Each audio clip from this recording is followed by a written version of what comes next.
Chapter 1. Traversing with a Fox Spirit. In his previous life, Lu Qingfeng endured immense suffering. With an alcoholic father, ailing mother, and a younger sister attending school, his fate was fraught with hardship. From a young age, the burdens of financial strain pressed heavily upon him, compelling him to enter the workforce immediately after graduating high school. Day in and day out, he toiled relentlessly, yet the famine at home only grew more dire. He was burdened with debts: his father's drinking expenses, his mother's medical bills, and his sister's educational costs, each weighing upon him like an insurmountable mountain, leaving him gasping for breath. Every morning upon awakening, his thoughts were consumed by money. He could not help but ponder if there existed a profession that offered swift and easy financial reward. After considerable contemplation, he concluded that such a vocation did indeed exist. To become a star, to be an idol. No acting skills required, no vocal prowess needed, merely possessing a pleasing appearance and establishing a persona would suffice to attract fans willing to part with their money. However, this was a dream that he could only entertain in his imagination. The reason he referred to his past life was due to his unexpected transmigration. One rainy day, while delivering a package, he encountered a living Arctic fox that required a signature. At a crossroads, a reckless truck barreled through a red light, crushing him beneath its wheels. When he opened his eyes again, time and space had shifted, and he found himself in a disordered room. The apartment, approximately 30 square meters, featured a combined bedroom and living area, a kitchen near the entrance, and a separate bathroom. Aside from a bed, a wardrobe, and 2 plastic stools, there was little else in the room. In the corner stood a full-length mirror, and as Lu Qingfeng gazed into it, he beheld his current self. He appeared to be around 16 or 17, slight in stature, with thick, unkempt long hair of poor quality, frizzy and yellowed. A pair of oversized glasses obscured his face completely. His skin was an unhealthy pale, and he emanated an air of malnutrition. Momentarily stunned, he first felt a flicker of joy at having escaped death, but upon absorbing the memories flooding his mind, he furrowed his brow. The initial circumstances of this life were dire. A father addicted to gambling, a mother obsessed with vanity, and a fate that led him to be treated as merchandise, sent to a talent agency as a trainee. After 4 years of training, he debuted as a developed idol, gaining a modicum of fame and fortune, only to have it seized by his unreliable parents. Within 2 short years, due to a scandal involving a teammate's smoking, drinking, and early romantic entanglements, the group fell into obscurity. With a loss of income, the already tenuous marriage of his parents crumbled. His mother remarried, and Lu Qingfeng was left to be tossed between 2 parents like discarded refuse. Ultimately, he was awarded to his gambling father. Throughout this process, the underage version of Lu Qingfeng was like a marionette, unable to steer his own destiny. Misfortune had relentlessly pursued the child. His father, often absent, would occasionally remember him, providing a meager allowance of merely a few dozen yuan for living expenses. This paltry sum had to last for days, weeks, or even months, depending on when that irresponsible father would recall having a son. In his memories, the boy had never known true satiety, sometimes resorting to drinking water to stave off hunger. Before Lu Qingfeng's arrival, this child had perished from starvation. "Father, mother, please return. I will be good, and I will help you earn money," he exhaled softly as he opened his eyes. This was the final thought of a child desperate for familial affection, only to be ensnared by the very emotions he craved, a sentiment Lu Qingfeng deeply understood from his previous life. How infuriating! To have experienced such misery before and to find myself in a similar plight. Now has my transmigration been in vain? He gazed at the squalid surroundings, clenching his fists, resolved to effect change. First and foremost, he would ensure that his parents would be as far removed from his life as possible. In his previous life, while perusing novels, he often encountered protagonists claiming to inherit the desires of their former selves. Lu Qingfeng dismissed such notions as utter nonsense. He was himself, and no mere reading of another's memories would alter his personality or emotions. Next, he would pursue a career as an idol, determined to amass wealth. He was genuinely terrified of poverty. However, there remained certain obstacles. The most pressing issue was that he now bore the stigma of a tarnished artist, having fallen from grace. To re-enter the entertainment industry would prove challenging. Lu Qingfeng scrutinized the memories he had inherited. Fortunately, It appears to be a matter of no significant consequence. Upon concluding his review, he felt a wave of relief wash over him. The original self had initially signed with a small agency named Banyan Tree Entertainment. The company had assembled him with 4 other youths to form a developmental idol group called Dreamers. This type of idol, akin to TF Boys, allowed fans to witness their growth from obscurity to brilliance on stage. This immersive experience endeared them to many fans, particularly mothers and older sisters. While men might not comprehend, they could liken it to the various characters in Genshin Impact. In essence, these idols debuted at a tender age, and their personas could not be crafted in the same manner as adult idols. Instead, they were imbued with traits such as ambition, obedience, and academic excellence, aligning with fan expectations. The downfall of Dreamers had stemmed from this very aspect. The other 4 members were caught in scandals involving smoking, drinking, and romantic escapades at a young age, which devastated their devoted fans. The original self had, in fact, been somewhat implicated. The company had fashioned him into an honor student, yet his academic performance was dismal. On the day he dropped out, he was the one who lamented the most. It was hardly surprising no one could excel academically while juggling the demands of an idol career. At the very least, the original self was not such a prodigy. It's not a serious issue. The primary concern was that fans lost their composure, amplifying trivial matters. Given the time that has elapsed, it's likely that no one will care anymore. The current predicament is that this ghastly visage hardly resembles that of an idol. He approached the mirror, removing his glasses and parting his bangs. His cheeks were sunken, cheekbones protruded, his eyes lacked luster, and his pallid complexion made him appear lifeless. Lifting his shirt revealed a skeletal frame, with ribs clearly visible. He could easily pass for a zombie without the need for makeup. Although Qingfeng had never been part of the entertainment industry, he understood that while idols could lack many things, a pleasing appearance was non-negotiable. This body should not have manifested in such a wretched state, especially not one capable of debuting as an idol. Yet, a year of irregular eating and malnutrition had obliterated any favorable foundation. To think of these negligent parents, Qingfeng expressed his disdain for them. I wonder if it's even possible to restore this body. As these thoughts lingered in his mind, a sudden jolt of awareness surged through him, and a fragment of knowledge unexpectedly emerged in his consciousness. What is this? Qingfeng gasped in astonishment. This was neither his memory nor that of this body, but rather a legacy from a fox. A captivating, enchanting nine-tailed fox of ancient lineage. Chapter 2. An irresistible gaze. The false nine-tailed fox, a creature of seduction, a harbinger of chaos, a harbinger of the fall of dynasties. The true nine-tailed fox, elegant, ethereal, a harbinger of ancient auspice, untouched by the mundane. Qingfeng had acquired a genuine lineage of the nine-tailed fox. Where did it come from? He recalled the package he delivered before his demi-sea small pet fox. Indeed, in that fateful accident, the little fox must have perished alongside him beneath the wheels of the truck. Its spirit had traversed with him to this realm. Perhaps its essence had been too frail, resulting in a loss of consciousness during the transition, allowing him to inherit the latent legacy of the nine-tailed fox within his soul. As Qingfeng meticulously deciphered the information entwined in this legacy, he grasped the reason behind its activation. In modern society, deities and spirits had become mere folklore, the flow of spiritual energy severed, rendering the cultivation of such beings impossible. Had this legacy remained with the little fox, it would either have been passed down through progeny or rendered dormant through castration by its owner, thus extinguishing any possibility of activation. By a fortunate twist of fate, this inheritance has fallen upon him, containing a method of cultivation that draws upon the collective will of sentient beings, known as the divine way of incense and fire. The adoration fans hold for their idols can yield a similar effect. Although the original body has faded from prominence, it once basked in the glow of fame. The accumulated willpower thus becomes the key to unlocking this inheritance.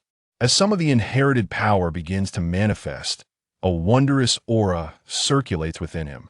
Qingfeng closes his eyes to attune himself, swiftly grasping the essence of this energy. In countless mythologies, the nine-tailed fox, whether deemed righteous or wicked, is celebrated for its ethereal grace, breathtaking beauty, and unparalleled charm, effortlessly captivating hearts.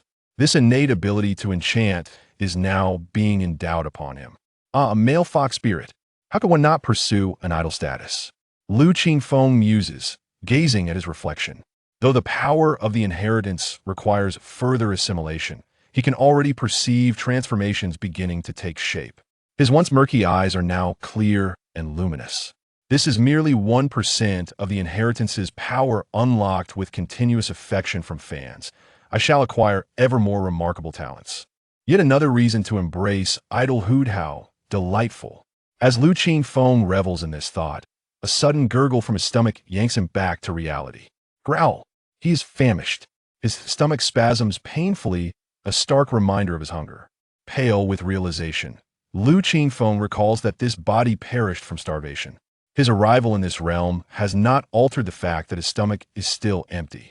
Memory serves to remind him that he is devoid of food and funds, utterly destitute. It is no wonder that starvation claimed him. This troublesome transmigration is nothing short of catastrophic. Lu Qingfeng feels speechless. Surely, he cannot meet the same fate? That would be ludicrous. A knock resounds at the door. Who is it? Lu Qingfeng inquires, puzzled. In his memories, aside from his gambling father and himself, no one else has visited this home. He drags his weary body to the door and opens it. Standing outside is a young woman, fresh from university, clad in casual attire with her long hair tied in a ponytail. She may not possess the immediate allure of breathtaking beauty, yet her delicate features and graceful demeanor easily evoke a sense of fondness. A flicker of recognition dawns. Ah, she is the tenant from next door, someone he has exchanged pleasantries with on a few occasions. Is there something you need? He replies weakly. His hunger hampers his speech, each word feeling as though it siphons away a fragment of his vitality. Yang Xiuxiu pauses at the sight of him. Having moved here after her graduation nearly half a year ago, she has a vivid impression of her quiet neighbor. A reserved boy, yet polite, he always acknowledges her greetings. Beyond that, the adults of this household appear perpetually busy in all this time. She has only glimpsed the male head of the household once, and that was in a hurried moment. Most of the time, it is just this boy alone. Furthermore, the family seems rather impoverished apart from a faded school uniform. She has never seen him in different clothing. At the local market, she observed him haggling for prices, cautiously extracting a few coins from his pocket only when satisfied with the cost. It is difficult to fathom that in this age of ubiquitous digital payments, a young person would still carry loose change. Yang Xiuxiu speculates that a significant reason for this is that he likely does not possess a mobile phone. Yet, she does not have a clear image of his appearance. Typically, he dons old-fashioned black-rimmed glasses and lets his long hair obscure his features. He often walks with his head down, leaving little opportunity to see him clearly. This is the first time Yang Xiuxiu truly perceives her neighbor's visage. From his bone structure, one can discern a remarkable foundation. Beautiful brow bones, a straight nose, and a full forehead. The proportions of his face are pleasing, particularly in the central section, providing a solid base for an attractive countenance. However, he is far too gaunt. Sunken cheeks, pallid skin, and a despondent aura mar this promising foundation. Yet, what captivates her are his eyes. She has never encountered such striking eyes before. They are elongated, with deep double eyelids and distinct layers. The inner corners angle down, while the outer corners rise, crafting an effect reminiscent of an expertly drawn eyeliner. They are both alluring and mysterious, akin to a fox. Moreover, the color of his eyes is exceptional. While most of the Han people possess black hair and eyes, the vast majority exhibit shades of brown. The boy before her has eyes like obsidian glass, devoid of impurities, clearly conveying his inner turmoil and uncertainty. In that moment, Yang Xiuxiu feels as though her heart has been struck. The spring sunlight filters through the curtains, casting beams of light that dance among floating dust motes. The boy, smaller and thinner than his peers, stands quietly at the door, fragile and pitiable. He resembles a kitten abandoned on the street, evoking a sense of compassion. Yang Xiuxiu initially intended only to borrow some soy sauce, but for reasons she cannot comprehend, an impulse drives her to ask, "Have you eaten?" Lu Qingfeng is momentarily taken aback. Is this what prompted her knock? They hardly share such familiarity. Yet he's indeed starving. The door to the neighboring apartment stands ajar, and he catches a whiff of the aroma of cooking. He can almost envision the rice joyfully tumbling within the rice cooker, soaking up water and expanding as it heats. At the moment the lid is lifted, steam infused with the fragrance of rice will waft toward him. He can almost taste the plump, glistening grains, ready to be served alongside a dish. It is too much. He can feel his mouth watering. Not yet. Lu Qingfeng admits candidly, casting aside modesty. He simply wishes to satiate his hunger. Perfect timing. My meal is nearly ready. If you don't mind, come join me, Yang Xiuxiu warmly invites. Is that appropriate? I feel like I'm intruding, Lu Qingfeng responds. Yet as he speaks, he has already closed his own door and is heading next door. Chapter 3. Being an idol, I am professional. The layout of Yang Xiuxiu's home was not dissimilar to that of Lu Qingfeng's, but the decor was significantly more refined. The overall ambience was clean and minimalist, yet infused with the delightful whims of a girl of her age, exemplified by the decorative cushions on the bed and the scenic paintings adorning the walls. Beside the head of the bed stood a modest bookshelf, laden with numerous books that appear to have been frequently perused. To display courtesy, Lu Qingfeng refrained from lingering too long on the surroundings and, at Yang Xiuxiu's invitation, took a seat at the dining table. However, no sooner had he settled down than he inadvertently created a rather awkward moment. His stomach rumbled audibly. Despite Lu Qingfeng's thick skin, he couldn't help but flush crimson. Yang Xiuxiu offered a gentle smile, retrieving a box of biscuits and a bottle of water.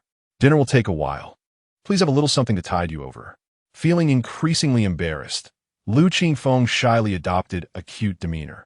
Thank you, sister. Yang Xiuxiu returned a reassuring smile and headed to the kitchen. Perhaps wary of his discomfort, she busied herself while striking up a conversation. My surname is Yang, and my name is Yang Xiuxiu. What about you? Lu Qingfeng suppressed the urge to devour the biscuits ravenously, taking small bites as he replied, I'm Lu Qingfeng, sister. Qingfeng, that is a lovely name. Your name is even more beautiful. It was worth noting that the two had just met, leaving little to discuss. Nevertheless, Yang Xiuxiu was warm and patient, adept at engaging in conversation. They exchanged amusing anecdotes from the neighborhood, discussed recent trending news, and shared the trials and tribulations of high school life, topics relatable to today's youth. Although Lu Qingfeng was not a true high school student, he couldn't help but admire the girl's attentiveness and emotional intelligence. They avoided discussing family matters, as their acquaintance was still fresh, which could lead to awkwardness.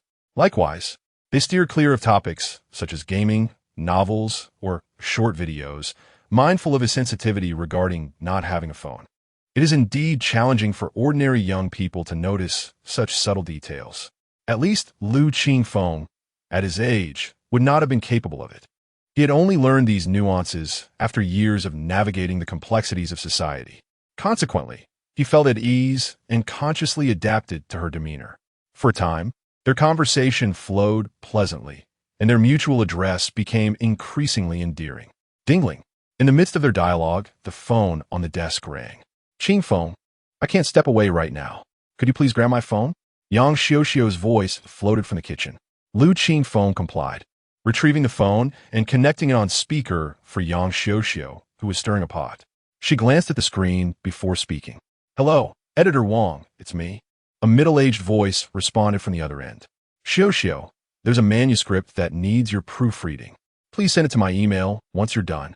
Yang Xiuxiu, unfazed, readily agreed. Certainly, Editor Wang. Once the call ended, Lu Qingfeng curiously inquired, Sister Xiuxiu, are you an editor? Yes, does it not seem like it? Lu Qingfeng shook his head. Not at all. It's just my first encounter with someone in this profession. Are you an editor for web novels? Male or female genre? Neither. I'm a magazine editor. Yang Xiuxiu smiled as she plated the dishes. Lu Qingfeng was taken aback. A magazine editor? Are there still physical magazines around? Having been born in the 90s, Lu Qingfeng was well aware that the late 20th century was the golden age of magazines. Many familiar titles, such as Yilin, Readers, and Story Club, emerged during that era, along with a plethora of outstanding literary works. However, with the rise of the internet, the first decade of the 21st century marked the decline of magazines, leading to their eventual disappearance. The once ubiquitous newsstands on city streets had transformed into small convenience shops selling tobacco and alcohol. From what Lu Qingfeng had gleaned, the technological landscape in this world bore a striking resemblance to his past life, featuring video calls, mobile payments, short videos, and live streaming. He found it hard to fathom how many people could still muster the patience to read an entire magazine in this era of entertainment overload. It seems Qingfeng isn't the type to enjoy reading, Yang Xiuxiu remarked with a playful smile. Lu Qingfeng sheepishly scratched his head, conceding the truth of her observation. He had never been academically gifted in either life. Yang Xiuxiu did not mock him. Instead, she explained, although the physical magazine market has dwindled, there remains a substantial audience for literary works. Thus, major magazines have adapted to the changing times by transitioning online and launching digital versions. For instance, the Children's Literary Society I'm part of has many parents subscribing for their children's sake. For popular works, we actively develop copyrights for merchandise, animated shorts, and so forth. Only then did Lu Qingfeng understand. Indeed, even if literary magazines had vanished in his previous life, literature itself would never perish. Each year, new outstanding works continued to emerge. While the advent of smartphones had altered reading habits, many still cherish the experience of purchasing physical books. He pondered this notion deeply. All right, let us wash our hands and eat. Yang Xiuxiu interrupted his reverie with the enticing aroma of the freshly prepared meal. Too eager to contemplate further, he was resolute in his decision to indulge in the feast before him. After a hearty meal, his once empty stomach now felt content. Lu Qingfeng assisted in tidying up and washing the dishes before returning home. Lying on his bed, he felt the functions of his body gradually reviving, and sleepiness began to envelop him. A yawn escaped his lips as he closed his eyes. No, it was not yet time to relax. However, he soon opened his eyes again, rising to wash his face, before fetching paper and pen to begin crafting a plan. The foremost objective was to re-enter the entertainment industry and continue pursuing the promising career of an idol. He needed to assess his current situation. It had been a year and a half since his former bandmates fell from grace, and according to his understanding of the entertainment world, he was likely a forgotten entity. Although he had experienced a surge of popularity, it had been confined to a small circle, never reaching a broader audience. The challenge of making a comeback would be formidable. Not only did he lack the ability to write lyrics or compose music, but he couldn't even read sheet music. Otherwise, he could have easily released a song like Blue and White Porcelain. Given the current speed of online dissemination, it could have quickly garnered acclaim, perhaps even earning him the title of a musical prodigy. Yet, in his present condition, even if he managed to compose something, inquiries about music theory or melody would expose his lack of expertise. Lu Qingfeng understood that establishing a persona as an idol was quite typical. Even if the idol themselves did not desire it, fans would inevitably label them with various tags. This was an inherent characteristic of the profession, unavoidable. Thus, to avoid any potential downfalls, it was essential to remain consistent with one's established persona. If one was to be seen as a musical savant, then a genuine understanding of music was paramount. Lu Qingfeng approached the path of being an idol with seriousness. Of course, there were also contractual issues with his former agency to consider. Chapter 4. Are steamed buns delicious? He had initially signed a trainee contract with Rongshu Rong Agency, essentially a form of child labor agreement. The terms of the contract lacked any semblance of equality, featuring an excessively lengthy duration, with a majority of benefits appropriated by the company. Most critically, any music he created during the contract's validity would belong to the agency. This was not due to the agency recognizing his musical talent. Rather, it was standard practice among all management firms. Better to err on the side of caution than to miss an opportunity. In the vast ocean of talent, one might unearth a treasure amidst the detritus. Such occurrences are rare, yet not unheard of. Thus, even if Lu Qingfeng were to produce an exceptional song now, it would bear no relation to him, merely serving as a garment for another. Calculating the duration of the contract, he noted 4 years of training, 2 years of debut, and a forced retirement of a year and a half. With approximately 6 months remaining on an 8-year contract, he found it manageable. Underneath his plan to re-enter the entertainment industry Lu Qingfeng inscribed the word music, marked as tentative, indicating he would not commence any activities until the contract expired. Using the time to study music theory. This was a long-term strategy. However, the pressing concern before him was the lack of funds for sustenance. With a serious demeanor, he emphatically wrote the character for money on paper. Without money, there could be no food, and without food, one could starve. This was a matter of utmost importance in life. How could he acquire a sum of money in a short span? The simplest method was to ask his parents for assistance. Yet, after some contemplation, Lu Qingfeng dismissed the idea. His gambling father was not worth mentioning, and his mother, who had remarried, was someone he felt estranged from. In his memories, there was a scene where he wished to see his mother, but after exchanging only a few words, he was impatiently sent back. On that day, he sat alone in his room for the entire night, shaking his head to dispel such disheartening thoughts. Lu Qingfeng continued to ponder solutions. Part-time jobs? Temporary work? Unfortunately, he was too young for that. Writing online novels? That was indeed a viable option. While he could not claim to be an expert, as a former unsuccessful writer, Lu Qingfeng felt he possessed a modicum of literary skill, bolstered by having read countless web novels. He might not remember every plot, but could amalgamate ideas to produce something and earn a bit of money for food. However, the issue lay in the fact that he currently lacked both a computer and a phone, and the timeline from beginning to write to receiving the first payment was excessively lengthy. If only payments could be instantaneous. Wait a moment. Lu Qingfeng suddenly stood up. He recalled a conversation with Yang Xiuxiu, realizing he could submit articles to magazines.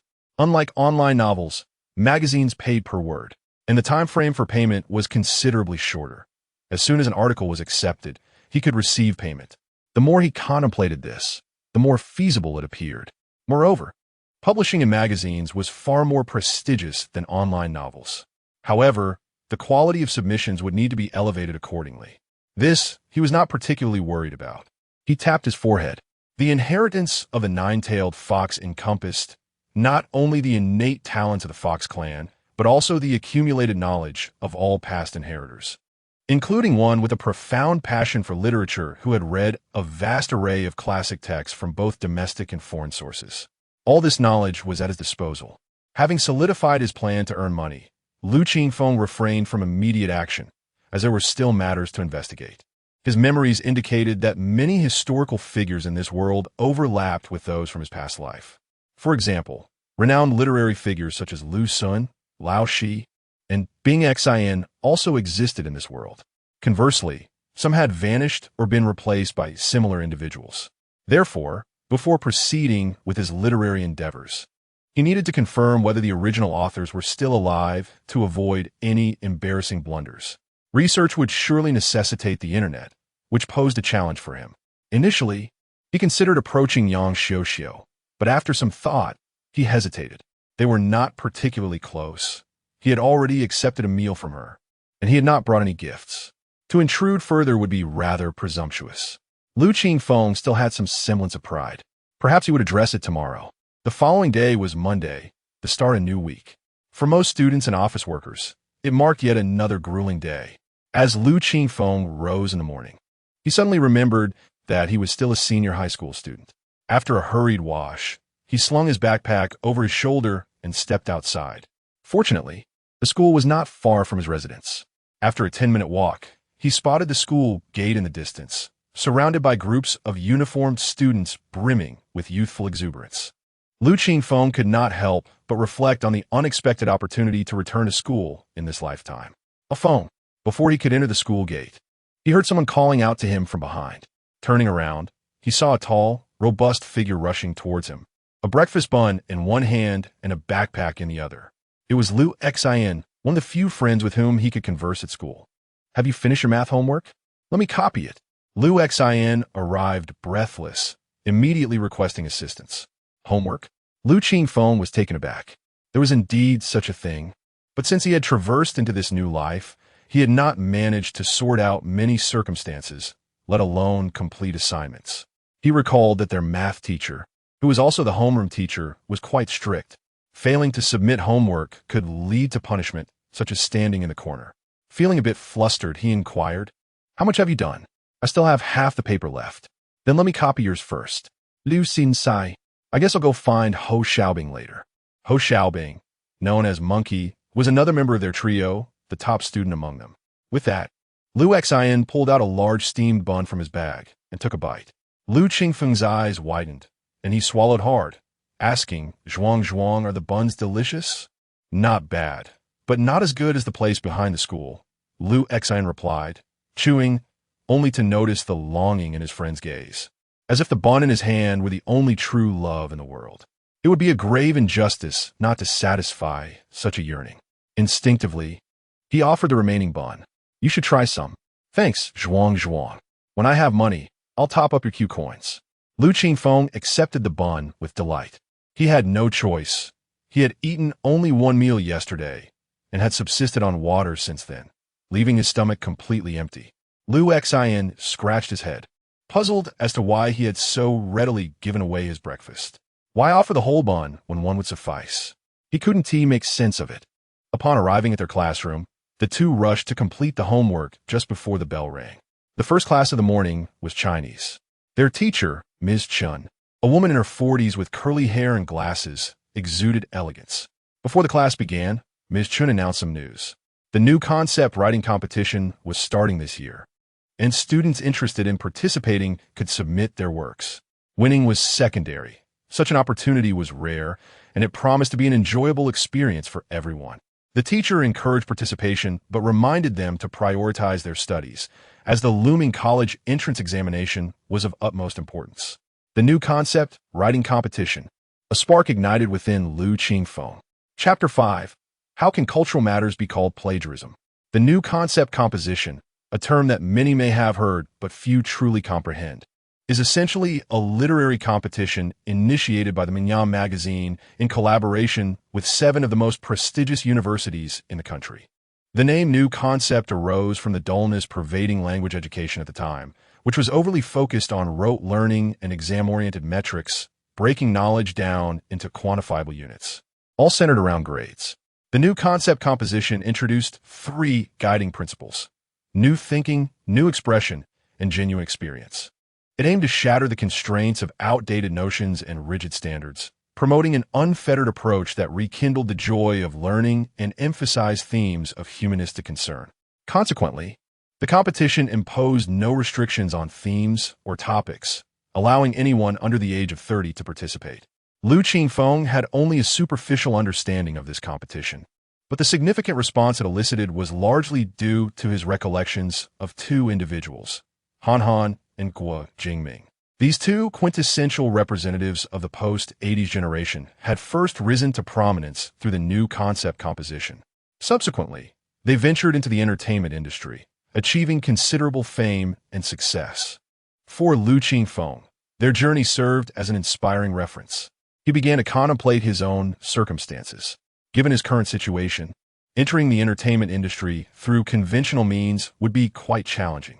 Although he could not be classified as a problematic artist, he could not escape the stigma of having fabricated his persona.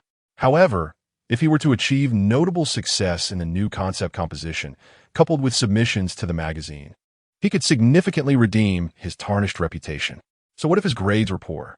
Han also had lackluster academic performance, yet did not hinder his literary talent. A singular point of brilliance could easily overshadow shortcomings in other areas.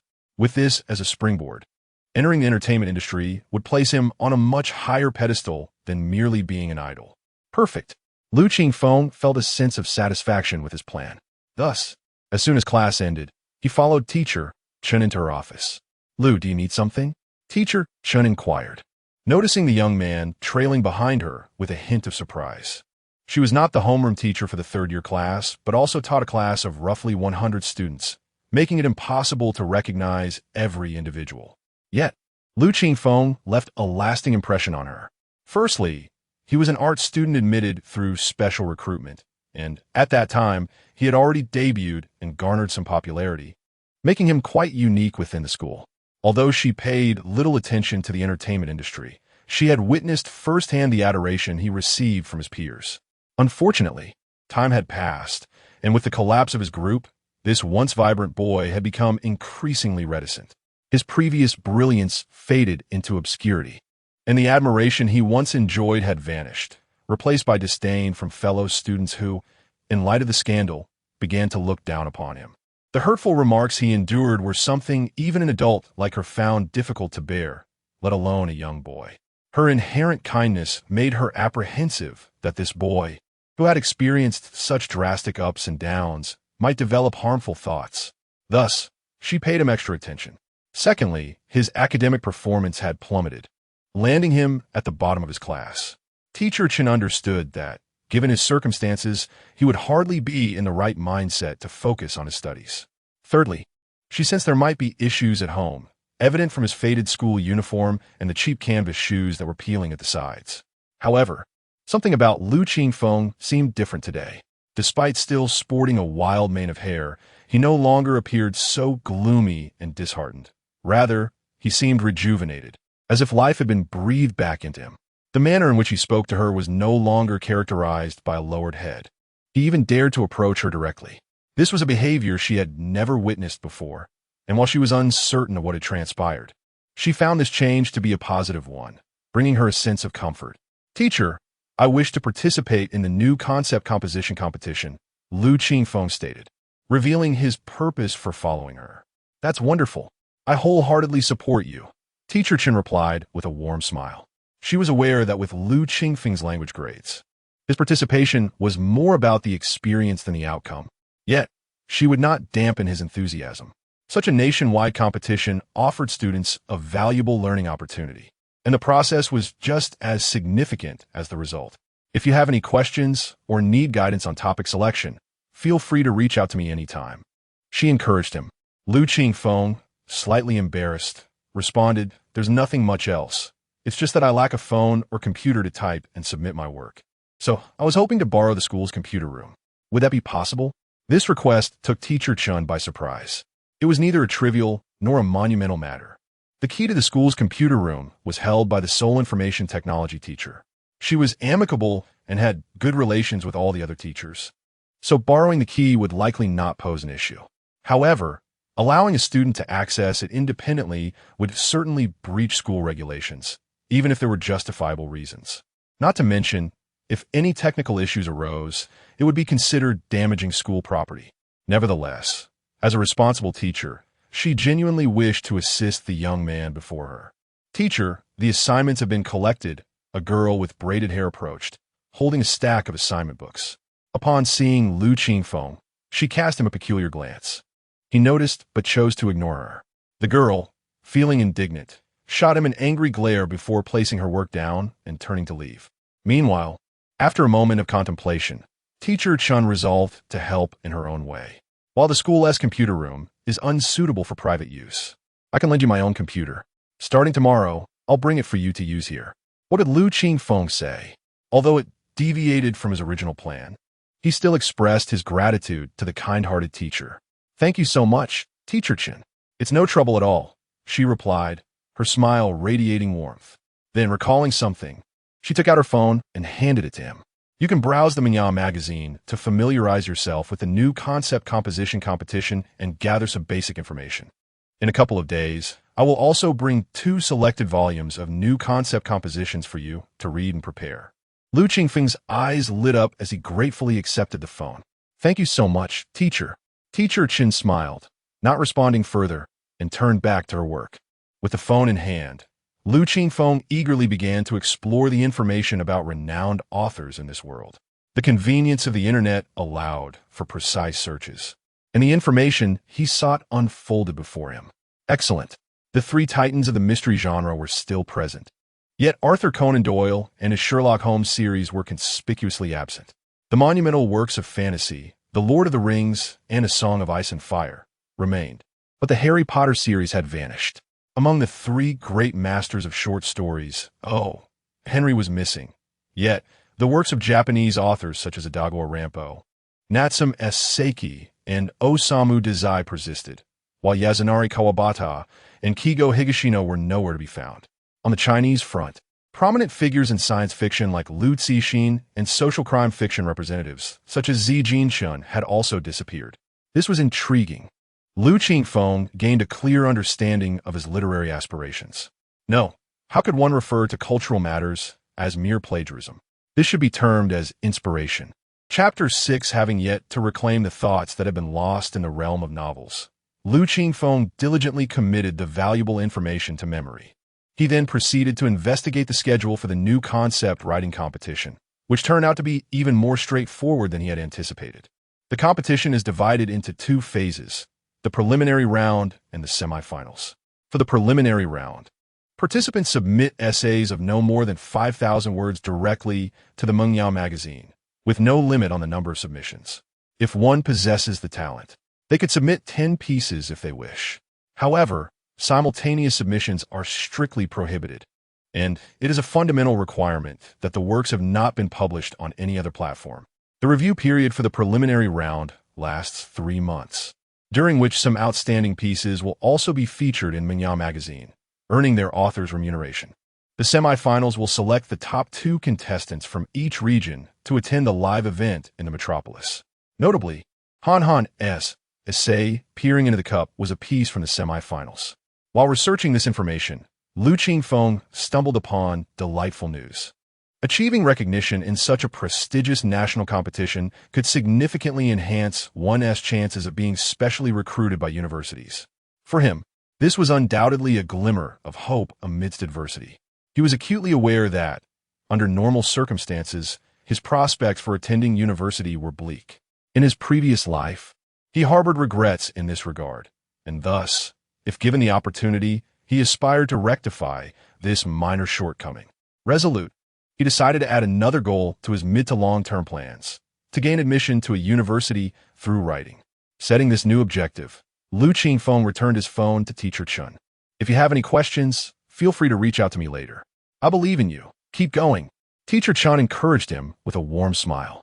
What a wonderful person Teacher Chun was, Lu Qingfeng mused silently as he took his leave. Upon returning to class, before he could settle down, 2 close friends approached him and whisked him away. What's going on? He inquired, puzzled by their sudden interest. Are you participating in the new concept writing competition? Asked one of his friends, a boy nicknamed Monkey, who sported a few teenage pimples and a standard student haircut. How did you find out? Lu Qingfeng was astonished. He had only just exited the office, and the speed at which this news spread was reminiscent of a clandestine village organization. Zhou Jing came back shouting that you went to see Teacher Chun about entering the competition. Is it true? Lu Xine scrutinized him from head to toe, feeling as though his friend had transformed over the weekend. Recently, he had been engrossed in time travel novels, pondering the possibilities therein. Zhou Jing was the girl who had gone to the office to submit her homework. She was also the class representative for Chinese, one of the few top students in the class. Memories flooded Lu Qingfeng's mind. Delving deeper, he unearthed some astonishing revelations. This girl had once been a small leader among the fan group for the original body before its downfall, a quintessential little fan. She had brought him breakfast, saved up to give birthday gifts, and offered free tutoring. It was understandable, as the youth often make fervent admirers. Although the original body did poorly academically, its appealing looks and the halo of celebrity made it a figure of prominence in school. However, as the glow faded in the second year of high school, Zhou Jing and her entourage became the harshest critics. Perhaps it was love turned to hate, or perhaps it was an attempt to deny their past as fans. The original body's unfortunate social standing and isolation could largely be attributed to this group. Lu Qingfeng felt quite helpless. He had not intended to conceal his participation in the new concept writing competition, yet he also did not wish for it to become common gossip. It was clear that with his abysmal academic record, anyone who learned of his intent would only mock his audacity. Young people, unlike adults, do not bother to mask their thoughts, often expressing them more directly. Just look at his 2 friends, who regarded him with a bro. Are you joking? Expression. What could Lu Qingfeng possibly say? He could hardly claim that he had a wealth of cultural knowledge from another world to back him up. In resignation, he remarked, Teacher Chun encouraged us to participate, so I just want to give it a try, as he pushed past the 2 and returned to class. What a hassle it would be to navigate Zhou Jing's group as scrutiny. Ho Xiaobing muttered behind him. Yet, Lu Xine seized him by the arm, conspiratorially leaning in. Don't you find it strange? Strange about what? Ho Xiaobing asked, puzzled. Given A Feng's personality, would he be the type to enter the new concept writing competition? Ho Xiaobing pondered for a moment. He definitely wouldn't. They had all risen through the ranks together since middle school, so they understood him well.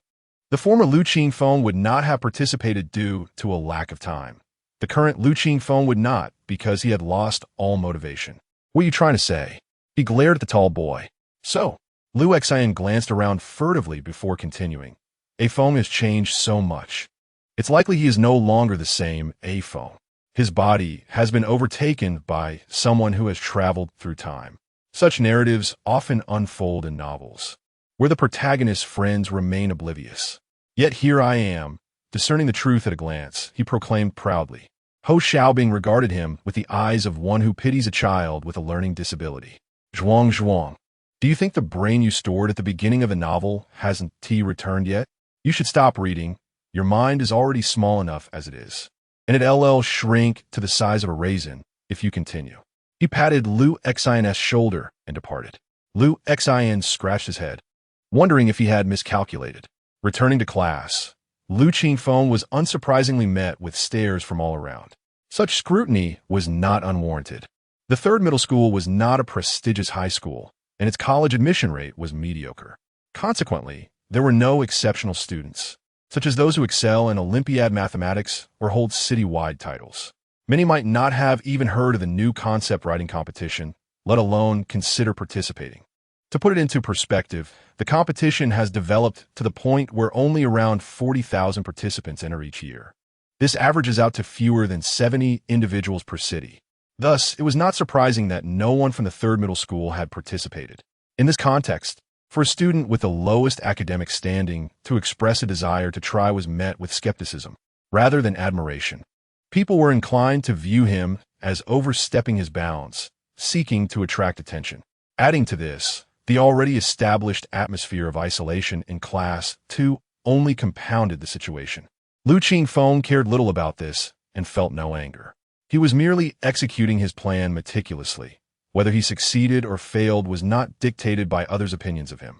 Rather than succumbing to mental fatigue due to the attitudes of others, he preferred to focus on his own journey. Calmly, he sat back down at his desk. Some individuals truly had thick skin. If it were him, being at the bottom of the class would surely deter him from entering the new concept writing competition. And speaking such intentions aloud would only invite ridicule. In the front row, Zhou Jing's voice carried as she chatted with others, dripping with sarcasm. Lu Qingfeng glanced over and caught her triumphant gaze. He smiled. Thank you for the breakfast and tutoring back then. I still have the birthday gift you gave me. Zhou Jing's expression froze. She viewed those memories as part of her past she wished to forget. Before she could respond, the bell for class rang.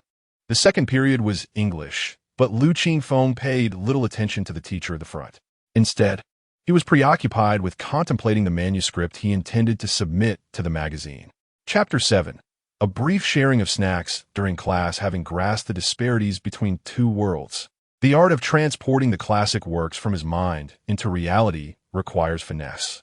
Traditional literature and online novels exhibit distinct differences, even within the realm of fantasy. The expectations regarding prose, thematic depth, character development, and narrative structure are considerably elevated, not to mention the demands placed on realism in literary works. It is a considerable challenge for the author. It is not sufficient to merely cast an article into the world and expect universal acclaim. To illustrate simply, if Lu Qingfeng were to publish To Live in his current circumstances, he would likely face skepticism rather than admiration.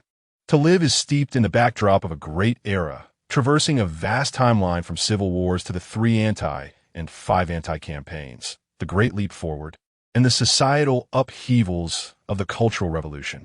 The author himself has lived through that historical context, allowing him to write with intricate understanding. How then could Lu Qingfeng present such a work? Thus, the chosen piece must align with his current literary journey at this age. Lu Qingfeng has already contemplated this matter. Fairy tales are the most suitable genre for him at present. Moreover, he considers that his neighbor, Yang Xiuxiu, is an editor at a children's literature magazine. A manuscript completed can be conveniently submitted for her review, making the process swift and efficient. This spares him the trouble of typing on a computer sending it via email, and enduring a lengthy wait for a response. With this idea in mind, he picks up his pen and begins to jot down his thoughts in his notebook. He cannot dive straight into the main text. He must first record fragments of inspiration that come to mind. He writes several different openings, maintaining the same content, but varying the phrasing. All of this effort is to demonstrate that this is a work entirely his own, though it may be somewhat tedious. Such diligence is essential. From what Liu Qingfeng understands, Han Han has faced accusations of using ghostwriters online, while Wu Jingming has been firmly established as a plagiarist. Once a person rises to fame, scrutiny from the public intensifies. Liu Qingfeng aspires to be an idol who never falters. Thus, he must prepare in advance against potential doubts. After half a class period of writing, he finally completes the preliminary tasks. With the original text in his mind for reference, the process is not particularly challenging, though his hand does ache from prolonged writing. He sets down his pen to take a brief respite when he suddenly catches a whiff of something sweet wafting in from the neighboring desk.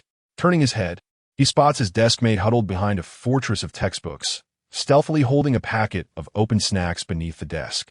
As the English teacher turns away to write on the blackboard, his deskmate quickly ducks down, pinching a morsel of the treat and savoring it with delight. Liu Qingfeng glances over to see that the snack is a red, stringy confection, varying in length. He recalls that it is called radish shreds, made from figs, with a sweet and tangy flavor that is quite delightful. Unbeknownst to him, saliva begins to pool in his mouth. His deskmate, plump and with unkempt hair that resembles a frayed broom, sits beside him in the back row by the window, and naturally, his academic performance is not stellar. Liu Qingfeng remembers his name is El Hui, and despite sitting together for so long, they have seldom spoken. He wonders if it would be inappropriate to ask for some at this moment. As he contemplates this, El Hui notices his gaze.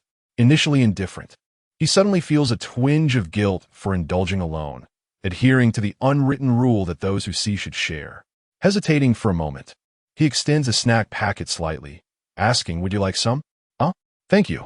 Overjoyed, Liu Qingfeng reaches out and pinches a bit of the snack, mimicking his deskmate's actions as he pops it into his mouth. Perhaps it is the ambience that enhances the flavor, but he finds the humble snack exceptionally delectable. "I saw you writing in your notebook just now. What were you working on?" Perhaps sharing the snacks has fostered a sense of camaraderie, prompting El Hui to inquire out of curiosity. "Nothing much, just some short stories. Try to submit them to a magazine." Liu Qingfeng shows his notebook to El Hui, revealing a flurry of scribbled words like the little match girl, grilled meat, and grandma. El Hui cannot comprehend the content and lacks interest, yet he feigns admiration. "You're impressive. Let me know if you get published. I'll buy a copy to read." Sure. Whether El Hui's words are sincere remains uncertain, but Liu Qingfeng commits them to memory. For a high school student, having one's writing published in a magazine is indeed a remarkable achievement. This is not something to be concealed, nor does he wish to appear aloof, as if one day he might say, "Oh dear, how did you discover my secret?" His actions are all directed towards a prosperous future. "I will let you know the moment it gets published," Liu Qingfeng assures him. "Elle lui bim, feeding valued," and tears a page from his notebook, offering half of the radish shreds to Liu Qingfeng. The two share their snacks joyfully during class. However, not long after, Liu Qingfeng senses an unsettling shift in the atmosphere. A chilling gaze, laden with an ominous aura, suddenly pierces through him. Turning his head, he sees a face by the window, coolly observing them. His scalp prickles in alarm. It is none other than their math teacher and homeroom instructor, Mr. Xiong. He quickly composes himself, stowing away the snacks and quietly lifting his English book. The second class concludes, ushering in a brief recess before the third period of mathematics. Liu Qingfeng anticipates a reprimand, yet the expected chastisement does not come. Instead, their homeroom teacher enters with a stack of test papers, commandeering the fourth period for examinations. A chorus of groans echoes throughout the classroom. In every city, in every high school, there exists an unsolved mystery. The enigmatic physical education teacher, known only by name, never seen in person. After enjoying a meal at the cafeteria with his two close friends, Liu Qingfeng returns to his writing endeavors without pause. By the end of the evening study session, he finally completes 2 fairy tales.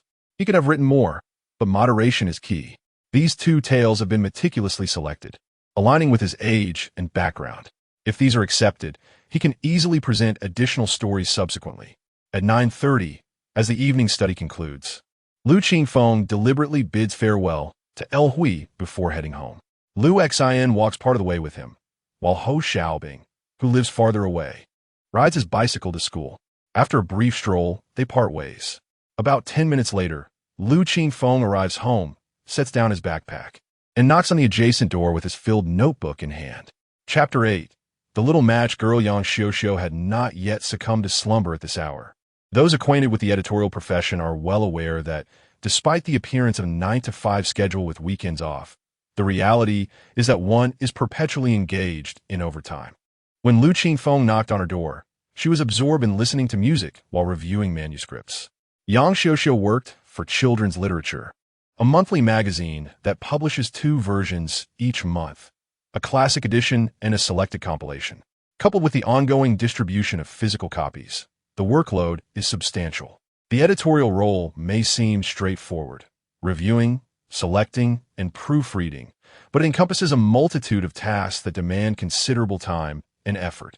Effectively communicating with authors, crafting substantive responses to rejected submissions, and urging writers of serialized stories for their next installments are all responsibilities that fall upon an editor. Particularly, the latter task is a source of constant frustration. Indeed, every writer, yes, you heard correctly, every writer grapples with the issue of delayed submissions, albeit varying in severity. Some authors delay their work to such an extent that she feels compelled to confine them to a small room, wielding a whip to ensure they do not emerge until their writing is complete. Recently, she had been particularly troubled by the declining quality of the submissions she received. The trend towards infantilization and naivete had become commonplace. It was not that such stories were inherently flawed, but rather that not every piece could conform to this style. The inclusion of the term literature in children's literature signifies the magazine's commitment to blending literary quality with readability, subtly broadening the horizons of its young readers and cultivating their sensibilities. This was the very philosophy behind the magazine's inception. This particular story was subpar. After responding to yet another submission in her inbox, Yang Xiuxiu took a sip of her tea, only to be interrupted by a knock at the door.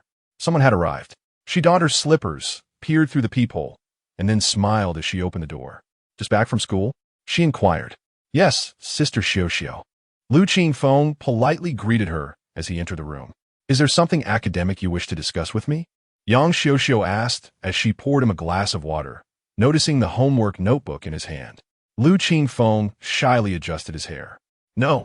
Yesterday you mentioned being an editor at a magazine, so I wrote 2 short stories and thought you might like to read them."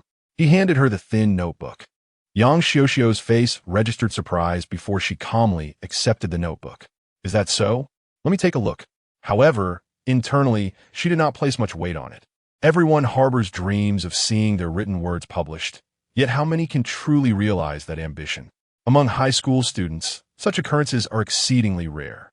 Yang Xiuxiu did not dismiss Lu Qingfeng upon their first meeting. Her initial thoughts upon revealing her editorial identity had led her to consider the possibility of him being an online novel editor. While writing fairy tales may not demand the highest literary standards, one must at least grasp the essence of such narratives. Lacking this understanding, how could one claim to create? It would be akin to asking someone who has never read an online novel to write an opening chapter. Whether one can produce text is one matter. Whether it is engaging enough for readers to continue is another. Yang Xiuxiu speculated that this young man was merely experiencing a moment of inspiration, hastily pinning down his thoughts and presenting them to her. This is a common error among novices. Yet, she had no intention of discouraging him. After all, his enthusiasm was commendable.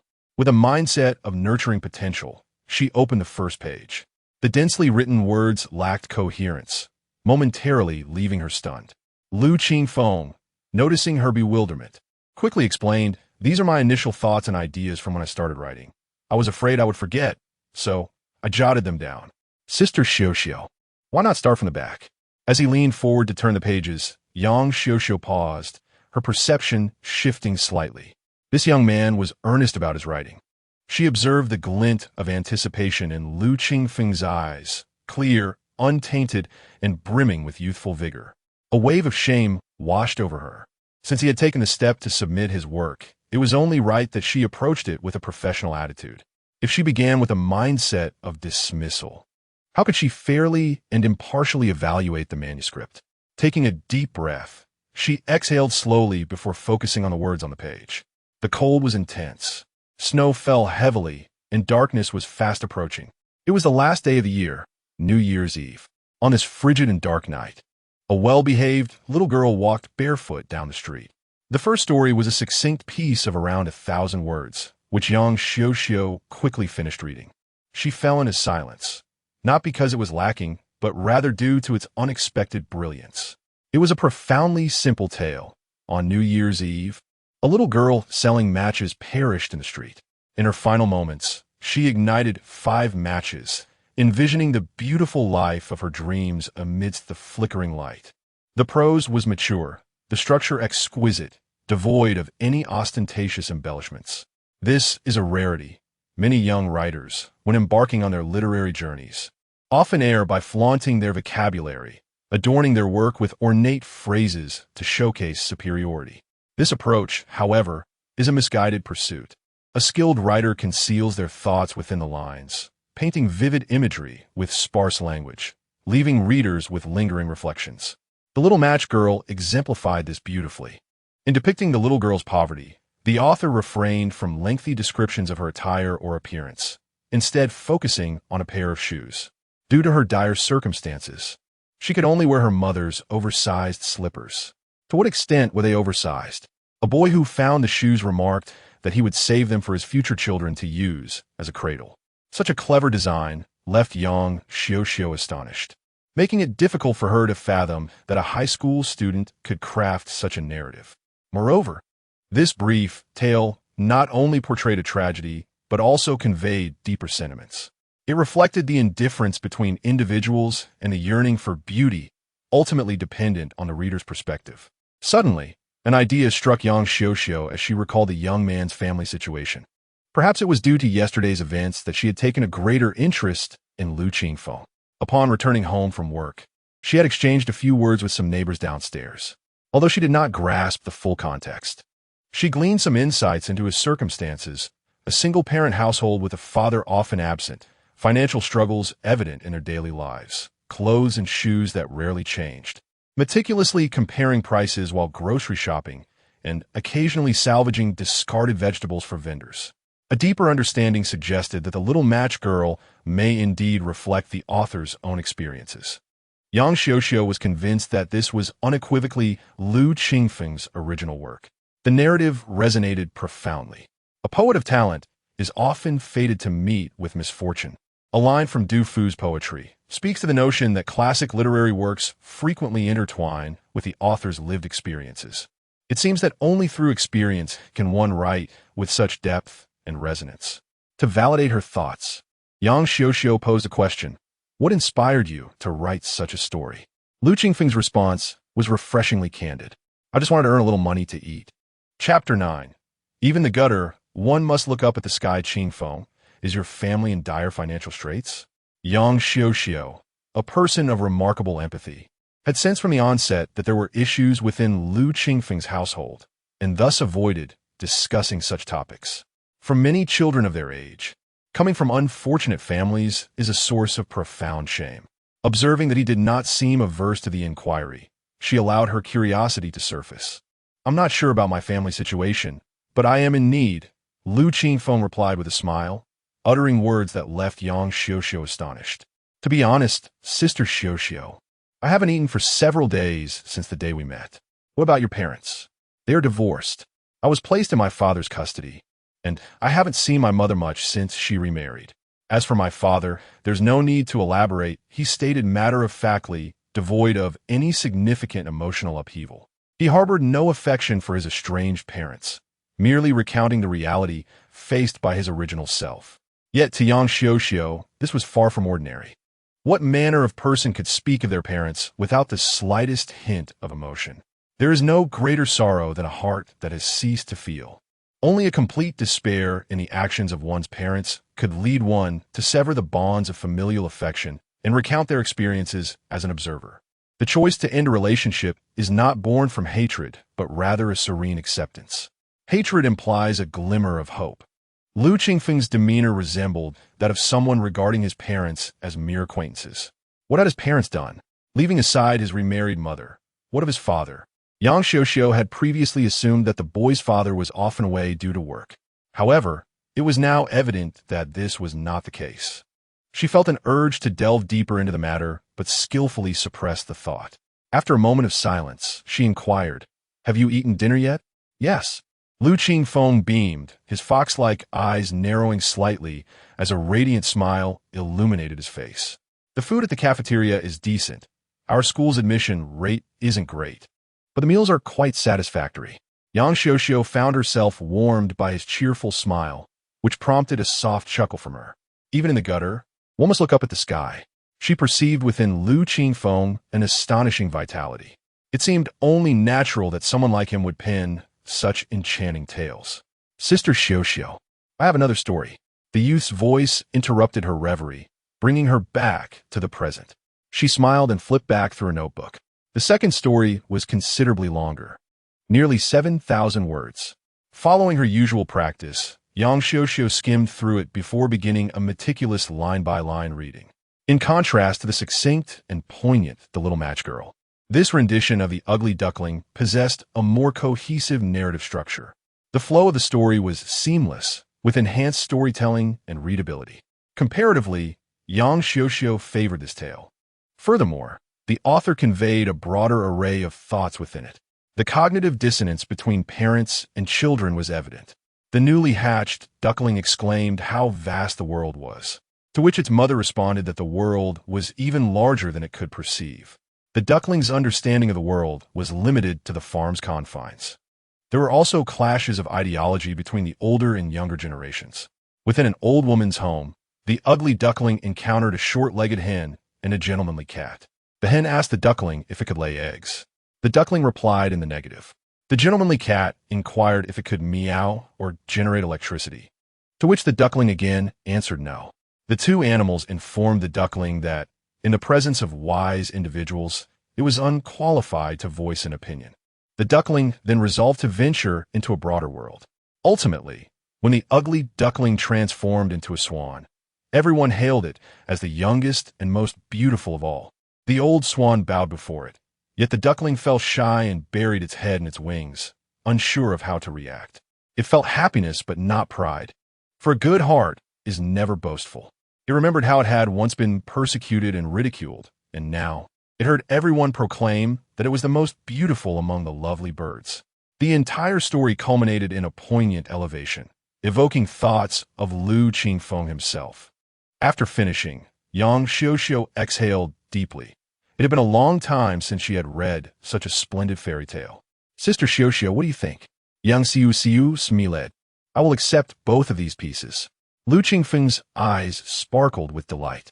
He had confidence in these stories, considering them classics in Andersen's fairy tales, all of which had graced the pages of literature textbooks. However, the versions found in textbooks had been abridged. He had presented the original texts with only minor vocabulary adjustments to align with local reading habits.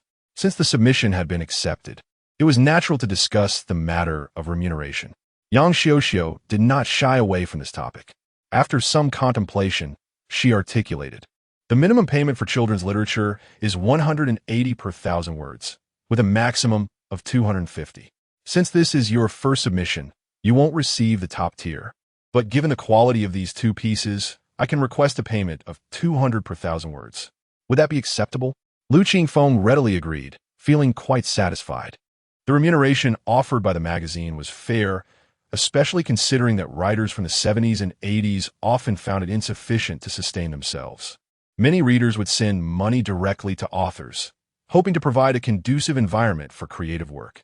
While the bulk of an author's income typically stemmed from printing royalties and various media rights, these earnings were often long-term and not immediately accessible. The immediate cash flow came solely from submissions. The Little Match Girl and The Ugly Duckling combined totaled less than 9,000 words.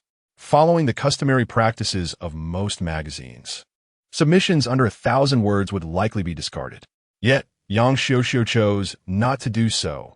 She calculated the payment based on word count. Altogether, it amounted to over 1,700 yuan, alleviating his pressing financial concerns. I am currently at the preliminary review stage. There will be a further review and final assessment before a contract is signed. However, I see no significant issues. The only concern is your age, as a guardian's signature is required. Lu Qingfeng furrowed his brow at this remark. Such a stipulation could complicate matters, given his understanding of his gambling father. If he were to be summoned for a signature, that payment would likely slip from his grasp. Yang Xiuxiu noticed his distress and contemplated before suggesting, when the time comes, I will give you the contract, and you can have your father sign it and return it to me. Lu Qingfeng's heart stirred. I understand. I will ensure he signs it.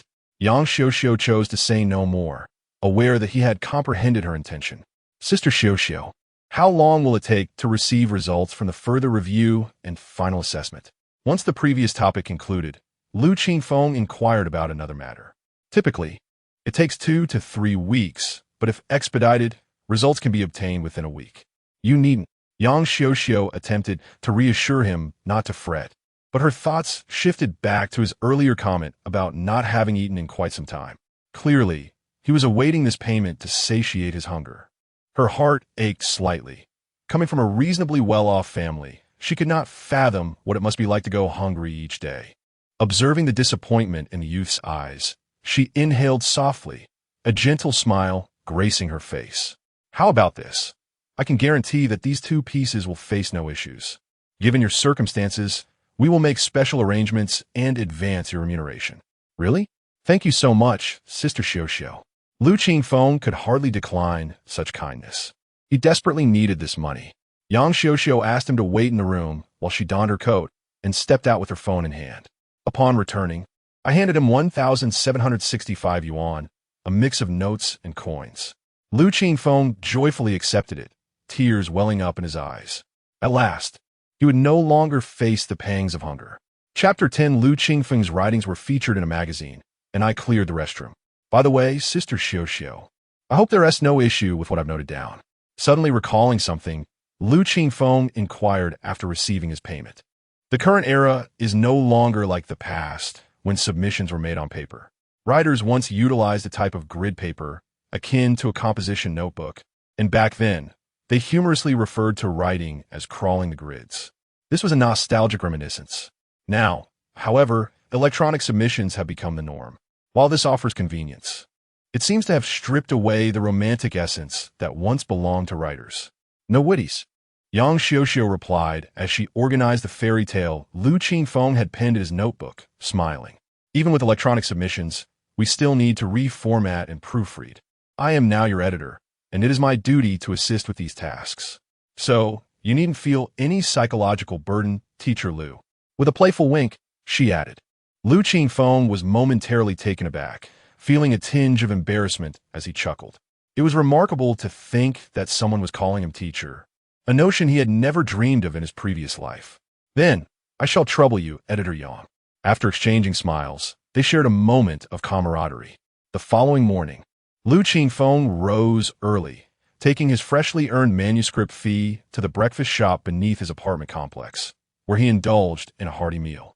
He even treated himself to 2 extra eggs and a carton of milk to replenish his body's nutrients. Upon arriving at school, he continued to copy his homework from 2 close friends, Lu Xian and Ho Xiaobing, who had grown accustomed to this practice. After finishing the assignments, with a bit of time before self-study commenced, the 2 friends gathered around Lu Qingfeng's desk to chat. My dad told me last night to enroll in a vocational college for automotive repair, so I can take over the family business, Lu Xian said glumly. He was a student whose grades were far from stellar, often spending class time engrossed in novels. He even purchased an outdated MP4 player to download books.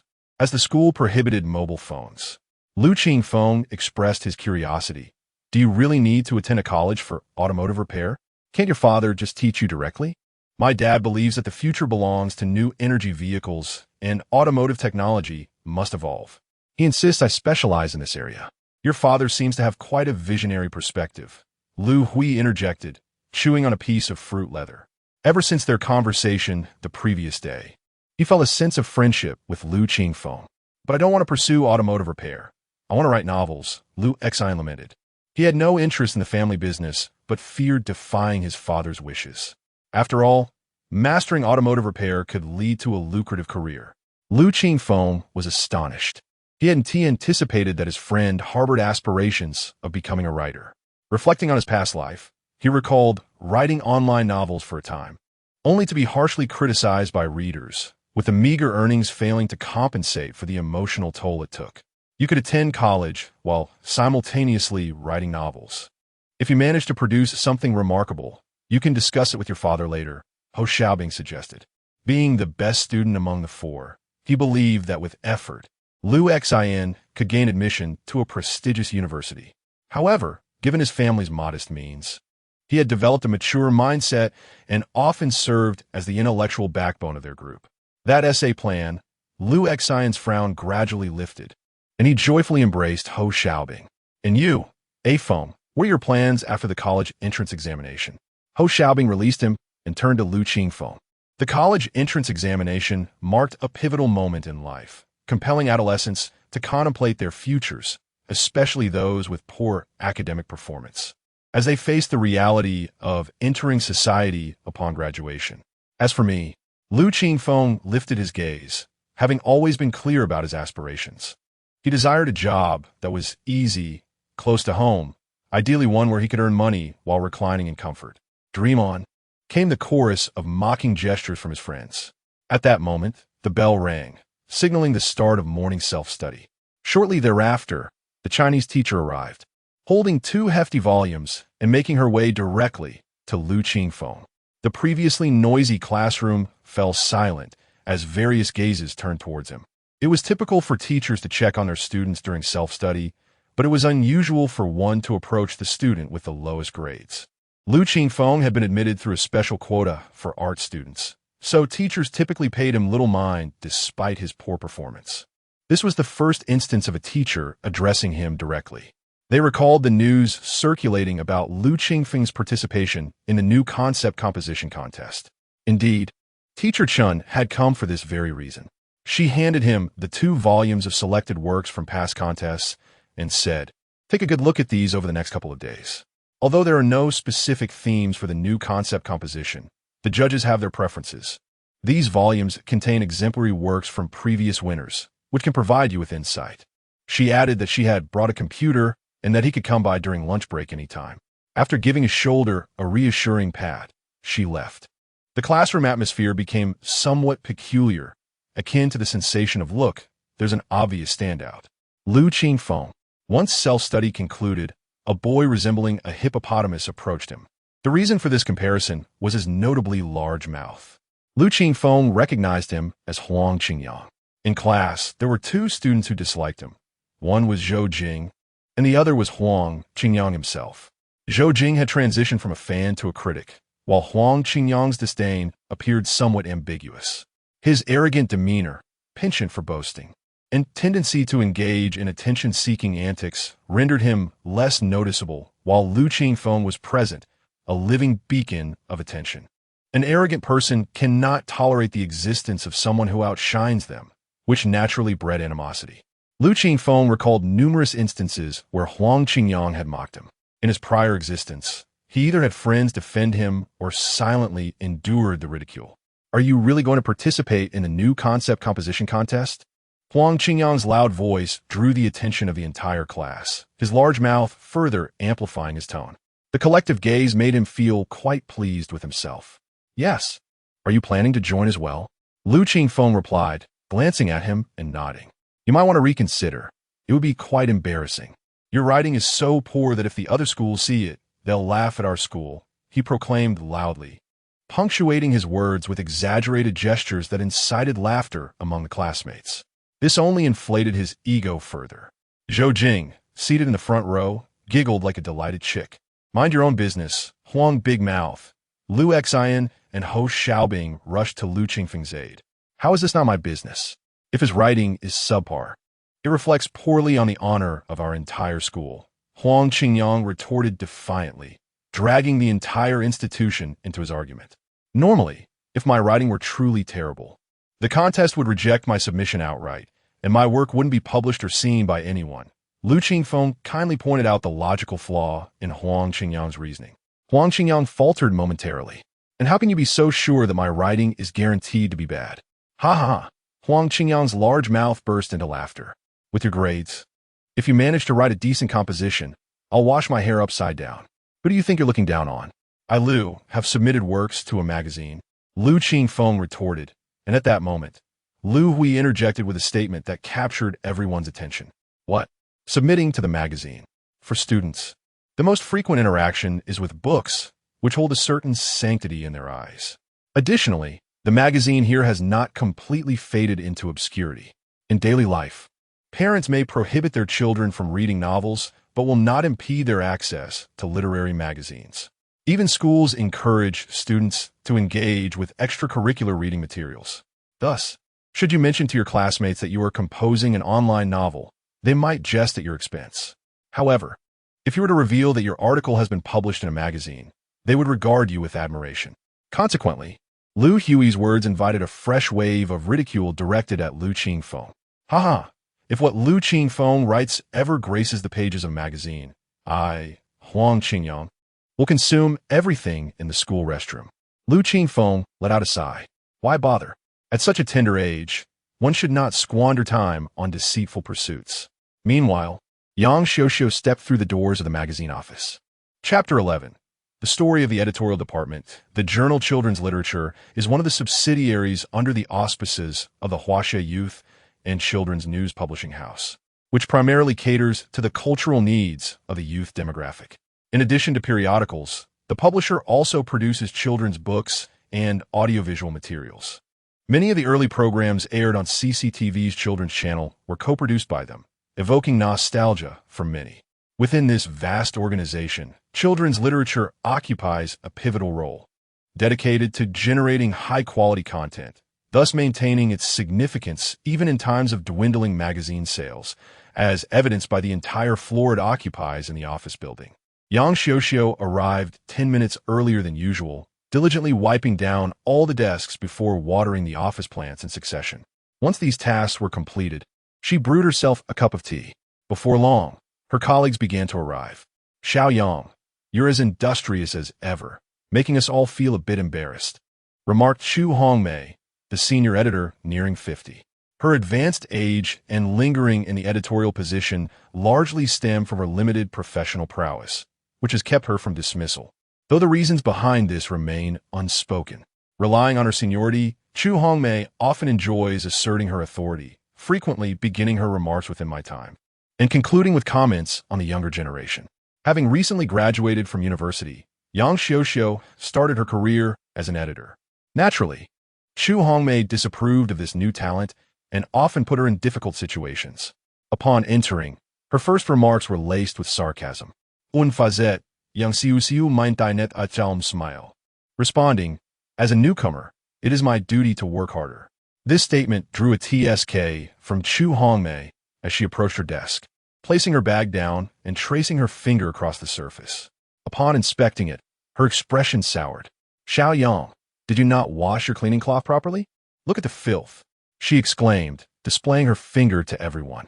This is what I mean about the younger generation. You excel in superficial tasks. But if you choose to clean, you should do it well. All right, it's not a major issue. No need to make such a fuss, interjected Qian Yoxin, the affable veteran in his late 30s, whose premature graying has made him particularly protective of his remaining hair. Chu Hongmei glared at him, ready to launch into a lengthy diatribe, when the chief editor, Wang Weimin, entered. It seems everyone is in high spirits. I have an announcement, he declared, clapping his hands and summoning the editors. Everyone knows that the rise of the internet has significantly impacted traditional publishing, altering readers' habits. Our primary audience for children's literature consists of children aged 5 to 15, which has fared slightly better. However, the decline in article quality over the past 2 years is undeniable. In both traditional and digital realms, content is king. Yesterday, the upper management convened a meeting and market research indicates our subscription rates have dropped by 0. 6% this quarter compared to the last. It is evident that children's literature must undergo transformation. We have decided to launch a brand new column featuring a selection of exquisite fairy tales, alongside introducing several emerging writers. The upcoming issue will serve as a trial run, so the responsibility of our editorial department is substantial. In the next few days, please solicit contributions. If you encounter promising content, bring it to me. Time is short, and the task is weighty, so let us all put in our best efforts. As Wang Weimin concluded, Chu Hongmei was quick to support him. The chief editor is right. We cannot lag behind. I happen to have 2 news stories from the young writer Qiu Ji. This young talent is quite impressive. Perhaps you could provide some guidance. Chief editor Wang Weimin smiled politely, well aware of Chu Hongmei and her connections, yet holding a respectable position himself. He regarded her largely as a tolerated presence. After encouraging the team with a few more words, he retreated to his office. The editors discussed the situation while lamenting the impending overtime. Yang Xiuxiu retrieved her notebook from her bag, glancing at Chu Hongmei as she entered the chief editor's office. Upon hearing about the premium column and the emerging writers initiative, she immediately thought of Lu Qingfeng and the manuscript in her possession. Although she had faith in her own evaluative skills, her recent entry into the editorial world left her feeling somewhat uncertain. Despite the chief editor's assurance that commendable manuscripts could be brought directly to him, she still desired a second opinion. With this in mind, she approached Qian Yoxin. Upon hearing her request, he readily agreed, smiling, "Sure, send it to my email. I'll take a look." Yang Xiuxiu placed her notebook before him. After a moment pause, he chuckled, "Xiaoyang, the author you're submitting is quite the character. Using a student notebook for submissions is a first for me." Yang Xiuxiu smiled knowingly, recalling Lu Qingfeng's eyes. For reasons unknown, they formed the deepest impression of youth in her heart. Qian Yoxin began to peruse the notebook, noting the scattered concepts at the beginning. As he delved into the main text, he fell silent, immersing himself in the reading. The first tale, The Little Match Girl, was brief and quickly finished. Instead of flipping forward, he reread it, closing his eyes for contemplation before moving on to the next piece. The Ugly Duckling, being lengthier, warranted a more meticulous examination. It took him half an hour to complete both stories. At that moment, Chu Hongmei emerged, radiating satisfaction, her demeanor suggesting she had successfully recommended her manuscript. "Qianbian, what do you think?" Yang Xiuxiu inquired. Qian Yoxin lifted his teacup for a sip, reclining in his chair with an air of contentment, simply stating, "Go ahead." He offered no further comment. Yet Yang Xiuxiu's face lit up with joy. The editorial team was well aware of Qian Yoxin's habits. Whenever he encountered a remarkable story, he exhibited this particular reaction. According to his own words, it was a matter of promoting tea with literature, a refined pleasure of life. His discerning taste was evident. Having mentored numerous renowned children's authors, and it had become increasingly rare to witness such enthusiasm from him in recent years. When it appeared, it signified assurance. "Thank you for your assistance, Qianbian," Yang Xiuxiu said, taking the notebook to the chief editor's office. Meanwhile, Chu Hongmei was boasting to others about the excellence of her recommended article. Noticing Yang Xiuxiu's movement, she called out, "Xiaoyang, do you have a manuscript? Let me take a look." Don't waste Chief Editor Wang's time with an inferior submission. Yang Xiuxiu smiled gently. "No need. I've already had Qianbian review it." With that, she politely bowed her head and entered the chief editor's office. Chu Hongmei's expression soured, and she muttered discontentedly about the younger generation's lack of respect for their elders and their inability to appreciate kindness. The editorial team had long grown accustomed to her temperament, choosing to ignore her. 10 minutes later, Yang Xiuxiu emerged, her face aglow with happiness, clearly having received affirmation for her manuscript. Chu Hongmei's discontent deepened, though she plastered on a smile, saying, "Congratulations, Xiaoyang. It's quite an achievement for a newcomer to secure a spot in the premium column." Yang Xiuxiu humbly replied, "It has little to do with me. The essence lies in the writer's story." Upon hearing this, Chu Hongmei immediately retorted with a hint of condescension. "Xiaoyang, your perspective is misguided. While it is true that exceptional writers are not rare, the presence of a discerning editor is indeed uncommon. Even the most talented authors may not have their opportunities unfold without our endorsement. She then shifted her tone. I heard from Chief Editor Wang that a new column will be launched featuring audience preference surveys. Let us compete and see whose submissions garner the most acclaim. What do you say? Xiaoyang felt there was no need for such competition and was about to voice her thoughts when old Qian interjected. I believe old Chu's suggestion is commendable. A healthy rivalry could indeed foster our creativity, and the establishment of a quality column would bolster our enthusiasm as editors. Xiaoyang, why not engage in a friendly contest with your elder sister Chu? With old Qian's endorsement, Chu Hongmei felt elated. Thus, matters were settled. Xiao Yang, though reluctant, nodded in agreement. Chapter 12. Let the bullets fly. For a while, Lu Qingfeng was unaware of the events unfolding at the magazine office. As he grappled with his own dilemmas, the news of his participation in the new concept writing competition and his submission to the magazine circulated within a small circle. Albeit not unexpectedly, such occurrences were quite the topic of discussion at the third high school, which was not renowned for its academic prowess. Furthermore, the protagonist of this narrative was none other than the student who ranked at the bottom of his grade, adding an extra layer of intrigue. Have you heard? Lu Qingfeng from Class 2 of the third year is entering the new concept writing competition and has submitted a piece to the magazine. Who is Lu Qingfeng, you ask? Ah, he is the one with abysmal grades, the very last in his class. Can you believe the audacity? Our classmate Dai Tingting, who aces every assignment, once submitted work too, but it was rejected. How ironic. After the third period, while heading to the restroom with Lu Xian and others, Lu Qingfeng overheard this banter. He listened intently as his peers dissected the gossip surrounding him. You're unaware, but there's more to this story.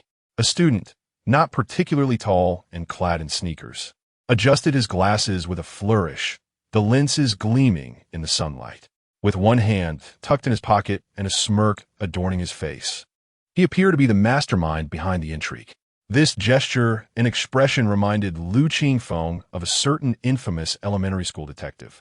The two classmates beside this detective egged him on. What is this hidden truth? Do tell. With a playful flick of his bangs, the student posed another question. Do you know who the senior was before? The classmates shook their heads in unison. He was once a star in the entertainment industry. Lu Qingfeng internally scoffed, feeling overly exalted. He had merely been a second-rate artist, indulging in self-absorbed antics within a small circle. The classmates, however, appeared utterly convinced, their expressions filled with anticipation for a juicy revelation. Is that true? Why haven't we heard about this before? There is no doubt about it. During his first year, Lu Qingfeng was quite the sensation. Ask any third-year student. We're unaware, because his fame lasted only a year. By his second year, he had lost it all and faded into obscurity. What does this even have to do with his participation in the writing competition? One student interjected, puzzled. Lu Qingfeng nodded in agreement from the back. Don't rush, I haven't finished yet. Here comes the crux of the matter. According to reliable sources, when Lu Qingfeng was at his peak, there was a fan club in their class, and one girl was particularly supportive of him, treating him exceptionally well. When he fell from grace, she was devastated, feeling deceived by him. Consequently, Lu Qingfeng felt immense guilt and resolved to strive harder for her sake. However, lacking inherent talent, he sought alternative paths leading to this incident. In essence, Lu Qingfeng's actions were an attempt to win back the girl's heart. Do you understand now? The earlier narrative was coherent, yet the latter left Lu Qingfeng bewildered. What an absurd script, crafted by a third-rate screenwriter. Where did this gossip even originate? Liu Xin Juke, wrapping an arm around his shoulder. Feng, you're trending again. Ho Xiaobing, however, did not view this as a positive development. This is far too ludicrous. It must be Huang Qingyang and Zhou Jing's doing. We should inform a teacher to curb this rumor. Lu Qingfeng shook his head, sensing that it might not be entirely detrimental. If this had happened yesterday, before Yang Xiuxiu confiscated his manuscript, he would have felt overwhelmed. Yet, now that his submission had passed the review, the more widespread the rumor, the more beneficial it would be for him. Therefore, even if Huang Qingyang and the others refrained from causing trouble, he would find a way to amplify the situation himself, awaiting a turnaround to seize this wave of attention. Simultaneously, he could establish his persona as a literary genius, offsetting the fallout from his previous image as an academic overachiever. In his past life, Lu Qingfeng had no connection to the entertainment industry. However, one need not have experienced it directly to understand the common practice of replacing a failed persona with a more recognizable one, a strategy frequently employed in showbiz. The most notable example is that of a former contestant known for donning suspenders. Initially, the agency branded him as a pure-hearted boy with a love for music. When his talent in that area failed to shine, the internet quickly turned him into a meme. The agency initially resisted, but eventually embraced the narrative, leveraging it for publicity. Despite the negative connotations, one cannot deny the traffic it generated. In the vast realm of entertainment, few can rival his level of recognition. Had it not been for the subsequent controversies, he would still be among the top stars. Even if he faded into obscurity, the meme remained, leaving an indelible mark in the industry. Such tactics may not be sophisticated, yet they are undeniably effective. Let the bullets fly for a while. At noon, after classes ended, Lu Qingfeng ventured out with Lu Xian, Ho Xiaobing, and El Hui for a meal of stir-fried dishes. The prices near the school were reasonable, and the four spent a total of 120 yuan. After the meal, Lu Qingfeng honored his promise and topped up Lu Xian SQ. He then bid farewell to Lu and El, returning to school with Ho Xiaobing. Ho Xiaobing intended to tackle some problems, while Lu Qingfeng sought out Teacher Chen. Teacher Chen, I heard that Lu Qingfeng from your class is entering the new concept writing competition. As he approached the doorway, he overheard someone speaking inside. Indeed, how did you hear about this? This news has spread widely among the students. I learned of it from our class as well. Teacher Chen, you must keep an eye on this. While it's a positive endeavor, Lu Qingfeng's situation is quite unique, and the discussions among students are not particularly friendly. It feels as though he is being put on display. You know how sensitive children of this age can be. A single misstep could lead to an unfortunate incident. Another teacher kindly cautioned. Thank you, Teacher Wang. I indeed overlooked this. Teacher Chen's voice followed. Lu Qingfeng chose not to eavesdrop further and called out. Reporting in. Come in. Have a seat. Hearing the response, Teacher Chen gestured for him to enter. Upon entering, Lu Qingfeng noticed a young male teacher smiling at him, who then stepped outside. It must be said that most teachers possess a commendable sense of responsibility. Have you read the material? What are your thoughts? Teacher Chen poured him a glass of water and gently inquired. I do have some ideas, Lu Qingfeng replied, taking a sip of water and contemplating before speaking. Although the new concept writing competition imposes no restrictions on themes, I observed this morning that they do have their preferences. In summary, it revolves around novelty and writing style. Elaborate on that, Teacher Chen encouraged. Lu Qingfeng, unfazed, shared his perspective. It's quite simple, really. Novelty does not equate to an innovative theme. After so many years of the new concept writing competition, every conceivable topic has likely been explored. The essence of novelty lies in the angle of approach. Even when writing about daily life, judges favor pieces that offer fresh interpretations. As for writing style, it goes without saying that well-crafted works exhibit superior prose, with the new concept favoring those that blend natural flow with a hint of introspection. Of course, these are merely my analyses. Chapter 13.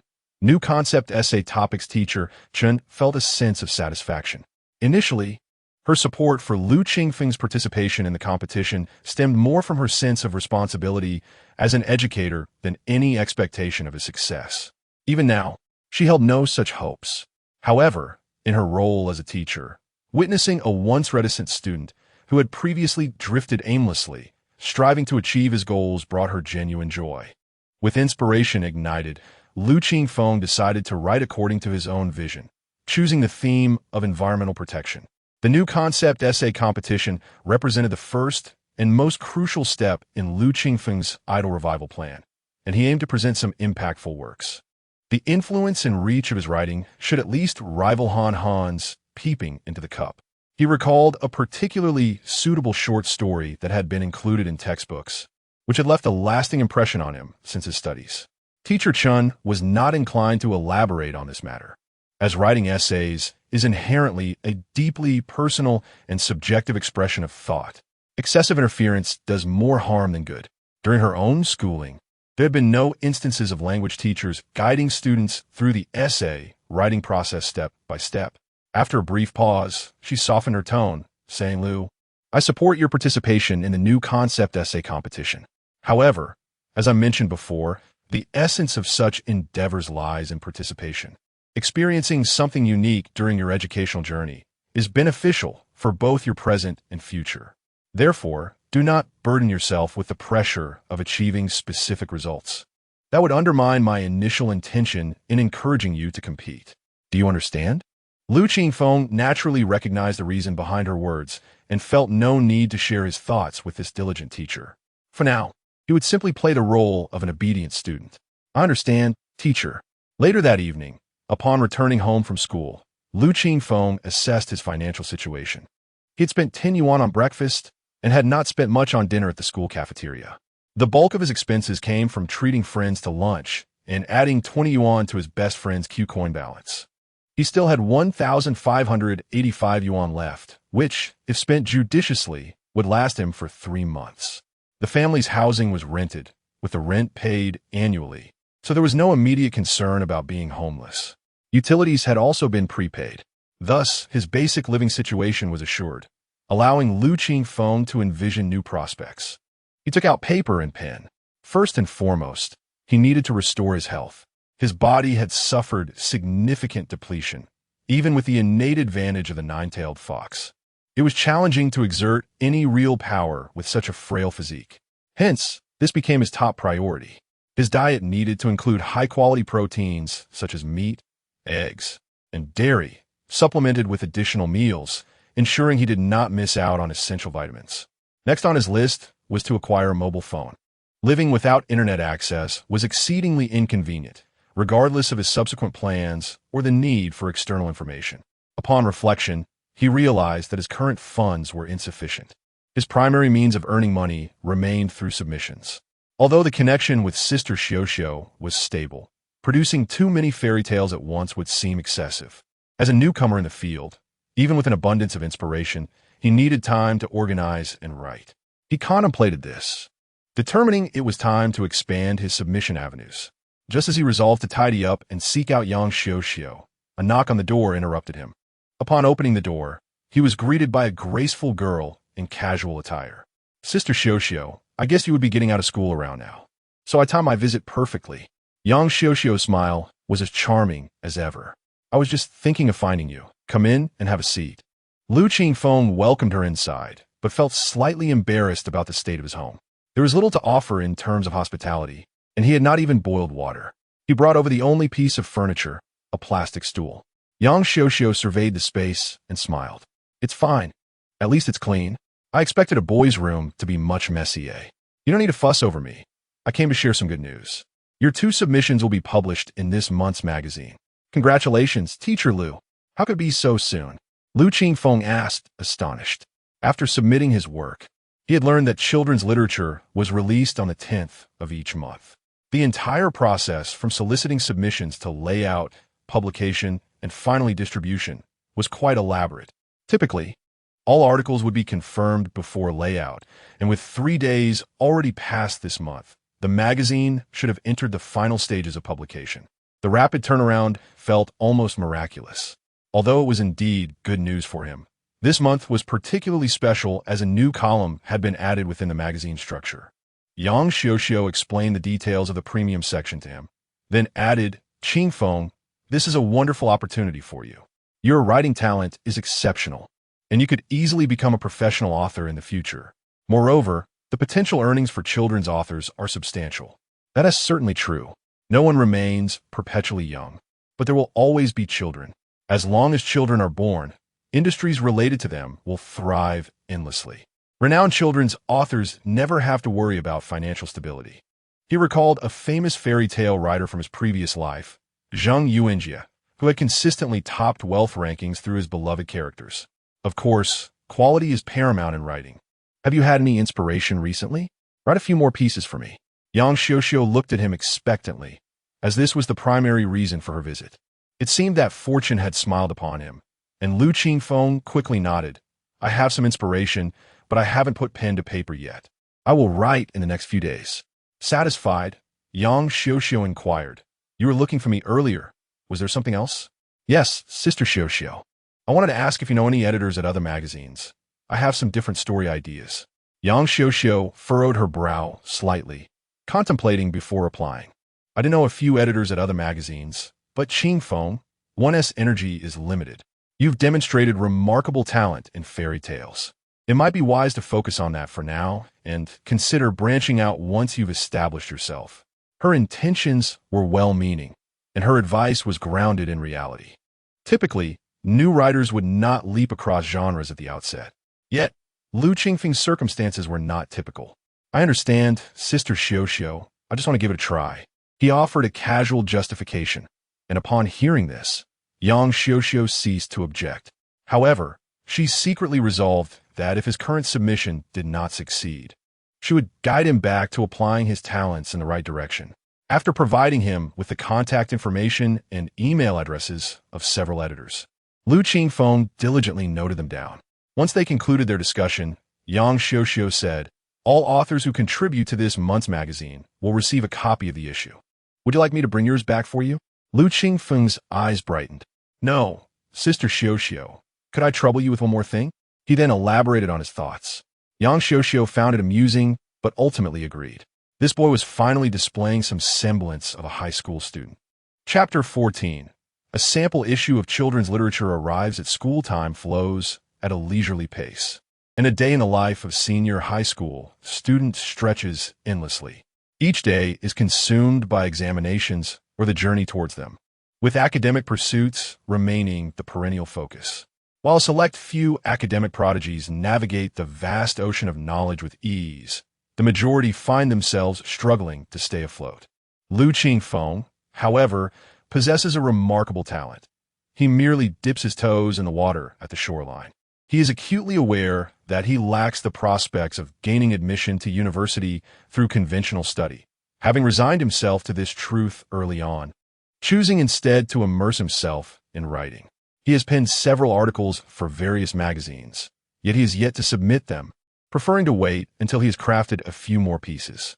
Simultaneously, he is engaged in a new concept writing competition, setting aside time each day to converse with Teacher Chun about his writing ideas, laying the groundwork for future works. His diet has also become increasingly varied. This weekend, he purchased a significant quantity of eggs and milk from the market, and even prepared some braised beef, bringing it to school for supplementary meals.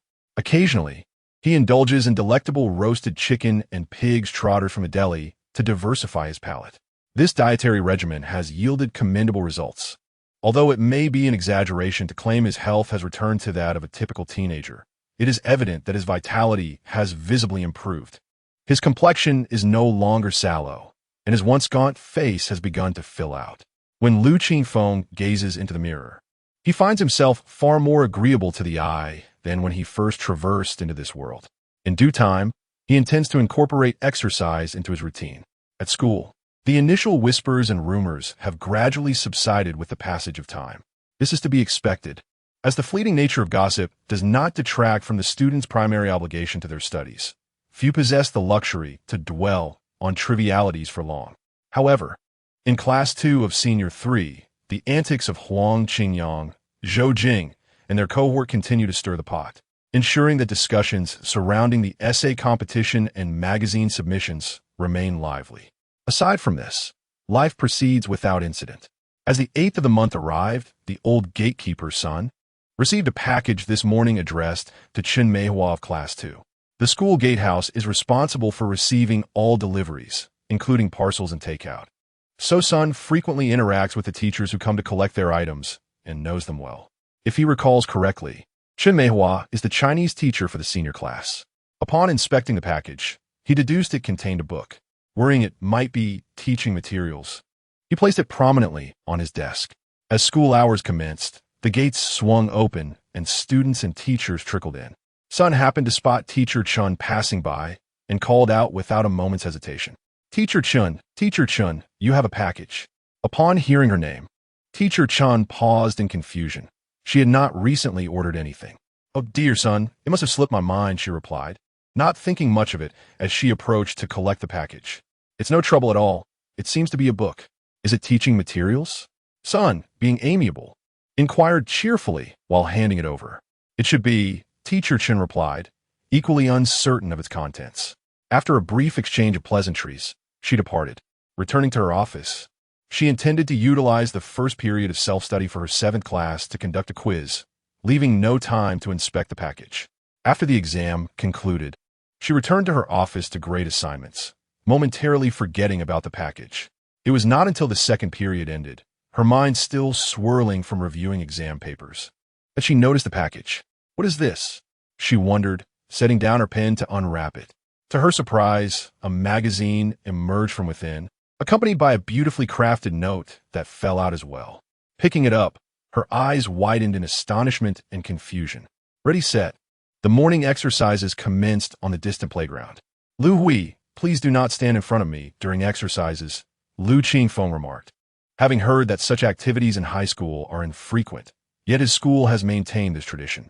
The melody for the exercises was supposedly selected after consulting with the entire student body, making it quite dynamic. Historically, school exercises have produced their fair share of eccentricities, and Lu Hui is undeniably one of those flamboyant performers. His arms, waist, and hips sway with an unparalleled charisma, much to the chagrin of Lu Vixen, who stand behind him, wishing he could deliver a swift reprimand. You wouldn't understand. My rendition embodies the spirit of modern high school students, Lu Hui asserted confidently. Scram. If you act up again, don't blame me for being harsh, Lu Vixen retorted, fingers poised as if ready to strike. The 4 of them bantered back to the classroom, where Lu Qingfeng opened a carton of milk to sip. Just as Lu Vixen was about to call for a bathroom break, Huang Qingyang sauntered in through the back door, flanked by 2 companions. Great author. Have you received any news regarding your submission to the magazine? We are eagerly awaiting your masterpiece, he said with a smirk, accompanied by laughter from his companions. Lu Qingfeng found it difficult to comprehend the motivation behind Huang Qingyang's antics, which seemed to serve no benefit to him.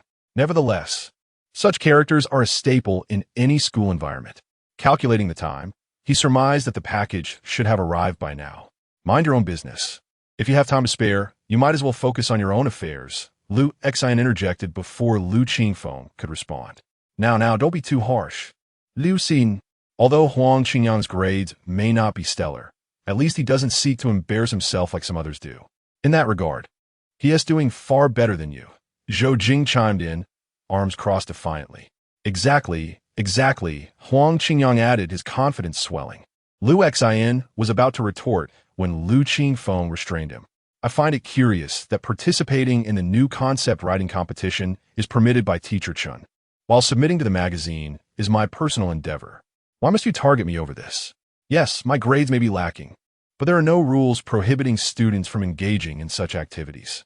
Whether my submissions succeed or acquire recognition is solely my concern, and it is not for you to dictate.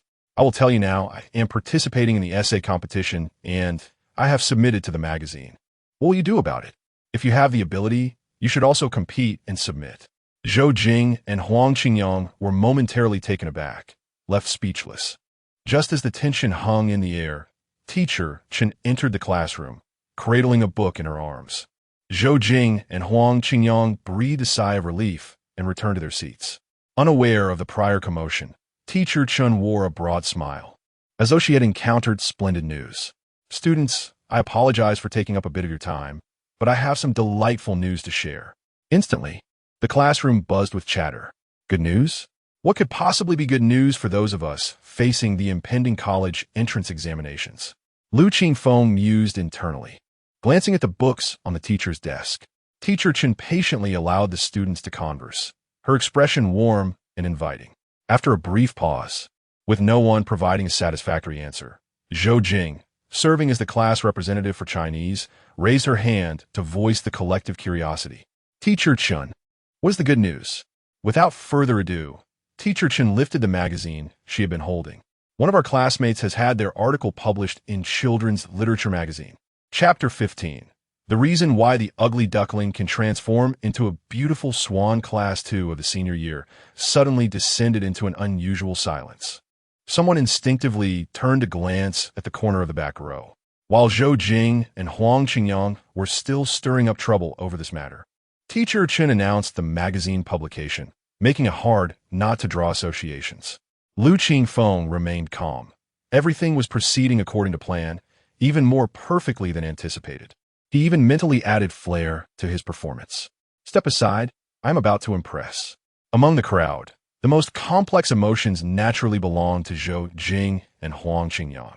Huang Qingyang's face flushed slightly, embodying a sense of helplessness as if a storm were brewing, perhaps recalling the bold proclamation he made days ago. Zhou Jing held onto a flicker of hope. Teacher, which student is it? Her voice trembled with a mix of indignation and anticipation, yearning for the truth to be unveiled while secretly wishing it was all just a dream. Teacher Chen beamed, his voice resonant. It is Lu Qingfeng. A flash of realization struck, and Zhou Jing shrank into herself, speechless. Huang Qingyang began contemplating how to extricate himself, hoping everyone had forgotten his prior boast about clearing the toilets. At that moment, the classroom erupted like a pot of boiling oil, bursting with excitement. Wow, impressive. He usually keeps a low profile and his grades aren't stellar. Who knew he had this talent? I suspect it's one of those low-quality magazines. Regardless, it's still remarkable. What does it matter? No points for the college entrance exam. I'm more curious about what he wrote. The students fervently debated, each contributing their thoughts. Teacher, Lu Xan exclaimed, stepping onto a chair, arm raised high. Read it to us. Many echoed his enthusiasm. Someone posed a pivotal question. Teacher, what children's literature magazine are you referring to? Zhou Jing, previously despondent, suddenly perked up. Indeed, even a random pamphlet from a men's clinic could be considered a magazine. The quality of the publication matters. For those students indifferent to such distinctions, discerning the value of these magazines was challenging. What if Lu Qingfeng carelessly submitted to a disreputable magazine and got accepted? Zhou Jing felt compelled to clarify this matter. Ding dong. The class bell rang. Teacher Chen gestured for quiet, calming the restless classroom. Since everyone is interested, let us turn this into a relaxing extracurricular lesson. Cheers erupted from the students. Teacher, you should introduce the magazine to us. Yet, Zhou Jing was eager to confirm her suspicions. All right, let me introduce it. I only learned about it after receiving the magazine myself. Teacher Chen held up the magazine for all to see. The cover featured a whimsical, colorful drawing, with children's literature boldly inscribed in red at the top. There were several logos indicating the publishing unit, with the publication number at the bottom.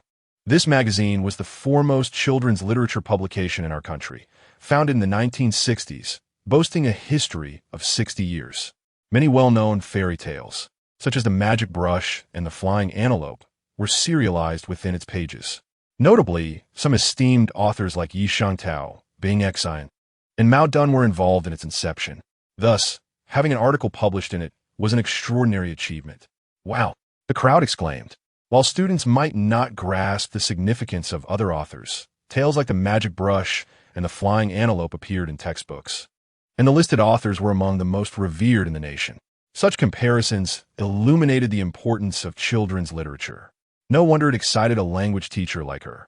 Zhou Jing, however, fell completely silent. She wished for nothing more than to disappear.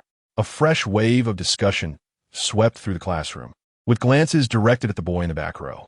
Lu Qingfeng maintained a composed facade, yet internally, he reveled in the success of his initial plan to rehabilitate his tarnished reputation.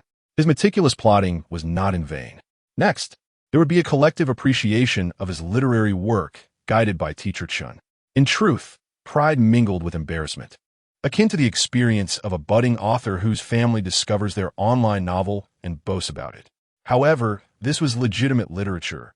It was not so severe, and he could adapt. Teacher Chen read with passionate expression, while the students listened intently. Yet, their inner thoughts remained unknown. After all, The Little Match Girl and The Ugly Duckling were merely two fairy tales. The original author, Anderson, wrote in a simple style that might not captivate high school students. They had outgrown fairy tales and might even consider them less interesting than online novels. Nonetheless, Teacher Chen praised the work, prompting Lu Qingfeng to stand. Lu Qingfeng, share the inspiration behind these two stories.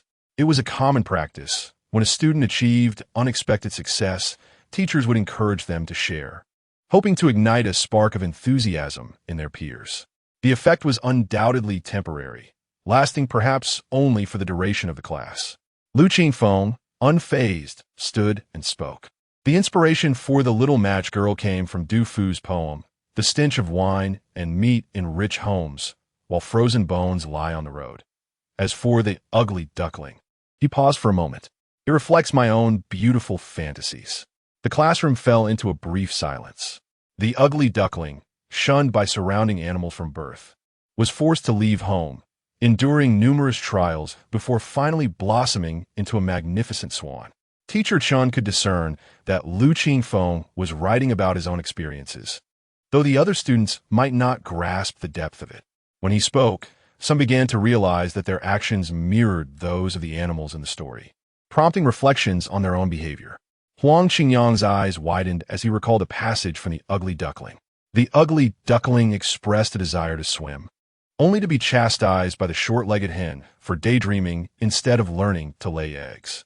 The ugly duckling retorted, "You do not understand me." The hen, infuriated, argued, "Go ask the gentleman cat if he wishes to go into the water, or if the owner of the cottage would allow the water to reach above his head. Can you be wiser than us? We only wish the best for you." This was akin to his own dismissive remarks toward Lu Qingfeng, as if he were a less talented version of the boy.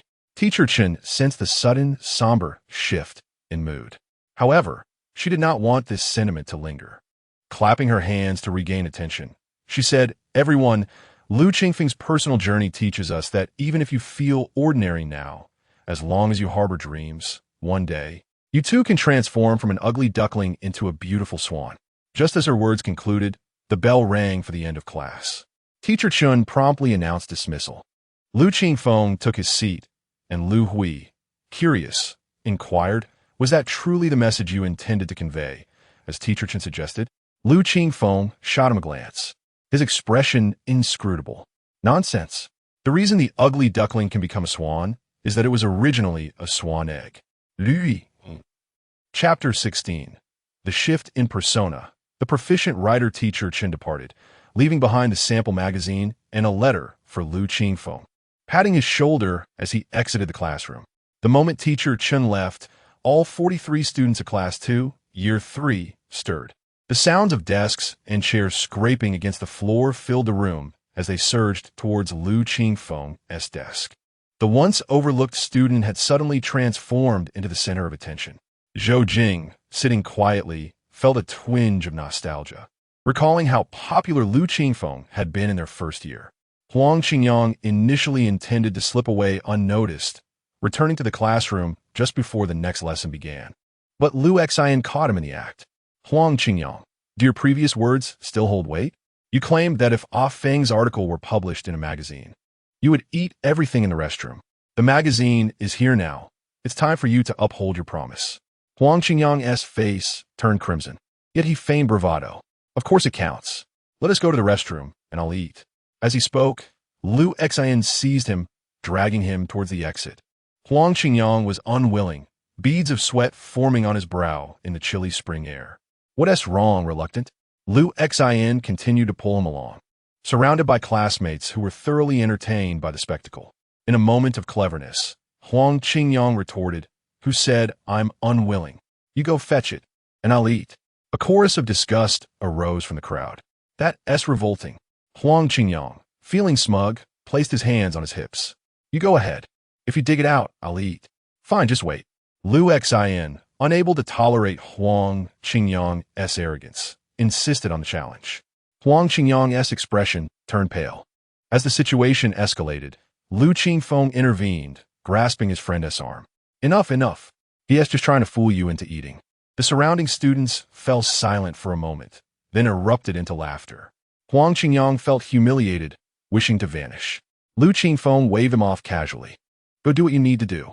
With that, he ignored Huang Qingyang, who slinked out of the classroom, no longer the focus of attention, as everyone surrounded Lu Qingfeng. "Lu Qingfeng, could you show me the magazine?" "Lu Qingfeng, what made you think of writing fairy tales?" "Lu Qingfeng, is it difficult to submit to the magazine? How did you do it?" A multitude of questions echoed around him. The sudden enthusiasm stemmed from astonishment and a hint of guilt, a desire to make amends. Yet, the youth were not inclined to express apologies. They preferred to convey their sentiments through actions, much like how, in childhood, a simple offering of snacks could mend a quarrel without words. Lu Qingfeng smiled and engaged with them, passing the magazine around. Hua Xiaobing noticed the letter on the desk and reached for it, but Lu Xin snatched it away. "Hello, teacher Lu Qingfeng. I am an editor for children's literature. Thank you for your submission. We have received your manuscripts. The Little Match Girl and The Ugly Duckling are both excellent works and will be included in this issue. We look forward to your continued submissions." He read aloud, and a collective gasp of admiration spread among the students. The reality of their classmate being addressed as teacher in the letter struck them, marking the transformation of Lu Qingfeng into, in a sense, a writer. This was not merely an online publication. His words were printed in a physical magazine, a distinction not easily attained, unlike the low barrier of entry for online writing. For many students, a true writer held a more sacred status than numerous celebrities. Lu Qingfeng felt a stir within him, sensing a shift in the legacy of the nine-tailed fox. Indeed, it appeared he was on the right path. The students remained gathered until the class bell rang. The magazine was likely passed around, and it would take time to return, but the letter remained untouched. Lu Qingfeng tucked it into his book. He deduced that the letter was penned by Yang Xiuxiu, though it had not been part of his plan. It seemed to be her own initiative. The outcome was undoubtedly positive. He resolved to write another piece for Yang Xiuxiu, thinking it would bring her joy. By lunchtime, news of his work being published spread throughout the campus, who in high school lacked friends from other classes. During lunch, tales of triumph were exchanged. "Do you know Lu Qingfeng from our class?" "Yes, the one who ranked last in the year. He had 2 fairy tales published in a magazine." "Is that true?" "Absolutely. Children's literature. You know it? Founded by Bing Xin and Yisheng Tao. It's prestigious, and he S in there." "Wow, that's impressive." "I'm tight with Lu Qingfeng." Word spread rapidly. Labels began to shift for Lu Qingfeng, from an art specialty student to a fallen idol to a poor performing student, now emerging as a hidden talent in writing, a fairy tale author. Though the impression was still fresh, many began to view him differently. By the afternoon, the faculty caught wind of the developments. "Teacher Chun," said Xiongde, the class teacher, approaching after the 3rd period. Xiongde, whose real name was Xiong Sherlin, earned his nickname due to his robust stature. He was somewhat stern but genuinely responsible, and he had come to inquire about Lu Qingfeng. "Please have a seat, Teacher Chun," he said, joining a conversation with another teacher. "Is there something you need?" "Yes, I've heard some things and wanted to verify their authenticity regarding Lu Qingfeng." Teacher Chen smiled broadly, having anticipated the inquiry. "Indeed, there's truth to it. We were just discussing this matter." The other teacher chimed in. "I heard Lu Qingfeng is also participating in the new concept composition competition." Xiongde's serious demeanor softened with a hint of amusement. "Yes, it was initially meant to give the students experience in competition without expectations of placing. Now, I find I have a bit more faith in him." Teacher Chen responded with a smile. "Indeed, your perspective is commendable." Xiongde nodded thoughtfully before continuing. "Since this child has found another path, we as educators should support him. Henceforth, we shall refrain from enforcing homework, allowing him time for writing, teaching according to the student's needs. Additionally, we should keep an eye on other valuable writing opportunities. Achievements in those could also lead to university admissions." Teacher Chen paused, then agreed with a nod. Lu Qingfeng remained unaware of the unseen benefits awaiting him, having enjoyed the most pleasant day since his arrival in this world. A day later, on the 10th, the new issue of children's literature was officially released. Chapter 17. The release of children's literature since the 1960s. Domestic magazines in China have undergone rapid development, particularly in the 1970s and 1980s, achieving a peak in the 1990s. The magazines that left a lasting impression on the post-80s and post-90s generations, such as Reader, Knowledge, Storyteller, and Youth Digest, were the 4 titans of that era. According to authoritative surveys, at its zenith, Storyteller boasted a staggering average monthly circulation of 10 million copies, while others, though slightly less, still surpassed 5 million. This phenomenon can be attributed, in part, to the distinct styles of each magazine.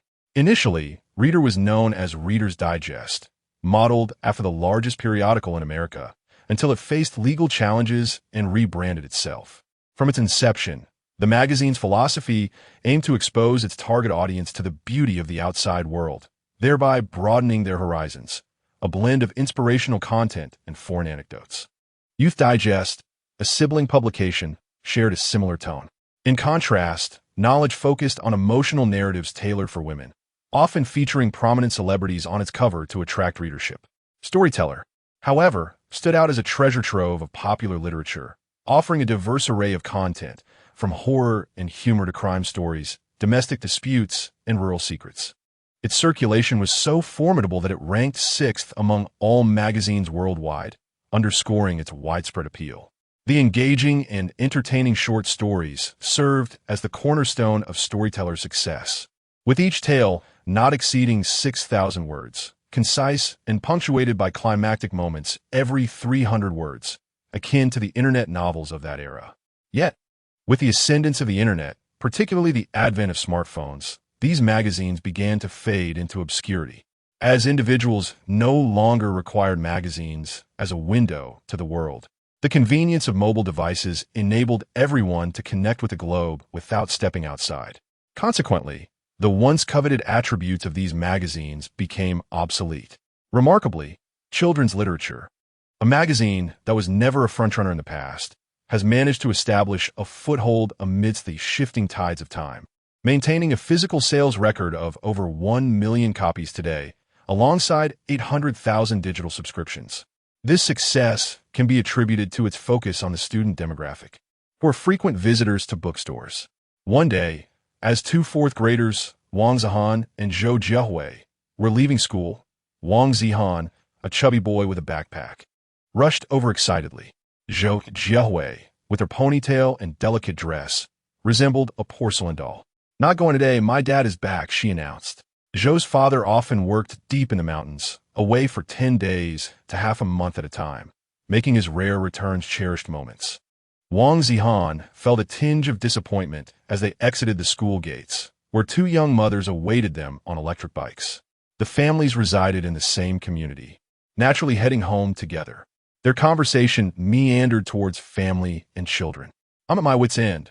Wang Zihan's vocabulary and reading comprehension have become a significant challenge. Yesterday, I was helping him with his homework on idioms, and when prompted for something big and something bold, he wrote, 'My poop is big.'" Wang's mother, young and attractive, had put on makeup to pick up her child, now filled with frustration. 4-word formation and sentence construction. He used grandfather, principal, me, and peacock dance. He wrote, "The principal grandfather performed a peacock dance for me. It drives me crazy. His essays are a mess, adjectives misused, and he never listens to guidance. It's utterly hopeless." Zhou's mother couldn't help but chuckle at the situation. Wang Zihan, seated in the back, mistakenly believed he had done something commendable and beamed with pride. "If only our Zihan had half the brain of your Jiahui," Wang's mother sighed, thinking of her own son. "You should encourage him to read more extracurricular literature and subscribe to some children's magazines," Zhou's mother suggested after a laugh. "Magazines? Aren't those just for adults?" Wang's mother thought of glossy publications like Vogue and Harper's Bazaar, which she occasionally encountered at beauty salons for clients to peruse. "We subscribe to children's literature, as well as Youth Digest and Science World, all intended for children," Zhou's mother explained. "Are they useful?" "They were subscribed by her father, but I occasionally read them myself. The content is genuinely good. Their essay bookstore just ahead. You could purchase a couple of issues to see if it's worthwhile before subscribing online." Intrigued, Wang's mother considered it. Parents are often willing to invest in their children's education. "All right, let us buy one and see." With that, they parted ways, heading to the bookstore. On Zhou Jiahui's side, upon returning home with her mother, she was greeted by her father. "Daddy." The little girl rushed towards him, her joy evident. Zhou's father, in his 30s but looking more weathered, scooped her up in a warm embrace, laughter echoing through the living room. Zhou's mother followed, feigning annoyance, but with laughter in her eyes. "All right, enough. Go to your homework. I want Daddy to help me," Zhou Jiahui insisted, clutching her father's hand. "Thank heavens. I won't be tormented anymore." She huffed playfully, scrunching her nose in mock anger. Zhou's father chuckled at the playful banter between mother and daughter. The family then divided their tasks. Zhou's mother went to prepare dinner, while Zhou's father assisted his daughter with her homework. The workload for a fourth grader was manageable, primarily focusing on character recognition, pronunciation, word formation, and basic arithmetic. Zhou Jiahui, among the top students in her class, completed her assignments promptly and then retrieved her tablet, specially designated for her use. "Dad, let us watch together." "Sure," he replied, not wanting to refuse his daughter after a long absence. Zhou Jiahui opened an application that Zhou's father recognized as one developed for children's literature, intended for online subscriptions, an account he had set up for her. She swiftly navigated to the latest issue, where the electronic version mirrored the print edition's content, divided into 8 sections: literary masterpieces, medium-length serialized stories, elegant essays, online transmissions, youth documentaries, poetic expressions, foreign literature, and 3 region books. To enhance user experience, the layout had been modified for online readers. Oh, it seems there has been a revamp with added content. As soon as she opened it, she noticed differences from what she had previously seen. Really? Zhou's father was less aware of the changes, as he himself did not read the magazine. There's an additional section for premium recommendations, Zhou Jiahui pointed out. She clicked on this new category, revealing 5 fairy tales: Little Grass, Wild Rose, The Bear and the Bee, The Little Match Girl, and The Ugly Duckling. Isn't this similar to foreign literature? Why create a separate section?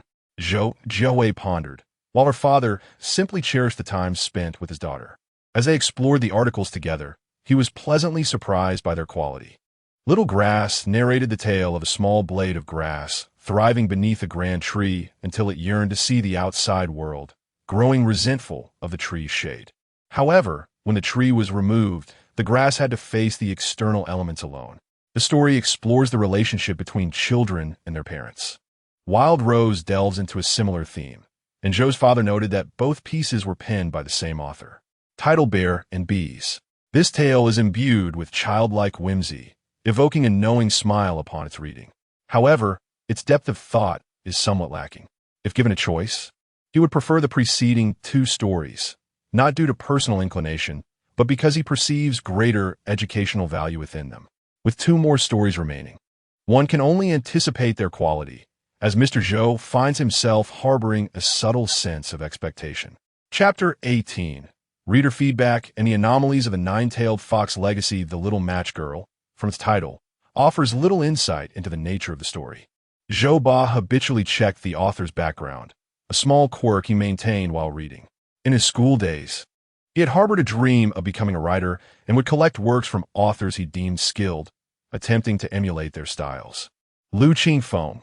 No recollection of this name came to him, unlike the authors of the previous 2 stories, Qiuji, whose collection of fairy tales he had noticed while purchasing books for his daughter. Naturally, this thought flitted away without further contemplation. There are countless children's authors in the country, and aside from a few renowned ones, most remain obscure. As his daughter, Zhou Jiahui, opened the text, he focused on the words before him. The narrative began with a poignant premise. On the eve of the Lunar New Year, a destitute little girl, clad in ill-fitting slippers, sold matches on the street.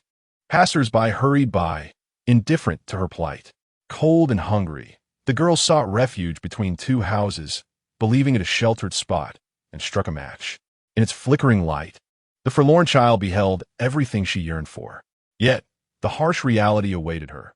The next day, she was found lifeless on the street. Zhou Ba was taken aback, instinctively pulling his daughter closer. This did not resemble a fairy tale. It unfolded more like a tragedy. The author skillfully guided the reader's emotions through the narrative. The juxtaposition of the festive New Year's Eve against the girl's misery was striking. At the story's conclusion, as the girl called to her grandmother in the flames, pleading to be taken away, the emotional impact was palpable. Frankly, Zhou Ba acknowledged the story's quality. It was indeed well written. The author's prose was profound, devoid of ornate language, yet effortlessly conjured vivid imagery. Nevertheless, he felt this story was unsuitable for children. "Daddy, why doesn't anyone want to buy the little girl's matches?" After finishing the story, Zhou Jiahui looked at her father with questioning eyes. Zhou Ba paused, If someone had purchased the girl's matches, she would have earned money, allowing her to return home, where her parents would not have beaten her, and she would not have had to die, right? Adults and children perceive the world differently. While Zhou Ba wrestled with the story's inherent issues, Zhou Jiahui empathized with its characters. Zhou Ba chuckled. You're right. What would you do if you encountered the little girl? I would buy all the matches from her, but only if Mom gives me back my New Year's money. Haha, all right.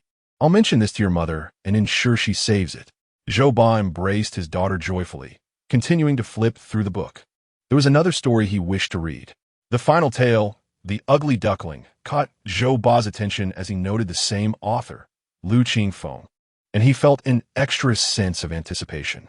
The Ugly Duckling is a quintessential anthropomorphic fairy tale, one of the most commonly used types in children's literature. With greater length, a more engaging narrative, and deeper philosophical insights, Zhou Ba refrained from commenting, as Zhou Jiahui displayed an enthusiasm surpassing that of the earlier stories.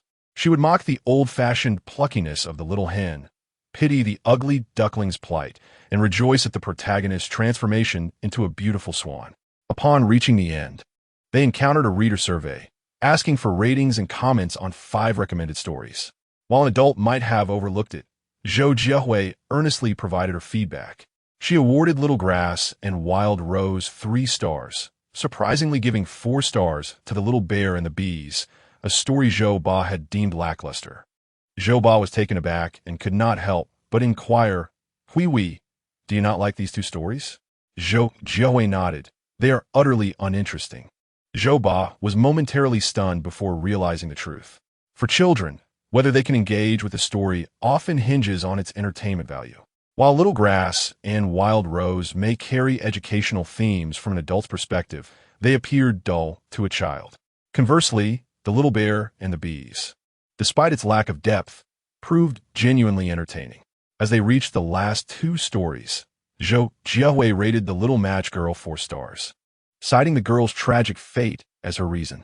She awarded The Ugly Duckling 5 stars, appreciating its joyful conclusion.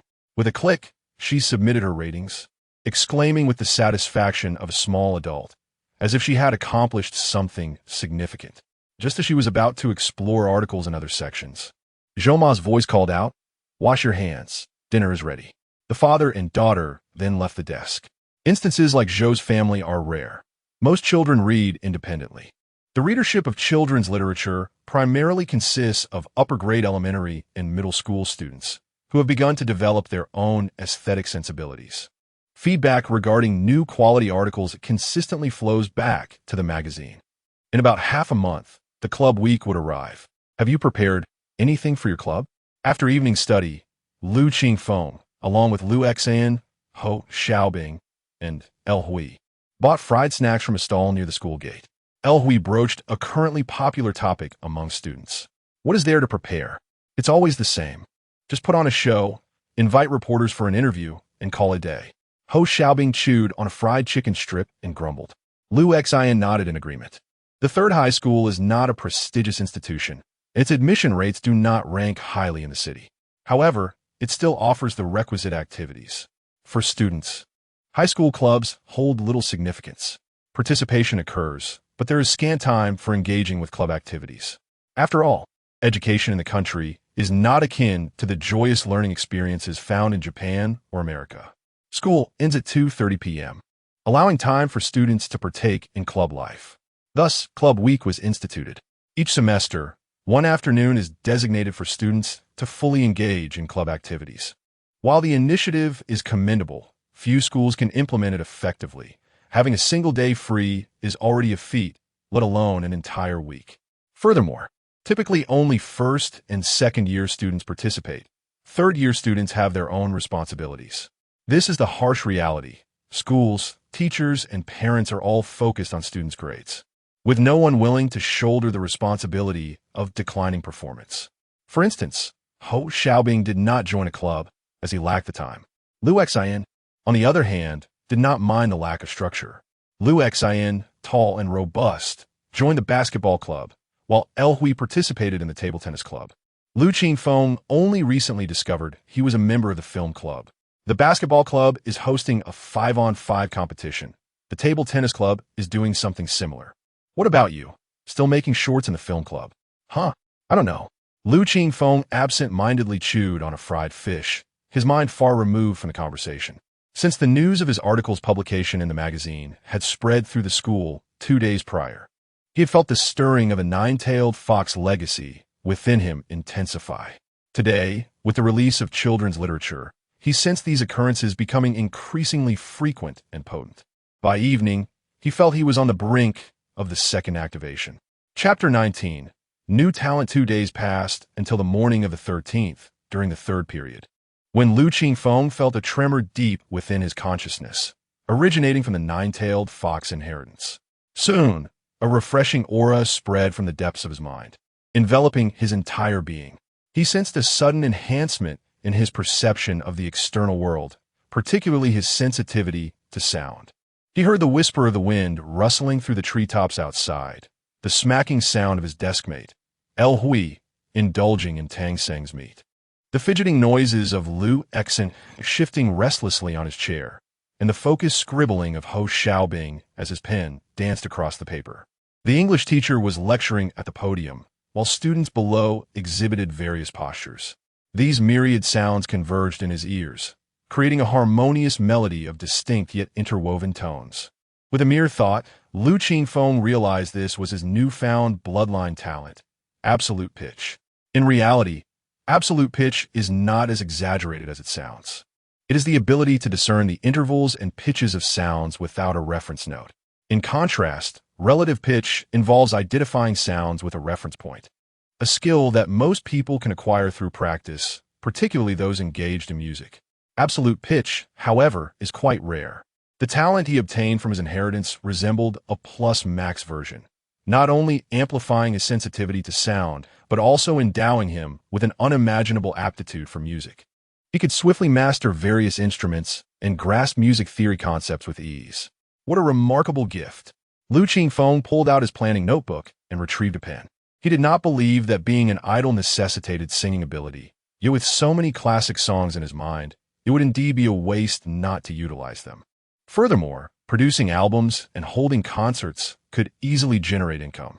During this time, he had also learned that the music market in this world was relatively prosperous, with the public willing to pay for good songs, a lucrative opportunity not to be missed.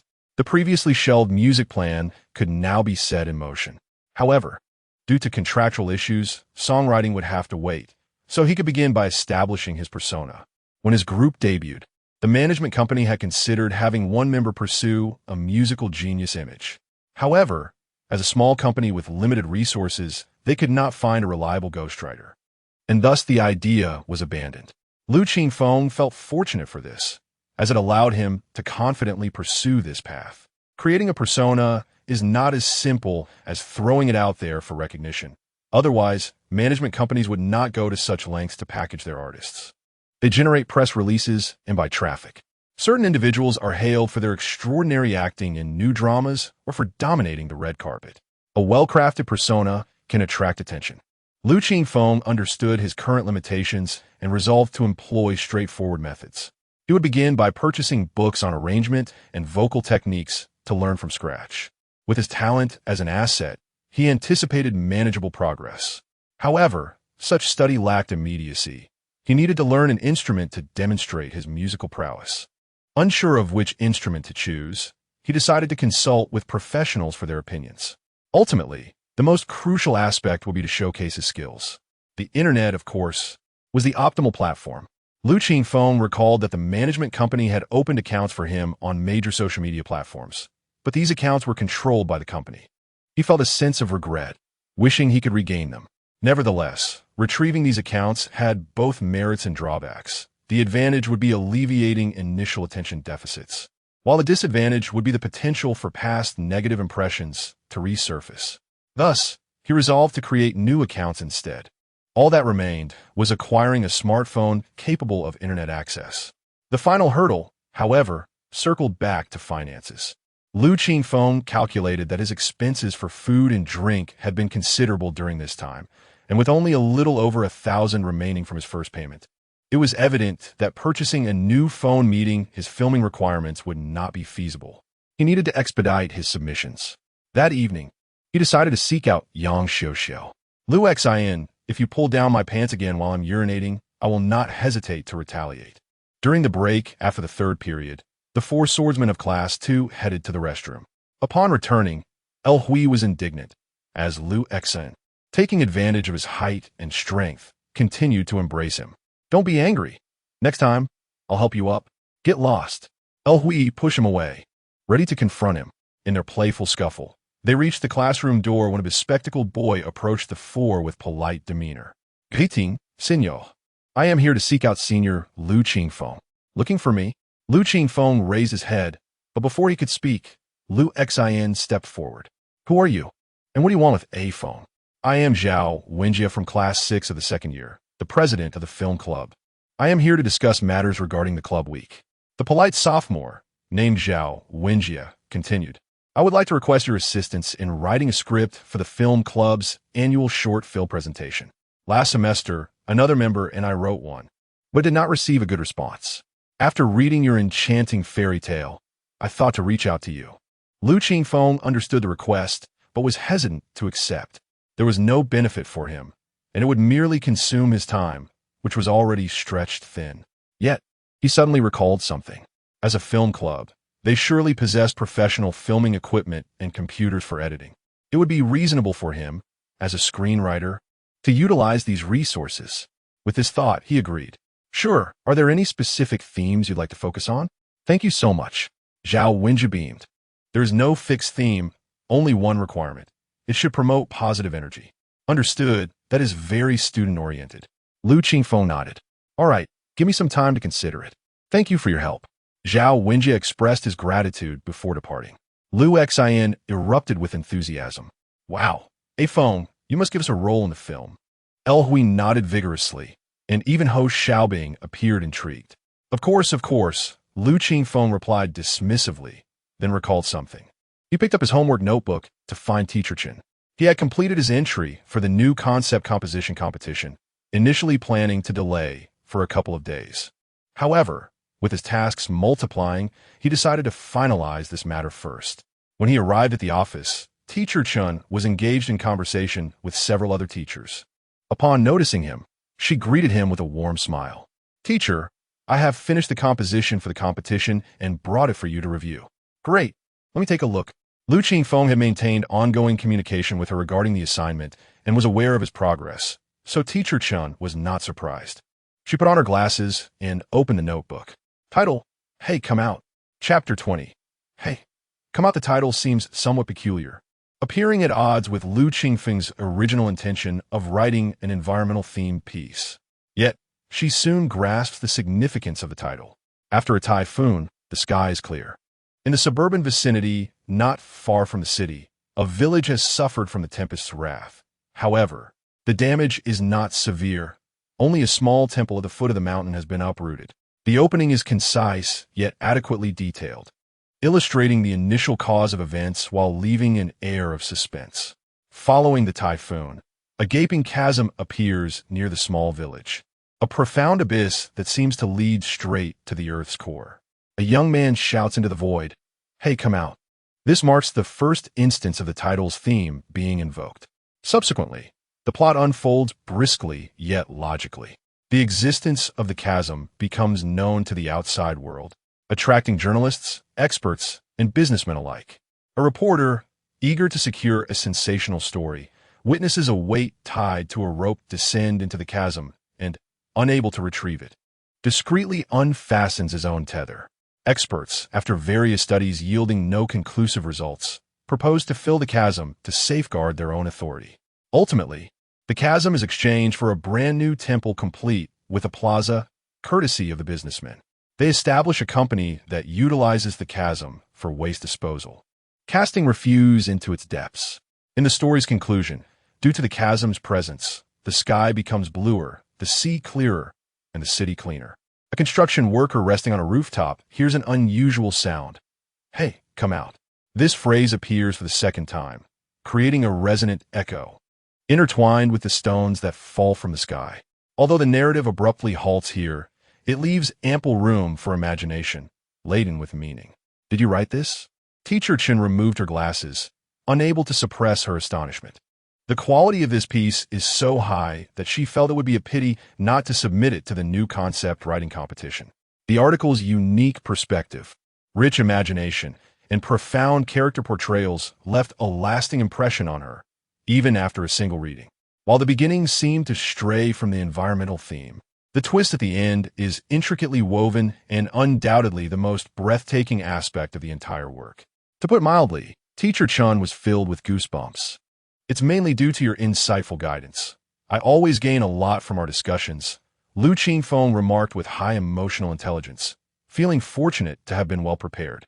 Teacher Chen nodded slightly, acknowledging that Lu Qingfeng had consulted her almost daily from the initial concept to the final draft. Thus, there was little room for doubt.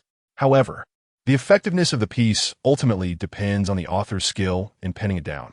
Teacher Chun had elevated her expectations for him, especially since the work was of a caliber suitable for publication. Yet, she did not anticipate that he would produce such an exceptional piece.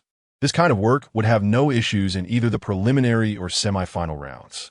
Come to my office today at noon, transfer it to my computer, and we'll submit it directly, Teacher Chen instructed. All right, Lu Qingfeng readily agreed. There is one more thing. Just as he was about to take his leave, Teacher Chen called him back. Your homeroom teacher visited me previously to discuss your writing. Xiongda no Xiong Laosher? Lu Qingfeng was somewhat surprised, as his homeroom teacher had rarely intervened in his affairs. Your homeroom teacher is a diligent and responsible educator, Teacher Chen chuckled, giving him a light pat. Lu Qingfeng smiled sheepishly. Xiong Laosher believes you possess a talent for writing, so continue to pursue it, while also alleviating your burdens in other areas. The college entrance examination is not the only pathway to university. Many institutions offer special admissions for students with talents in sports, arts, or writing. This new concept writing competition is an opportunity, but it is still uncertain. It's best to aim for other national-level essay awards. Xiong Laosher and I are keeping an eye on you, so prepare yourself. Lu Qingfeng felt genuinely moved by this. Thank you, teacher. He bowed deeply. This is our duty. Now, back to class. Come by again at noon. He returned to class to continue his studies.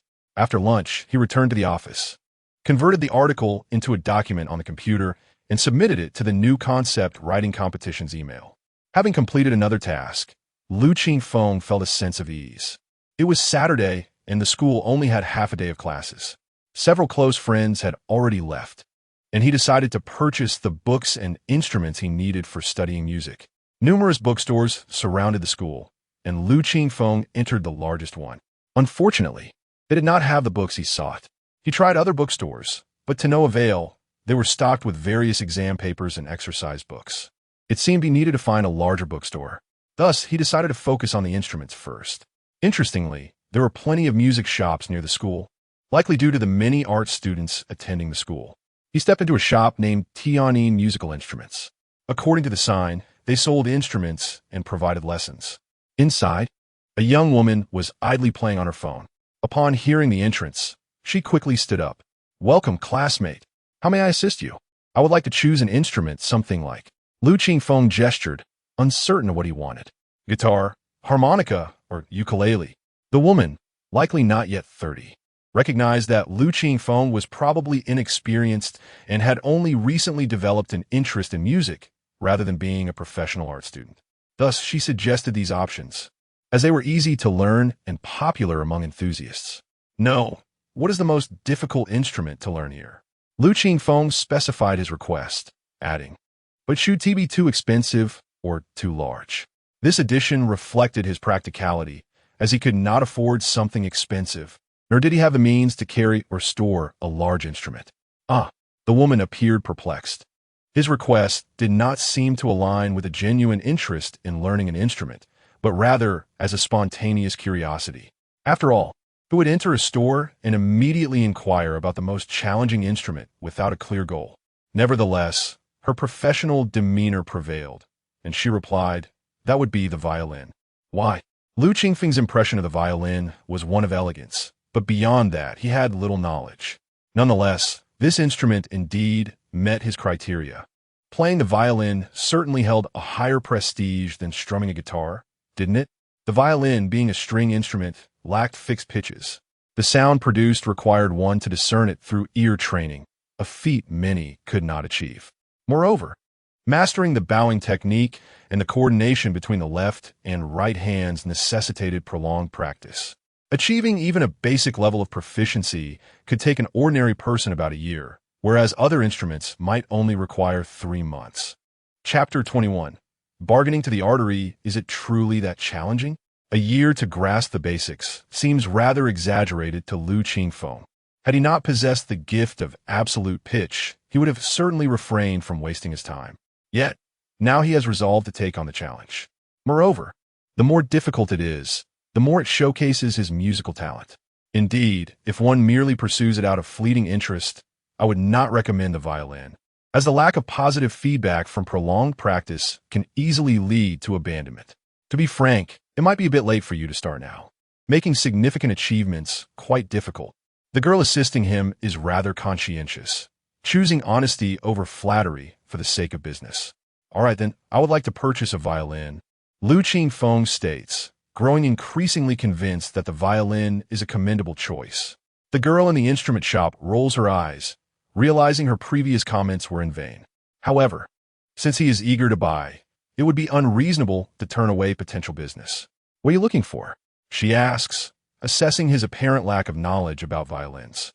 Tell me your budget. Affordable, functional, suitable for a novice like me, Lu Qingfeng replies. In other words, good cost-performance ratio. Follow me, she beckons, leading him to a display of violins. She hands him a deep red instrument, stating, "This is the Vlinus TL408, an entry-level violin crafted from spruce wood for the body.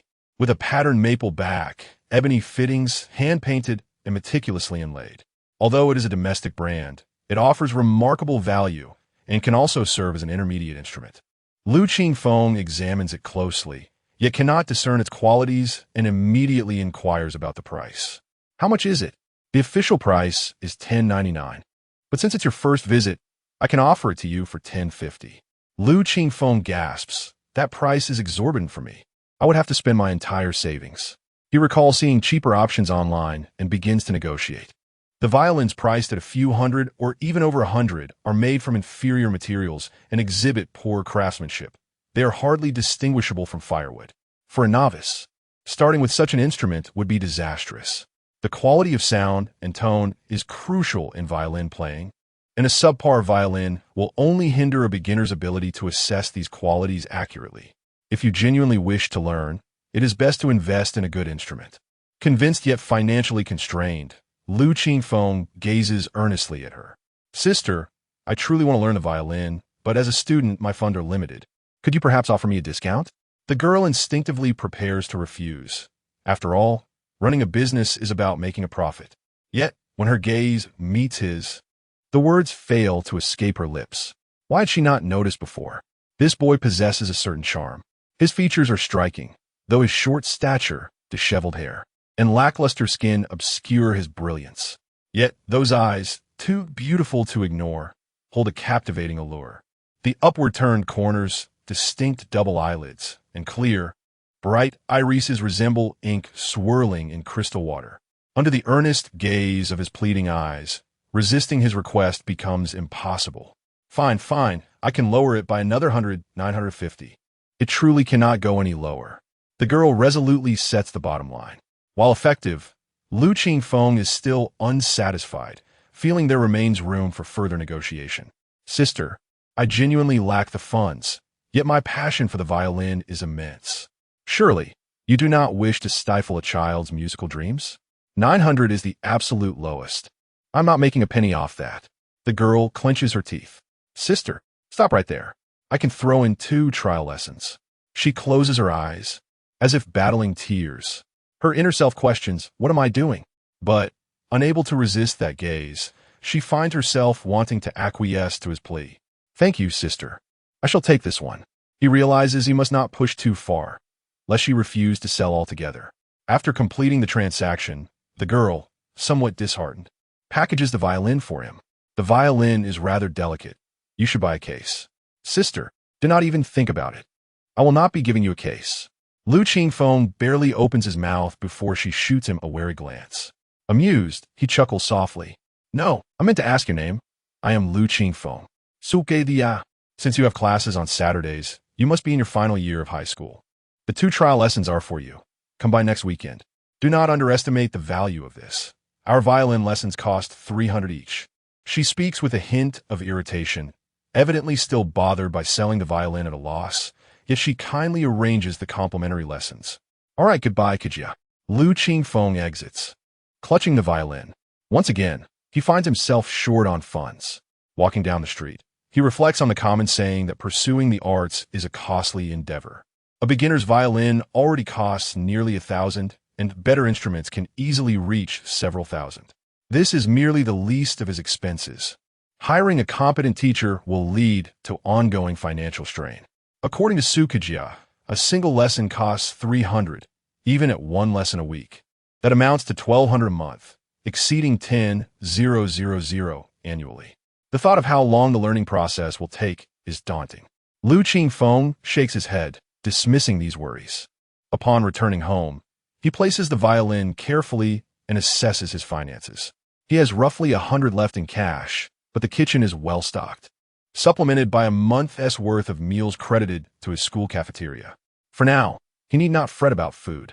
He also needs a new phone, 2 changes of clothes, and shoes that are on the verge of wearing out. Calculating his expenses, he realizes he is still short on funds. However, it is not a significant issue. He has 3 new fairy tales to present to Sister Xiuxiu this evening, which should yield some income. He has also prepared submissions for other magazines. With the remaining funds, he decides to purchase a few books.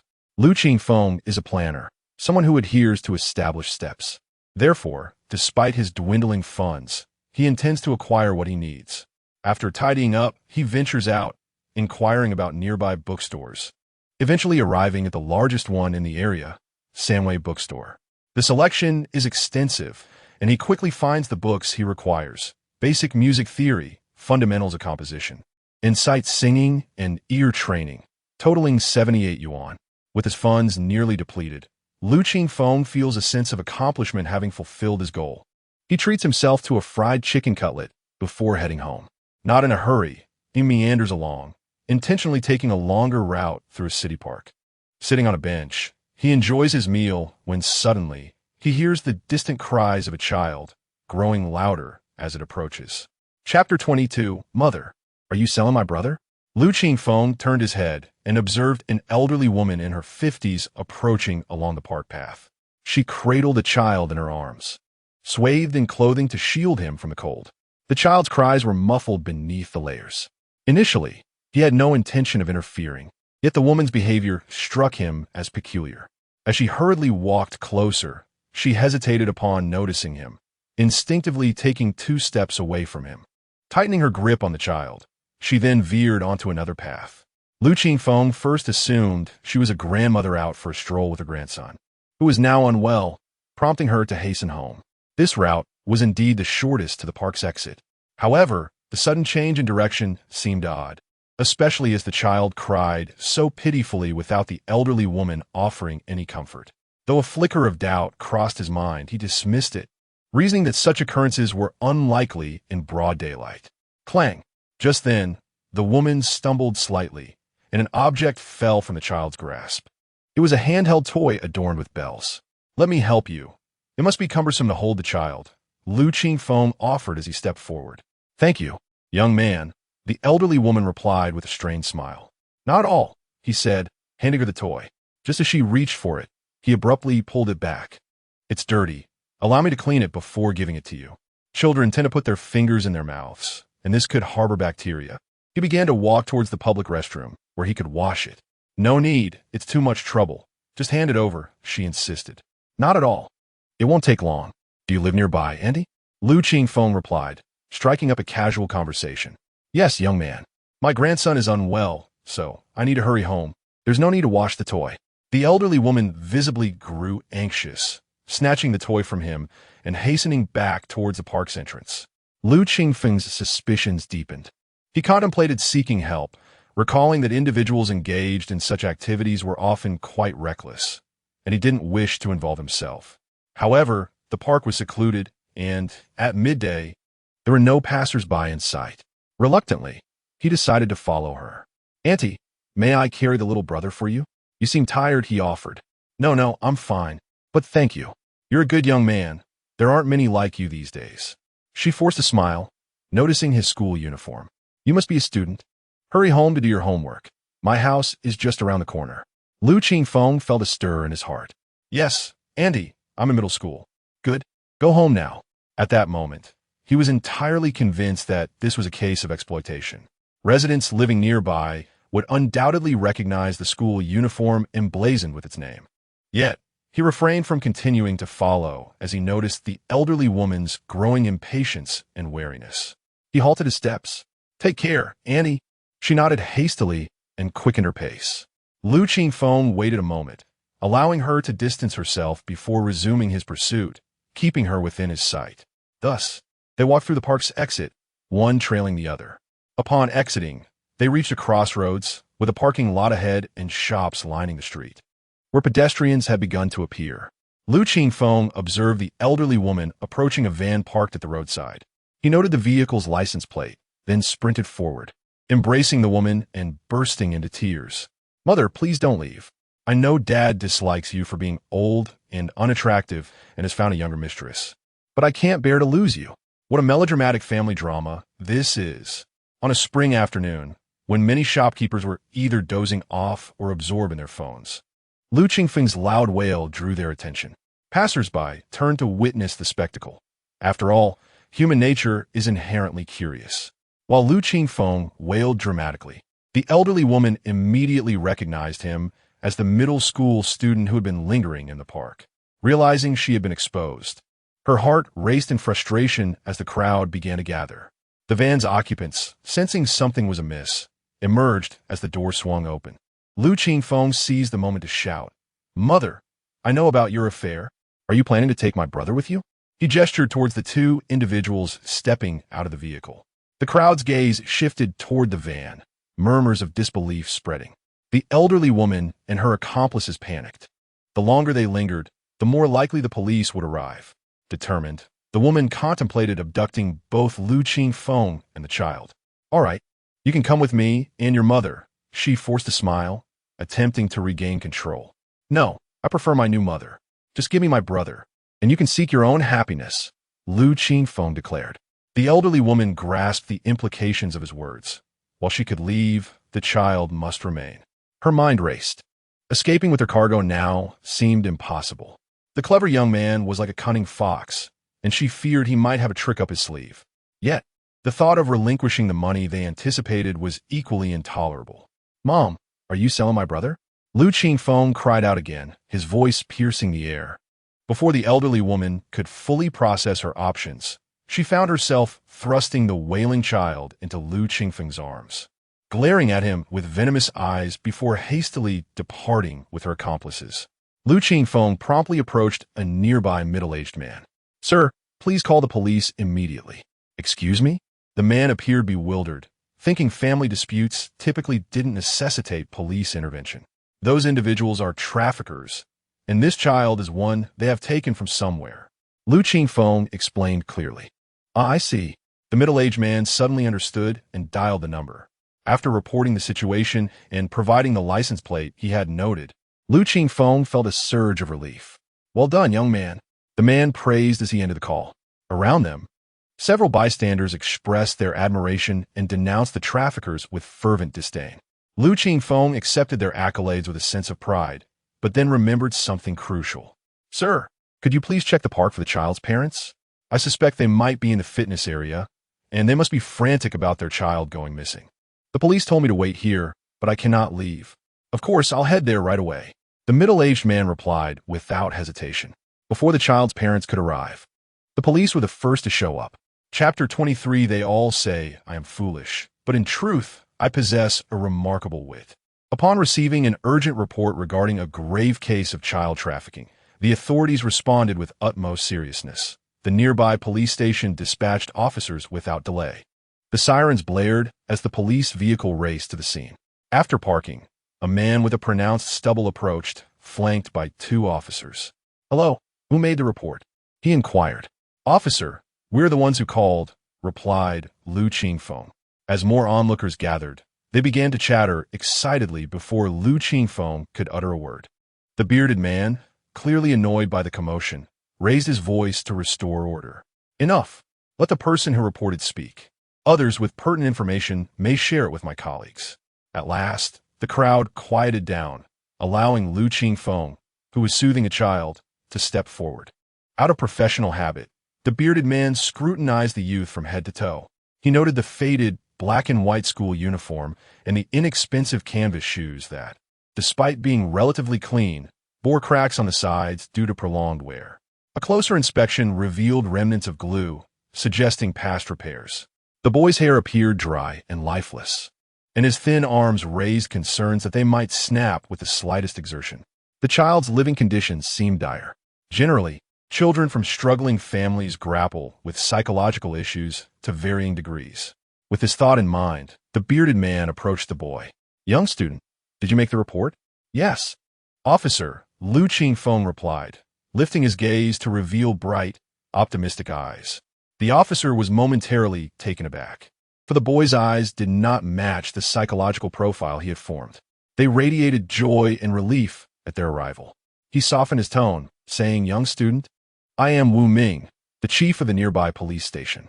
What is your name, and could you please share with me what you know in detail?"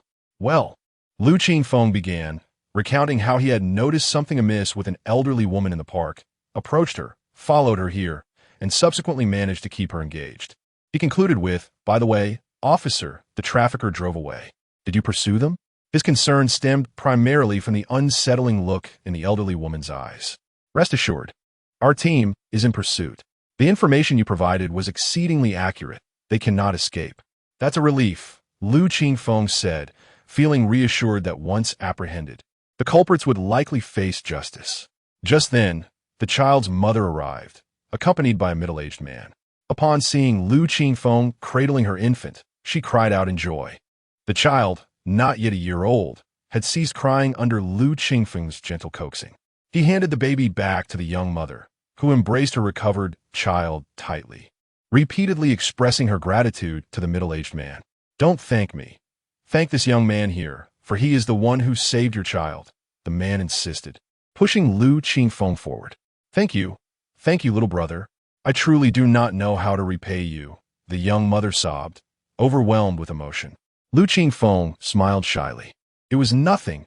Anyone who witnessed such a thing would have acted." "Well done."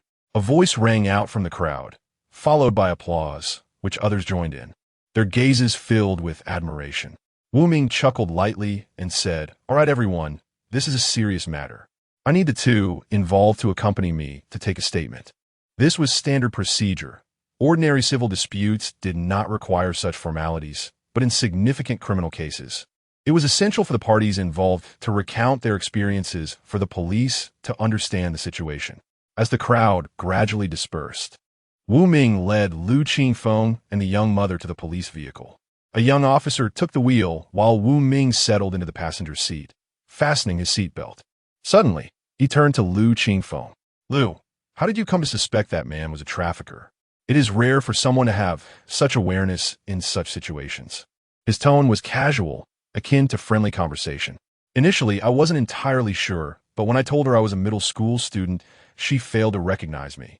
And that confirmed my suspicions," Lu Qingfeng explained, gesturing to his school uniform. "There are several schools in this area, including elementary, middle, and high schools. However, the uniforms differ significantly. High school uniforms are black and white, while middle school uniforms are blue and white. The school name displayed prominently on the uniform makes it impossible for locals to be unaware. Impressive, young brother. Your calm demeanor and keen observation surpass that of most adults," the officer beside him exclaimed, giving a thumbs up. Wu Ming nodded in agreement, while the young mother continued to express her gratitude. Lu Qingfeng appeared somewhat bashful. "It's nothing special.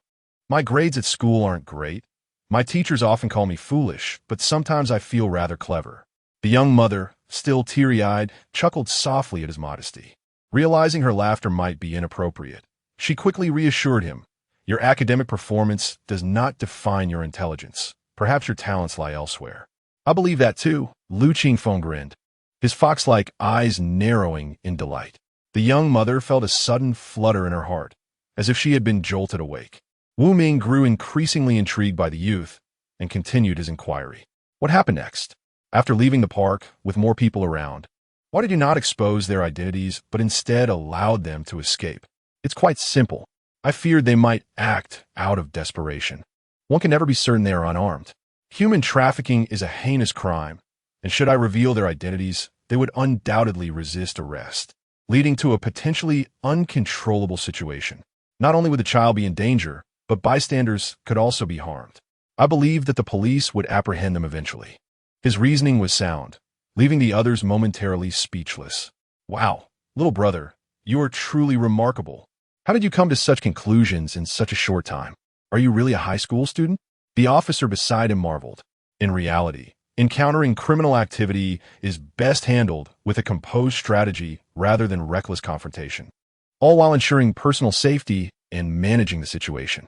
This was the message the police aimed to convey. It does not imply that one should flee from danger. Rather, standing up for what is right is a commendable act. It emphasizes the importance of adaptability in response to circumstances. Of course, this perspective isn't ideal. Most people tend to act impulsively in the heat of the moment. Those like Lu Qingfeng are indeed rare. Do you enjoy reading? Wu Ming noticed the paper bag Lu Qingfeng had been holding, emblazoned with a bookstore logo. I struggle to focus on my studies, so I read various books instead. Lu Qingfeng admitted bashfully. Reading is beneficial, Wu Ming said, a smile brightening his face. Here was a young man dressed modestly, seemingly devoid of financial means. Yet he chose to buy books to nourish his mind. Despite his hardships, he remained hopeful about life. It is difficult not to admire such a youth. Chapter 24. A new fairy tale. The vehicle arrived at the nearby police station, a matter clearly beyond the jurisdiction of the precinct, with Wu Ming and his colleagues merely assisting in the investigation. Upon arrival, Lu Qingfeng recounted the details once more, and shortly after he finished giving his statement, news arrived. The gang of traffickers had been apprehended. How swift! Lu Qingfeng marveled, the entire ordeal taking scarcely an hour, with nothing more required of him. Wu Ming escorted him and the frightened mother away. At the police station entrance, the child's father appeared, a gentle young man. He had been at work when he received a frantic call from his wife and hurried over. The young mother burst into tears upon seeing her husband, collapsing into his embrace. Such incidents inevitably leave a psychological impact on anyone involved. The husband softly consoled her, and after a considerable time, they approached Lu Qingfeng. "Thank you so much," he said, bowing deeply. Lu Qingfeng quickly helped him to his feet. After introductions, Lu Qingfeng learned the couple's names, the husband, Tao Zhaoting, and the wife, Zhou Qianli. Their professions were quite intriguing, one a lawyer, the other a screenwriter. Words cannot express our gratitude. Qingfeng, let us exchange contact information and keep in touch, Tao Zhaoting suggested, visibly emotional. Brother Tao, I do not possess a mobile phone. Lu Qingfeng replied with a hint of helplessness. Indeed, navigating modern life without one proved to be quite cumbersome. Upon hearing this, the couple insisted on taking him to purchase a phone, but Lu Qingfeng promptly declined. Their professions, though seemingly inconsequential to an ordinary person, might prove beneficial for his future endeavors. Thus, he felt it unwise to expend goodwill on such trivial matters. Reluctantly, Tao Zhaoting departed after leaving his contact information, as he had to return to work. "Let me take you home," the burly chief of police said, patting Lu Qingfeng on the shoulder. "By the way, your assistance in solving this case will be rewarded by the police station." "Really?" Lu Qingfeng's eyes widened, for he was in dire need of funds. "There will be a monetary reward of 10,000 yuan, along with a banner and a commendation sent to your school, which will be recorded in your file, potentially benefiting you in the college entrance examination. Truly, good deeds are rewarded." While the extra points did not concern Lu Qingfeng much, given that his grades were already quite low, the banner and commendation would undeniably enhance his reputation at school. Returning to his rented apartment in the police car, he bid farewell to Wu Ming and ascended the stairs, whistling happily. Upon reaching his door, he was taken aback when the neighboring door swung open. "Sister Xiao, are you not working today?" Lu Qingfeng inquired, surprised. "Yang siu siu lo ket equali astonished." "It's Saturday," Why would I be working? Lu Qingfeng smacked his forehead. How foolish of me. I forgot that your magazine is a public institution, closed during holidays. Have you eaten yet? Yang Xiuxiu asked him, now more familiar with his circumstances. I've had something, but I could eat a little more, Lu Qingfeng replied, patting his stomach. Yang Xiuxiu smiled briefly. Come over. I bought some cake for us to share.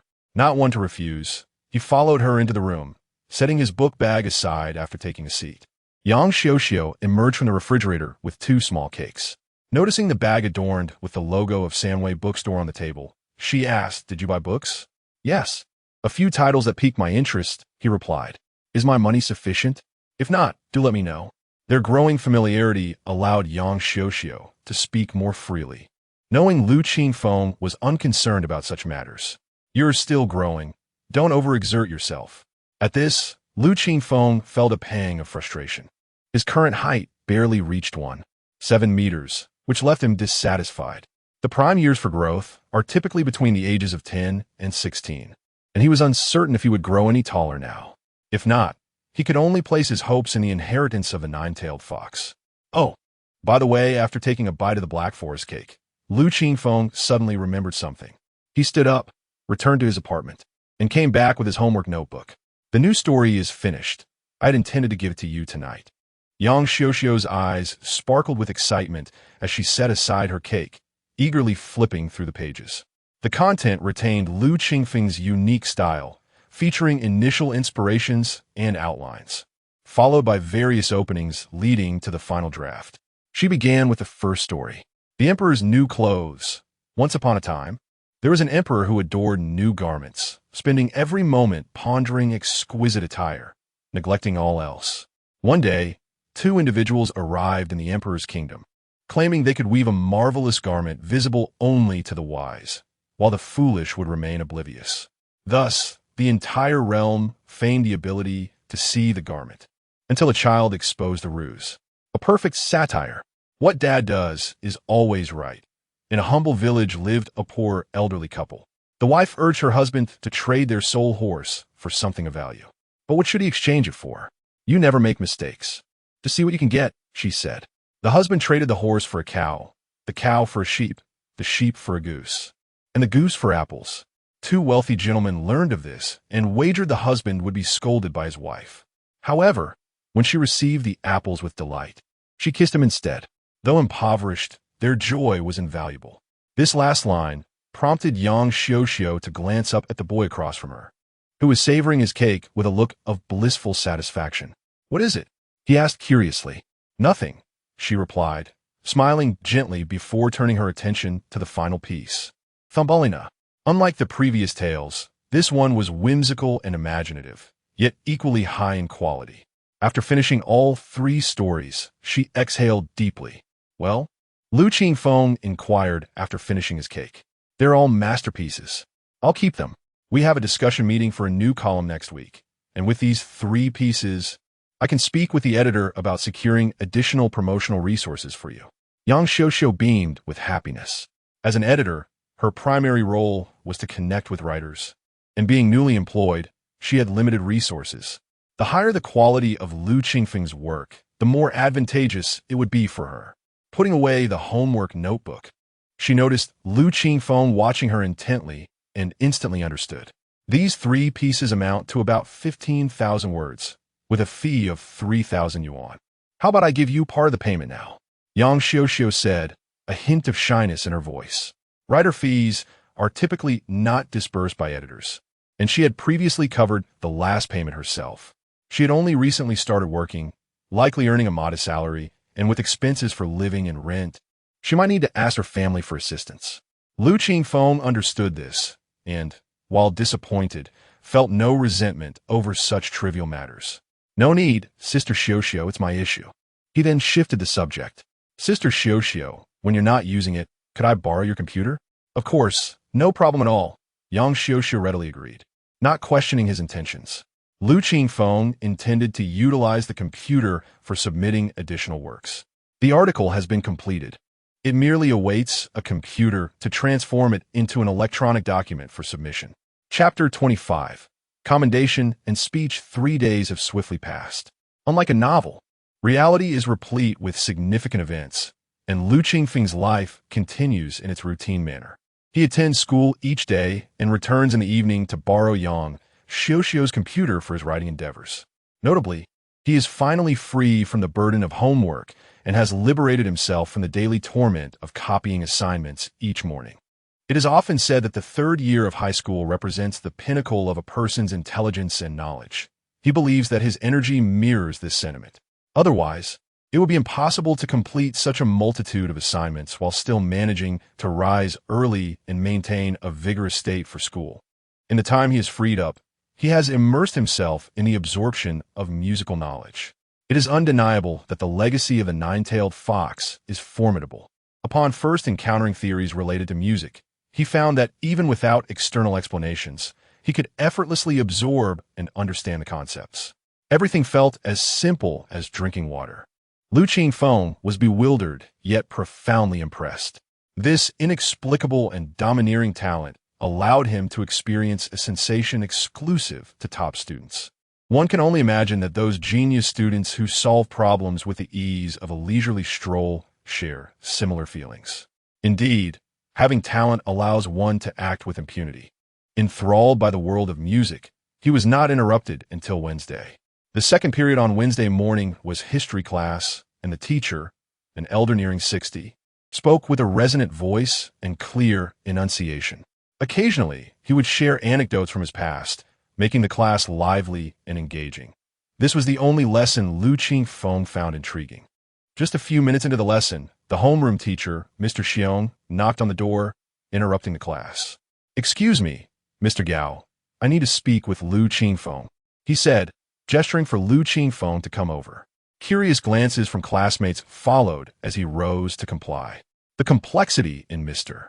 Xiong's gaze was palpable as he patted Lu Qingfeng on the shoulder and signaled to the history teacher before leading him away. Once they exited, the classroom buzzed with speculation. Who do you think is looking for Lu Qingfeng?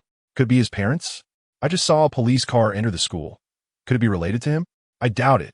I think it may have something to do with his writing, perhaps a magazine. The students whispered among themselves, sharing their theories. Since the last incident, Lu Qingfeng's social relations within the class had improved significantly, and no one seemed to harbor any strange notions about him. Huang Qingyang, however, did have thoughts on the matter, but chose to remain silent. "All right, everyone, let us return to our lesson," the history teacher urged, calming the restless students. "Police officers have arrived, claiming you assisted them in solving a major case. What is the story?" Mr. Xiong inquired curiously as they walked through the corridor.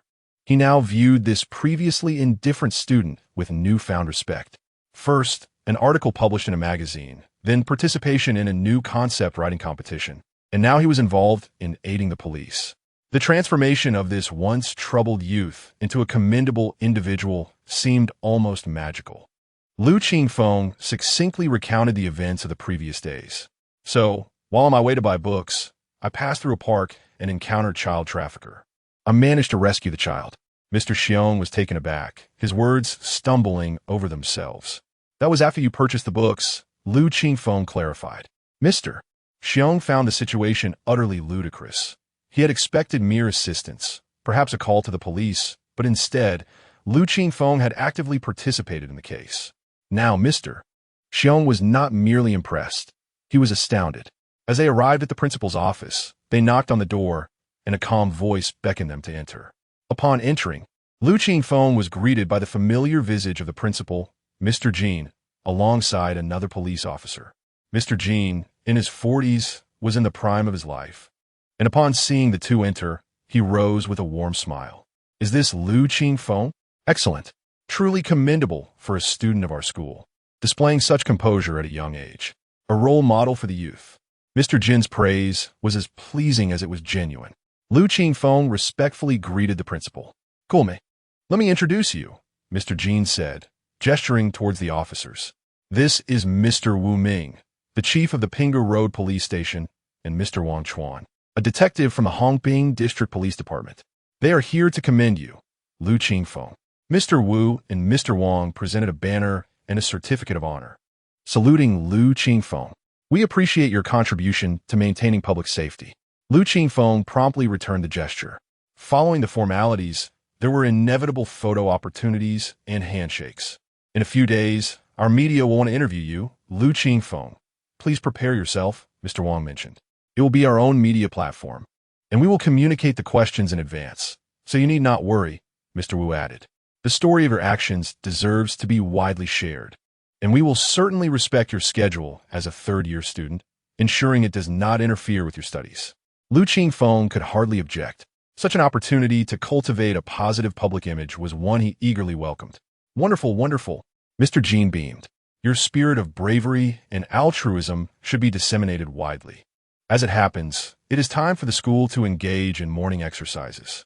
Lu Qingfeng, you should take the stage and share your thoughts with all the faculty and students. Huh? Just like that? I'm suddenly expected to give a speech without any preparation?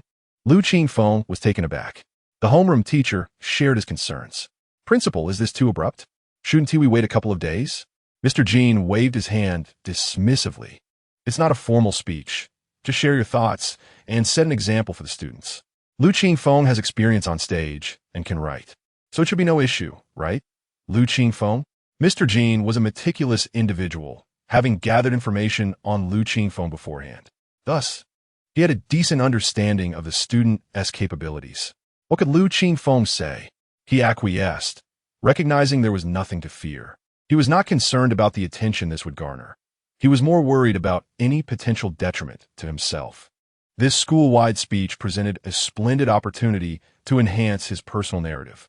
It was the perfect moment to showcase his true talents. As he mentally scoured relevant material, the history class concluded and the students prepared for morning exercises. Lu Qingfeng had not yet returned, which piqued the curiosity of his classmates. Didn't Feng's parents used to neglect him? Who could possibly be looking for him now? Lu Xian queried, turning to Ho Xiaobing and El Hui. Who knows?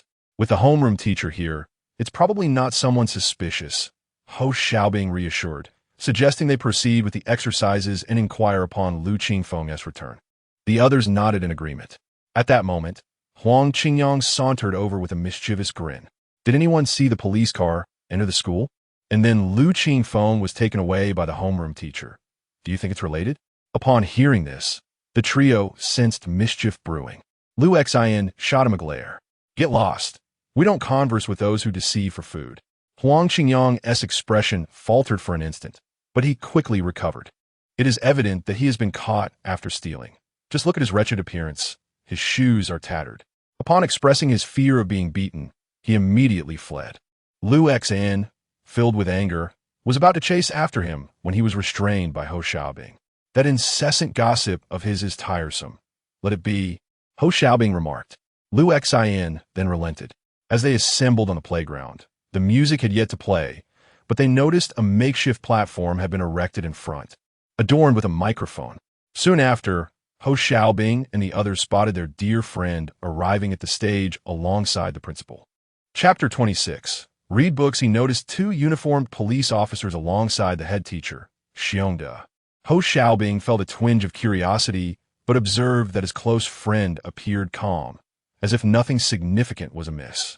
The students of Class 3 in Grade 2 also took note of this peculiar assemblage, whispering among themselves. Thump, thump. At that moment, Principal Jean stepped onto the stage to test the microphone. The amplified sound resonated through the loudspeakers, echoing across the playground. Good morning, students of Sanzhong. I am your principal, Jean Wenyu. Today, I stand before you to share some uplifting news. Just 3 days ago, one of our outstanding students from Class 2 in Grade 3, Lu Qingfeng, assisted the police in cracking a major human trafficking case while on his way to purchase books. With his wisdom and courage, Lu Qingfeng engaged the criminals, rescuing abducted children and buying precious time for the police to apprehend the offenders. This not only exemplifies Lu Qingfeng's remarkable qualities in the face of danger, but also stands as a testament to the exceptional education we provide at Sanzhong. He then invited Lu Qingfeng to the stage to share his experiences from this incident, prompting a round of applause as he moved to the other side of the platform. The crowd erupted in excitement. Isn't Lu Qingfeng the one from the magazine article? They say it's Class 2 in Grade 3. It must be him. How did he manage something so incredible? I want to know how he stumbled upon such a situation. I've read about human trafficking online. This guy is going to get major points for the college entrance exam. What's the use? His grades are terrible. In that moment, the playground, filled with over 1,200 students organized into class formations, buzzed with chatter and speculation. Such events are exceedingly rare on a national scale, let alone at a small school like Sanzhong. The students' eagerness for gossip was palpable. Thankfully, prior to the event, the news had been dispatched to each class's head teacher, who were now present on the playground to maintain order. What's going on? A Feng is too much of a brother to keep us in the dark about such a significant event. Lu Xan exclaimed as he dashed from the back row to host Xiaobing's side, bubbling with excitement. Would you even believe it if he told you? That's true. It feels almost surreal. Xiongda approached, urging, you should head back now. Once this is over, we can ask him for the details. Lu Xian promptly returned to his place. The playground soon fell silent as Lu Qingfeng ascended the platform. In Sanzhong, the name Lu Qingfeng was familiar to many, as a variety of events had made it known. However, few had actually seen him in person. This was the first time anyone had laid eyes on him after hearing his name. He wore the same unchanging school uniform, the zipper pulled up to his chin, his slight frame appearing frail, with tousled hair and sunken cheeks, his canvas shoes showing signs of wear. Standing there, he seemed almost solitary and somewhat pitiable. All eyes were upon him, some filled with curiosity, others with disappointment, as they found his appearance did not align with their imagined image of a crime-fighting hero. Doubt began to creep into many minds. Wasn't he an idol once? Why does he look like this now? I feel like I could do it too. This sentiment intensified when they noticed him struggling to reach the microphone, prompting a few to chuckle. The principal hurried over to adjust the microphone's height. Lu Qingfeng offered an awkward smile, clearly feeling the weight of attention. Yet perhaps it was his resilient spirit or a fondness for the spotlight. He quickly composed himself and prepared to speak. With the gaze of thousands upon him, he began slowly. Hello everyone, I am Lu Qingfeng from Class 2 in Grade 3. This incident was quite unexpected. The principal asked me to share my experiences, but to be honest, I'm not quite sure what to share. His opening was somewhat stuttered, but as he found his rhythm, he began to flow more smoothly. I believe that any student in my position could have done the same. This statement was met with murmurs of disbelief. Yet the students of Sanzhong felt a sense of comfort in his words. This kid knows how to play the game. But since I am here, I might as well introduce myself. Principal Jean, beaming, shifted slightly at the mention, but decided to remain patient for the moment. The faculty and students below exchanged puzzled glances, wondering what there was to introduce, as they were already familiar with him. Unfazed, Lu Qingfeng continued, My name is Lu Qingfeng. Prior to this, I was known as the idol Lu Qingfeng. Perhaps some of you for Grade 3 still remember that I debuted in a group called Dreamers. The company crafted a top student persona for me, but in truth, my grades were rather poor. He paused, then added, eventually the group disbanded, and I became the fallen idol Lu Qingfeng. This remark drew laughter from the crowd, as the concept of a fallen idol was a relatable trope for the youth. Lu Qingfeng smiled brightly, radiating positivity. However, I do not perceive this as a misfortune.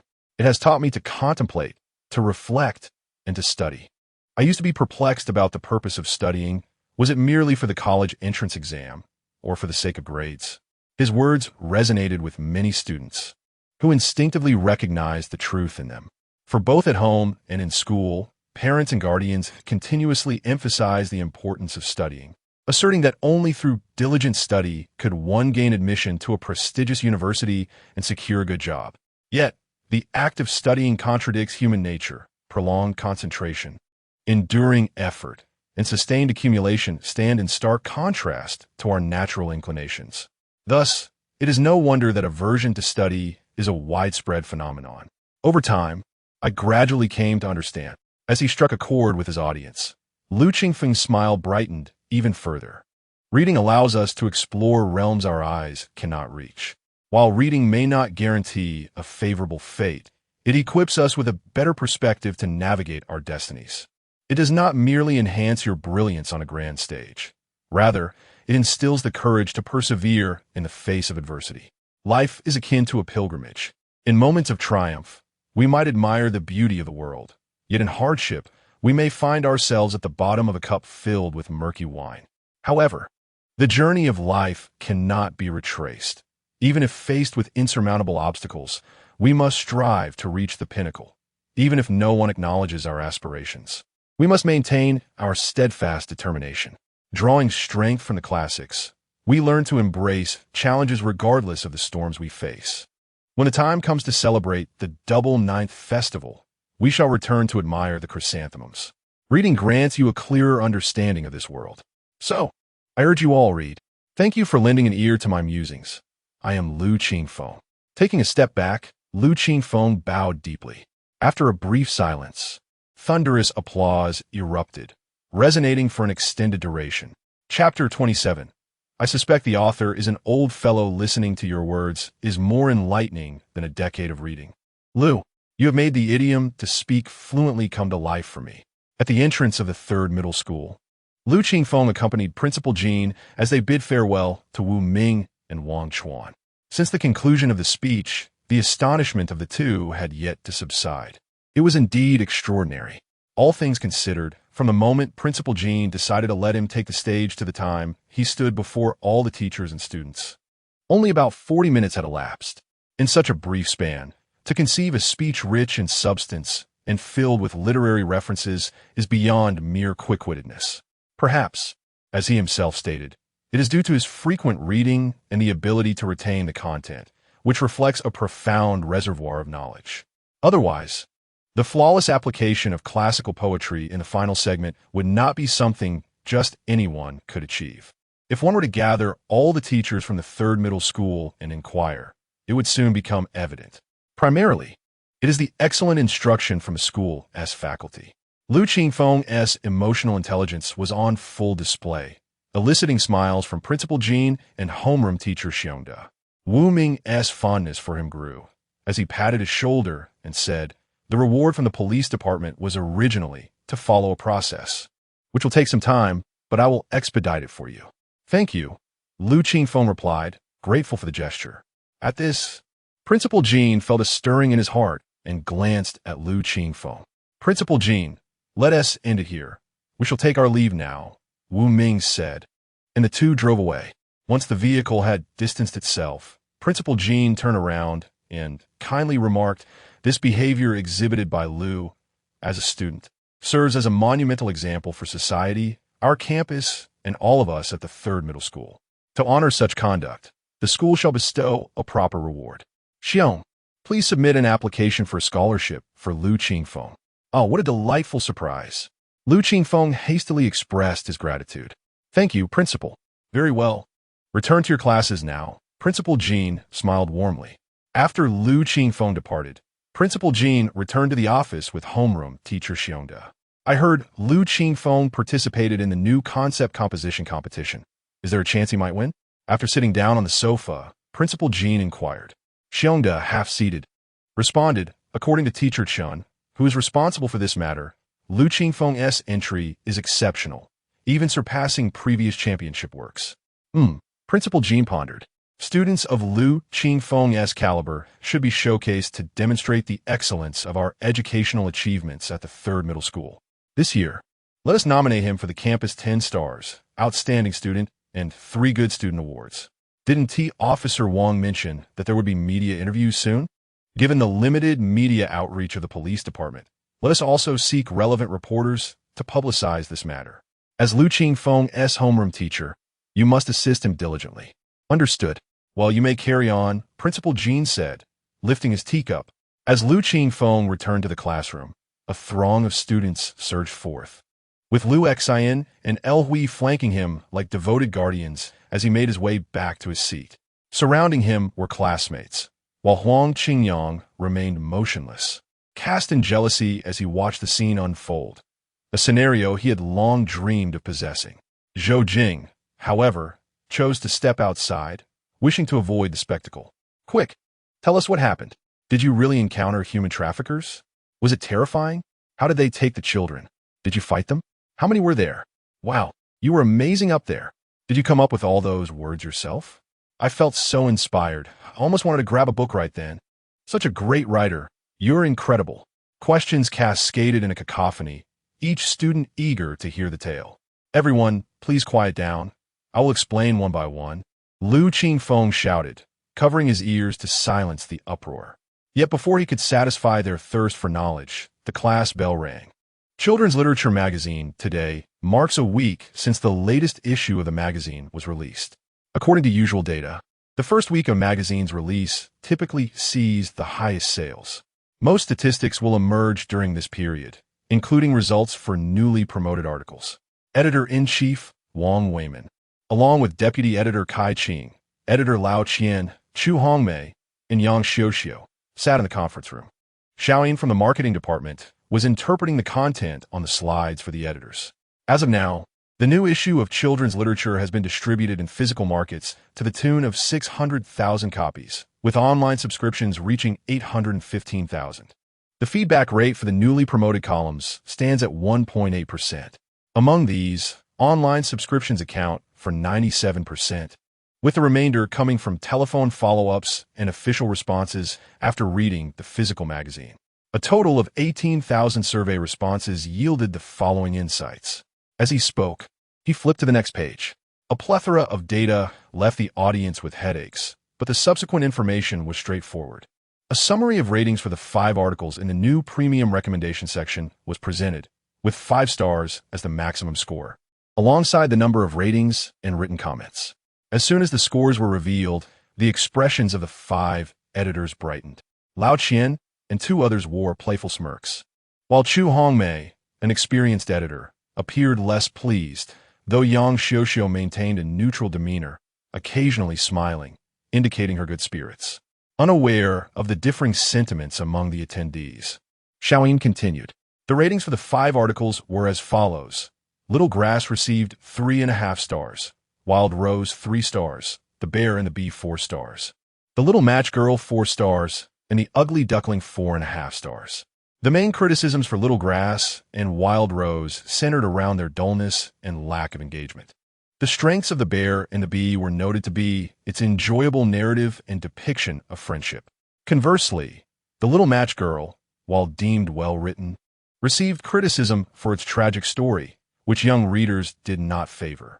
The Ugly Duckling faced minimal disapproval, standing as the highest rated of the 5 tales. After delivering this information, Xiaoyin concluded his presentation and exited the room. As the lights in the conference room turned on, Wang Weimin turned his chair. "Now let's share our thoughts." Deputy Editor Kai Qing, who was slightly older than Wang, with distinctive bushy eyebrows and a perpetually somber expression, was the first to speak. "The new column has performed quite well, as evidenced by reader feedback, which surpasses that of previous columns. In literary magazines, content is king. If the stories are well-crafted, readers are more inclined to engage." Wang Weimin nodded in agreement. At that moment, Lao Qian interjected. "I have read all 5 articles in the new column. The story about the bear was my recommendation. I will refrain from commenting on it. As for Little Grass and Wild Rose, I am familiar with their author, Qiuji. His literary ideas are sound, possessing depth and discussion, yet his writing style leans too heavily toward adult perspectives, resulting in a lack of appeal and narrative engagement. A critical flaw in children's literature. Without modification, it is unlikely to ascend to the pinnacle of success. However, the author, Lu Qingfeng, is intriguing. Look at how he crafts his stories. His choice of words is remarkably adept, and he creates vivid imagery. The thematic depth of his writings is quite profound without imparting a sense of didacticism. His narratives flow gently, immersing the reader in silence. This style bears a resemblance to serious literature. Such a voice is quite rare among children's authors, leading me to suspect that an old master may have transitioned into this realm." As he concluded, he glanced at Yang Xiuxiu. Among all, she was the only one who had established contact with the author. Chapter 28. Candidates for the Nova program Wang Weimin, Kai Qing, and others had also perused the past. Lao Qian's literary acumen was unparalleled within the magazine, and the manuscript he approved rarely contained errors. Curiosity piqued among the group as to which seasoned literary figure had donned a new guise to pen fairy tales. Chu Hongmei mused to herself, lamenting the good fortune of the young author, wondering why such an opportunity had not come her way. Editor Qian, you must have misjudged this time. Yang Xiuxiu chuckled softly. Cover her mouth. The author of these two stories has yet to reach adulthood. As her words hung in the air, everyone momentarily froze, and the pen Lao Qian was twirling slipped from his fingers. Impossible. Are you suggesting that a child's writing surpasses that of so many established authors? Chu Hongmei was the first to react, rising with evident displeasure. Yang Xiuxiu, do not fabricate a tale that even you cannot believe merely to amplify your own contributions. Yang Xiuxiu feignet inocente. Editor Chu, why would I concoct such an easily debunked lie? The author is my neighbor, and he is not merely a child. He is currently in his final year of high school. These stories are his inaugural creations. Chu Hongmei opened her mouth to retort, but found herself at a loss for a counterargument. Xiuxiu, you are not jesting, are you? Chief Editor Wang Weimin was genuinely astonished. Fairy tales are typically for children, yet it is adults who strive to craft compelling narratives. A high school student writing poignant literature about youth is more credible than a tale meant for children. When we signed the contract, due to the author's minority status, we required his parents' signatures. The contract still exists. I can present it for your perusal, Yang Xiuxiu stated, producing decisive evidence, leaving the others speechless. No wonder the manuscript was written in a notebook. I initially thought it was merely an authorial quirk. It seems the parents restricted access to the internet, Lao Qian realized. In truth, the author's family faced economic struggles, and writing stories was a means to earn money. Such practical reasons were irrefutable. Most writing endeavors are motivated by monetary compensation, with only a scant few pursuing lofty dreams. If the author is underage, what will become of the Nova program? The deputy editor posed a critical question. The uncertainties surrounding minors are substantial. I do not support promoting this Lu Qingfeng. Adult authors are more stable, such as Qiu Ji, who has already achieved success and merely requires a catalyst to flourish. As for the stylistic concerns, I can provide further guidance. It should not pose a significant challenge. Chu Hongmei immediately declared her stance. The fervor of her opposition stemmed from a matter of pride. In her position, she was not overly concerned with the achievements of her work. However, she could not abide being outshone by a younger counterpart. Although she bore responsibility for this predicament, she would never admit it. Isn't it quite normal for senior colleagues to offer guidance to juniors? Lao Qian added, I believe age is not a significant issue. It merely indicates that this writer is a rough gem, capable of becoming the next Lu Yuxing with proper refinement. Lu Yuxing is celebrated as the king of fairy tales in this realm, akin to Zheng Yuanjia among fairy tale authors. In the 1990s, he single-handedly supported a magazine with his pen, amassing a wealth of works and dominating royalty rankings for years. His creations have been adapted into animations, films, and audiobooks, remaining popular in the country and becoming icons of childhood for many. Such accolades left Yang Xiuxiu feeling somewhat overpraised. She believed her neighbor possessed the potential to become a best-selling fairy tale author, but to be likened to someone as emblematic as Lu Yuxing felt exaggerated. Of course, this is contingent upon his continued ability to produce stories of such quality, Lao Qian added. He proceeded to mention, he has submitted 3 additional manuscripts. Would you care to review them? Yang Xiuxiu promptly replied. The manuscripts had already been converted into electronic documents and had been withheld for this moment. Without dissent, she connected her computer to the projector, displaying the text on the screen. After reviewing the 3 pieces, a brief silence enveloped the conference room. Undoubtedly, they were 3 exceptional works, seamlessly intertwining narrative and moral significance. Writing fairy tales is notoriously challenging due to the sensitivity surrounding children's subjects. A poorly crafted tale could lead to parental complaints. Yet, Lu Qingfeng's stories excelled in being accessible to children while remaining engaging for adults. The protagonists embodied both a child perspective and an adult's insight, creating a rich tapestry of experience. Lao Qian tapped his fingers on the table before declaring, my opinion remains unchanged. This author possesses boundless potential and deserves focused cultivation. I believe we must proceed with caution, as the issue of age cannot be overlooked. Chu Hongmei interjected, articulating tangible concerns. Promoting a high school student poses numerous challenges. If the author is in his final year, he will soon face college entrance examinations.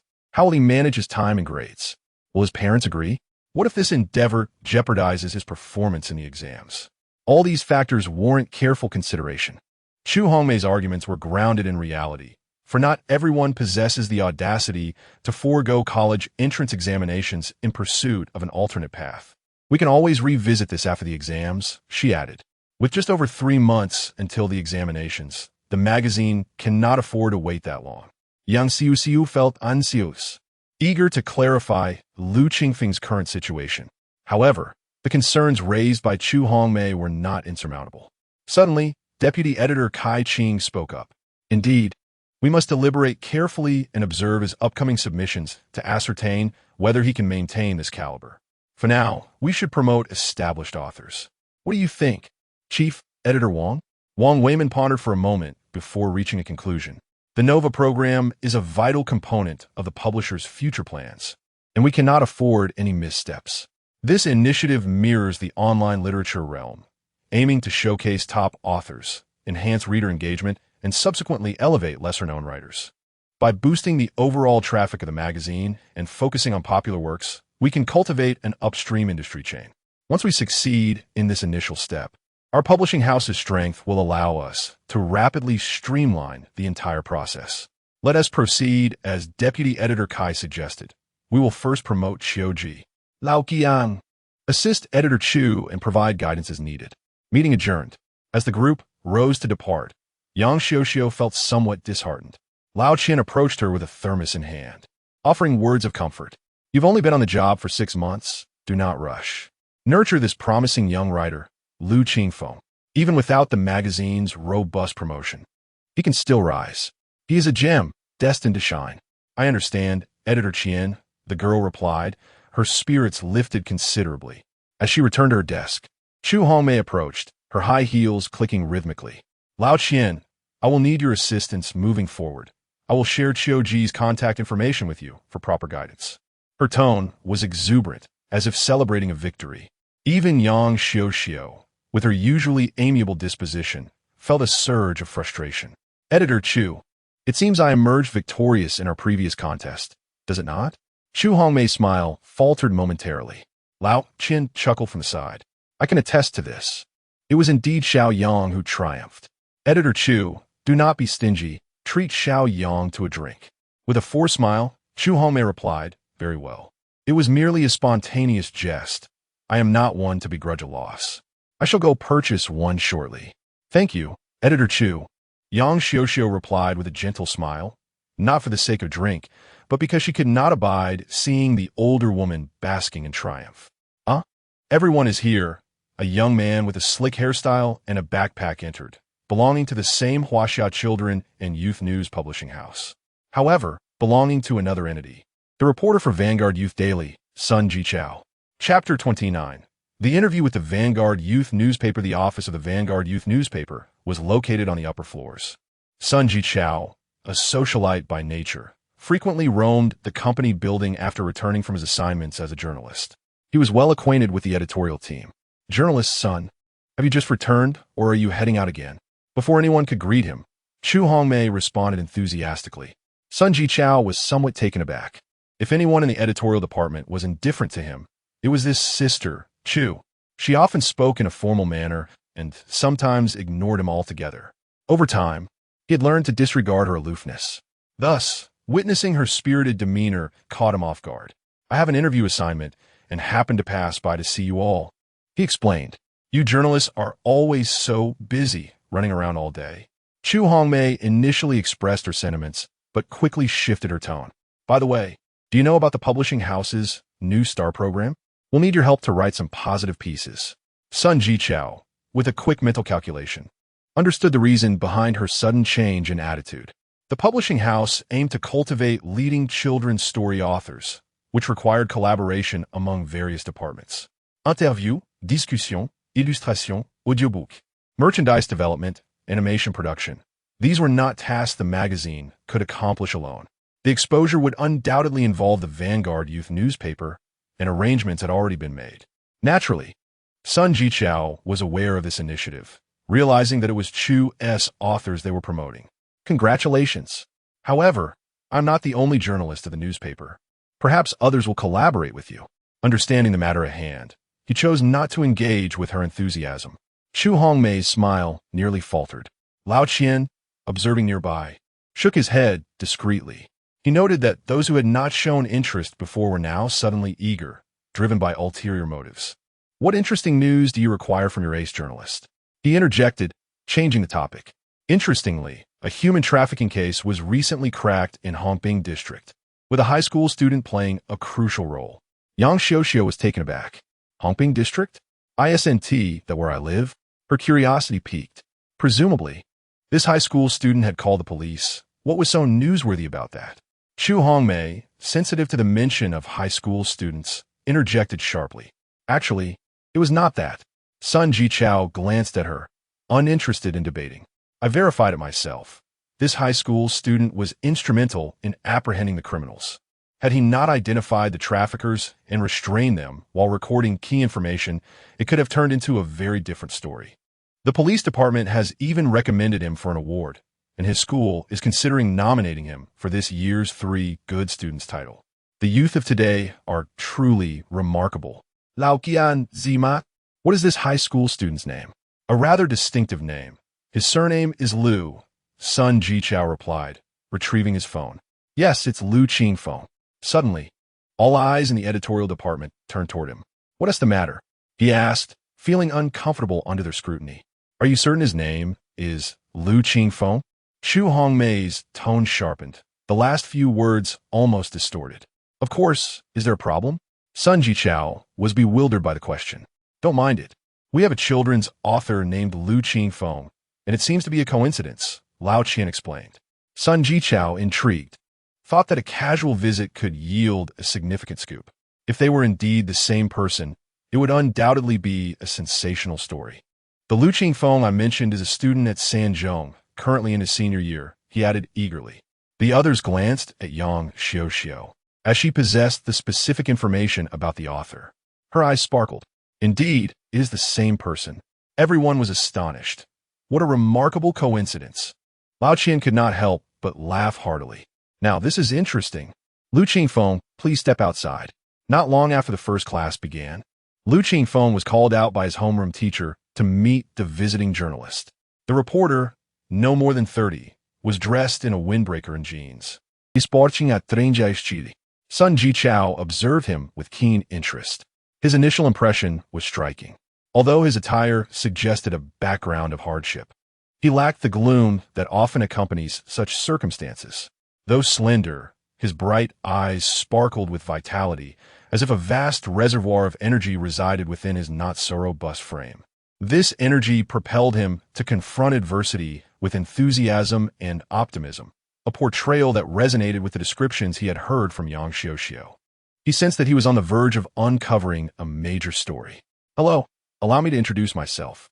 I am Sun Jichao, a journalist from the Vanguard Youth newspaper, here to interview you, Liu. Hello, journalist Sunday. Is this about the case? Liu Qingfeng appeared relaxed, courteous, and composed.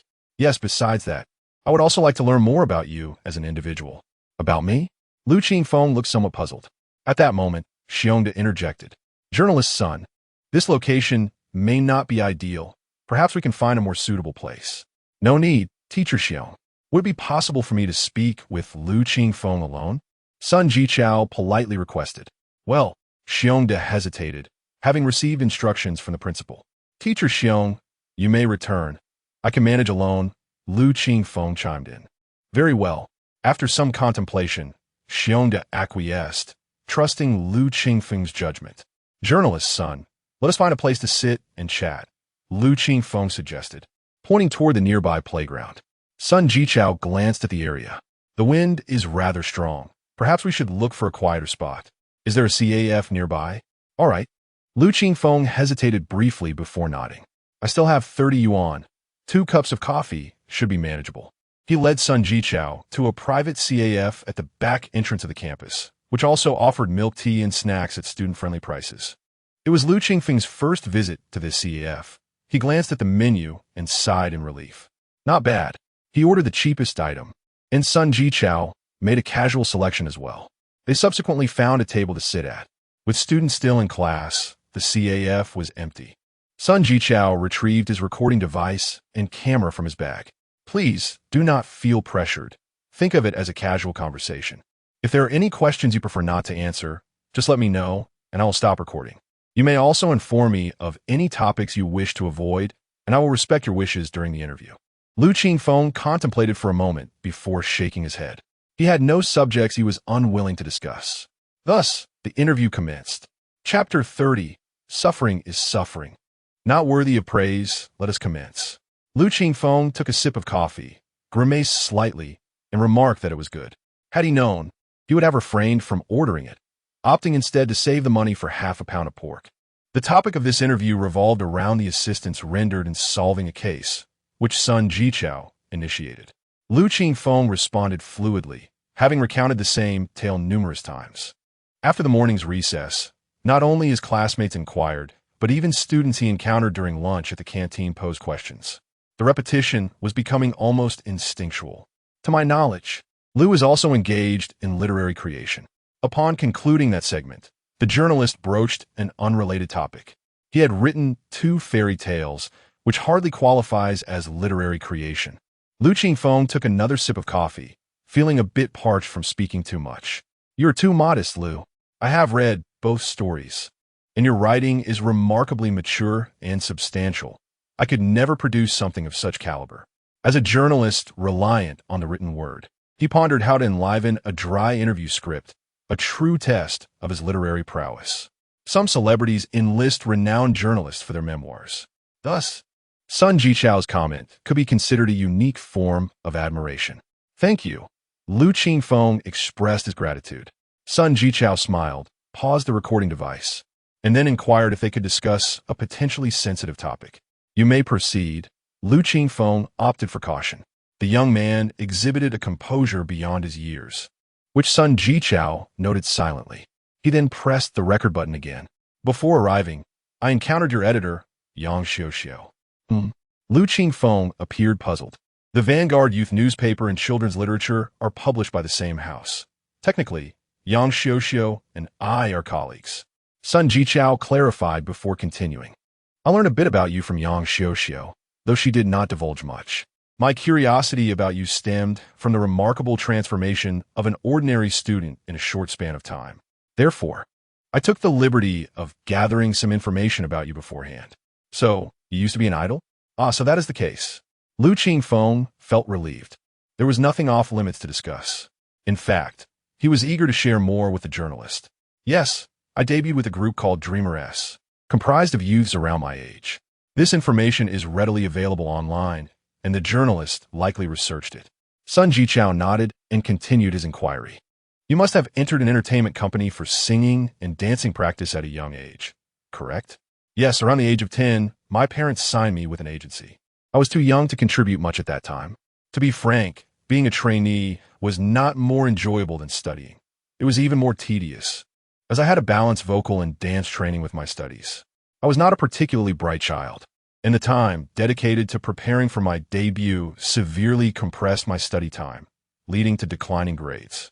Qingfeng recounted his past experiences, the recorder quietly capturing his narrative.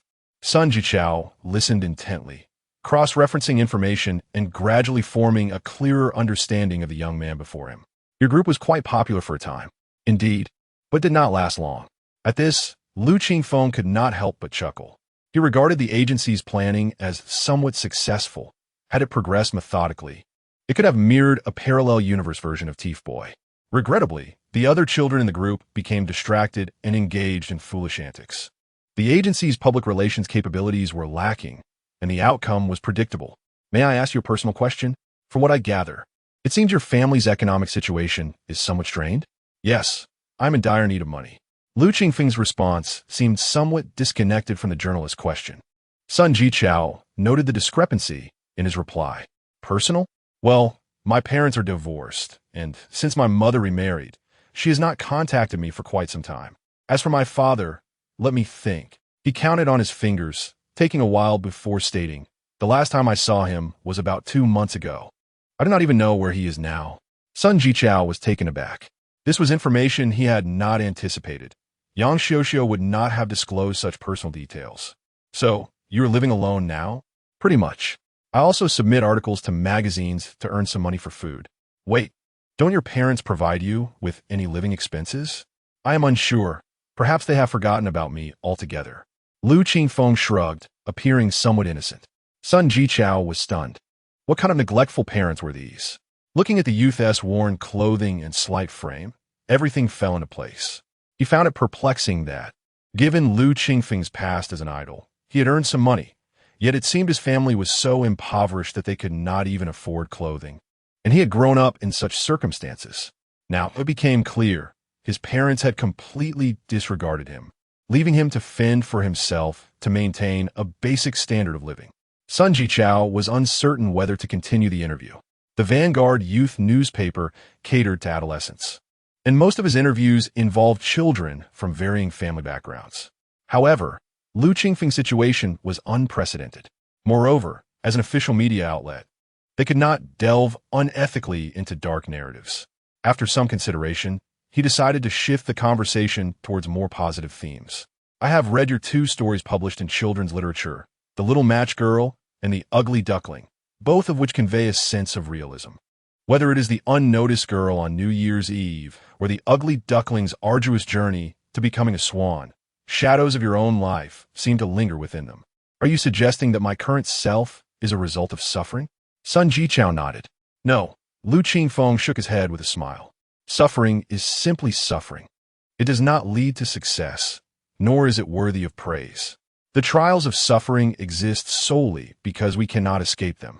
Sun Jichao was once again astonished. Upon reflection, these words held a profound resonance. Ding-dong, the school bell rang from the nearby 3rd middle school, signaling the end of the interview. Lu Qingfeng proceeded to the counter to settle the bill. Coming back to reality, Sun Jichao quickly stood up. Allow me to take care of it. Lu Qingfeng stopped him. No, you have traveled a long way. It is improper for a guest to pay. With that, he retrieved a small black drawstring pouch from his pocket. Producing the last 30 yuan he had to hand to the proprietor. The 2 cups of coffee totaled 22 yuan. Lu Qingfeng's was 8, while Sun Jichao's cost 14. Suddenly, Sun Jichao felt quite foolish. How could he have ordered such an expensive coffee? At that moment, Lu Qingfeng accepted the 8 yuan change, carefully placing it in his pouch. Thank you, Mr. Sun. I must return to class now. The 2 parted ways at the CAF entrance. Sun Jichao watched as Lu Qingfeng's figure disappeared into the school gate before he himself departed. The following day, Lu Qingfeng participated in an interview with the Succubus Police Media Center. On the 3rd day, which happened to be Saturday, both reports were simultaneously published across social media platforms. Chapter 31, it had been a while since they last met, and now he had made it to the legal news. Naturally, the story did not explode overnight. Its popularity surged gradually. The Sioux City Police News Media Center and the Vanguard Youth newspaper were both local government outlets, garnering only a limited audience. With the internet inundated with daily trending topics, unless something was officially pushed or sparked societal discourse, the majority of people often overlooked such news. The 2 reports were published in the morning, and by the afternoon, the comments on Weibo beneath these articles remained scarce. It wasn't until the evening, when social media buzzed with activity, that things began to shift. Shenmeng was a devoted mother. Her child had just turned 2, and she was merely 26, marking her as an early bride. She and her husband had met during their school days, progressing from university to the working world, from school uniforms to wedding gowns. However, to be frank, it was not as romantic as one might envision. Marriage was a process of mutual adjustment, fraught with trivial disputes that inevitably arose in daily life. Moreover, since they married due to an unexpected pregnancy, they faced the stress of an unstable pregnancy during hospital visits. Shenmeng had to withdraw from her job to nurture the baby. The young couple, having just begun to stabilize their lives, felt overwhelmed by the pressures of impending parenthood. Fortunately, both families provided support, and her husband proved to be diligent, allowing them to eventually establish a foothold in the city. Currently, she had taken on a role of a full-time mother, responsible for caring for their child and managing the household, while her husband worked to provide for the family. Raising a toddler was labor-intensive, especially at this age when children are bursting with energy and curiosity about the world. At 8 in the evening, after finally coaxing her son to sleep, Qingfeng finally found a moment for herself. The latest episode of Mist Rain had updated, and with her husband working late, she felt a tinge of excitement. Quietly closing the door behind her, she felt invigorated, almost as if she had been reborn. She hurried to the kitchen, gathered snacks and drinks, and settled herself onto the sofa, ready to indulge in her own slice of happiness. Suddenly, her phone on the other end of the sofa began to ring incessantly. Using her foot, she slid it closer and unlocked the screen, revealing a group chat that had been silent for quite some time, now bursting with new messages. The group was called Guarding Dreams Launch Group 8. Did I forget that I had exited this group? She murmured to herself, recalling the myriad of groups she had joined previously. She clicked on it. In such a short span, the chat had accumulated dozens of messages, with new ones continuously appearing. Strawberry dumpling. Is this for real? For dream's sake, look outside. It's from the official media. How could it be false? Strawberry dumpling. I mean, is this person really Qingfeng? I can't tell at all. Surprise face. Su Yixuan's wife. You can still see some resemblance in his features, though he looks so gone it's hard to tell. Heartbroken. Woe is Qingfeng. What on earth? Qingfeng was utterly perplexed and sent 3 question marks in response. Fang Yebelfell. Strawberry dumpling. Go check the news link above. Curiously, she scrolled to the top, where 2 news links had been shared about 10 minutes ago. Clicking on the first link, she found an article from the Sioux City Police News Media. The report detailed a significant case of human trafficking solved by the local police, prominently thanking a citizen named Liu Qingfeng for his assistance. Various accolades followed, praising his intelligence and bravery, extolling the virtues of a new generation of youth. But she felt no need to delve into those details. Qingfeng was astonished. Had she not seen the chat messages beforehand, she would never have connected this Liu Qingfeng to the person she knew. Yet, it was unmistakably the same individual. Liu Qingfeng. A striking face flashed through her mind. He was an exceptionally handsome boy, though not particularly eye-catching in their 5-member group, as he was quiet and not very active in events. Among the fans, his dedicated supporters were the fewest. She recalled that during the collapse of Dreamer's group, this boy had not been heavily criticized.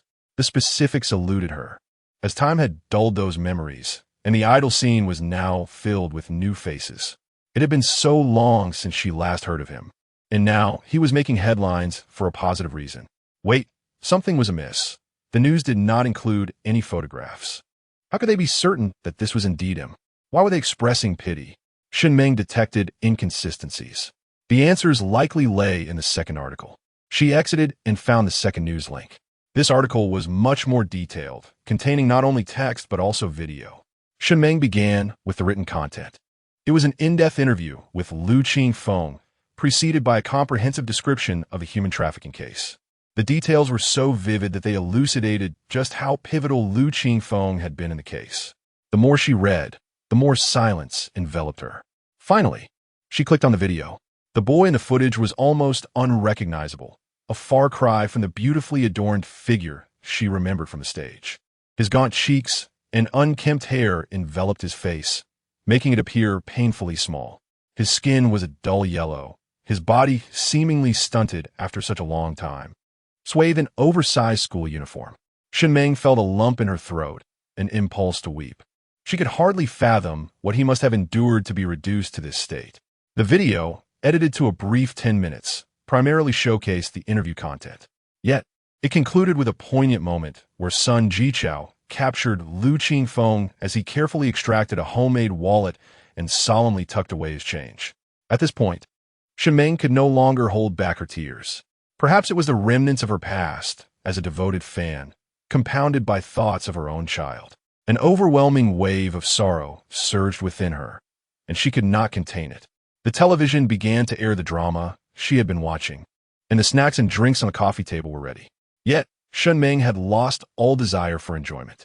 She replayed the video, finding solace in the fact that Liu Qingfeng had not succumbed to despair. He was actively confronting the adversities of life, striving to save himself. His vibrant spirit shone through the screen, inspiring her. He He was submitting works to children's literature to earn a living, and it appeared he was quite talented. She resolved to purchase a copy tomorrow. Composing herself, she exited the link and returned to the group chat. The online chatter continued unabated. The group, once bustling, had dwindled to just a handful since the collapse of Dreamer S. Heartbroken, Qingfeng is innocent. He was ensnared in circumstances beyond his control. He has not committed any fundamental error. His poor performance cannot be entirely attributed to him. The company assigned so many activities, leaving little time for study. Strawberry dumpling. Indeed, the image of a scholar was also foisted upon him by the company. He seemed exceptionally obedient and unable to resist. Zhang Yuuzhao. His parents are not blameless either. They likely viewed him as a cash cow, showing little concern for his education. Once he ceased to be profitable, they left him to fend for himself. This was Shunming's contribution, not found in the interview, merely her conjecture. Yet it inadvertently revealed a truth. Su Yixuan's wife. This child is truly unfortunate. For Dream's sake, what use is there in saying this? Dreamer S is no different from being disbanded now. Our discussions here cannot aid him. Her words plunged the group into silence. Shunming stared at her phone for a while, and suddenly an idea struck her. Zhang Yuuzhao. That may not be the case. He is currently creating works, and we can reach out to former fans to help promote him. If we rally support, it could enhance his visibility and perhaps increase his earnings. For Dream's sake, that makes sense. Heartbroken, we can certainly pursue that. With enthusiasm and fervor. The news was promptly shared across other fan groups, as there were still some members to engage with. In an instant, the group was once again abuzz with activity. A multitude of individuals fervently discussing a common objective. Chapter 32. The boy with fox eyes at last. It was accomplished. On Saturday evening, Liu Qingfeng finally organized the 5 manuscripts he intended to submit using Yang Xiuxiu's computer and sent them to the designated email of the magazine editor. Which magazines did you submit to? Yang Xiuxiu inquired as she brought him a cup of milk. Years of Reasoning and World of Science Fiction. Liu Qingfeng replied after expressing his gratitude. Both of these are among the top in their genre, with stringent quality requirements. Are you certain there are no issues? During the time Liu Qingfeng was organizing the articles on her computer, she had not perused those documents. It is considered taboo to casually browse unpublished stories. Pretty much. I still have a bit of confidence, Liu Qingfeng said, taking a sip of milk. His mind was a vast expanse of classic literary works. Yet deciding which to draw from was a matter that required careful contemplation. Pure literary works were beyond his reach, especially for a high school student like him. Youthful pain literature was an excellent theme and currently one of the most favored genres in the market, possessing great potential for adaptation. However, he wished to publish online as a means to attract followers. The remaining options were limited, and after much deliberation, Liu Qingfeng ultimately chose the realms of reasoning and science fiction. Firstly, these two fields did not necessitate extensive life experience. He could write with just relevant knowledge and imagination. Secondly, the audience for these genres was vast, with a considerable number of enthusiasts for reasoning and science fiction in the country. Lastly, and perhaps most importantly, both Years of Reasoning and World of Science Fiction magazines still enjoyed commendable sales, unlike many others struggling to survive, having lost readers to online novels. The breadth of knowledge required for reasoning and science fiction was substantial, making it difficult for average online novelists to excel. The core audience for these two genres was also notably loyal. All right, but you must not neglect fairy tales, Yang Xiuxiu reminded him. She would not interfere too much, knowing that if he could not write well, he would simply abandon it. The recent interview with the Pioneer Youth Report was quite timely. The editor-in-chief is placing significant importance on your 3 stories for the next issue, and is preparing to allocate some resources for proper promotion. If the response remains positive, they may sign you for a special contract, allowing you to prepare for a long serialized work. Serialized? Liu Qingfeng was taken aback. Yes, you haven't considered that angle? Not exactly. It just caught me off guard, he admitted, scratching his temple. You've already traversed the path of other writers for 2 to 3 years. Yang Xiuxiu Chuklet Li. Magazine serialization is a prerequisite for publication. While there are instances where a completed manuscript astonishes a publisher, leading to high royalties and immediate market release, Such occurrences are reserved for established authors. Newcomers should temper their expectations. Publishing a book is a risky commercial venture. If the printed book fails to sell, it becomes mere waste.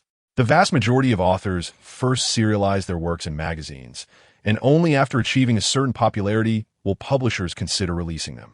Works like Yu Hua's To Live and Liu Cixin's The Three-Body Problem followed this path. Then you can start contemplating stories suitable for serialization now, she suggested. All right. Liu Qingfeng agreed, fiddling with his hair again. Noticing this, Yang Xiuxiu asked, "Do you have time tomorrow? I can accompany you to get a haircut and perhaps buy some clothes and shoes. The weather is warming up, and you can't keep wearing what you have." Liu Qingfeng acknowledged that his unkempt hair was bothersome, but he was short on funds. "I have plans tomorrow, perhaps in a couple of days. The school has applied for a scholarship for me, and there's also a reward of 10,000 from the police station. Once the funds arrive, I'll take care of it." Liu Qingfeng spoke the truth. He indeed had plans to learn the violin at Tian Musical Instruments tomorrow. The next morning, Liu Qingfeng awoke to delightful news. The latent power of a nine-tailed fox heritage within him stirred once more. It seemed the interview report had been published and garnered attention. He had forgotten to check the documents using Xiuxiu's computer yesterday. He wondered what kind of talents this would bestow upon him. Liu Qingfeng felt a swell of anticipation. With a buoyant mood, he hummed a tuneless melody as he prepared breakfast, consisting of 2 boiled eggs, a box of milk, a small plate of marinated beef, and an apple, nutritious and healthy, though regrettably devoid of vegetables, as they do not store well. With only 8 yuan left, he needed to stretch it until the next influx of funds. Perhaps he should lower his dietary expenses a bit. After calculating his food reserves, he concluded that there should not be any major issues. After breakfast, he rested for a while before heading out with his violin. Arriving at Tian Musical Instruments around 9 o'clock, he found the owner, Su Kajia, seated at her desk, seemingly preoccupied. "Good morning, Kajia," he greeted politely. Su Kajia was in a rather low mood due to reduced income this month, coupled with increased expenses. Upon closer inspection, she realized that her frequent orders of spicy hot pot takeout had inflated her spending. Spicy hot pot was indeed expensive, yet undeniably delicious. Feeling somewhat dejected, she turned at the sound of his voice and was met with the gaze of the high school student who had purchased the violin at a bargain. A flicker of joy illuminated her features, as the warmth in his eyes conveyed a delightful emotion that lifted her spirits unexpectedly. "Good morning, fox-eyed boy," she teased. Liu Qingfeng was momentarily taken aback, touching his eyes. "Kajia, why do you call me that? Do I not look like one?" Su Kajia felt a sense of pride, reminiscent of her school days when she would bestow nicknames upon classmates. "All right, enough with the details. Follow me. The teacher is already waiting," she said, leading him to the second floor. It was a spacious area, already filled with several young children learning the violin, ranging in age from 5 to 10, all accompanied by their parents. The violin instructor was a graceful woman with long, flowing hair, dressed in a long pleated skirt and a chic jacket.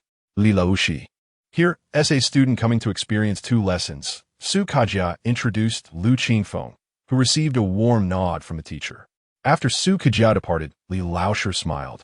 "You can sit for a moment. Class starts in half an hour." "Okay," Liu Qingfeng replied and settled into a row of chairs against the wall. Many children glanced at him with curiosity, while the parents soon returned to their conversations. "Has your Yaya passed the level 4 violin exam?" one parent asked. "Almost. The teacher said she still needs to master the double notes and Liszt piece," came the response. "Yaya is doing well. Our Xiaoduan hasn't even passed level 3 yet. I'm starting to wonder if I should let him continue. It seems he has no talent for the violin." The parents chatted about their children. Liu Qingfeng did not eavesdrop intentionally, but their conversation provided him with insights. It turned out there were indeed levels for violin proficiency. Chapter 33. Could he truly be a genius? As all the students gathered, Teacher Li commenced the lesson a few minutes early. There were a total of 9 students, including Liu Qingfeng, who was the eldest among them. His learning pace diverged from the others, prompting the violin instructor to separate him for individualized attention.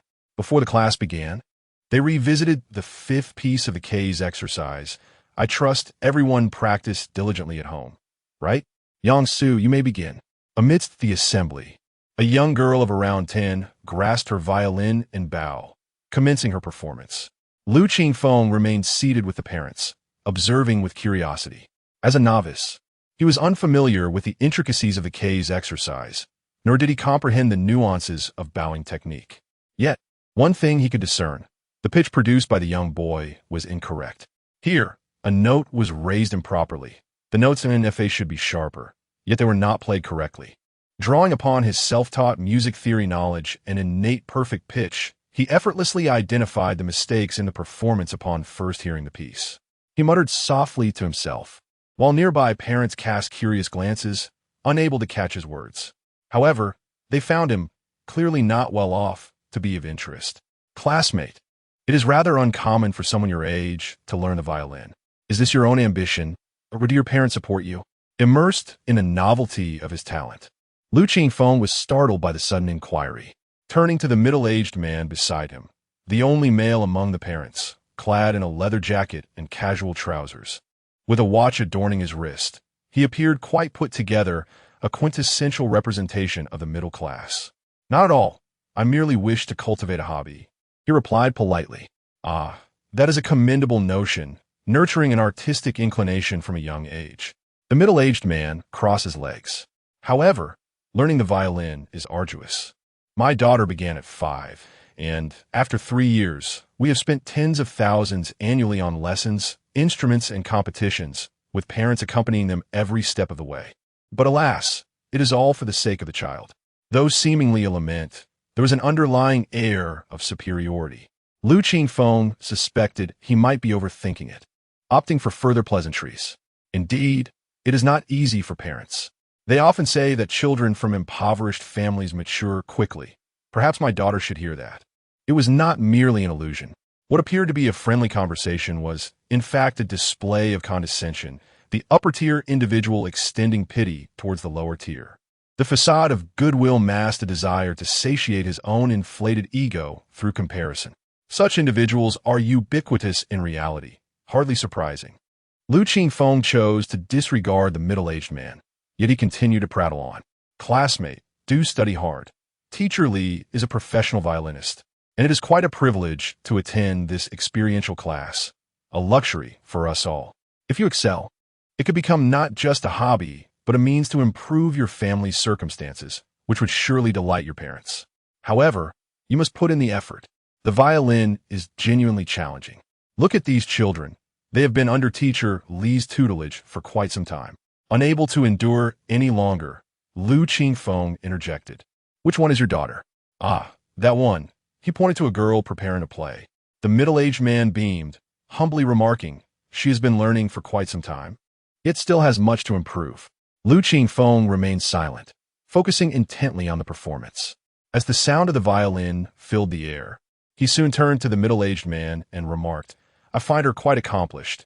However, she began with 2 incorrect notes. The second section's tone is somewhat distorted, and it seems she became overly anxious towards the end, losing pitch altogether.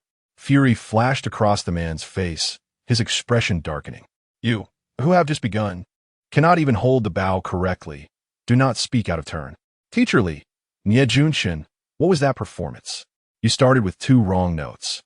Your bow grip has turned into a claw, and the timbre you produced, listen to it yourself. And let us not even discuss the finale. It was entirely off-key. The middle-aged man fell silent. Lu Qingfeng shrugged, and a calmness enveloped the space. Once the children were instructed in a new exercise and allowed to practice freely, Teacher Li finally approached Lu Qingfeng. She first inquired whether he understood the fundamentals of music theory and staff notation. He nodded. These were lessons he had taught himself. Excellent. With that foundation, the learning process will be significantly easier. More than just a foundation, the middle-aged man interjected, unable to contain his irritation. Teacher Li cast a curious glance at him, but thought little of it, proceeding with the formal instruction. It is said that the violin is quite challenging. Yet Lu Qingfeng had no concrete understanding of this until now.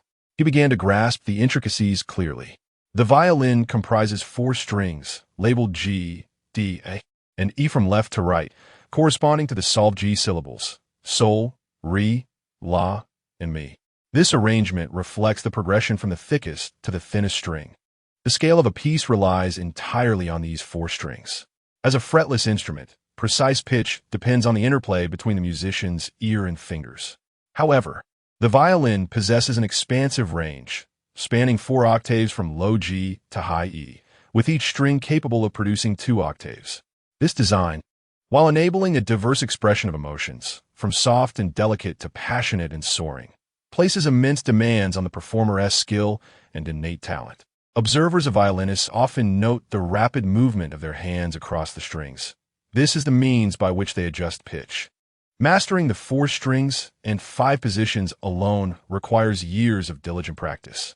Furthermore, one must master bowing techniques, bow control, the hold of the violin, and the impact of hand positioning on pitch, alongside the coordination of both hands. Accomplishing these fundamentals is crucial for enhancing musical expression. Observe my hand. The bow hold must neither be too relaxed nor too tense. The thumb and middle finger grip the bow. The little finger rests at the end, and the index finger lies on top. Do you see my hand? The proper bow hold resembles a staircase.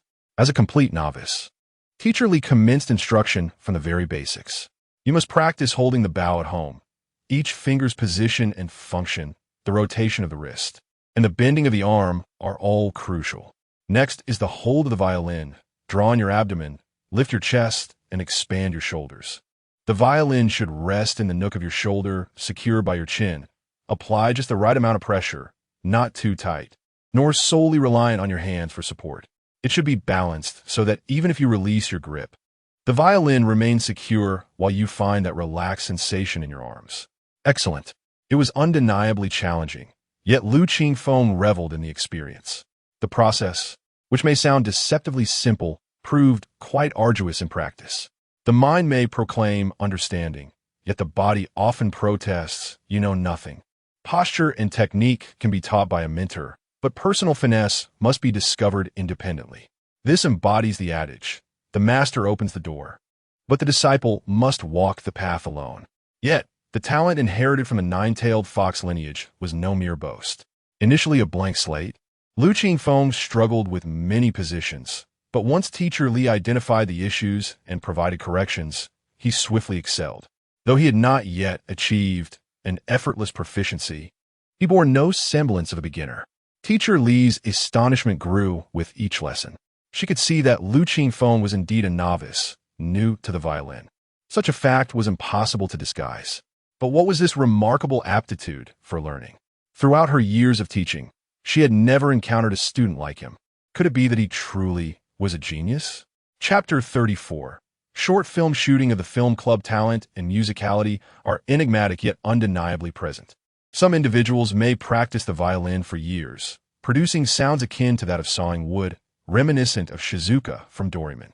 Conversely, there are those who could transform violin performance into an exquisite art form, such as Paganini. This Italian violinist began his studies at the tender age of 3, mastering an array of extraordinarily challenging pieces by 8, and even began composing his own violin sonatas. His virtuosity was legendary, often said to be the result of a pact with the devil for his soul. His skill was so remarkable that his name became synonymous with excellence. If someone praises your violin playing is akin to Paganini's, take it as a heartfelt compliment rather than a whimsical comparison to a fast food breakfast. In the realm of violinists, if there were to be a hierarchy, Paganini would undoubtedly reign supreme. Teacher Lee did not intend to compare Liu Qingfeng's musical talent to that of Paganini, yet she was astounded by his progress. In just 2 hours of class, Liu Qingfeng transitioned from complete ignorance to mastering bow hold, finger placement, bowing techniques, plucking exercises, open strings, and practicing the A major scale, culminating in a halting rendition of the simplest piece in the city. Remarkably, despite the rudimentary execution, his intonation was flawless. While ordinary individuals require relentless practice to achieve such feats, for him, it was as effortless as breathing. What defines a genius? This is the quintessence of true genius. With over 20 years of experience, Teacher Lee has witnessed her share of prodigies, evolving from diligent practice in her youth to becoming the second violinist in a provincial orchestra. Yet, in comparison to the young man before her, they pale in insignificance. Upon concluding the lesson, Teacher Li grasped his hand earnestly, her gaze filled with warmth. Lu, your talent is extraordinary. If you persist in your studies, you will undoubtedly ascend to greater heights. Lu Qingfeng suspected that Teacher Li might be attempting to sell lessons, given that he was currently attending a free trial class. Though he yearned for professional guidance, financial constraints loomed large. Thank you, Teacher Li, but I'll return for the next class, he replied, gathering his belongings and departing. Teacher Li felt a twinge of disappointment, pondering why he failed to grasp her intentions. If he were to enroll for more lessons, she was confident she could cultivate him into a competent violinist. As for altruistic teaching, that was a jest. Artists, too, need to earn a living. During the lesson, a middle-aged parent remained fixated on the proceedings, unable to appreciate the significance of Lu Qingfeng's talent, only recalling the encounter with the impoverished youth who had defied him, leaving him disgruntled. Teacher Li cast a glance at him, mindful that he was a potential benefactor, and merely smiled. If he had started practicing sooner, perhaps he could become the Lu Qinya of the violin world. Lu Qinya, an internationally acclaimed pianist, is known for her prodigious talent, her name recognized by all parents aspiring to introduce their children to the arts. The middle-aged man scoffed at the notion. Teacher Li chose not to elaborate. Who could tell? Quickly, we mustn't be late. Emerging from the music store, Lu Qingfeng hurried toward the third high school. Although the entire school was on break for the weekend, he had other commitments. He had delivered a short film script to his junior, Zhao Wenjie, earlier that week, which had been accepted for filming that afternoon. To ensure the quality of the shoot, Zhao Wenjie had invited him to assist. As a member of the film club, albeit infrequently engaged, Lu Qingfeng agreed, knowing he would need to borrow equipment from others. The shoot required a considerable number of participants, and arriving late was not an option. After a brisk journey, he finally arrived at the school's entrance before noon. Zhao Wenjie, along with fellow film club members Lu Xian, Ho Xiaobing, and LV Hui, were already present. Apologies for the delay, Lu Qingfeng exclaimed. No worries, we just arrived as well, Zhao Wenjie replied, approaching him. Look, as per your request, I brought our dog, and the monkey has brought his sister. Lu Xian walked over, leading a robust golden retriever.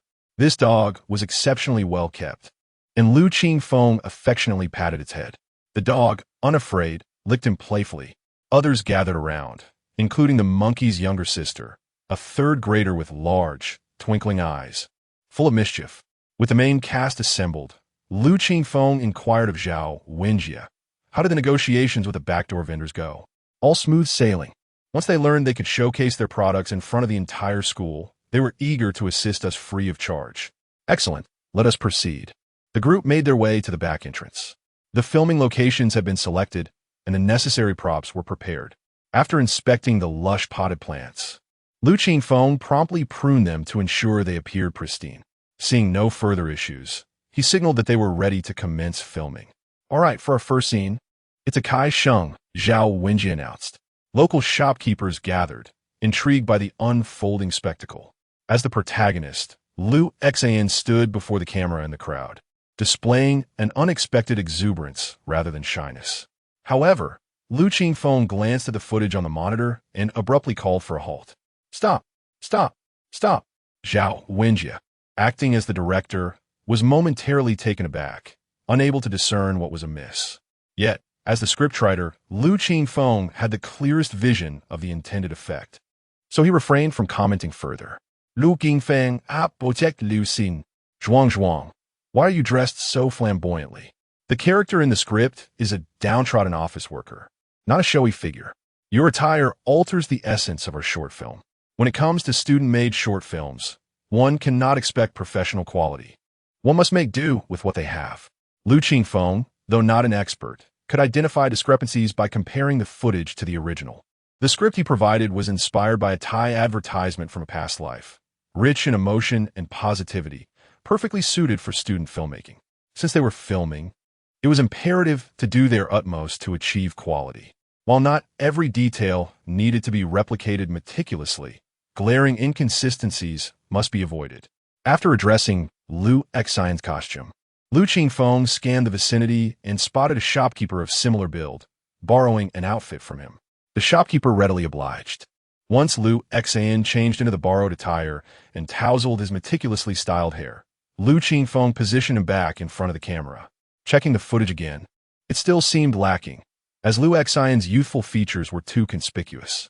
This will have to suffice. We cannot set the bar too high, he concluded, and the filming resumed. Chapter 35. The Banyan Tree Agency. The filming process was, in truth, rather mundane. Many scenes that appeared captivating on screen were, in reality, quite tedious. At times, it bordered on the absurd.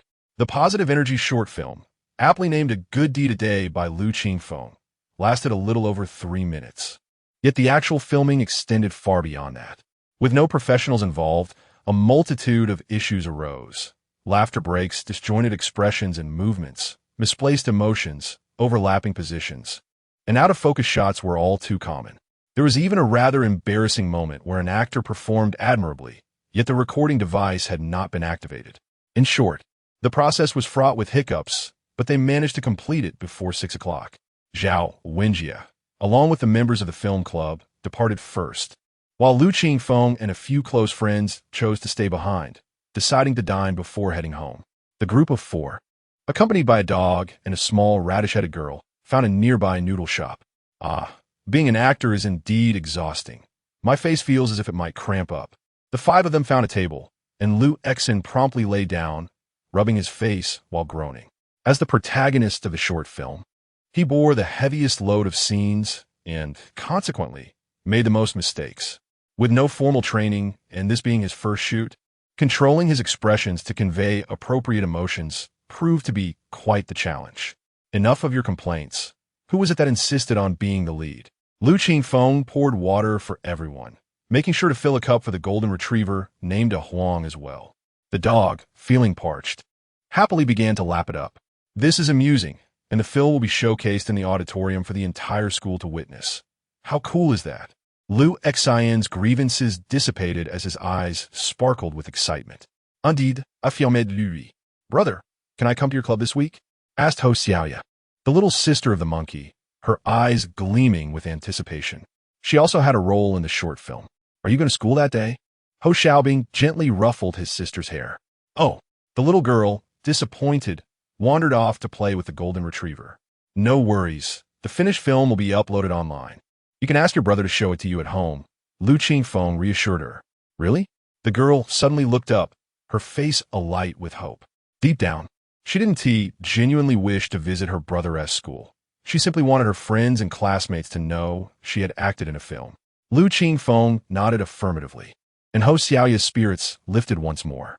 Zhuang, how is your novel coming along? As they spoke, their meals arrived. Others had fried noodles and fried rice, while Lu Qingfeng ordered a bowl of wontons.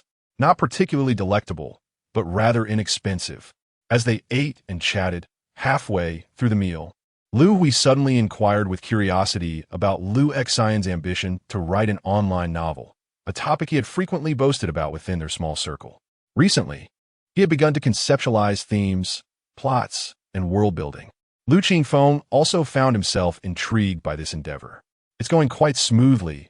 I've been bursting with inspiration lately, and my thoughts flow effortlessly. I have a feeling I could achieve great acclaim with my writing, Lu Xian declared confidently. This was a classic case of a novice's overestimation of their potential, assuming their ideas were extraordinary before even committing them to paper. When one observes the multitude of works, often riddled with kitsch, mediocrity, and lack of originality, the stark reality sets in. Once the novel is completed and published on a platform, and only a handful of readers engage with it, self-doubt inevitably arises. This often leads to bitterness and lamenting that audiences lack discernment. At this stage, enthusiasm typically wanes, and if one persists, diligently studies, they might finally navigate out of the novice phase. Lu Qingfeng understood this all too well, having experienced it himself. I'm preparing to write the beginning. Online novels emphasize the importance of the first 3 chapters. Once I've drafted it, a phone, could you please take a look for me? Lu Qingfeng signaled an okay with his hand, ready for his friend to create an impressive piece. Not necessarily. Perhaps this fellow is a genius, he mused. After their meal, the group parted ways for the night. The following day marked the commencement of a new week, and Qingfeng plunged into a fresh cycle of busyness. His daily activities were now divided into 3 segments. The first involved practicing the violin. Starting this week, he brought his instrument to school daily, as he was an art student on special admission, and the teachers would not scrutinize him. Teacher Chan had spoken to him once, advising him to prioritize his studies.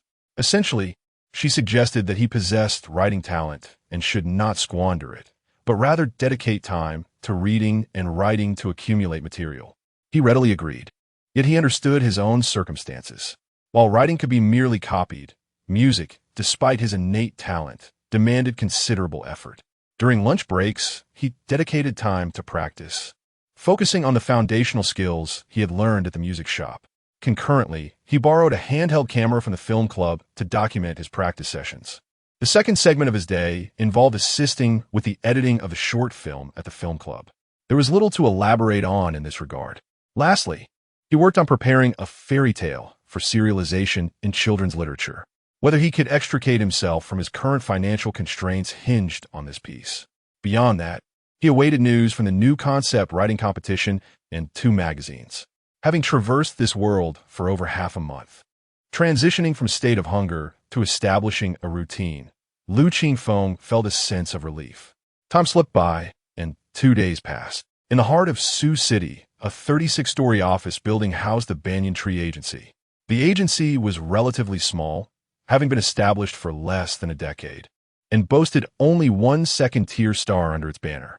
However, the agency's owner, Qingfeng, was quite renowned in the industry. Formerly the department manager of the artist management division at the New Century Media Company in Shanghai, she was known for her considerable abilities and extensive connections. However, after a falling out with the leadership at New Century Media, she ventured out on her own and founded her current company. Initially, Qingfeng was ambitious, eager to make a significant impact. Her vision was not fundamentally flawed. Having worked in the entertainment industry for many years, she had connections at all levels. It seemed plausible to cultivate a few leading stars, thus ensuring sustainable cash flow for the agency. However, she did not anticipate the rapid changes in the industry, as capital flooded in, igniting a frenzy while simultaneously altering the rules of engagement. Those new internet moguls entered the scene, wielding substantial sums of money with an unwavering resolve. Before she could adapt, the entire landscape had transformed. Traditional media declined, while online platforms surged, with various social media, video, music, and short video platforms becoming the most direct connections between artists and fans. The whirlwind of traffic surged forth, rendering her previous methods of operating in the entertainment industry obsolete.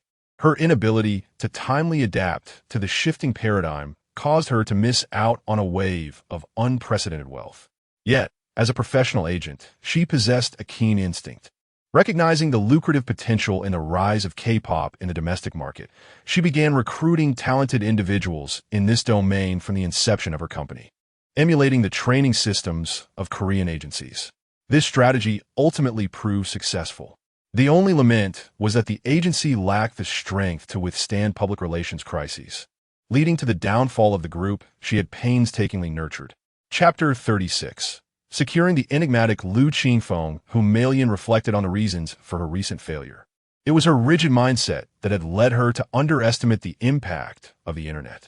With the evolution of the digital age, public attention has gradually shifted from newspapers and television to social media platforms. Celebrities have also recognized this as their primary battleground. Consequently, major talent agencies have established market data monitoring departments, whose main task is to track online public sentiment, enabling firms to manage emergencies and handle public relations adeptly. Additionally, these departments assist their artists in managing account data and nurturing marketing accounts, often referred to as water armies. About a year and a half ago, dreamers faced a barrage of negative online rumors orchestrated by rival companies. Qingfeng even suspected the involvement of New Century Media. This incident served as a wake-up call, prompting her to outsource relevant tasks to a data team. This morning, a meeting convened at Rongshu Rome Company with all 9 senior executives, including Qingfeng, in attendance. After summarizing the company's developmental data from the past fortnight, she introduced the most crucial project on the agenda. Everyone had performed admirably, and although the company was facing challenges, there remained immense potential across various sectors. Funding for the influencer department could be increased, as Yi Zimu exhibited promising talent. It was essential to keep Luo, who currently held the spotlight within the company, content, and any concerns should be reported directly to her. The most pressing matter was the planning of a new boy band. Humalian tapped her fingers on the table. At 48, she exuded vitality. Her cascading waves of hair and fiery red lips, complemented by a double-breasted blazer, radiating authority. The project manager rose, and the projector flickered to life, casting images of 10 young men onto the screen. The initial exposure plan had been largely accomplished, and the selected individuals had garnered a foundational level of recognition online. The core of this initiative remained focused on development. The success of Dreamers had illustrated the broad market appeal of such groups, though mistakes had led to their downfall. The new plan innovated upon previous content, incorporating lessons learned from past experiences. This time, they would create a contrasting twin group under the theme of campus nights, maximizing benefits.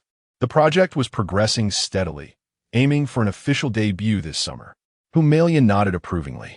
Excellent, but we must not solely focus on the group members. We should also consider their parents. As if reminded of a nagging issue, she glanced towards a short, earnest-looking man. Ah Yao, has that peculiar individual caused any more trouble? Hu Yao Shu, whose name suggested a familial connection to the formidable Humalian, served as the critical manager of the agency. There has been a recent lull, but I have hesitated to share something with you. Really? Humalian looked intrigued. Hu Yao Shu continued. Recently, there's been a shift in public perception regarding Dreamers. The others in the room exchanged bewildered glances. The company's inaugural group had faded into obscurity over the past 18 months. So how could there be news surrounding them? Actually, it's not the entire group, but one member in particular. Who? Humalian inquired. Qingfeng. His name elicited surprise from the CEO, as she remembered the boy. Not for his familiarity, but because his father often disrupted company affairs, primarily for financial gain. The situation is complicated. You should see for yourself. Hu Yaoshu approached the computer and retrieved relevant news articles, projecting them onto the screen. News regarding Qingfeng's recent interviews and commendations from relevant authorities emerged before the audience, accompanied by related videos. After viewing the footage, the room fell into a contemplative silence, struck by the dramatic nature of the situation. I often liaise with the data team we outsourced, and, upon learning of this, I had them investigate the prevailing public sentiment, uncovering something quite interesting. He maneuvered through the computer. Following Dreamers' disbandment, many fans exited our fan group, and we ceased our monitoring. However, recently, these fans have become active again. The trending topics on Weibo are fairy tales crafted by those earlier fans in support of Qingfeng.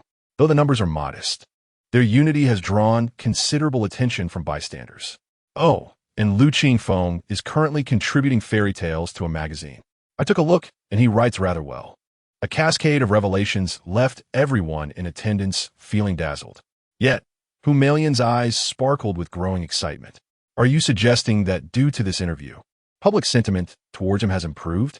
Indeed, he stands alone in this regard. Fans believe the other four members have held him back. The academic persona we crafted for him, despite his poor grades, was not a significant issue. He explained the reasons behind his academic struggles in the interview, which the public found acceptable, and now he can create, alleviating concerns about his persona collapsing. Moreover, observing his current plight seems to have instilled a sense of guilt among fans, fostering a desire to make amends. Humalian nearly applauded in delight. It was evident that the impoverished and powerless youth could not have orchestrated this resurgence on his own. Otherwise, this crisis management could serve as a case study within the entertainment industry. Yet, she discerned an opportunity within this scenario.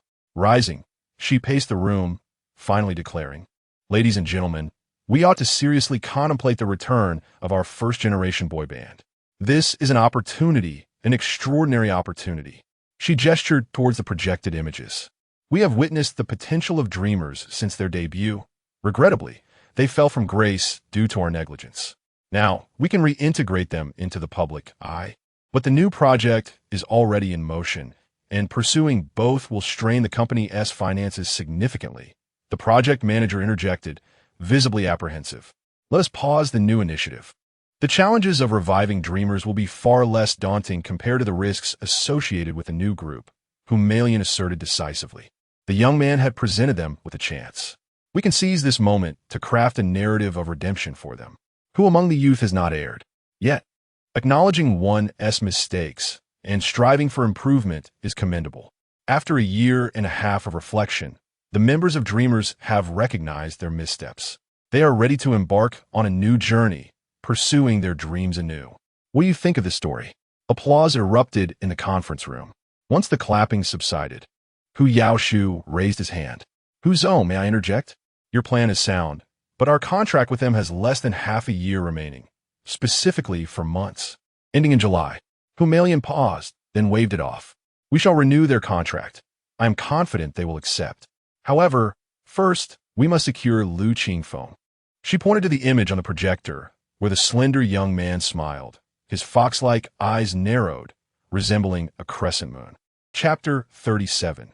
The Return of the Gambler. Father Lao Lu. Wake up. There's a phone call. Lao Lu's full name is Lu Shiqiao, but his friends prefer to call him Lao Lu. This nickname suits him well, for he often resorts to underhanded tactics while playing cards, embodying the quintessential Lao Lu behavior. Last night, Lu Shiqiao was on a winning streak, managing to earn a bit of money, and in a fit of excitement, he played through the night in the gaming hall. However, as the night wore on, his luck took a nosedive.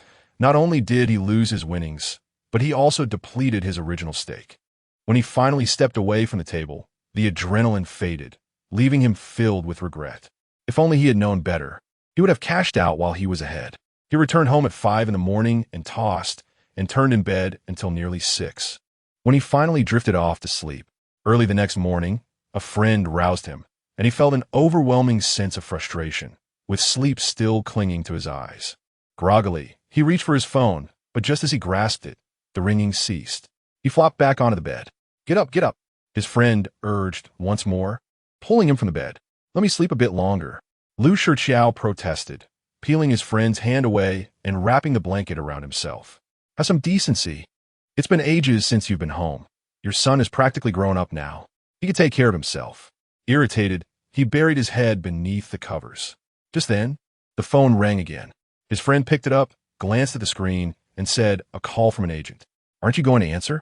From under the blanket, Lu Shiqiao stirred, then suddenly sat upright, his bloodshot eyes wide open, his unkempt face adorned with stubble. His friend was taken aback, and before he could react, the phone was snatched away. Hello? Yes, yes, Lu Shiqiao responded, nodding repeatedly to whatever was being said on the other end. After hanging up, he scrambled out of bed, threw on some clothes, splashed water on his face, and rushed out the door. At nearly 50 years old, he still exhibited this reckless demeanor. His friend watched Lu Shiqiao's hurried departure, shaking his head in disbelief. Lu Shiqiao hailed a cab and arrived at the office of Rongshu Rong Company. He entered the agency with familiarity, greeted by Hu Yaoshu. Speak up. Why the secrecy in summoning me? Is there still some unsettled payment? He plopped into a chair and yawned broadly. Hu Yaoshu, accustomed to this middle-aged man's demeanor from their numerous interactions, understood that Lu Shiqiao was a reckless individual. He would prefer to avoid extensive dealings with him, but the young talent he sought to renew the contract with was too young, necessitating parental consent. Mr. Lu, I know you're anxious, but please be patient. We've called you here for a good reason. He produced a document from his bag and slid it across the table. Your child signed an artist contract with us 7 years ago. Over the years, our collaboration has been quite pleasant, so we would like to extend this contract. You may review the terms in the agreement. Lu Shiqiao took the document, but merely skimmed it, feeling overwhelmed by the abundance of text, and lost interest. This doesn't seem right. When I came before, your attitude was quite different. It felt as if signing with my son was a burden to you, eager for the contract to expire, and unwilling to pay even the basic salary. The relationship between an artist and an agency is akin to that of an employee and an employer, with legal provisions for a basic salary. However, Any artist with a modicum of success usually disregards such trivial compensation. Lu Shiqiao may be unscrupulous, but he is not foolish. He frequented Rongshu, Rome, often enough to be aware of Lu Qingfeng's career trajectory. An agency would not renew a contract with someone of no value. It was evident that there were matters he was unaware of regarding his son. Hu Yaoshu pondered this, but considering the man's character, it wasn't surprising. You may inquire with your child about this. Our company is indeed eager to continue our partnership. To demonstrate our sincerity, we are offering a substantial signing bonus this time. 50,000, he extended a hand. When it came to money, Lu Shiqiao was suddenly alert, sitting up straight. Now we're talking business. He mentally calculated his debts and countered. 88,000, how about that? A lucky number. Hu Yaoshu suppressed the urge to roll his eyes, letting out a resigned sigh. Fine. Lu Shiqiao felt a surge of happiness, but soon regretted his rapid agreement. The ease with which he conceded suggested he hadn't yet reached his limits. He should have demanded 100,000. No, 150,000. Lost in thought, he lifted his pen to sign the contract. Wait. Hu Yaoshu grabbed his arm. What's the matter? Are you backing out? Mr. Lu, we need your son's signature. You only need to sign as the guardian. Why didn't you say so earlier? Lu Shiqiao tossed the pen aside. Transfer the signing bonus to my old account, and I'll go find that kid right away. Mr. Lu, that's not how it works. Signatures come first. Lu Shiqiao frowned in annoyance. I know my son. If I tell him to sign, he won't hesitate. There won't be any mistakes. Hu Yaoshu remained skeptical.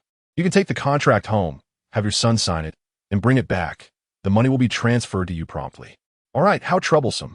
Reluctantly, Lu Shiqiao took the contract and tucked it under his arm as he left the office. Once outside the building, he hailed a cab to seek out Lu Qingfeng. However, he soon realized he had forgotten which school his son attended. During the 3 years of high school, he had never once visited. His ex-wife had handled the enrollment.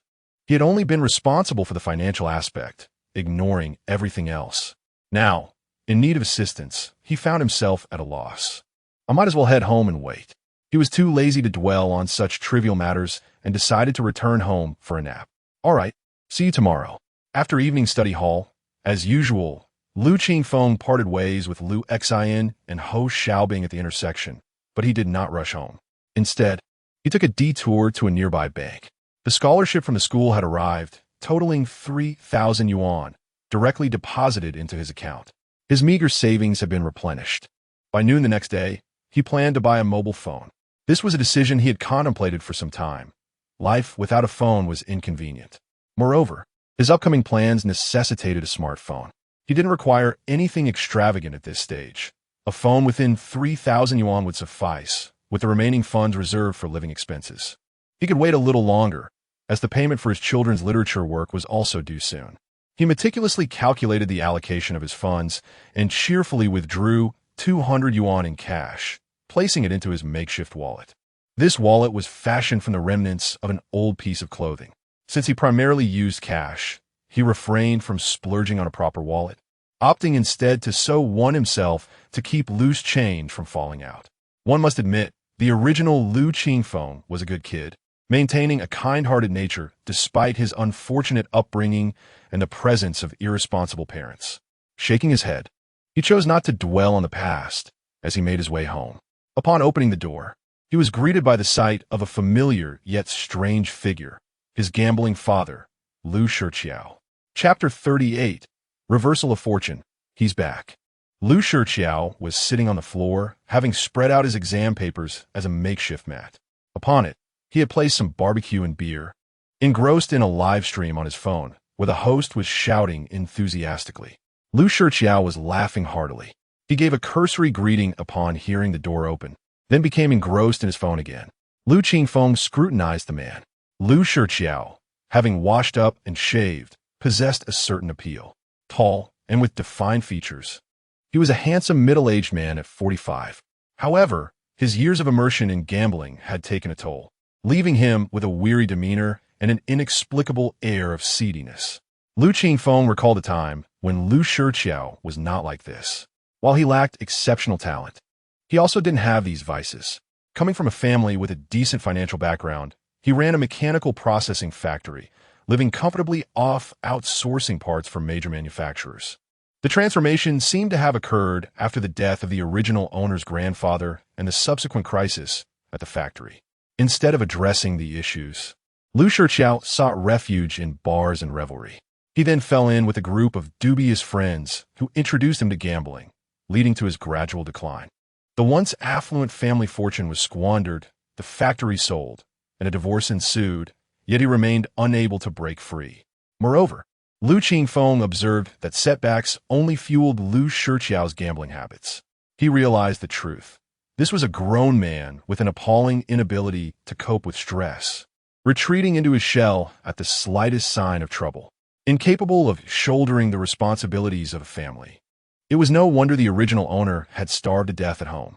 He was at a loss for words, only thinking that the original owner was unfortunate to have such a father. Why are you just standing there? Sit down and eat. Lu Shiqiao, noticing the prolonged silence at the door, looked up and offered a beer. Lu Qingfeng entered, set down his bag, and sat down. Why did you come back? He picked up a slice of braised beef, which he had been rationing for the week, now generously arranged on a plate.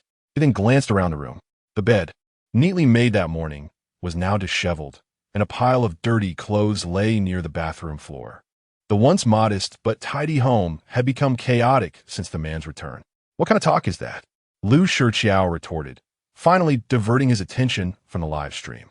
He turned off his phone, tossed it aside, and grabbed a beer, taking a long swig. I'm your father. This is my home. Can I come back? No. It's just that I haven't seen you in so long. I'm a bit surprised, Lu Qingfeng replied calmly. Lu Shiqiao was even more displeased. What do you kids know? If I wasn't working hard outside, what would you eat and drink? Astounding to utter such words. Lu Qingfeng couldn't tell if the man was simply shameless or delusional, perhaps even convincing himself of his own lies. Lu Qingfeng didn't want to argue. Parents often harbor a peculiar mindset, viewing their children as possessions. Throughout the formative years, they establish themselves as figures of authority, suppressing any dissent. While not all parents are like this, it is certainly prevalent. Therefore, he would not engage in pointless arguments about who is right or wrong. It was futile, a waste of breath. As long as Lu Shiqiao didn't cause trouble before he came of age, he was willing to coexist peacefully. You're right. I'm full. I'm going out for a walk. He planned to seek refuge at Yang Xiuxiu's house. Wait, Lu Shiqiao called out, producing a stack of documents. Sign this. Lu Qingfeng frowned, taking the papers to examine them closely. Lu Shiqiao impatiently urged, what's there to look at? I wouldn't harm you. Just sign it. Lu Qingfeng ignored him, carefully reading the contract. The contents made him scoff. Compared to the first exploitative labor contract, this one not only failed to offer better terms, but also extended the duration. Signing it would be akin to selling himself to Rongshu. So, you came back just to have me sign this servitude agreement? Lu Shiqiao was already annoyed that he hadn't immediately obeyed and signed the contract. Hearing the mocking tone in his voice, he flared up. Lu Qingfeng, how dare you speak to me like that? You have no respect. It seems you need to be disciplined. Lu Qingfeng rose slowly, looking down at his father. Firstly, although I'm not yet 18, as someone over 16 with sound judgment and the ability to live independently, I have the right to decide whether or not to sign this contract. That is a legal right. Secondly, don't try to portray yourself as some kind of benevolent father figure. You know what you've done. You don't deserve the title of father. If you really want to make a scene, I won't hesitate to report it to the relevant authorities. Finally, I hope you won't bother me in the future. If you do, I will continue to show you outward respect until I go to university. Lu Shiqiao's eyebrows shot up. Insubordination. A son dares to lecture his father? He grabbed a half-empty beer bottle and stood up. Lu Qingfeng looked at him fearlessly, his gaze cold, resolute, and tinged with mockery. Lu Shiqiao was taken aback by the look in his eyes. He suddenly realized that he didn't recognize his son. He tried to recall what his son used to be like, but to his surprise, he couldn't quite remember. It seemed he had never really paid attention to his son. Looking at the slender teenager who barely reached his chest, with his thin frame and gaunt face, a sense of guilt arose within him. He hesitated for a moment, then finished the remaining beer. Lowering his voice, he said, if you sign this contract, the agent said they'd give a signing bonus 8,000 yuan. It would be good to improve our living conditions. It's all yours. I don't want it. Lu Qingfeng took the words with a grain of salt. I'm not going to sign the contract. If there's nothing else, I'll head out. He turned towards the door. All right, Lu Shiqiao called out. Why are you wandering around at night? Stay here. I have something to do. I'll leave the contract here for you to consider. As he spoke, he put on his coat and left. Watching the door slam shut, Lu Qingfeng shook his head and tidied up the house. He threw the dirty clothes in the trash, changed the bedding, and put the food in the refrigerator. Once everything was in order, he took a shower and lay in bed, contemplating the impact of this event. Chapter 39. A New Talent. Graceful elegance. Lu Qingfeng is a person who prefers to operate according to a plan, perhaps bordering on obsessive-compulsive tendencies. Since his arrival in this new world, he has accomplished his predetermined milestones and even exceeded expectations due to unforeseen circumstances. If he were to continue along this path, his prospects would only improve. However, life is rarely devoid of obstacles. The emergence of Lu Shiqiao was not entirely unexpected. Lu Qingfeng had always been on guard. Given the rapid dissemination of information via the internet, any interview by the Youth Pioneer newspaper could potentially attract the attention of his former management. The outcomes of such a situation are twofold. Either they remain indifferent, which would be the most favorable scenario for him, allowing him to await the expiration of his contract and sever ties with Rong Shurong. Or the current predicament arises. Rong Shurong perceives a profitable opportunity and wishes to renew his contract. At his current age, independence in signing a new contract is unattainable, leading to the inevitable notification of his rather opportunistic father. With Lu Shiqiao's short-sightedness, one can only surmise that he would readily part with his son for attempting some of cash. Thus, Lu Shiqiao's presence becomes a nuisance for him. Why couldn't I have been an orphan? He pondered irritably as he sat up in bed. He envied the many novels where protagonists enjoy the freedom of an orphan background. Fortunately, Lu Shiqiao lacks a volatile temperament, exhibiting a degree of timidity. Were he a more unreasonable guardian, quick to resort to violence, Lu Qingfeng would have to contemplate abandoning his familiar surroundings and starting anew. However, Lu Shiqiao embodies the archetype of a cowardly bully. One need only exhibit greater resolve to intimidate him. After losing the advantages of his former identity, Lu Qingfeng is confident he can dominate the situation. It poses no significant challenge. As long as he remains steadfast regarding the contract, no one can impose their will upon him. With merely 2 months until he reaches adulthood and the imminent high school entrance examinations, he knows that once he enters university, he will fully extricate himself from his current circumstances. Feeling invigorated, Lu Qingfeng reclined once more. Time slipped away unnoticed until nearly 11 o'clock. Perhaps it was the weight of his thoughts that kept him awake, for he tossed and turned, unable to find rest. After a moment's consideration, he retrieved his mathematics book from his backpack. 5 minutes later, he succumbed to a baby-like slumber. The following morning, Lu Qingfeng awoke in accordance with his biological clock. As consciousness peeled away the remnants of sleep, he sensed something amiss within his body. His joints ached subtly, an odd sensation that resembled the physiological phenomenon associated with growth spurts rather than an injury. Deep within his awareness, a revelation dawned upon him. His new nine-tailed fox inheritance had been activated. Graceful elegance. The legendary humanoid form of the nine-tailed fox, regardless of gender, is said to possess unparalleled beauty, an elegant bearing, and a perfectly proportioned physique. Lu Qingfeng understood that this talent would facilitate his second growth spurt. With a disheveled head of hair, he chuckled to himself like a fool. This was precisely the talent he urgently needed. Height had always been a concern for him. In his previous life, he stood at a height of 175 meters. After his transition, he had inexplicably shrunk several centimeters, an intolerable fate for any man. Closing his eyes, he felt a faint energy coursing through him, merging with his flesh and bones. Growth is not an instantaneous event, but rather a continual process. The power of the inheritance did not release itself all at once, but rather stimulated his cells gradually. Awakening to good news countered the negativity of the previous night, and Lu Qingfeng rose cheerfully. After washing up and enjoying breakfast, milk being an essential staple for growth, he glanced at his reflection in the mirror. After indulging in nourishing meals, his complexion had improved significantly. Yet, long-term deficiencies cannot be remedied in a short span, and some aspects of growth, if neglected, cannot be salvaged for a lifetime. Thankfully, the nine-tailed fox inheritance would assist him. Placing his hands atop his head, he pressed down on his hair and scrutinized himself intently. Perhaps it was a trick of the mind, but he felt slightly taller than the previous day. Uncertain, he pondered and then retrieved a pen from his backpack. Standing against the wall, he positioned the pen horizontally atop his head, its tip pointing towards the white wall, and marked a line. Upon turning to inspect his handiwork, he now had a standard for comparison. With an extra 2 cartons of milk in hand, he stepped out of the house with a sense of delight. On his way to school, he made a brief stop at a convenience store to purchase 2 packs of milk candies. The mundane life of a high school student unfolded predictably. During class, Qingfeng chewed on milk candies while perusing his music textbook. When midday arrived, instead of heading to piano practice, he visited a nearby mobile phone store, where he swiftly selected a domestic mid-range flagship phone for 2,499 yuan. The sales associate kindly included a screen protector and a phone case, and he also acquired a SIM card.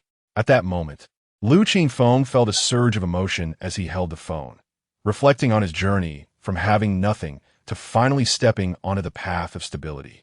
Though the influence of the nine-tailed fox inheritance played a role, he had also exerted considerable effort. After a moment of reflection, he regained his focus. Utilizing the store's Wi-Fi, he proceeded to download all necessary applications. Subsequently, he registered accounts on various social media platforms: WeChat, Weibo, Kuaishou, Douyin, Bilibili, and QQ, all prevalent in this world, just as they had been in his previous life. Breaking news: Team Away reveals a secret romance involving a top-tier artist with the surname Z. To be unveiled on Monday, Su Yishuan's new drama ignites buzz even before its release. Clip from Sword to Chang'an reveals Su Yishuan's emotional performance. Rare bird species discovered in Ijue mountain swimmers excel at Asian Championships. Western entertainment industry faces turmoil as a renowned rapper is arrested after browsing through trending news across various platforms. He noted similarities to his previous life. The world now rested in the year 2020, with global dynamics remaining relatively unchanged. America still held dominance, yet its status was precarious. Meanwhile, China experienced an economic boom, fostering a renewed cultural confidence, leading to a flourishing entertainment industry. Korean pop culture maintained its foothold domestically, with fan culture well established. Japanese anime continued to captivate enthusiasts, and domestic animation showed signs of resurgence. The gaming industry remained dominated by a certain Penguin company, and Genshin Impact continued to be a popular phenomenon. Nevertheless, many things had altered. The world was devoid of the pandemic, and many celebrities and classic works had vanished, replaced by their counterparts. Previously, Qingfeng had a vague understanding of these changes, but now he possessed a profound comprehension of the disparities between the two worlds. Excellent. A smile graced his lips. It was time to unleash his potential. Chapter 40. The Power of Combat. Segment 3. Qingfeng opened Douyin and casually scrolled for a while. With a new account and a new phone, the algorithm had yet to grasp his viewing habits, resulting in a haphazard array of recommended videos. However, he believed that in just a short span of time, the software had begun to form a personal profile for him. In a few more minutes, the recommendations would align with his interests. In his previous life, Qingfeng had never been fond of scrolling through Douyin, as it exacerbated his procrastination and undermined his carefully crafted plans. This illustrates the formidable nature of Douyin's algorithm. Most users become so engrossed that time slips away unnoticed. Launched in 2016, the app skyrocketed in popularity in 2018, and by 2020, it had already claimed a significant portion of the short video realm. With daily active users reaching a staggering 600 million, its scale was indeed daunting. Such a valuable platform should not be squandered. Upon returning to school, he sought out Zhao Wenjie, the president of the film club, and uploaded the recent videos of his violin practice to his phone. He then sequentially posted these videos on Douyin. In the clips, he made no effort to conceal himself, nor did he employ beauty filters or background music. Clad in his school uniform, he focused solely on playing the violin, the sound not particularly melodious. The titles were unremarkable as well. Yet, Qingfeng felt a sense of satisfaction. This was precisely the unadorned style he desired, capturing the essence of his practice. Excessive embellishments would only detract from the authenticity. Naturally, such mundane videos would hardly garner significant traffic. Lu Qingfeng remained unconcerned. The true spectacle would unfold when people eventually began to take notice of his account. After completing these tasks, he returned to his practice.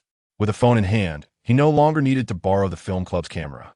Time, akin to the colored timer on Ultraman's chest, appeared ample at first glance, yet in the blink of an eye, it turned red. The academic demands of his senior year intensified, with major exams every 3 days and minor ones every 2. Teachers seemed eager to pry open students' minds and pour in knowledge.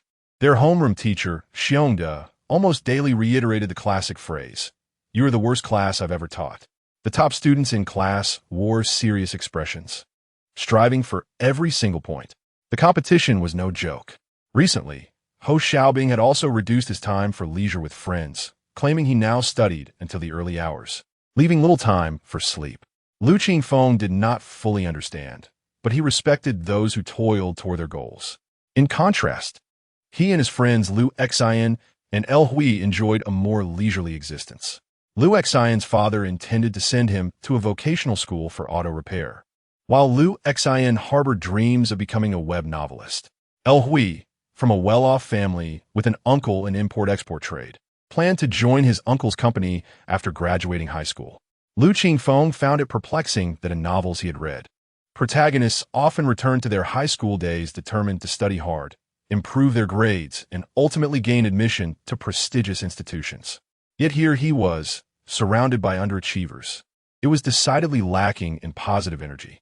That weekend, the not-so-positive Lu Qingfeng attended his final violin lesson at a music store. After the class, Teacher Li fell silent. Observing the departing figure of the young man, he glanced back at the remaining students, finally grasping the meaning of the phrase about the vast chasm between people, greater than that between man and pig. If only such extraordinary talent had been nurtured earlier, Teacher Li lamented once more. A phone, take a look at this. As the weekend passed, time moved into the last week of March. Early Monday morning, as Lu Qingfeng entered the classroom, Lu Xian approached him. "What is up?" He yawned. Lu Xian glanced around furtively before pulling out a notebook from his uniform sleeve. "I wrote the beginning of a novel. What do you think?" "What genre?" Lu Qingfeng's interest piqued. "Fantasy." "It's my first attempt, so don't laugh at me if it's bad." Lu Xian wiped his nose, speaking humbly, yet his expression radiated confidence. Lu Qingfeng opened his proud creation. The Power of Combat, Segment 3. Upon seeing those bold characters, Lu Qingfeng's expression shifted dramatically. Could it be? Well, perhaps he was overthinking it. Lu Xian was not a fellow time traveler like him, while both were in the realm of underachievers. His protagonist was not named Xiao Yan and certainly did not possess a magical ring from an old man. The opening comprised 3 chapters, which he quickly read through. "How is it?" Lu Xian looked at him expectantly. Lu Qingfeng pondered how to delicately convey that it was a self-indulgent piece. "What are you two doing?"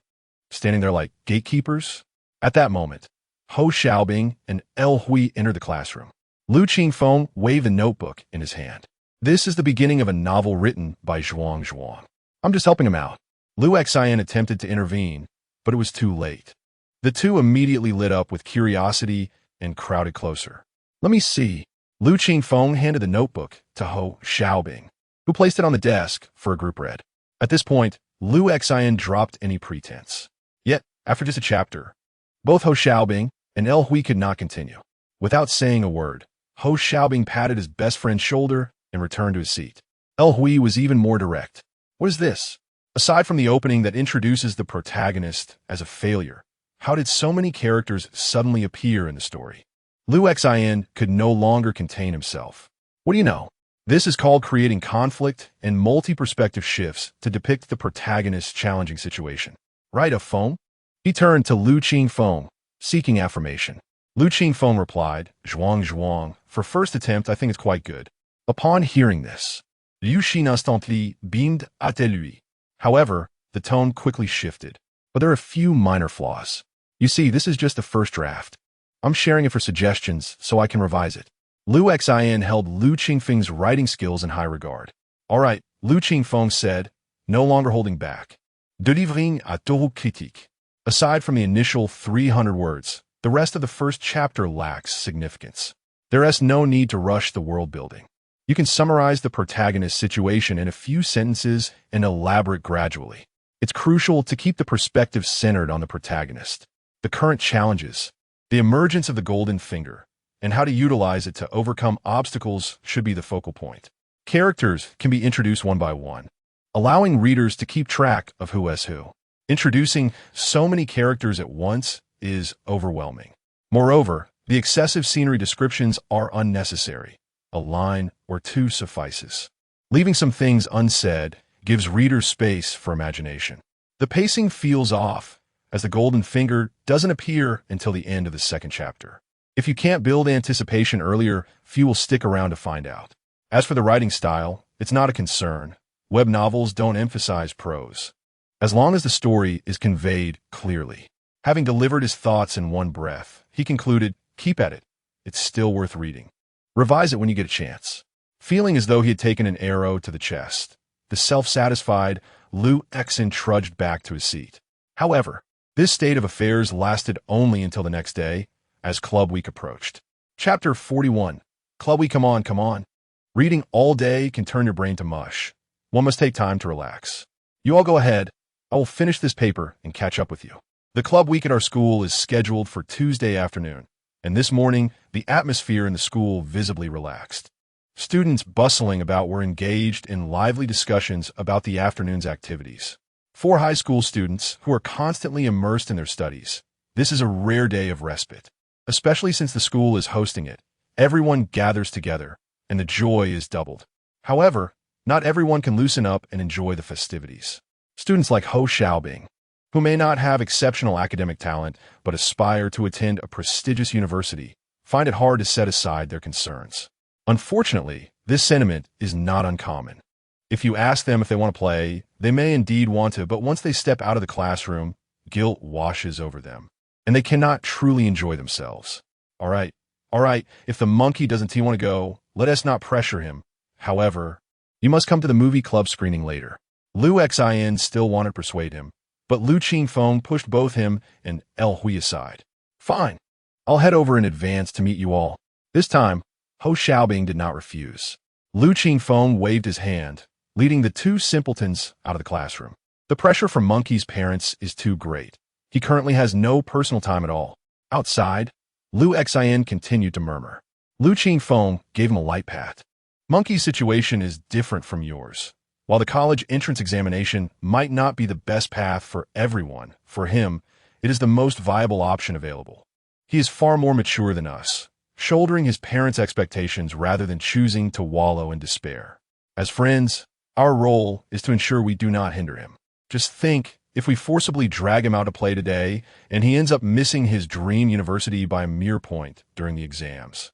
Will he not regret today as actions? Certainly, he might even lose friends over it. Elle lui interjected.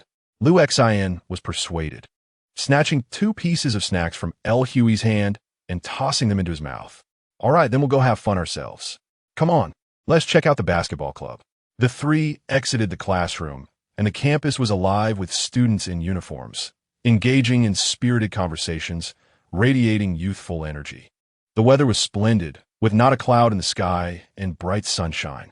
Our club has arranged for 5v5 full court, 3v3 half court, and 1v1 bullfighting matches. If you win, you can take home a jersey. Do you want to play a game? They made their way to the basketball court, where Lu Xin animatedly described the basketball club's activities. Suddenly, he glanced at Lu Qingfeng, a puzzled look crossing his face as he gestured near his shoulder. Feng, have you grown taller? This remark struck a chord with Lu Qingfeng, having noticed his height increase over the past few days. He had been comparing himself to the line he originally marked on the wall. He had grown nearly an inch since then. Ha ha, I feel the same way. My growth seems to have come a bit late, he replied, unable to contain his joy. Lu Xin pouted. What is the use? You're still short. Lu Qingfeng smirked. Don't be upset. He is just retaliating for what happened yesterday. Upon reaching the playground, they found it bustling with students. The basketball club was particularly popular, attracting a sizable crowd. 2 courts were in use, one for full court games, and the other divided for 1v1 and 3v3 matches. Lu Qingfeng felt a surge of excitement. He wanted to find a sport that suited him to improve his fitness.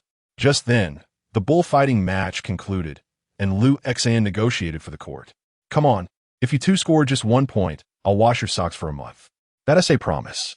El Hui perked up, abandoning his snacks, and eagerly went for the basketball.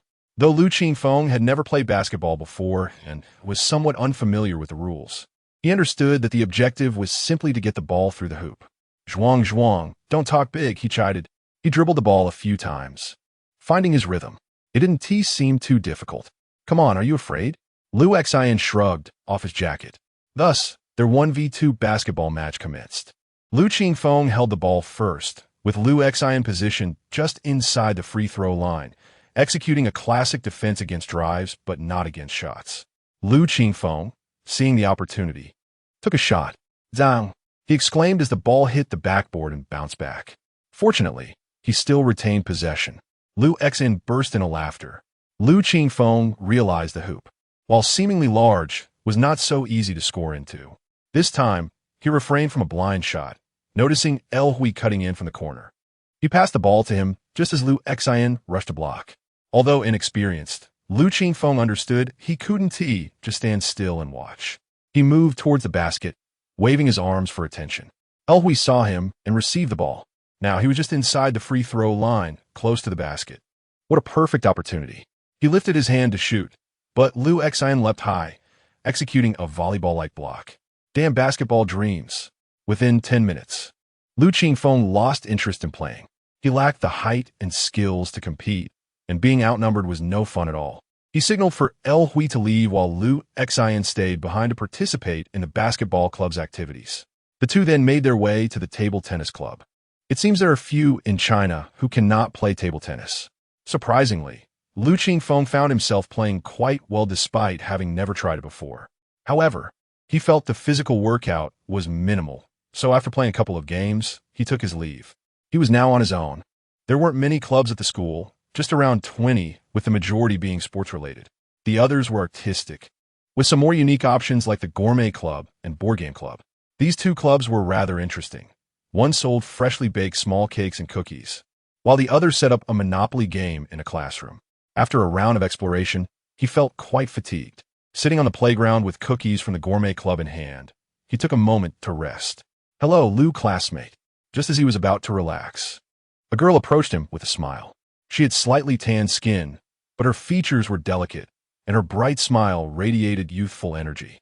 "You know me?" He raised his hand to shield his eyes from the sun, looking at the girl. "Since your speech during the last exercise break. I doubt there are many in the school who don't know you," she replied, winking. "All right then, do you need something from me?" Lu Qingfeng didn't dwell too much on it and asked, "I'm Lu Xiao from class 6 of the 2nd year, and I'm also the president of the badminton club. I saw you sitting here alone and wanted to ask if you'd like to come play badminton." "Badminton?" he echoed. "Yes, it's quite enjoyable, especially for exercising." She waved her racket. Her words touched Lu Qingfeng deeply. He stood up, brushing off the grass from his pants, and followed her to the badminton club. There was quite a crowd waiting to play. The matches were to 11 points per game. Whoever lost would be replaced by the next person, while the winner would continue to defend their title. Lu Xiao led him to a court and handed him a racket.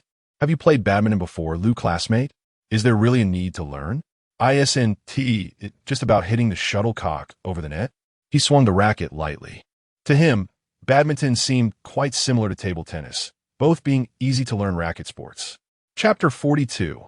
A good deed each day screening. Let us start with a match. Lu Xiao said nothing as she took the shuttlecock and racket to the other side. She stretched her body, holding the racket in her right hand, her feet positioned in an L shape, 1 foot forward. As the shuttlecock descended to knee height, she released it from her left hand, her arm driving the racket forward. With a sharp crack, she executed a perfectly standard serve, the sound crisp and clear, sending the shuttlecock soaring. It presented no challenge. Lu Qingfeng accurately predicted its trajectory and swung his racket with great force, sending the shuttlecock back in a graceful arc. Indeed, it was quite simple. Just as this thought crossed his mind, A sharp sound sliced through the air. Lu Xiao leapt high, her form resembling a bow drawn taut, her ponytail dancing behind her as she struck the shuttlecock with the swiftness of the wind. The shuttlecock flew back like a bullet. Lu Qingfeng barely had time to adjust his racket before it zipped past him in a powerful smash. He was momentarily stunned. Impressive. The transition from stillness to explosive movement was remarkable. Even as a novice in badminton, he could discern that this girl possessed extraordinary skill. This was an entirely different realm from the casual games he was accustomed to in his neighborhood. "Are you a professional?"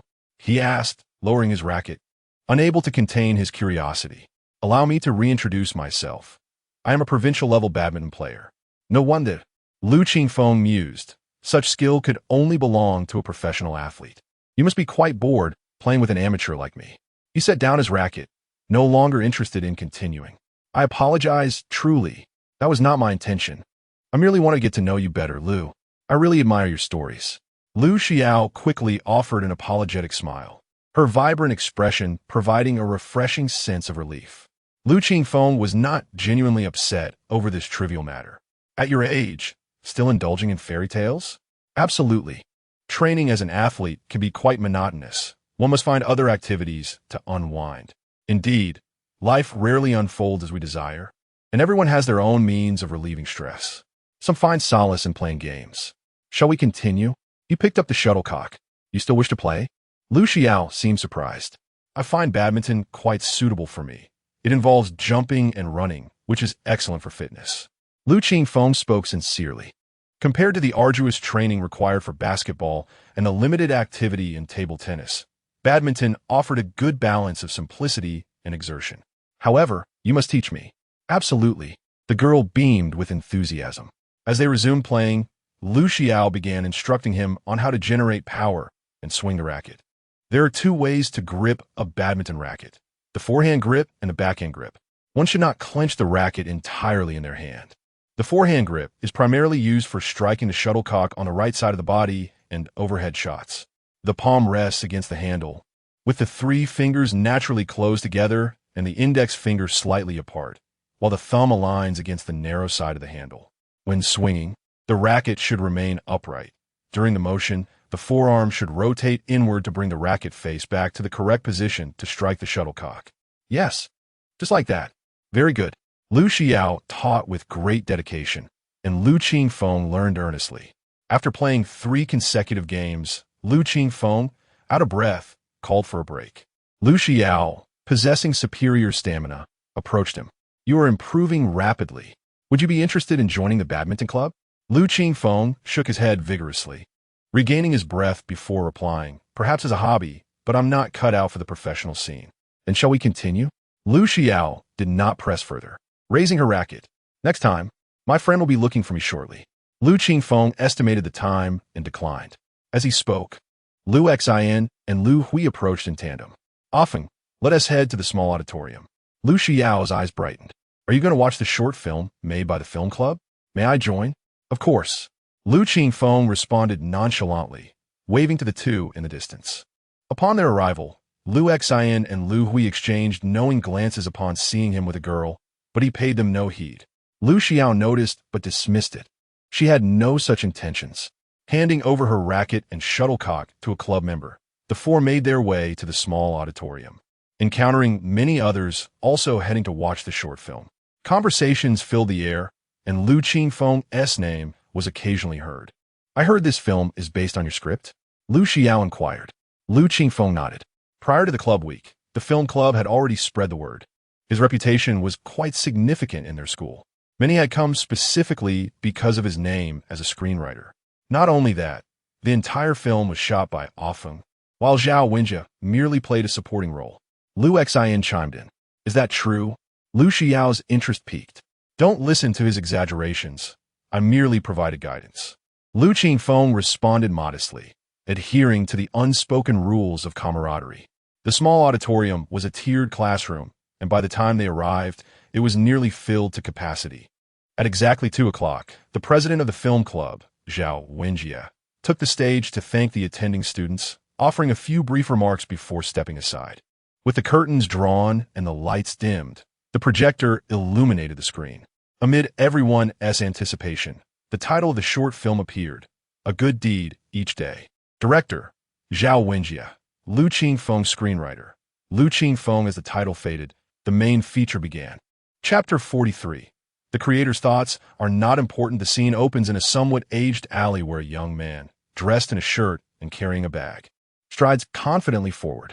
Sun Jichao finds the figure somewhat familiar, and upon closer reflection, realizes that this is indeed the high school student who had just walked alongside Lu Qingfeng. With makeup applied and a beard added to obscure his youthful visage, the effect is limited as he still exudes a strong student aura. However, casting students in student roles is entirely appropriate. This must be the back entrance of the school. While he discerns these details, the other students present are far more perceptive. They immediately recognize the alley as the school's back entrance. The appearance of a familiar street on screen evokes a sense of wonder. As the screening begins in the small auditorium, a cacophony of chatter erupts. Lu Xan, restless and fidgeting, seems on the verge of leaping to his feet to announce that he is the protagonist of the short film. Lu Qingfeng and Ho Xiaobing, seated beside him, restrain him on either side.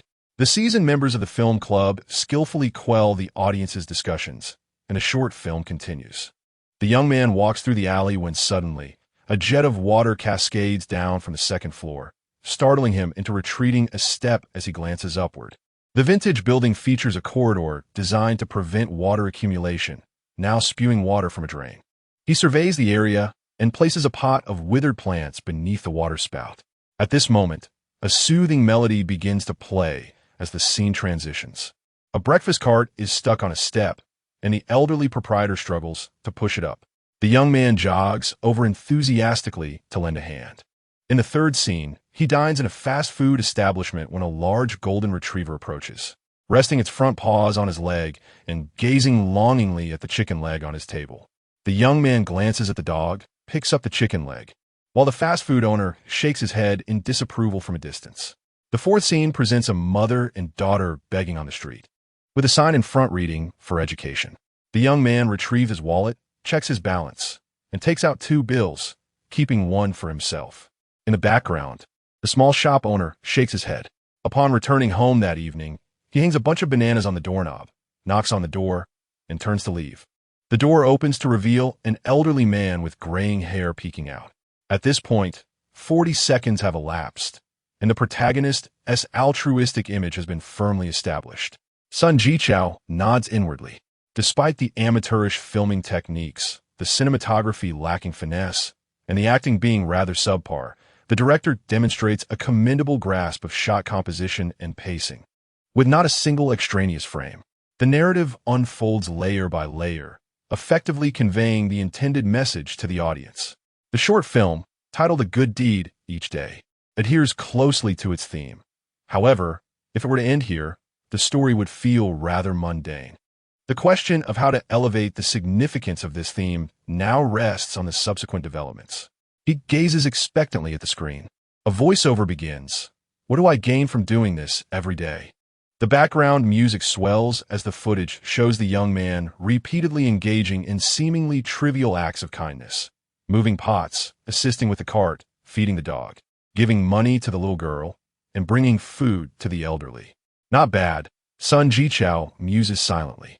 He anticipates an uplifting conclusion, suggesting that a young man finds joy and that good deeds are rewarded. This conventional approach lacks any substantial surprises. Yet, given that the writer is Lu Qingfeng, he maintains a glimmer of hopeful anticipation. He receives nothing in return. However, the next voiceover catches him off guard. The young man eats alone, cleans his room alone, and waters the flowers he has planted. The voiceover continues relentlessly. He did not become wealthy. There would be no reports about him. He remains unknown and does not gain fame. The auditorium falls silent.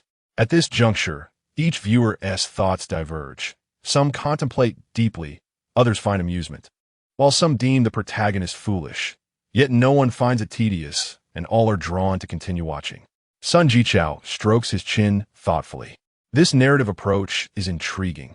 Contemporary media often frames altruistic acts with an air of nobility, honesty, and selflessness. However, there exists another perspective do not dismiss small acts of kindness. Most acts of goodwill are performed casually. Once done, they do not alter one's life. No one will report on you, nor will anyone lavish praise upon you. The notion of a good deed each day has entered a new phase. So what comes next? As the story remains incomplete, he feels a renewed sense of anticipation for the conclusion. Just as he imagined, the imagery shifts.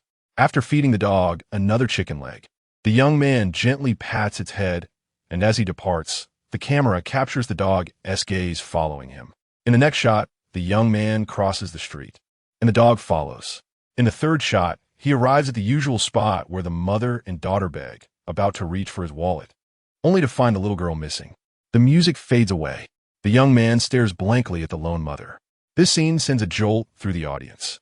It appears a trick has been played. Qingfeng would not indulge in such cruel humor. The next moment, a clear child's voice rings out. "Mom?" The young man turns to see the previously dirty little girl, now clad in a school uniform, standing nearby with a backpack, smiling shyly. The music swells gently. The young man beams. The shop owner, astonished, removes his glasses. He has experienced an emotional awakening.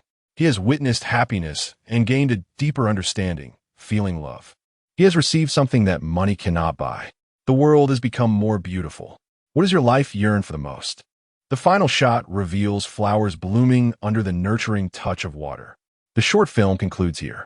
Sun Jichao is the first to applaud, inspiring a thunderous ovation from the other students in the auditorium. As the lights brighten, Zhao Wenjie, along with the film club members, takes the stage to express gratitude. Following this, the audience exits in an orderly fashion, still engaged in animated discussions. Impressive. I felt no sense of significance during the filming, yet the completed piece moved me. Lu Hui exclaims, genuinely touched. Such is the allure of video. Words rely on the reader's imagination, requiring the author to build and guide emotion step by step. While video provides immediate visual stimulation, Lu Qingfeng explains with a smile. "You possess such insight." Lu Xiao praises from the side. "Damn, why doesn't anyone recognize me?" Among them, only Lu Xen appears disheartened, strutting like a proud rooster, hoping to attract the attention of those around him. Unfortunately, no one pays him heed. "Do you think you're a movie star? Should I get a megaphone to promote you?" Ho Xiaobing chides, unable to bear his forlorn demeanor. "That's not out of the question." Scram. The group laughs as they exit the small auditorium. Lu, wait. Sun Jichao approaches them as they stand outside the door. "Would you be open to a brief interview?" "Sure." Lu Qingfeng agrees readily. This short film is quite fascinating, innovative, and profound. What was your thought process while crafting the script? "Honestly, I thought of nothing at all." "Do you believe that?" "Huh." Sun Jichao is momentarily taken aback. Lu Qingfeng chuckles. The creator's thoughts are not important. When the work is presented to the audience, it is their interpretations that matter most. Just as you find this short film innovative, some of my classmates may perceive it as tedious, while others might consider it insincere. Everyone harbors distinct perspectives. If indeed someone can glean any knowledge from it, I will be genuinely pleased. Sun Jichao was taken aback. Such words are profoundly insightful. Chapter 44. Review of the new concept essay competition after a week of club activities. The campus returned to its initial atmosphere of intense study. Sun Jichao's report made headlines in the Pioneer Youth Daily the following day. In the conclusion of his article, he praised the film club's work. "This is the finest short film I have witnessed in the past 2 years. Its level of completion is astonishing for a student production. In just 3 minutes and 10 seconds, the camera captures the bustling life of the streets, weaving together vivid characters to tell a deeply meaningful story." Titled A Good Deed a Day, this theme, often regarded as cliché by mainstream media, is rendered fresh and insightful thanks to the solid script by student Lu Qingfeng. After the screening, I asked Lu Qingfeng about his thoughts during the creation of the film. His response remains vivid in my memory. He stated, "When a work is presented to the audience, the creator's intentions become secondary. What truly matters is the audience's perspective." This reminded me of Mr. Lu Sun's essay Autumn Night, which begins, "In my backyard, I can see 2 trees beyond the wall, both jujube trees." There are various interpretations of this writing in later generations, but who can truly know why Mr. Lu chose to express it this way. Though the interpretations may differ, the underlying truth remains similar. The report, much like the last time, did not create much of a stir. Even if a few stumbled upon it, it was met with derision or indifference. Most eyes were drawn to more intriguing and novel news. Who had time to concern themselves with matters of high school? The world is vast and will not alter for such trivialities. Yet on an individual level, it makes a difference. Because it pertained to their own school, students from Class 3 took a particular interest in the report, and with the authoritative recognition from a major media outlet, a good deed a day gained popularity within the campus. Liu Xin finally received the spotlight treatment he had long desired. As he walked through the school, whispers followed him. That's the one. His smile had become a constant fixture, and his demeanor exuded a newfound confidence. The small business operating at the back gate, which offered free performances, also garnered more attention from students. Ho Xiaoya, the sister of the monkey, brought classmates to her home to watch the short film online, earning her friends' admiration. Even the golden retriever, De Huang, enjoyed a significantly better diet lately. As a behind-the-scenes contributor, Lu Qingfeng did not attract much attention, but the focused interview by reporter Sun elevated his recognition within the school. Principal Jean was pleased. Whether the ordinary public noticed the official report was of little consequence. What mattered was the achievement that left an impression on higher authorities. If Lu Qingfeng had a system, he would have received notifications of the principal's rising favorability. Unfortunately, he did not.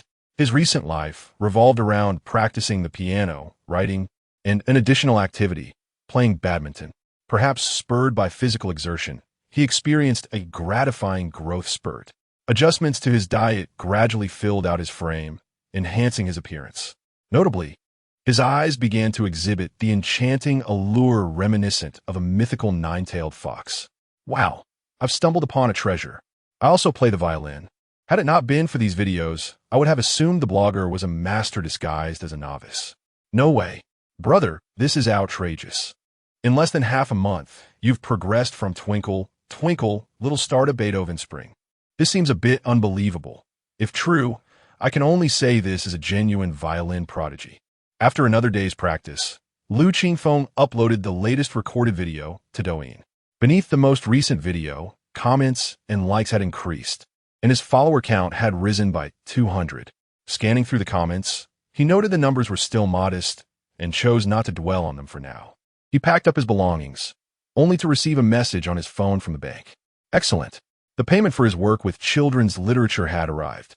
Just in time for him to procure a new batch of food, his clothes and shoes could finally be renewed. Speaking of payment, he recalled another matter. He had submitted to the new concept essay competition as well as years of reasoning and science fiction world some time ago. Why had there been no updates yet? Setting aside the two magazines, whose review processes were inherently slow, the new concept essay competition should have been different, with 3 months allocated for the preliminary round. Such a prolonged review period raised concerns about subsequent submissions. Lu Qingfeng murmured to himself, but could only exercise patience. The judges for the new concept essay competition varied each year, as their availability was uncertain. In addition to professors and mentors from 13 prestigious universities, renowned authors and editors from Sprout Magazine were invited.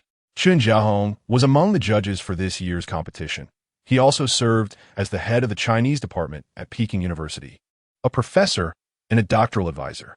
Due to his daytime commitments, Chen Jiahong had developed a habit of reviewing submissions at night.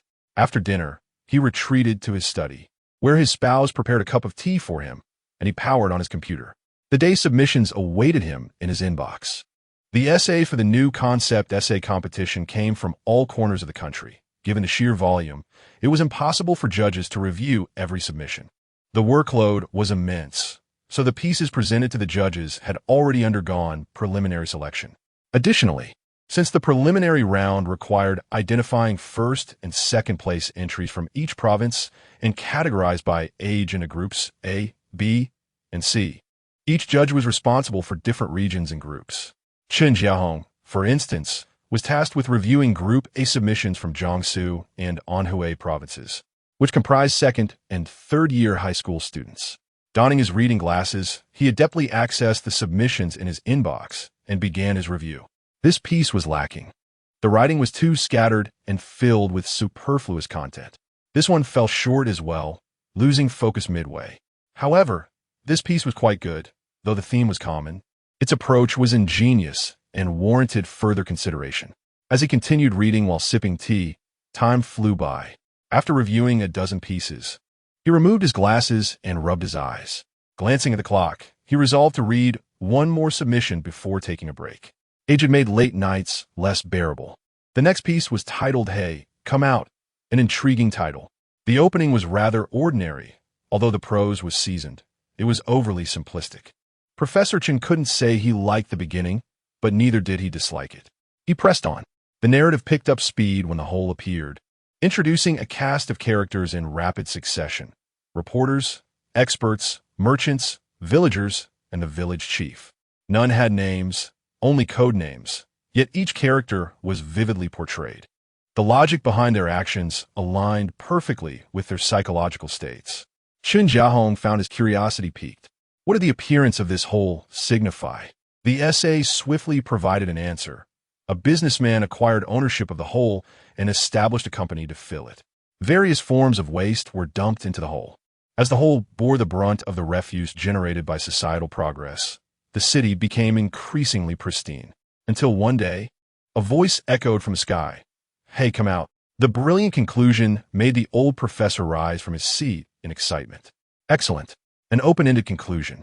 Yet the author's thought-provoking style sparked chilling imaginings about future developments. This environmentally themed science fiction narrative flowed seamlessly, leaving him in awe of the author's creativity. Lifting his teacup for a sip, he realized it was empty. Not bothering to refill it, he glanced at the author's name. Qingfeng. Unbelievable. Such a piece. Rare among the submissions he had reviewed as a judge for the new concept essay competition over the years. Would be hard to find even in Group A, let alone among Group C adults. It is indeed impossible to produce such a piece. Without a moment's hesitation, he awarded the highest accolade to the first entry from Su province, promptly returning the manuscript. Subsequently, other judges would conduct cross-examinations. However, in his estimation, this particular work could not possibly be relegated to a second-place finish. Once all was complete, his thoughts settled somewhat. He recalled the matter. This year's invitation list for the Peking University Literary Cup had yet to reach its full capacity. Perhaps he could offer this young talent a spot. Chapter 45. The invitation to the Peking University Literary Cup. By the time Qingfeng received the official response from the new concept composition competition, it was already April. The morning exercises had just concluded when Lu Xin and El Hui, having found two sticks from who knows where, began to spar in the corridor on their way back to the classroom. Behold my myriad swords returning to their source. Today, let me showcase the might of Shiman El Hui, the celestial being from beyond. The clash of their makeshift weapons filled the air with a dazzling display, as if the heavens themselves had dimmed in the face of their duel. Qingfeng couldn't resist joining in. Stop fighting, you two. The duo froze, shivers running down their spines, before turning to rush towards him. You little demon, today the monk shall subdue you. A cough interrupted their antics, revealing that Teacher Chun had approached without their notice. Day after day, instead of focusing on your studies, you engage in such childish frolics in the corridor. You all resemble mischievous monkeys. We understand our mistake, Teacher Chun, the three admitted, forming a line like chastised children, while host Xiaobing stifled a laugh nearby. Teacher Chin's gaze shifted to him. What are you laughing at? While they're causing a ruckus, you didn't think to intervene. He immediately fell silent. The four of them hung their heads, and Teacher Chun, suppressing a smile that threatened to escape, said, All right, enough.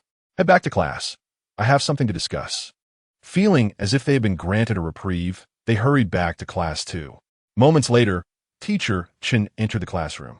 The students who had been drinking water, snacking, and chatting quickly settled down and returned to their seats.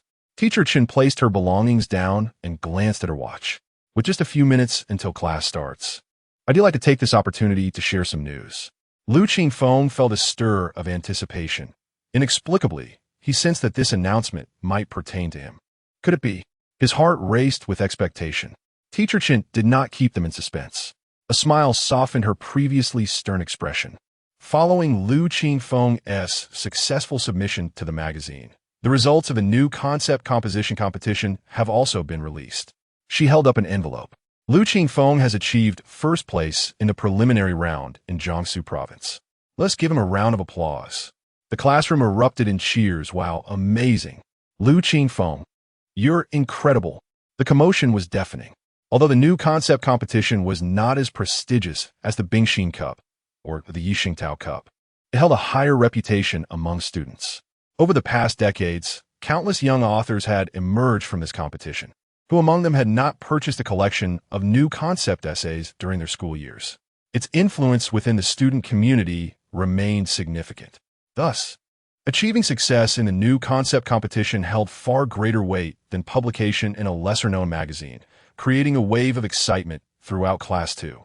While Lu Qingfeng was delighted, he maintained his composure, gently pushing aside the face of his deskmate and meeting the gaze of his classmates with poise. Teacher Chen allowed the excitement to simmer down before continuing. Your essay will also be published in this month's edition of Sprout. Those interested may wish to take a look. The relevant certificates and the invitation to the semi-finals can be collected from my office after class. Understood, teacher, Lu Qingfeng replied, standing up. The bell rang, marking the end of the announcement. After class, Lu Qingfeng accompanied teacher Chen to her office. Upon receiving the certificate for his first place in the preliminary round along with the semi-finals invitation, teacher Chen added, "The reason I didn't present these in class is that I have another piece of good news to share with you." She opened her drawer and carefully retrieved an unopened letter. Curious, Lu Qingfeng asked, "Teacher, what is this?" Could it be correspondence from years of reasoning or science fiction world? But that didn't seem right. If his submission had been accepted, they would have simply notified him via email without such formality. The previous correspondence from children's literature had been requested by him, yet he had made no such request to these two magazines. Ultimately, he was left puzzled. "I haven't read it yet, but I believe it would be better for you to open it yourself," Teacher Chen said as she handed him the letter. As Lu Qingfeng examined the sender's address, he was taken aback to discover it was from one of the nation's top universities. Upon opening it, he found an invitation and a brief letter within.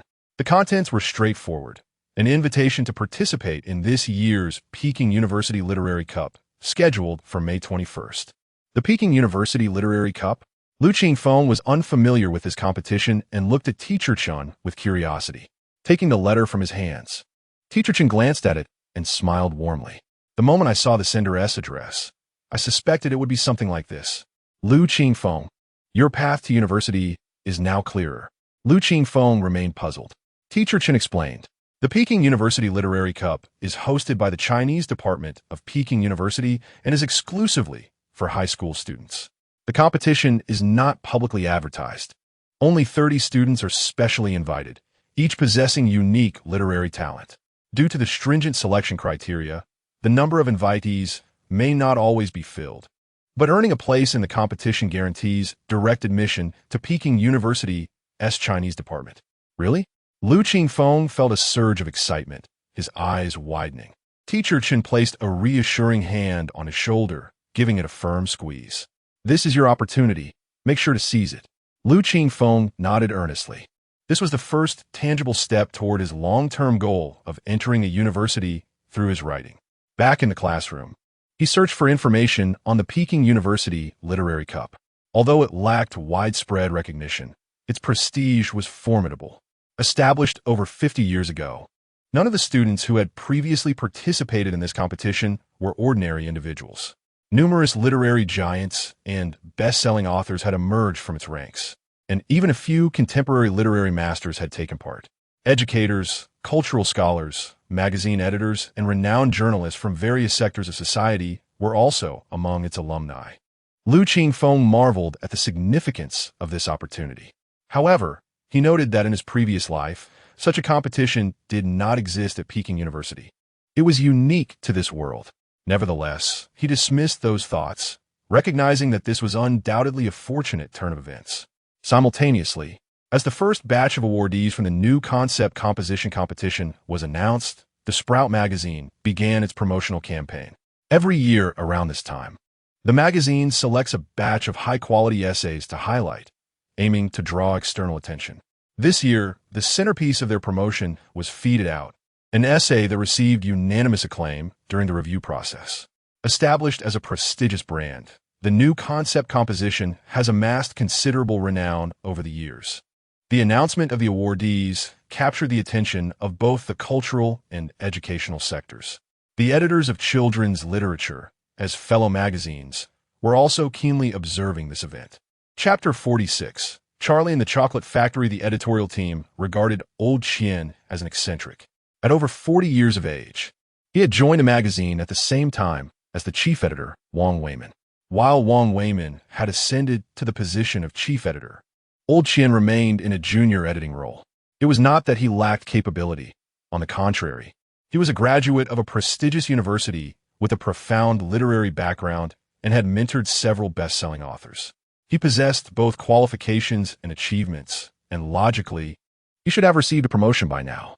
However, despite multiple offers from above, he remained unperturbed, contentedly editing manuscripts, sipping tea, and taking his time, seemingly more relaxed than even the chief editor. At 2 in the afternoon, in the warmth of April in Sioux City, the sunlight streamed through the windows of the editorial office, creating a cozy atmosphere that invited drowsiness. After finishing a manuscript and providing his feedback, Old Qian stretched lazily. He performed a few eye exercises, got up to stretch, and then walked over to refill his teacup. During this process, he noticed the date on the electronic clock on the wall. The list for the new concept composition contest should have been published by now. He thought to himself as he returned to his desk, opened the official website of Budding magazine, and navigated to the new concept composition section. Indeed, the first batch of award winners had been posted, accompanied by a refreshing and artistic background image, listing the names and titles of the top 2 winners from each province in alphabetical order. The specific content of the compositions would not be revealed until the magazine's publication later this month. However, the magazine cleverly allowed readers to click on the titles to view the judges' comments, enticing external curiosity. Upon clicking, Old Qian discovered something that piqued his interest. There was indeed a grand prize this year. The grand prize refers to those works that stood out in the preliminary round of the new concept composition contest, awarded only when a piece receives unanimous recognition from the judges. The title of the work was Hey, Come Out, authored by Lu Qingfeng. What a coincidence! Could it be the Lu Qingfeng he knew from Sioux province? He clicked on the work's evaluation. Chun Jiahong, the head of the Chinese department at Peking University, commented, "Before reading the final 10% of this article, one might say, oh, so it's like that, but upon completing the last portion, one would be astounded. Oh, it can also be like this." Zhou Min, the vice president of Fuda University, remarked, "Short, straightforward, and impactful. This article embodies all the elements of an excellent piece."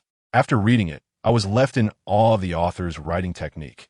In just a few thousand words, a brilliant story was woven, with vivid character portrayals and an ending that lingers in the mind. Writer Fong Man-hong noted, "A bold imagination, encapsulated in a science fiction exterior, yet containing a core of realism. Perhaps lacking in ornate prose, but in just a few words, it narrates a marvelous tale." Writer Ma Lu expressed, "I would describe this piece as akin to a jellyfish, simple in structure yet profoundly mysterious." Goodness, was he inadvertently transported into a hyperbolic praise group? The evaluations were increasingly extravagant, a stark contrast to previous grand prize winners. Old Qian felt an itch of curiosity, eager to read the full text. For a moment, he lost interest in reviewing manuscripts. Suddenly, a thought struck him, and he called out in the office, Xiaoyang, Yang Xiuxiu, who had been leaning on the table. Her spirit, dulled by the cold surface, stood up upon hearing his voice. "What is it, Qianbian? Come here. I need to discuss something with you." Zhu Hongmi, resting in her chair, mumbled something before closing her eyes again. Yang Xiuxiu approached Old Qian's desk, where he directed her attention to the computer screen. "What is this?" "The new concept composition contest." "Oh, isn't that the name Qingfeng?" Her surprise grew as she absorbed the contents displayed on the screen. "Yes," Old Qian replied, pointing to the province listed. "I also suspect it's the same person. What are the odds of sharing both a name and a province?" "Wait a moment." Yang Xiuxiu pulled out her phone.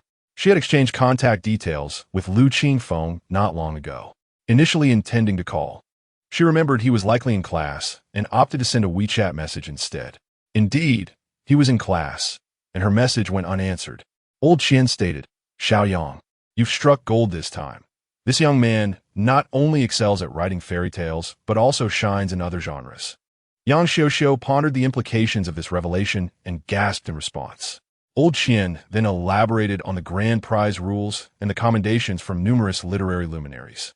Given this situation, it seems he has written a science fiction piece, a genre that is quite underrepresented domestically, yet has a broad audience when executed well. No wonder he submitted works to Science Fiction World and Years of Reasoning recently. I thought he was merely testing the waters, but it seems he possesses confidence. Yang Xiuxiu exclaimed. Now that you mention it, I'm even more eager to meet this young talent. Just then, a notification pinged on Yang Xiuxiu's phone. She glanced at it and turned the screen toward Old Qian, revealing a positive response. Qin Bian, should we inform Chief Editor Wang about this? You wish to secure resources for this young man under the New Star program, correct? Yang Xiuxiu nodded. That individual believes you can wait until after this issue of the magazine is published. If the 3 stories in this issue continue to receive favorable reviews from readers, presenting it during the meeting would yield better results than now. Old Qian shared his insights. Simultaneously, you should communicate with this young man to produce high-quality, mid-length stories. If you want Lao Wang to make a decisive move, that is paramount. The value of short stories pales in comparison to mid-length works. Yang Xiuxiu was well aware of this. The publication and adaptation potential of mid-length works far exceeded that of short stories. She recalled her previous discussions with Lu Qingfeng regarding this matter, uncertain of his current preparations. Mid-length fairy tales? Yes, after you mentioned it last time. I have been diligently writing, Yang Xiuxiu replied.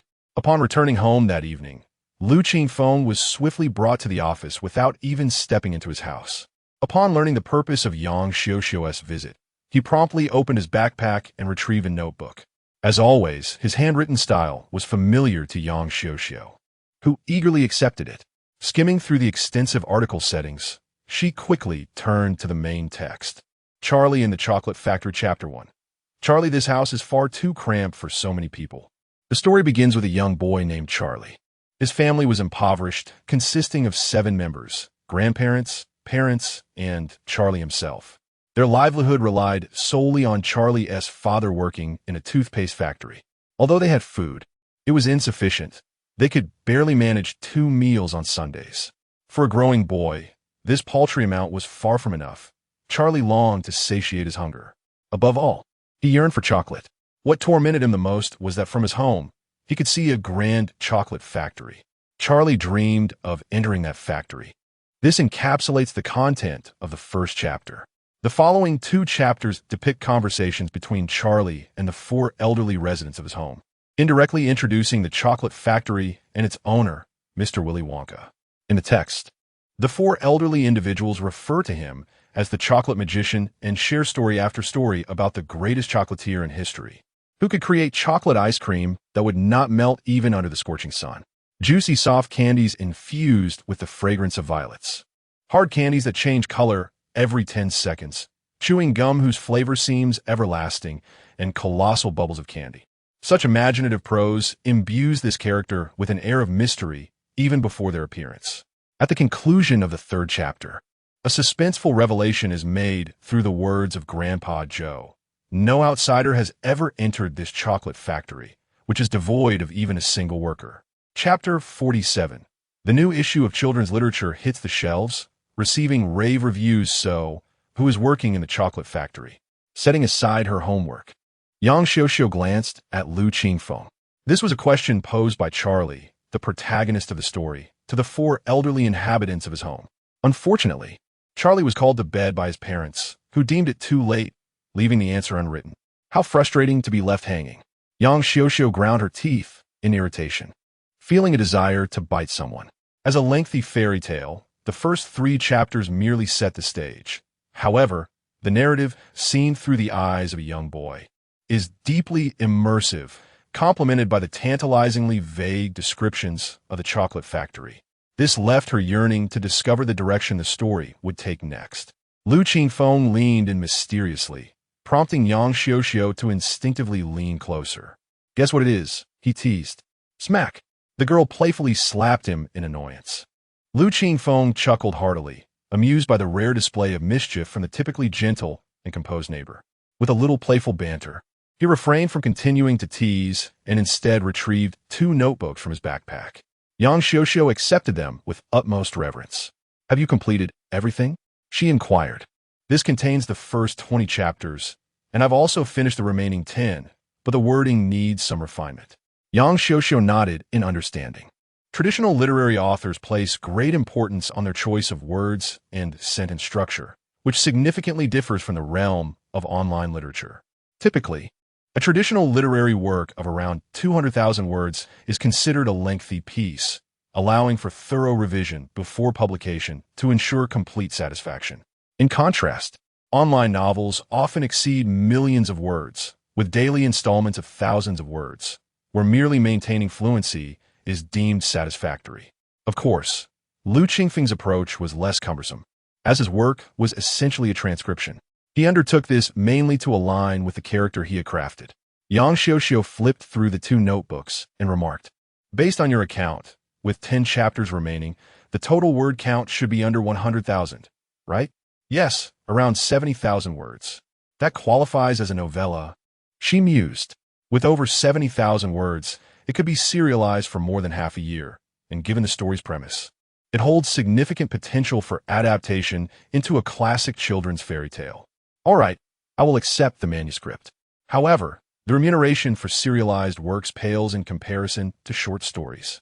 But I will strive to negotiate the best possible terms for you." Lu Qingfeng acknowledged this with little reaction, knowing it to be true. Furthermore, this novel's revenue would not primarily derive from serialization fees, but rather from publishing royalties.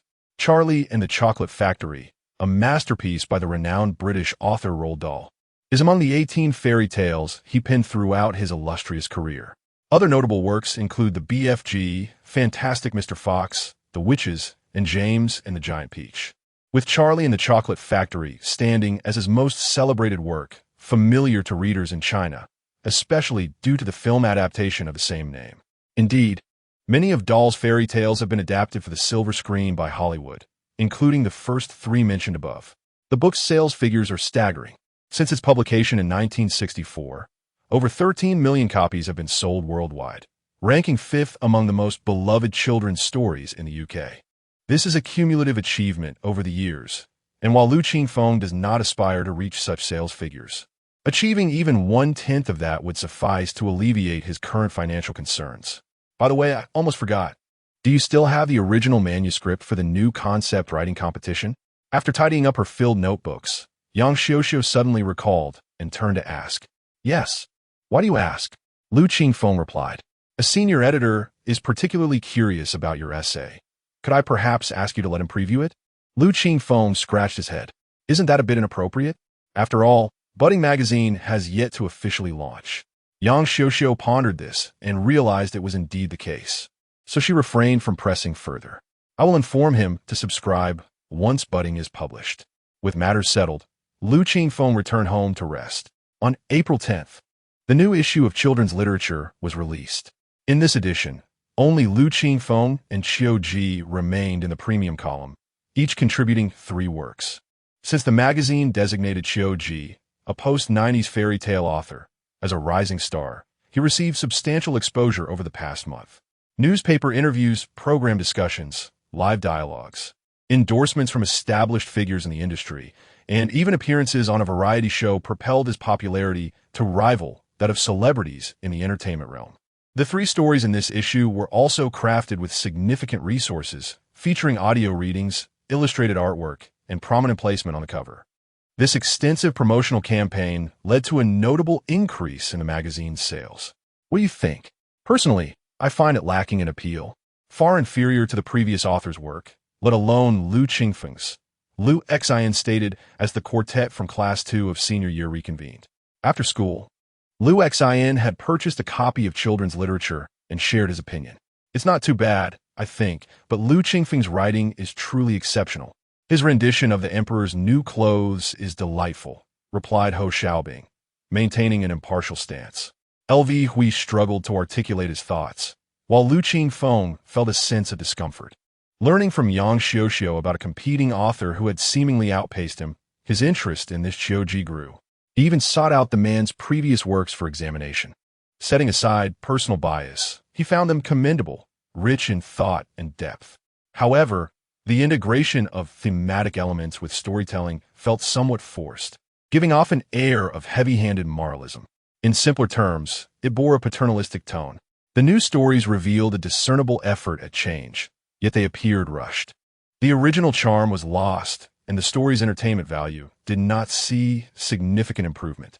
From his perspective, the latest offerings were inferior to the previous ones. This fellow's reader survey for the new issue might not yield favorable results. On April 15th, within the conference room of the Children's Literature Editorial Office, the atmosphere was more oppressive than anticipated. Xiao Yin from the marketing department lowered his voice considerably. The feedback from the recent premium column survey indicated a steady decline in ratings for the Giraffe's Neck, The Big Gray Wolf on the Prairie, and Lotus and Water Chestnut, with positive reviews falling below 30%.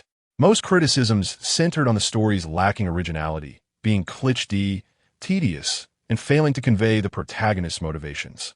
In contrast, The Emperor's New Clothes, Thumbelina, and Everything Dad Does Is Right received high praise, particularly the first two, which garnered 5-star ratings, while Everything Dad Does Is Right received a 4-star evaluation. One reader even suggested that future columns should exclusively feature this author's stories. Enough, Wang Weimin interjected, raising his hand to halt Xiao Yin's remarks. Chu Hongmei's face had turned crimson, and if he continued, she might very well steam up like an old locomotive. Chapter 48. The Nova Project serves only him, Sister Chu. What is the situation with this Qiuji? The story seems to deteriorate with each passing chapter. As the chief editor, Wang Weimin often finds himself in a position where he cannot voice many opinions due to his status, and with Chu Hongmei's complicated identity. It falls upon the deputy editor, Kai Qing, to speak on behalf of the team. There's another crucial point to consider. The magazine's review process is notoriously stringent, involving initial reviews, secondary reviews, and final evaluations. A single manuscript may take 2 to 3 months to yield results. The initial review is straightforward, while the secondary review involves cross-examination by other editors of manuscripts that have passed the first round. Consequently, the primary responsibility of the magazine's editors is to continuously read through these texts, not only their own, but also those of their colleagues. The assignment of manuscripts for secondary review follows a specific protocol, yet each editor harbors their own agendas. Given Chu Hongmei's influential position, none of the editors, save for the elder Qian, are inclined to offend her. Thus, if a manuscript is deemed acceptable, it is passed along. Only after passing the secondary review does it reach the chief editor for final judgment. The chief editor, burdened with numerous responsibilities, cannot dedicate time to meticulously scrutinize every manuscript. A cursory glance suffices if no glaring issues are evident. Therefore, in the matter of the disastrous promotion of the writer's latest work, the blame can be fairly distributed among all involved. This is precisely why Wang Weimin has yet to explode in anger. The stakes are not astronomical. Had a substantial print run been released to the public and subsequently met with scorn, the consequences would have been dire. The editors would likely be obliged to replace all toilet paper with printed material, and their reputations would be at stake. Chu Hongmei, seething with frustration, seized the opportunity to voice her grievances. Chief Editor Wang, was it you who instructed Elder Qian to assist me in guiding Qiuji? Now, Elder Qian, why don't you tell us what you've accomplished over the past month? All eyes turned to Elder Qian, who had been engrossed in his phone since entering the conference room, a mysterious smile playing on his lips, leaving everyone puzzled about his activities. Yang Xiuxiu, seated beside him, gently nudged him with her foot. Elder Qian snapped back to attention, surveyed the room, and placed his phone down, his hands resting on his abdomen. Old Chu, your words are rather unfair. Did I not advise you from the outset against urging Qiuji to blindly alter his style? He is a mature writer, and expecting him to adapt in a short time frame is unrealistic. But you were impatient for results, and now, given the current outcome, it seems inappropriate to place the blame solely on me. Elder Qian was unwilling to shoulder the responsibility for this debacle. Chu Hongmei, exasperated and unable to refute his claims, still refused to let the blame fall upon her. Ultimately, it was Qiuji who faltered. Despite my high regard for him, the resources and patience I extended were in vain. With that, she plopped down in frustration, embodying a sense of despondency. The attendees in the conference room could no longer endure the back-and-forth accusations. Elder Qian scoffed. Old Qiuji has previously published a collection of fairy tales. His style simply leans more towards adult themes. You insisted on forcing him to conform to this new direction, and now, without your guidance, he might have fared better. Your intervention has led to his downfall, and, as the editor, such a critique of your own writer is disheartening. Enough. Chu Hongmei rose again, ready to argue. Is this truly the time for a quarrel? Wang Weimin interjected before tensions could escalate further. The primary responsibility lies with me. I failed to oversee the final decision appropriately. The deputy editor concurred, stating, I share in that responsibility. Finally, the room fell silent. The focus shifted to how to ensure the continuation of the Nova project, as the headquarters had invested considerable resources that could not be allowed to go to waste. What if we encouraged Qiuji to revert to his previous style and give it another try? After a moment's hesitation, Chu Hongmei proposed. Impossible. Wang Weimin promptly rejected the notion. The limits of this writer's style have already been established. The repercussions of our previous attempts are evident. To repeat such a venture would require an astonishing level of obstinacy. The room lapsed into a brief silence. At that moment, Elder Qian nudged Yang Xiuxiu, who looked at him quizzically. He gestured toward the name Lu Qingfeng projected on the screen. The novice editor understood. He was suggesting she recommend one of her own authors. However, she hesitated, sensing the charged atmosphere. Elder Qian, resigned, spoke up. We currently have a suitable candidate. The others looked at him in confusion, then turned toward the screen, displaying 3 highly praised stories, suddenly enlightened. Chu Hongmei immediately prepared to object, but paused, ultimately refraining from speaking. Elder Qian, not waiting for further reactions, continued. Previously, we were concerned about the inconsistency of emerging writers, but based on the 5 stories submitted thus far, his quality remains consistently exceptional. If there are lingering doubts, I must point out that the latest issue of Myriad was just released today, featuring the winning works from the new concept composition contest. This young author is not merely a writer of fairy tales. Elder Qian moved to the computer connected to the projector and began operating it, revealing the full text of Hey, Come Out. Are you saying this is by the same author? Wang Weimin asked, furrowing his brow. Indeed, Elder Qian affirmed. Moreover, this is the first prize-winning work of this year's new concept contest. I need not elaborate on the significance of such an accolade. However, the real marvel lies in the fact that this piece is a micro-science fiction story. To be candid, I have never encountered such a profoundly insightful piece from someone of this age. His talent, his genius, and his potential are evident in this work. I assure you, selecting him as the primary author for the Nova project will not lead to disappointment. His praise captivated the assembly, yet remarkably, no one dared to refute him. After a moment of contemplation, Deputy Editor Kai Qing remarked, as I mentioned earlier, this young author is still a high school student. And with just a month and a half until the college entrance examination, will he have the time to align with the promotional plans? Elder Qian turned to Yang Xiuxiu, who excitedly stood up. There's no issue at all.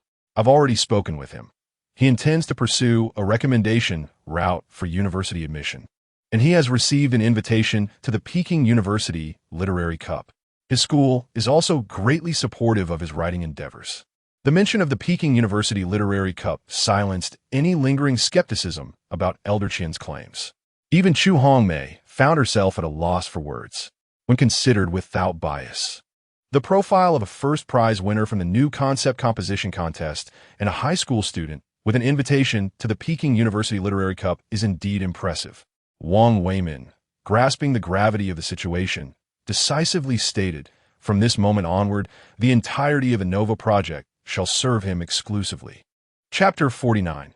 Time for a haircut. The following morning, Lu Qingfeng entered the classroom to find Lu Xian surrounded by a group of animated individuals, all engaged in lively conversation. Upon noticing Lu's arrival, they waved a copy of the magazine Sprout and rushed toward him. What is going on? Lu Qingfeng pushed him aside to retrieve a few books from his drawer, stuffing them into his somewhat empty backpack. I know you're eager, but please, take a moment to explain, he said.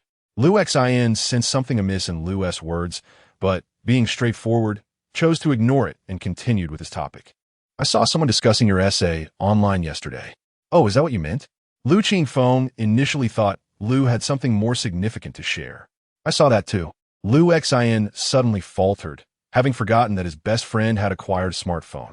The magazine Sprout had been released the previous day, and Lu had been keenly monitoring online reactions. Although traditional literature may not garner substantial attention in today's era, it certainly had not been entirely overlooked.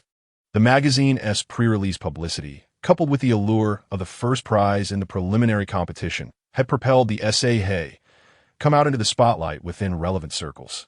Notably, fellow contestants were likely curious to see what work could overshadow all others and claim such an honor. The readership of Sprout, which included a segment of students and literary enthusiasts like Lao Qian, would undoubtedly be intrigued. After all, the judges had rendered exceptionally high praise. However, as is often the case in literary circles, once the work was publicly scrutinized, regardless of its merits, if the author was not deceased, controversy was inevitable. And when controversy arises, it cannot be contained. It must be discussed online. On the night of the magazine's release, related posts began to emerge across various social media platforms. And by the time Lu returned home from evening study, a considerable discourse had already formed. Interestingly, the highest level of engagement was found on Baidu Tieba. In the new concept essay competition forum, a thread titled, "What do you all think of this year?" as first prize essay come out, had garnered over 200 replies. I don't get it. Let us see what others say. I don't understand either. Let us wait for the big shots to chime in. Honestly, enough already. Stop expecting us to be the big shots. Let me just share my thoughts. It's excellent, exceptionally so. The judges have said it all. I can hardly believe this is a groupie work. Today's kids are extraordinary. I think it's mediocre. The prose is overly simplistic, and the environmental theme is not explored in depth. It remains superficial. Aside from the twist at the end, which is somewhat interesting, the rest is unremarkable. I prefer the first place piece from Zhejiang Province, Lone Goose. Are you the author of Lone Goose? You have some nerve to criticize. It reeks of pretentiousness and exaggerated melancholy. Nowhere near hey, come out. As a high school Chinese teacher, I must say it's truly well written. Just look at the character portrayals. They exemplify the classic technique of plain description, without any embellishment. Each character's traits are captured with the most economical language. How many in this forum can match that? Impressive work. Visit this website. The varied opinions online were unsurprising to Lu Qingfeng. As the saying goes, if you have a billion in reality, one might exclaim, wow, what a big shot. But online, one can only remark, keep striving, you still have work to do. Thus, Lu maintained a calm demeanor. As long as there was buzz, it signified that his name was beginning to gain recognition. In his mind, the stirring of the nine-tailed fox's legacy was unmistakable, indicating a rise in popularity. The principal's reaction was subdued, and without a source of excitement among others, the fervor quickly dissipated. At that moment, Lu Hui suddenly nudged him, directing his attention to the front. Lu Qingfeng looked up to see several girls in the front row whispering among themselves, occasionally pointing in his direction. Among them was Zhou Jing, who gazed at him with a complex expression. Even when caught staring, she did not avert her gaze. Lu Qingfeng merely glanced her way and chose to ignore it. Have you noticed? Lu Qingfeng has become increasingly handsome lately. Not to mention he has grown quite a bit. He used to be about my height, but now he's nearly half a head taller than me. That's normal. Boys tend to develop later. Many boys are short in middle school, only to shoot up in high school. Indeed, he was always quite handsome. After all, he's an idol. But then he became so downcast, short and thin, looking like a monkey. Now that he's rejuvenated, growing taller and stronger, he's bound to become even more attractive. I absolutely adore his eyes. They send shivers down my spine. I can hardly bear it. Exactly. I share your sentiments. It's just his hairstyle that looks like a bird's nest turned upside down on his head, and his hair quality is lacking, resembling straw. Moreover, his skin isn't great either. If he could rectify those 2 points, I can't even imagine how handsome he would be. This was but a snippet of the discussion among a few girls from Class 2 of the senior year. Time for a haircut. Huh. That evening, Yang Xiuxiu ordered 2 large portions of crayfish for supper. As Lu Qingfeng was enjoying his meal, he suddenly heard his neighbor's sister exclaim, "The magazine is preparing to promote the serialization of Charlie and the Chocolate Factory, and next week you'll be scheduled for an interview program. You must take good care of your personal image." Sounds good. Lu Qingfeng naturally would not decline. Speaking of which, he had long intended to cut off his messy hair. And now that he had the funds, he was ready to do so. The reward from the Sioux City Police Department had also reached his account. By the way, could you help me pick out a few outfits? Lu Qingfeng, lacking any knowledge of fashion and dressing, entrusted the task to Yang Xiuxiu. Girls generally relish shopping, and she quickly signaled, "Leave it to me." The next day was Saturday, and with Yang Xiuxiu not having to work, Lu Qingfeng attended half a day of school before returning home. The two then set off to the city center for a personal image makeover. "Help me find a hairstyle that suits me. No perms or dyes, just natural and easy to manage." They first visited a seemingly upscale salon. "No problem. You have a perfectly shaped face," the stylist named Tony said, immediately getting to work. As the excess, unruly hair was gradually trimmed away, his previously obscured features began to emerge. All done. After a wash, cut, blow dry, and another wash followed by drying, the entire process took about half an hour. Tony removed the cape, and Yang Xiuxiu, who had been engrossed in her phone, looked up in a moment of distraction. From her first encounter, she had recognized that her neighbor possessed striking looks. However, the hardships of his past had withered him like a dried flower. Someone who had never witnessed the blooming of a flower could hardly envision the beauty it could possess. Recently, as life began to improve, her neighbor had grown taller and sturdier, and his once gaunt face was gradually filling out. Yet, he often maintained the demeanor of a diligent student. And with his messy hair, one could see the changes, but it hadn't yet reached a transformative level until this moment. Chapter 50. Handsome boy, who are you? At 17, a young man stands at the pinnacle of youth's splendor. His short, tousled hair frames his face, revealing sharp and distinct facial contours. Viewed head-on, his forehead is full, and the arc of his brow is perfectly balanced. His nose boasts a straight bridge, with a gentle yet pronounced gradient from the brow to the tip. The lines of his nose are crisp and clean, as if sculpted with precision. His lips are somewhat thin, exuding a cool and restrained aura when not smiling. Coupled with his captivating fox-like eyes, he resembles a solitary white fox in the snowy expanse of the northern wilderness. He stands before Yang Xiuxiu, relaxed yet upright, with broad shoulders and a well-proportioned physique. This young man, now beginning to grow taller, embodies the grace and dignity often extolled in ancient texts, reminiscent of the refined stature of noble gentlemen. A fleeting thought of a poem surfaces in Yang Xiuxiu's mind, originally meant to describe Qingfeng, the foremost of the 7 sages of the bamboo grove during the Wei Jin period, a historical figure renowned for his striking beauty. "How's it going?" Lu Qingfeng's voice interrupts her reverie, pulling her back to reality and calming her racing thoughts. "Not bad, I suppose. Why all the questions, you little rascal?" She steps forward and playfully ruffles the boy's hair, disrupting the meticulous style crafted by Tony, the stylist. Lu Qingfeng gazes at her innocently. Is such a reaction really necessary? "Sister?" Yang Xiuxiu herself is puzzled by her actions, feeling an instinctual protectiveness as if he were her own child, grown too quickly and in danger of being swept away by the temptations of the outside world. "This isn't right," she chastises herself. "I only just graduated from university not long ago." She resolves to maintain her composure. This young man is genuinely impressive. Even idol stars do not compare. If only his hair and skin were a bit better. Our shop has a fantastic oil treatment that can restore damaged hair and repair cuticles. Would you like to take a bottle? A hairstylist who lacks salesmanship is not a good Tony. While checking out, the stylist praises Lu Qingfeng profusely and finally produces a product. "New customer. I'll give you a discount, 268.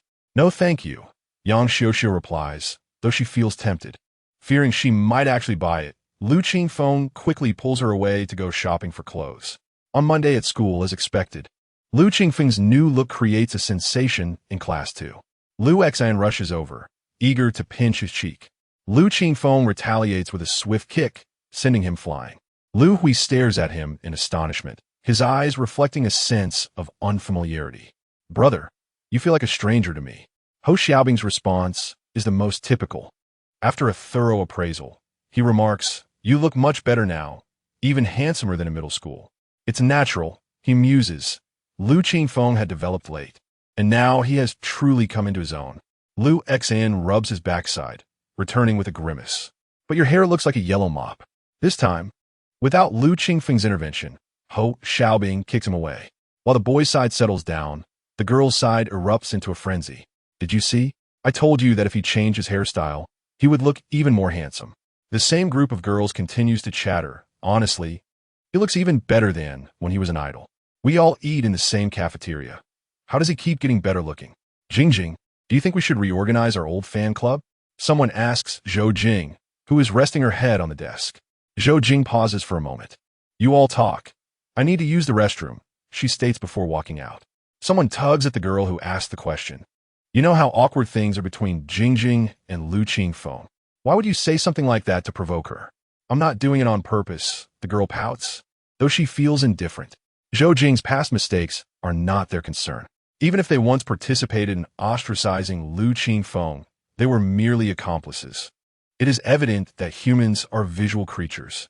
Lu Qingfeng feels that his previous accomplishments are far more impressive. Yet at school, the attention he receives pales in comparison to the current moment. The news of a handsome boy emerging from Class 2 spreads rapidly, and during the break, numerous students gather to observe him. Initially, he struggles to adapt to the scrutiny. However, he soon realizes that if he is to pursue a career as an idol, such situations are inevitable, and he quickly acclimates. Yet, troublesome situations persist. For instance, during bathroom breaks, he feels that being stared at is rather impolite. Lunchtime violin practice becomes impossible as students intentionally and unintentionally pass by, disrupting his focus. Eventually, he opts to practice in the evening and spends lunchtime playing badminton with a few close friends. This scenario continues for 3 days before it finally subsides. The children's channel of Sioux Province Television, known as Man Cartoon, may appear inconspicuous and lacking in fame. Yet it is one of the 5 major satellite animation channels in the country. Targeting a youthful audience, it broadcasts for 20 hours, with the majority dedicated to animated programming. Alongside news segments on current affairs, science, culture, and interactive educational content. Star Future is a talk show aired on this channel, primarily featuring notable figures from the education and cultural sectors. On a weekend morning, the children's literature program arranges transportation to take Lu Qingfeng to the broadcasting building. Yang Xiuxiu reassures him, "There's no need to be nervous. This interview is quite formal. The questions will be communicated to you in advance. Just think of it as a casual conversation. The host will take care of you, and you can pause the filming at any moment if you're uncomfortable." Lu Qingfeng is not nervous. He is merely a bit hungry. "Did you not eat breakfast this morning?" Yang Xiuxiu asks. "Sur beset. The food at home ran out. I forgot to restock. I have a piece of candy. You can have that for now. Once we arrive, I'll get you something to eat." She rummages through her bag, finally producing a piece of peanut nougat, which Lu Qingfeng pops into his mouth. "Not bad. This tastes really good." Upon arrival, Yang Xiuxiu provides him with a temporary ID badge, and they enter the broadcasting building, explaining their purpose to the staff, who then lead them to the third-floor lounge. While waiting, a makeup artist comes in to apply his makeup. "Do I really have to wear makeup?" Lu Qingfeng feels somewhat awkward. The makeup artist, unfazed by his discomfort, smiles and explains, "It's best to wear some. The lighting in the studio is very intense, and without makeup, your features can appear distorted. It will be just a simple touch-up, not heavy makeup." As she begins her work, she continues, "You boys are fine, but for girls, achieving a fair and beautiful look can take 2 to 3 hours just for makeup. Films and television have specific makeup requirements too." Chapter 51, "It seems my words have resonated with your soul. My dear brother, your features are truly exquisite, though your skin leaves much to be desired, dull and yellowed. Thankfully, it lacks blemishes, otherwise this face would be utterly ruined." The makeup artist, quite seasoned in age, possesses the gift of gab, her lips painted in lipstick chattering incessantly. Young men tend to be rather rough around the edges. There's a saying, a fair complexion can mask 3 flaws. Good skin can transform one's overall demeanor, radiating vitality and enhancing one's attractiveness. With deftness, she began by applying toner and lotion to Lu Qingfeng's face, followed by a layer of primer. And then various brushes danced across his visage. Lu Qingfeng, lacking understanding, simply closed his eyes and allowed her to work her magic. At last, after a good half hour, she announced it was done. He opened his eyes and gazed into the mirror, where no visible makeup was apparent, yet his complexion appeared significantly brighter, and his face had undergone a remarkable transformation. He found himself momentarily stunned. Who is this? With such a captivating appearance. Oh, it's me. Nothing to worry about then. Knock. Knock. A voice echoed from outside, followed by the entrance of a young man in his 30s, exuding a warm demeanor. Hello, I am the host, Ma Xiangjin. Here to greet you. You must be our little author. Hello, Brother Ma, Lu Qingfeng replied, rising to shake hands. The hosts of the children's channel cater to a younger audience, often adopting affectionate nicknames, like Sister Moon or Brother Little Rain, combining their surname with a title. Since Ma's surname is Ma, he is affectionately called Brother Ma. I often watch your show in middle school. I still vividly recall your dialogues with teacher Fengming. Lu Qingfeng, an old hand at socializing, had prepared by watching historical footage of the program before his arrival. Judging by the smile on Ma Xiangjin's face, it seemed to have paid off. Really? I am truly honored. Initially, he and T thought much of the encounter, considering how many renowned authors he had interviewed. A relatively obscure writer didn't T warrant much of his attention. Now, however, he appeared noticeably more engaged. Let us go over the interview process first. We can communicate any questions you may have. Most interview questions are prearranged. What can be discussed and what cannot is clearly outlined. Naturally, if the host is skilled, they may deviate from the script during the conversation, exploring other topics. After a round of discussion, they establish the boundaries of their dialogue. All right then, you can rest for a moment. Someone will come to notify you when it's time to record. Ma Xiangjin glanced at the wall clock before taking his leave. The lounge was now empty, with only Lu Qingfeng remaining, as Yang Xiuxiu had gone to fetch him some food. Feeling idle, he was about to take out his phone for a scroll when a thought struck him. The recording would be lengthy. He needed to address his physiological needs first. Rising, he exited and encountered a staff member to inquire about the restroom's location. Upon relieving himself, as he washed his hands at the sink, he heard someone call his name. The voice tinged with uncertainty. Turning around, he saw a middle-aged man of modest height and simple appearance, strikingly familiar. After a moment's reflection, he recognized him as Hu Yaoshu, the manager of his former group. Is it really you? Lu Qingfeng's reaction confirmed that Hu had not mistaken him, as he surveyed him in astonishment. I saw your recent interview. I didn't expect you to have changed so much since we last met. Hello, Uncle Hu, Lu Qingfeng greeted politely. He held no strong feelings towards Rong Shirong, neither affection nor disdain. The initial child labor contract had been a product of the prevailing environment. Otherwise, why would they invest in nurturing him? A business exists to generate profit, not for charity. They saw potential in him and believed he could become a star, thus signing him. It was that simple.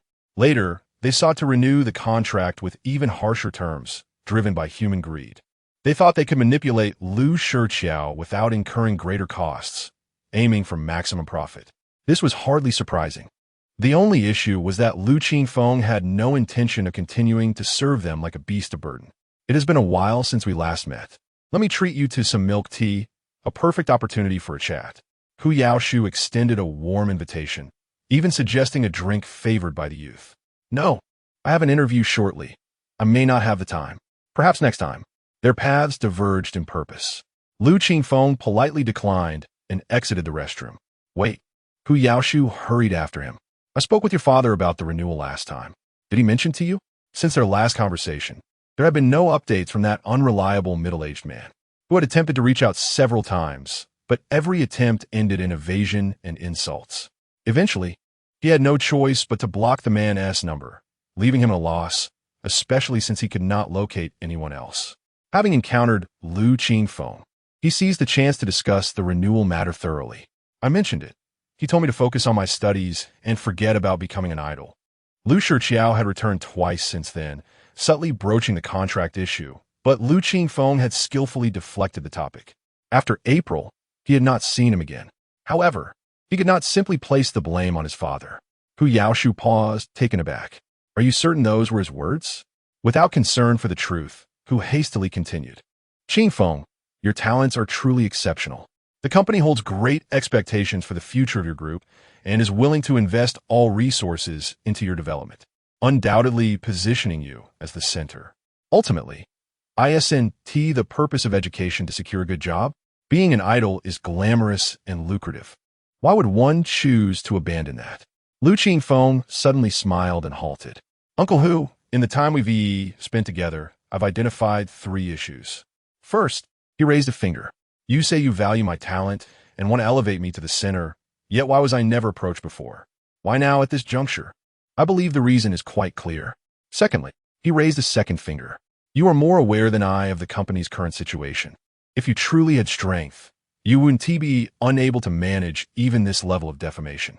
Thus, I remain skeptical of your claim to invest all resources. Lastly, he raised a third finger. You state that schooling is merely a means to secure a good job. Yet my ascent from the mire was entirely due to my status as a student. Therefore, you see, Rongshirong lacks both strength and sincerity, seeking to regain their footing on my coattails. Why should I continue this partnership? To allow you to enjoy tranquility while I bear the burdens? The young man's thoughts flowed swiftly, his words clear and coherent. Gazing into his eyes, Hu Yaoshu found himself inexplicably persuaded. Indeed, only a fool would leap into the embrace of a company devoid of merit.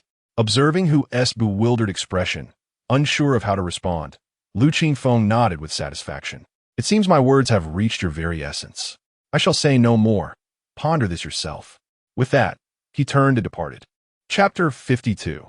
The profound meaning of the little match girl. Where have you been?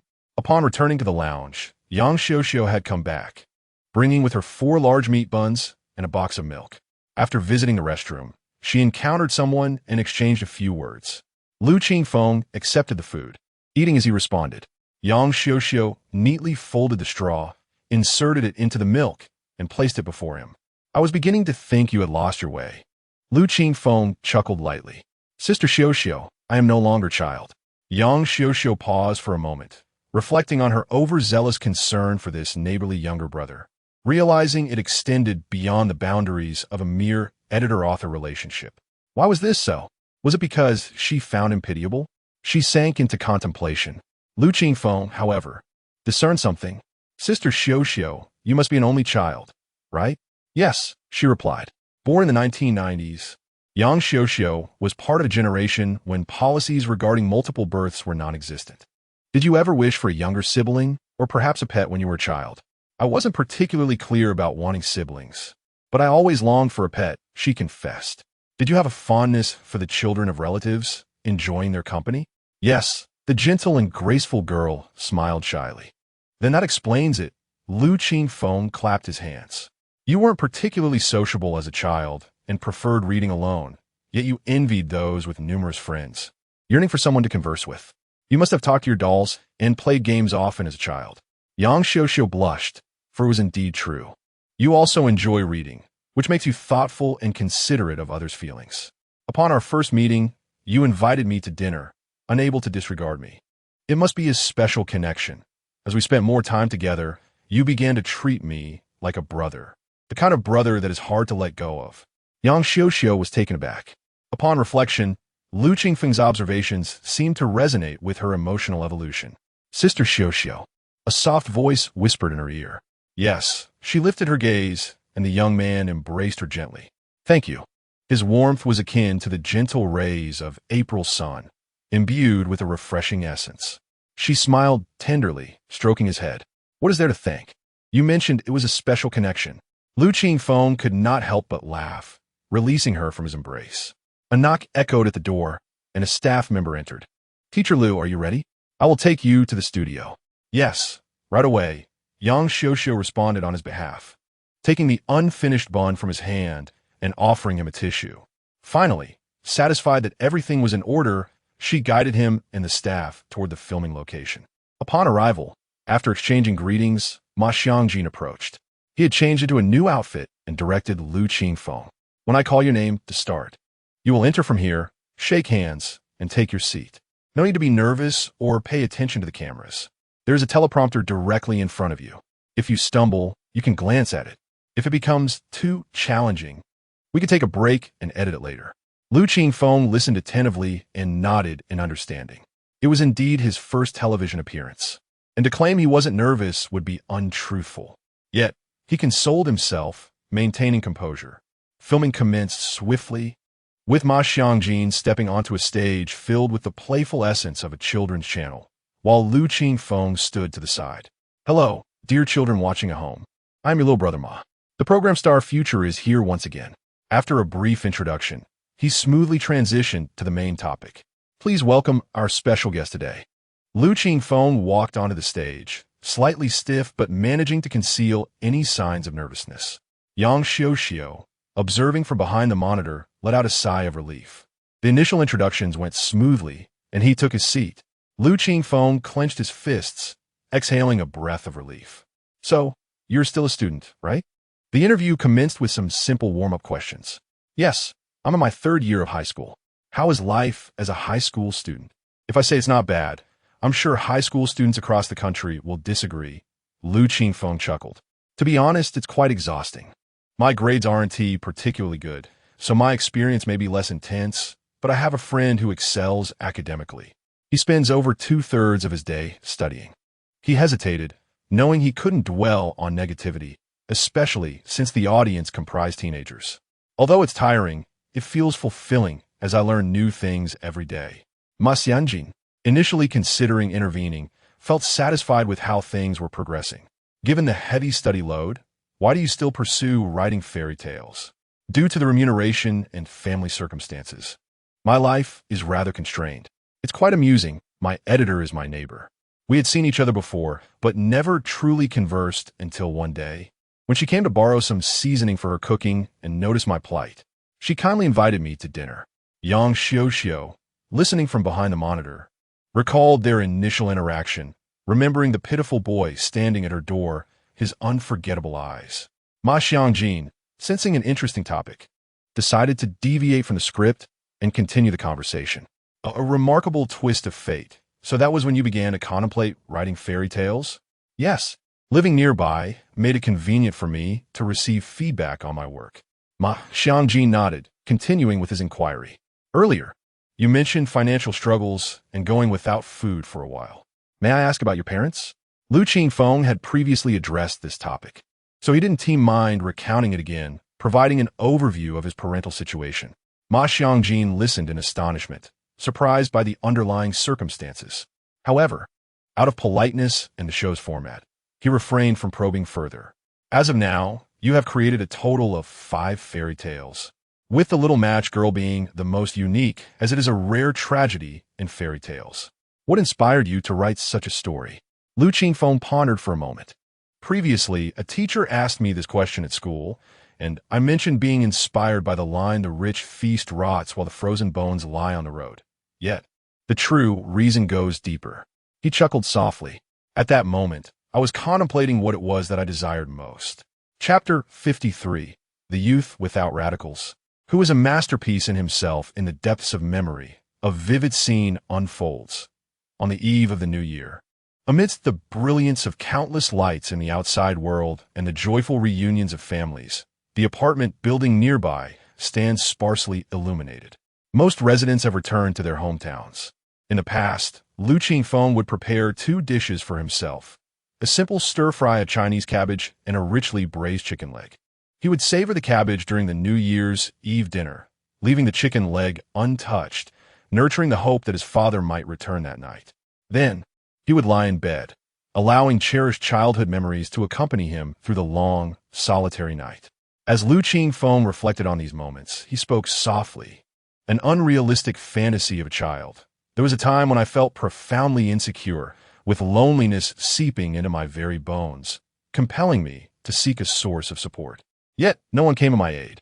To combat this tormenting sensation, I could only rely on the allure of beautiful imaginings to distract myself from the chaos of the outside world. The studio was imbued with an aura of tranquility as Ma Xiangjin gazed at him quietly. While speaking, the youth still wore a smile, though his eyes betrayed the scars left by past experiences. This host, who had interviewed countless celebrities and heard myriad life stories, nearly succumbed to emotion, almost letting out a long sigh. Fortunately, years of hosting experience enabled him to maintain composure. Moreover, as Shakespeare once noted, tragedy is eternal. Had the little match girl concluded happily, it would not have left such a lasting impression, would it not? Lu Qingfeng deftly shifted the topic, gently brushing aside the previous discussion. His life experiences taught him that incessantly recounting one's misfortunes yields little reward. Such matters should be touched upon lightly. The public's sympathy is finite, and when a story is retold too many times, it becomes tiresome. Furthermore, once one achieves success, reappearing in the public can easily be misconstrued as a calculated bid for sympathy. Lu Qingfeng was unwilling to adopt such a persona, knowing it was fraught with peril. The atmosphere in the studio noticeably relaxed. Ma Xiangjin exhaled, quickly redirecting the conversation. Do you enjoy reading, Qingfeng? Indeed, Lu Qingfeng affirmed with a nod, his face brightening with joy, instilling confidence in his sincerity. As I'm still young and lack extensive life experiences, reading allows me to broaden my horizons and accumulate writing material. Each person lives but once, yet through books, one can experience 1,000 different lives. Well said, Ma Xiangjin exclaimed, slapping his thigh. That is the finest interpretation of the significance of reading I have ever encountered. Lu Qingfeng smiled modestly. I have heard that you're not only writing fairy tales, but also exploring other genres. Did you submit a science fiction story to this year's new concept composition competition and win the top prize? Yes, Lu Qingfeng replied. I do not wish to confine myself to a singular realm. I strive to explore various possibilities. Recently, I submitted works to Science Fiction World and Years of Reasoning, but I have yet to receive a response. This seemed an opportune moment for further discussion, yet Ma Xiangjin hesitated, opting to adhere to the interview format. I also read your essay, Hey, Come Out. It was truly exceptional, addressing environmental protection with a clever approach. The use of plain writing rendered the piece succinct and impactful. And the final stroke of genius is something that lingers in the mind long after reading. As a reader, I am particularly curious about the author's thoughts while composing this piece, Ma Xiangjin inquired. After a moment of contemplation, Lu Qingfeng responded, environmental protection has long been a topic of discourse. The development of human society inevitably brings about damage to the natural environment. Until technology advances to the point where we can locate another habitable planet in space, Earth remains humanity's sole home. Thus, once society reaches a certain threshold, environmental protection becomes paramount. In this regard, I believe our country excels. From an early age, textbooks teach us to conserve water and cherish nature. The government is actively promoting greening projects and combating desertification. However, not every nation possesses such awareness, and this article was inspired by that reality. The interview progressed smoothly, and Lu Qingfeng began to feel increasingly at ease. After much of the filming time had elapsed, Ma Xiangjin introduced a new topic. Qingfeng, you're 17 this year? Yes. My birthday is in May, so I will soon be 18. Being part of the post-2000 generation, much has been said online about the difficulties your generation faces compared to the post-90s. What are your thoughts on this? This time, Lu Qingfeng pondered for an extended period. How should I put it?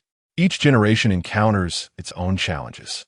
The post-80s are often labeled as the lost generation, the first cohort of only children, coddled by their parents and seen as flowers in a greenhouse.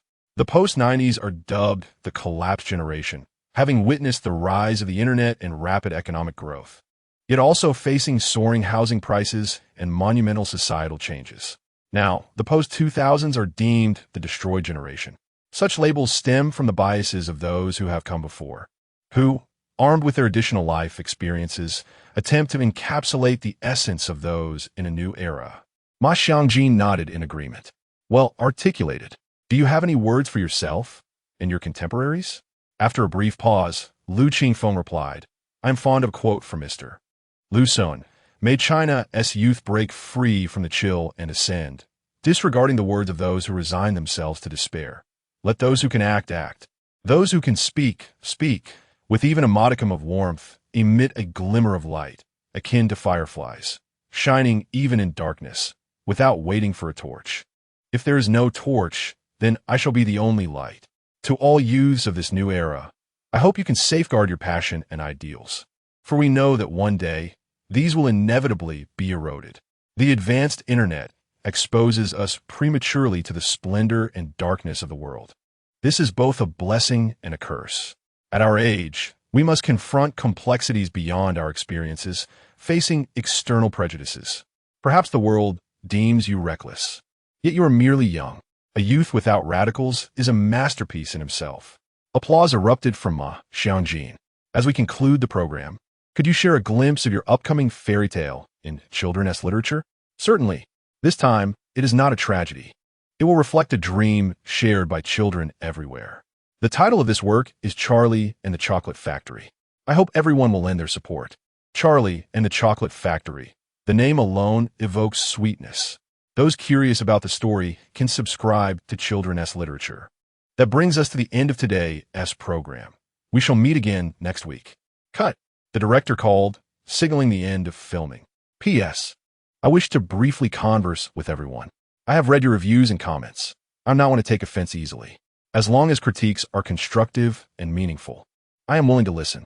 Allow me to address a few recurring inquiries. First, regarding parental issues, I will not portray them in an exaggeratedly dramatic manner, as that would be tedious. Second, the protagonist will remain without a romantic partner, focusing solely on their career. Third, the narrative primarily centers around the university phase. Due to platform regulations, many topics from high school are not permissible. As you may have discerned, this is not a conventional entertainment industry tale. I aspire to write something distinct. Learning from my previous work, this time I have outlined the story and will ensure a satisfactory conclusion. Lastly, I extend my heartfelt gratitude to everyone for their continued support and generous gifts. I was delighted to see several familiar names on the gift leaderboard, and it brings me immense joy to feel appreciated. That is all. Chapter 54. Visiting Lu Xian's home mom. I'm back. It was yet another Saturday, and during their time at school, the group of four had learned about Lu Qingfeng's participation in a television program. Naturally, they wished to support their friend, contributing to the viewership ratings, and perhaps even gathering some amusing anecdotes for future jest. Thus, Lu Xian extended an invitation for them to visit his home, to which Lu Qingfeng and the others readily agreed. After school, Ho Xiaobing returned home briefly, and, along with the other two, spent a little time online. It was only as evening approached that they set out to find the monkey and headed to Lu Xian's neighborhood together. Lu Xian's family was quite well off. His parents had entered the auto repair industry early on, and over the years, they had amassed considerable wealth. Their residence was in a mid to high-end neighborhood, boasting over 100 square meters of elegantly decorated space. You're back. Upon hearing the door open, Lu Xian's mother emerged, aware that her son's friends were visiting. Today, she had opted for a smart outfit rather than her usual home attire. Mom, you know the monkey, and this is Lu Qingfeng, the great author I told you about. This is El Hui, one of my close friends. Hello, Andy. Lu Qingfeng and the others greeted politely. Lu Xian, Ho Xiaobing, and Lu Qingfeng had known each other for quite some time and had previously invited each other over. However, due to the original character's shyness, he had never accepted. Thus, this was their first formal visit. Come in, have a seat. Lu Xian's mother was an ordinary housewife, slightly plump, possibly for convenience, with short hair and kind features. Lu Xian bore a striking resemblance to her. Thank you, Annie. The boys entered and were ushered to the sofa, while Lu Xian's mother brought out fruits and snacks from the kitchen. Please enjoy. Don't be shy. You're like family now. Qingfeng, I've heard my son speak highly of you for ages. Why didn't you come to our home sooner? I was shy. Had I known Andy was so warm, I would have come much earlier, Lu Qingfeng replied charmingly, causing Lu Xian's mother to smile broadly. This child, not only handsome, but also sweet-tongued. And El Hui, although you've known him for a shorter time, The fact that you all get along speaks volumes about your character. Lu Qingfeng had heard from Lu Xin that in the shop his father handled the technical aspects while his mother managed customer relations. It was evident from her demeanor that she played a significant role in the success of the auto repair shop. In business, personal relationships matter greatly. Sometimes, a good attitude can make all the difference. Auntie, why do you call Lu Xin Sanjin? Elle lui inquirait curiously. Oh, when this child was born, he weighed just over 3 jin and was quite frail. His father and I were so worried he wouldn't grow up. So, his father named him Xin, which means wealth, to signify his weight. Coincidentally, Xin is composed of 3 jin, and his aunt began calling him Sanjin, which eventually became his nickname. Oh, Lu Qingfeng responded, surprised by this backstory. Looking at Lu Xin, who was now tall and robust, it seemed his father's choice of name had certainly borne fruit. Don't you dare call me that. Whoever does will feel my wrath. Lu Xin et glim indi gangti. We want tea. We want tea. We're friends. We would never do such a thing. Lu Qingfeng and the others promised, secretly amused by the prospect of teasing Lu Xin about it for years to come. Dig in, everyone. Take some fruit. Lu Xion's mother encouraged, offering apples and bananas to the boys. You all play while I prepare dinner. Stay for a meal. Thank you, Annie, they chorused. Once Lu Xion's mother disappeared into the kitchen, the boys felt considerably more relaxed. Your mom is really gentle, El Hui remarked enviously. Lu Xion rolled his eyes. That's because you're a guest. You haven't seen her when she gets angry. Every parent possesses dual facets, one for outsiders and another for their family. This topic did not warrant further discussion. Afeng, what time does that show start? Lu Qingfeng asked. 8 o'clock, he replied. That gives us some time. Let us play a game. With that, they turned on the television and pulled out a PS4 gaming console, while Lu Qingfeng called out to the kitchen, Mom, we're going to play some games. There was a brief pause from the kitchen before a response came back. Go ahead. Lu Xin boistet. My mom has always forbidden me from playing, saying I can only do so after I graduate high school. It's only because you're here that I can play for a bit.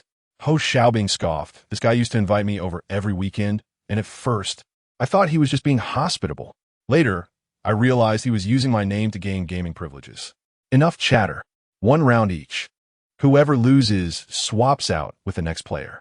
Lu Xian handed the controller to Ho Xiaobing after selecting a fighting game. Watch how he plays first. Learn a bit before you jump in. Hey, I haven't played in ages. Ho Xiaobing protested. Lu Qingfeng was playing this type of game for the first time. Initially, he found it rather entertaining, but soon lost interest. There was little joy in a game one could not win. As 6 o'clock approached, Lu Xian's father returned home. He was a middle-aged man with a square face, thick brows, and large eyes, standing at over 6 feet tall, the very stature Lu Xian had inherited from him. Hello, uncle. Lu Qingfeng and the others stood to greet him. There's no need for formality. Enjoy yourselves, Lu Xian's father replied with a friendly smile before retreating to his study, allowing the boys to continue their merriment. However, it was not long before Lu Xian's mother began calling them to the dining table. The spread was lavish, featuring fish, meat, shrimp, and a balanced assortment of vegetables, along with a bowl of bone soup. It was evident that she had been preparing since the afternoon. She also brought drinks, while Lu Xian's father opted for some liquor. Though Lu Qingfeng had little familiarity with alcohol, he could tell from the bottle that it was not particularly expensive, worth less than 100 yuan. He poured himself a generous half-glass and took a sip, his eyes narrowing in bliss as he savored the moment as if he had discovered the meaning of life. Drink less, Lu Xian's mother warned, casting him a disapproving glance. There were children present, so she refrained from saying more. Just this one glass, Lu Xian's father chuckled, the family dynamics clear as day. In China, the dining table serves as a bridge for conversation and connection. Engaging with Lu Xian's classmates, discussions about academics flowed naturally. Qingfeng, although this is your first visit, you've known our Sanjin for quite a while. He tells me you're writing now, and, quite impressively, I hear you're even getting published in magazines. Yes, uncle, Lu Qingfeng replied after swallowing his food. It's mostly to earn some extra money. It's nothing too remarkable. Don't sell yourself short. Regardless of whether it's a black cat or a white cat, a cat that catches mice is a good cat. The fact that you can earn money at your age is quite an achievement. Keep it up. and strive to publish a book in the future. Absolutely, uncle. Lu Qingfeng replied obediently. All right, enough of that. Just eat your meal. You don't need to be lectured. Everyone eat up. Lu Xian's mother busily served the boys more food. The meal was filled with joy and laughter. And Lu Qingfeng savored the best home-cooked meal he had had since his arrival in this world. It wasn't he that Lu Xian's mother's culinary skills were superior to those of a restaurant. Rather, the flavor of home-cooked dishes was something a restaurant could never replicate. After the meal, Lu Xian's parents retreated to their bedroom, leaving the living room for the four boys. They settled on the sofa, chatting and eagerly awaiting the program to begin. Meanwhile, they were far from the only ones gathered in front of the television that evening. Chapter 55. The Invisible X. At the age of 38, Chang Tao, the editor-in-chief of the Reasoning of Time, undeniably stands as a figure of youthful accomplishment. He possesses a rather domestic disposition, eschewing the clamor of drinking gatherings. Thus, he often manages to evade such invitations from his colleagues at the publishing house. However, today proved to be an exception. A new leader had arrived, intent on fostering relationships with the heads of various departments. As the editorial department of the Reasoning of Time is the most pivotal within the publishing house, his attendance was imperative. After several rounds of drinks and a delightful array of dishes, the inebriated crowd expressed a desire to continue the revelry elsewhere. Seizing the opportunity, he excused himself, well aware that his temperament would not invite any objections. "You're back already? We thought you'd be out until midnight," his colleagues remarked as he returned home. Upon entering, his wife greeted him at the door. "You know me well. Had it not been for the new leader's inaugural day, I would have preferred to stay home," he replied, planting a gentle kiss on her cheek. Despite the many years of their marriage, their bond remained as strong as ever. With the scent of alcohol permeating his attire, he proceeded to freshen up. His wife playfully nudged him. "Where's Lele?" he inquired. "He is watching television," she responded, a hint of amusement in her voice. "The little rascal has changed. He is not clamoring for the tablet today." His wife chuckled, explaining that a close friend from his class had recently become enamored with a certain children's literature author who was set to appear on a talk show. In an effort to share a common interest, their son insisted on watching the program. Chang Tao erupted in laughter. "It must be a girl he fancies." "Indeed not," she replied. Crossing the threshold into the living room, he found his son seated cross-legged on the sofa, his gaze unwaveringly fixed on the television. He settled beside him, wrapping an arm around the boy. "What are we watching, son? Father will join you." The child squirmed, exclaiming, "Dad, you smell terrible. You're too old to be acting like this. Hurry and take a shower." His wife brought him a cup of tea. After taking a sip, the dizziness from the alcohol began to dissipate. He turned his attention back to the television, where a children's channel was featuring an interview program. The host sat across from a youthful guest, a boy of 17 or 18, dressed in athletic attire befitting his age, radiating vitality. The lad's appearance was striking, prompting an involuntary admiration from Chang Tao. He bore a resemblance to a refined jade tree, his smile as radiant as the moon, and his piercing eyes epitomized the pinnacle of traditional aesthetics. The program had been underway for some time. Such content held little allure for Chang Tao, and he contemplated retreating for a shower. Yet, the host's subsequent inquiry arrested his attention. "I hear you're not only writing fairy tales, but also exploring other genres. Is it true that you submitted a science fiction story to this year's new concept writing competition and won the top prize?" Wasn't he the top prize in the preliminary round of the new concept writing competition awarded to the piece title Come Out? This particular story had garnered considerable attention and sparked much discussion within literary circles. He had taken the time to read it himself. In his discerning opinion, it was, without a doubt, an exceptional work. The mature prose and imaginative style flowed seamlessly from beginning to end, intricately woven and meticulously crafted, culminating in an unsettling revelation that left readers shivering. At that moment, he mused, if this author were to venture into the realm of detective fiction, he would undoubtedly excel.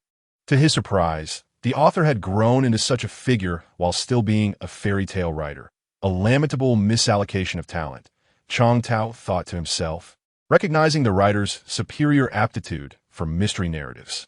Indeed, I do not wish to confine myself to a singular domain. I yearn to explore the myriad possibilities within other realms.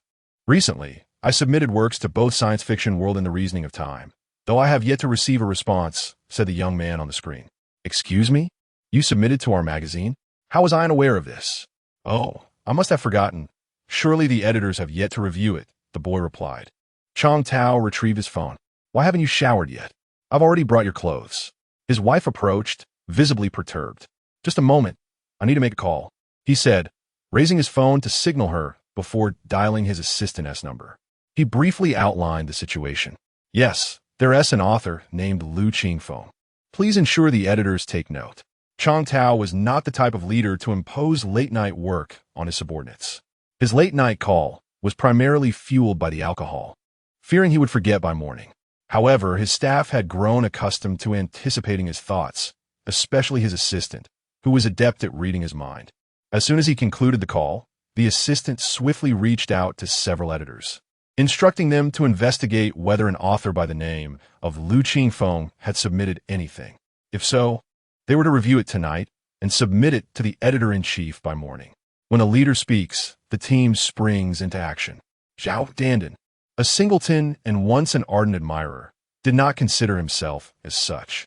In his view, love entailed unconditional giving, and one must cherish everything about the beloved. Thus, he would bring breakfast for his goddess and her boyfriend and even stay up all night purchasing concert tickets for her favorite idol. However, when she expressed her utter disinterest in detective novels, he resolutely proposed a breakup. The goddess was taken aback. Wait, when were we ever together? He shared this with his friends, seeking solace. His friends rejoiced, celebrating his liberation from emotional turmoil, and dragged him out for drinks. Midway through their revelry, he received a call from his assistant. He pulled out his phone and logged into his email to check recent submissions. To his surprise, he indeed found a submission from an author named Lu Qingfeng. Opening the email revealed 3 documents: the invisible X peering into blue and the writer's debut murder incident. Zhao Dandan's interest peaked. The fact that the editor-in-chief's assistant had called to highlight this submission suggested either a significant background or exceptional talent. Given that nearly a month had passed since the submission, it was evident that the first suspicion was diminishing while the second grew more plausible. The name Lu Qingfeng seemed familiar. He felt as though he had heard it recently, but the effects of the alcohol clouded his memory. He was certain this individual was not a well-known author, yet he had an impression that perhaps they had recently risen to prominence. The editor-in-chief's awareness of this led to the assistant's call, a testament to the deductive logic inherent in the realm of detective fiction editing. What's up? Fishing? His friend inquired, raising a glass. He glanced at his phone, clinked glasses with his friend, and replied, just a bit of work. He then opened a first document. The invisible X commenced in the first-person perspective, with the protagonist, myself, having just finished an early class. Due to the torrential rain outside and lacking an umbrella, I found myself unable to return home. With nothing better to do, I decided to audit a class next door. The classroom was sparsely populated, with only a few unfamiliar faces scattered throughout. 5 minutes later, a bearded man entered the room, writing a few words on the blackboard. Appreciation and analysis of detective novels. Professor Gongxuan. This intriguing opening stirred Zhao Dandan's curiosity. Chapter 56. Types of detective novels. The evolution of detective novels is quite intriguing. Originating in the mid-19th century with the American writer Edgar Allan Poe, it flourished in Britain from the 1920s to the end of World War II, a period often hailed as the golden age of detective fiction. Post-Golden Age, the genre thrived in Japan, where it was formally renamed detective novel. In China, there is a substantial readership, yet unfortunately, there's a dearth of exceptional detective novel authors. This scarcity may be attributed to the genre's relatively late development in the country.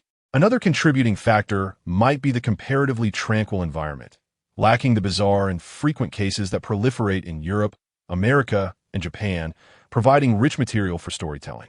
In essence, China doesn't lack enthusiasts, but rather compelling works, leading many to seek out foreign literature. Detective novels, as they have evolved, can be categorized into 5 primary types. 1. Hankaku, orthodox, the most classic and traditional style, prioritizing logic above all else. 2. Social. Originating in Japan, these novels invariably feature intricate social contexts, reflecting reality. 3. Courtroom, emphasizing evidence collection and deduction within a legal setting, often featuring prosecutors or lawyers as protagonists. 4. Suspense. This type focuses on atmosphere and detailed descriptions, with fewer clues revealed before the resolution. 5. Noir, hard-boiled, characterized by minimal detective work and abundant action sequences. These 5 types can be further refined. After more than a century of detective fiction, fresh ideas are scarce, making originality a challenge. This is especially true for Honkaka mysteries, the quintessential and earliest form, which, having been shaped by numerous masterpieces, has elevated readers' aesthetic expectations to unimaginable heights. Without novelty, it's impossible to captivate them. Zhao Tantan was drawn to The Invisible X because of its relatability. The writing style immerses the reader in the protagonist's perspective, experiencing the events firsthand. This effect is achieved through the use of the first-person narrative. While challenging to execute effectively, it proves the author, Liu Qingfeng, possesses considerable talent. Zhao Tanan found himself completely absorbed. He continued reading. As a short detective story, it eschewed extraneous details, propelling the plot forward swiftly. Due to low attendance, the professor decided to alter the lesson, engaging the 7 students in a detective game called The Invisible X, mirroring the story's title. The professor declared that one of them was the culprit, codenamed X, and the others had to use deduction to unmask them. The heavy rain outside enhanced the atmosphere, prompting the professor to ask them to imagine being trapped in a manor. A locked-room mystery in the mind's eye. Increasingly fascinating, Zhao Tantan sipped his wine, pondering the situation. The locked-room mystery, also known as the isolated island setting, is a classic element in detective fiction. It involves a murder within a confined, isolated environment, where the protagonist must solve the puzzle through pure deduction, without external intervention or modern technology. Popularized by Agatha Christie's And Then There Were None, this element frequently appears in related novels and films. Continuing, the professor explained that an assistant would play the role of X, and to prevent the culprit from lying, each student received a piece of paper on which X would write their identity. Unexpectedly, another student arrived, introducing an unforeseen element into the game. The game commenced. 8 individuals, strangers at the start of the semester, were assigned codenames by the professor, such as Fatty for the overweight student, Monk for the bald one, and Coffee for Zhao Tantan, who had brought a cup of coffee. The group embarked on a game of werewolf. Zhao Tanan found it increasingly captivating. The revelation of the mystery and the protagonist's identity at the end left him astonished. Incredible. His friend looked at him, puzzled. What's wrong with you? Zhao Tantan, ignoring him, felt the emotional wounds of his heartbreak diminish. He recalled the details of the story, realizing the author had subtly planted numerous clues throughout. Without the ending, they were imperceptible. Only by connecting the details could one appreciate the depth of the author's foreshadowing. Brilliant, absolutely brilliant. This is a classic misdirection narrative trick. He surmised that it must be the work of a seasoned master, perhaps under a pseudonym. He opened the next story, peeping at Azure Blue. His friend, annoyed by his constant attention to his phone, grumbled, "Are you going to drink or not? If not, let's go." Huh? Zhao Tantan looked up, then apologetically said, "Something came up at work. Let's call a night and catch up another day." He paid the bill, bid farewell, and returned home. Back home, he eagerly turned on his computer and began reading the second story. This time, it was in the third person. The protagonist, Lan Yue, a programmer by profession, harbored a disturbing hobby, invading others' privacy. He had been following a girl named Xiao Lan online for 3 years. Following advice from an online forum acquaintance, he obtained a key to her home and entered. Late one night, a woman entered the house, and he, wielding a knife, abducted her to the beach and drowned her. The story seemed straightforward, revealing the perpetrator from the outset. However, a significant twist in the latter half left Zhao Tantan reeling. The outcome was another narrative deception. The initial straightforward narrative, followed by a reversal in the middle, propelled the story into a polar opposite direction. 2 perverts and the object of their perversion. He never imagined that a detective novel could be written in such a way. The third story, the debut author murder case, featured a new detective novelist discussing the publication of his new work with an editor. The editor told the writer that his work lacked soul and suggested he try killing someone.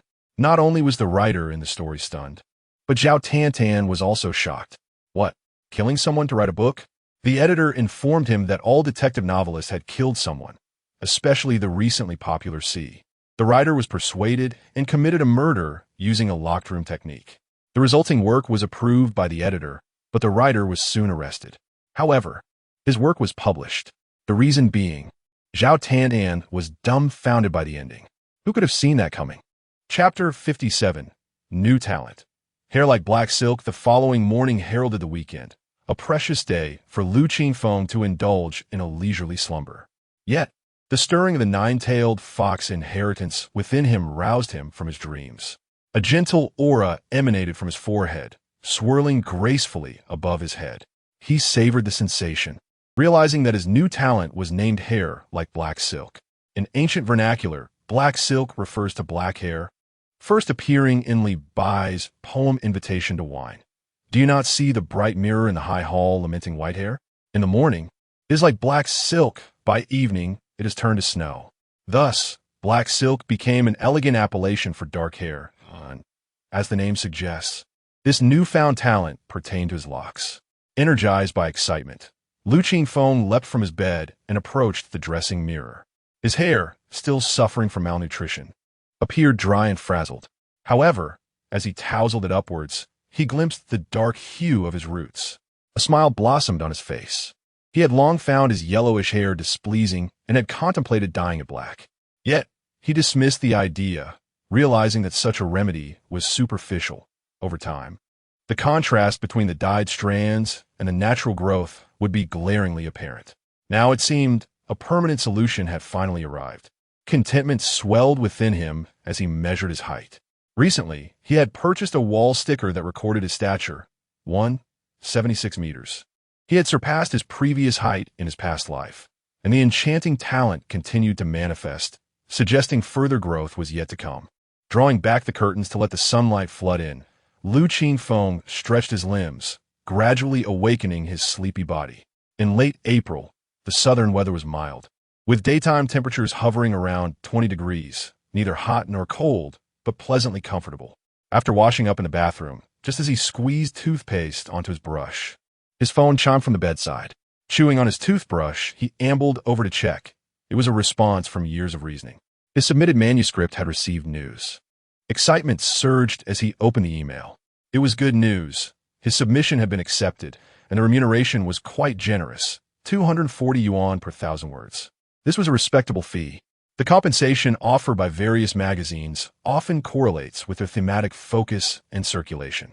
For instance, prestigious literary magazines like Harvest and October typically offer higher rates, ranging from 500 to 1,000 yuan per 1,000 words. Slightly less esteemed publications, such as Budding, which appeals to a broad audience and enjoys high sales, can still provide up to 600 yuan per 1,000 words. Lower-tier magazines usually offer between 200 to 300. Years of reasoning found itself in an awkward position. Although there were many enthusiasts for detective fiction, the number of purchasers was limited, with most opting for published books instead. Consequently, its sales remained modest, and the payment was correspondingly constrained, peaking at 300 yuan. For a newcomer to secure such a rate indicated the quality of the manuscript was indeed commendable. Lu Qingfeng had submitted works by the renowned Hong Kong mystery writer Chen Haoji, celebrated as the foremost detective novelist in China. His magnum opus, 1367, stands as a pinnacle of Chinese detective fiction, having been published in various countries and winning prestigious awards in Japan. Chen is particularly skilled in the art of narrative misdirection, with acclaimed stories like Peering into the Blue and The Invisible X featured in his short story collection, The Diogenes Variations, which comprises 17 tales spanning both mystery and science fiction genres. These 3 stories were among the most lauded, and for Lu Qingfeng to receive such payment was only fitting. Had he not claimed it was his first submission, he might have received even more. Reflecting on these 3 tales, he recalled that in his past life, they had also been published in Years of Reasoning. Returning to his toothbrushing, he began to tally his finances. As he prepared for university, he needed to ensure he had sufficient funds for various expenses. The 10,000 yuan reward from assisting in a case, the yuan from his previous submission to children's literature and the scholarship that had allowed him to purchase a mobile phone, coupled with the costs incurred from a recent haircut and clothing purchase, left him with just under 13,000 yuan. He had already submitted Charlie and the Chocolate Factory to the magazine, which would yield 180 yuan per 1,000 words, meaning a potential income of over 10,000 yuan for its 70,000 word length. Although the three shorter pieces for Years of Reasoning were brief, collectively they amounted to 50,000 words, translating to 12,000 yuan. Altogether, he was nearing 40,000 yuan in total. Moreover, he had two pieces submitted to Science Fiction World, for which he awaited a response. Spitting out the toothpaste foam and rinsing his mouth, he flashed a grin at his reflection. There was still much to strive for. If he could gain admission to Peking University through the Literary Cup, his intention was to live off-campus, allowing him the freedom to pursue various endeavors. However, the housing prices in Beijing were exorbitant, and he contemplated the possibility of staying in the dormitory temporarily until he could afford to move out. Ultimately, such considerations were premature. He would assess the situation when the time came. For now, focusing on earning money was undoubtedly the right course. After breakfast, with nothing pressing to occupy his time and the weather so splendid, Qingfeng felt disinclined to remain indoors. He pondered briefly, then grabbed his violin and selfie stick, stuffing his backpack with snacks and drinks before stepping outside. He knocked on the neighboring door. "Xiao, are you awake?" A short while later, the door swung open, revealing young Xiao, her hair tousled and sleep still lingering in her eyes. This neighbor possessed a hint of introversion. "Why are you up so early? The weather is delightful today. Shall we embark on a spring outing to the park?" Qingfeng suggested, displaying his violin and the backpack slung over his shoulder. "Give me a moment," she replied, yawning before retreating into her room. It was hardly a wait, as she soon emerged, having brushed her teeth, washed her face, donned a hat, and changed into sporty attire, exuding a fresh and unadorned beauty. "I've noticed you've been learning the violin for quite some time. I dabbled with it in my childhood, but it proved too challenging and I couldn't persist. How have you been progressing?" The two descended the stairs, purchasing breakfast from a vendor below, before heading towards a nearby park. Along the way, Yang Xiao inquired further. Qingfeng had never concealed his violin studies from anyone. She was somewhat aware of his efforts, but had never heard him play, piquing her curiosity. "I believe I'm doing well. My previous instructor praised my progress," he replied earnestly. His dedication to practicing the violin had never faltered. He devoted 2 hours each day exclusively to honing his craft. With the advent of smartphones, countless instructional videos and master performances were at his fingertips.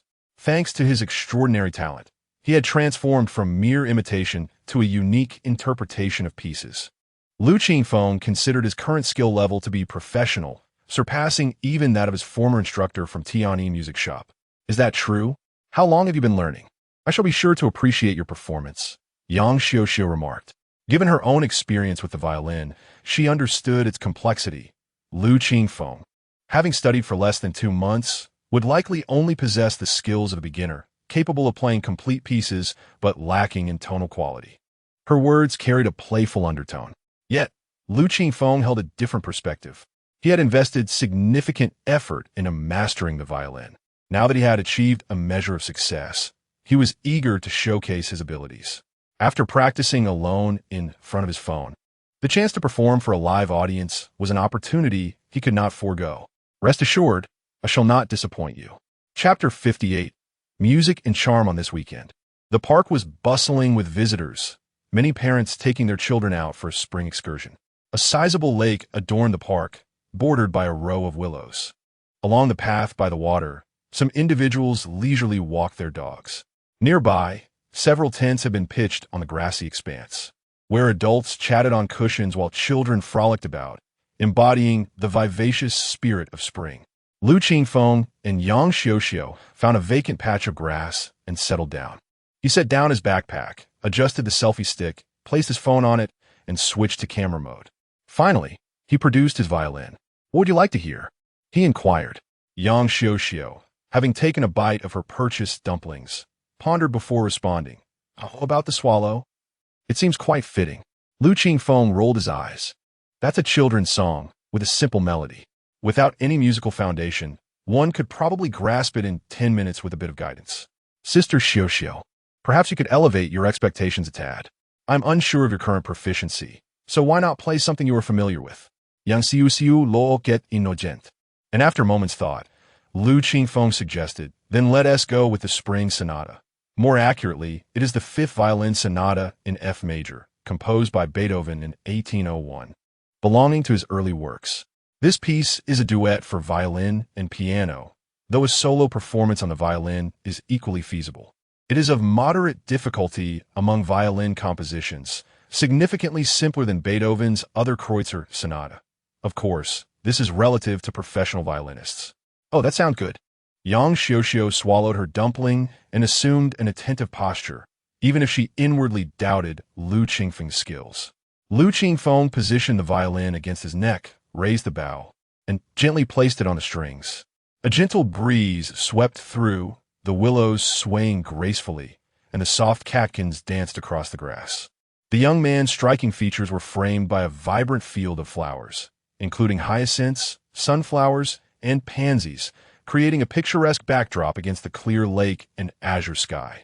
Clad in a gray cardigan, Lu Qingfeng stood tall, resembling a beautiful painting. He pressed his lips together, focused intently, and an aura of purity and clarity emanated from him, like a spring. Yang Xiao momentarily drifted, catching a glimpse of the youth he once was. The transformation was indeed remarkable. Her previously indifferent demeanor instinctively shifted to one of anticipation. Don't wander off. Come sit by mommy and listen to the older brother play. A voice called from the nearby crowd, drawing attention to their gathering. As the wind gradually ceased, Lu Qingfeng drew the bow across the strings, releasing a lyrical and gentle melody. The breeze seemed to stir again, gliding over the lake's surface, creating shimmering ripples. It was the sound of spring. Those around him were astonished to discover that they could grasp the emotions the performer sought to convey through the melody.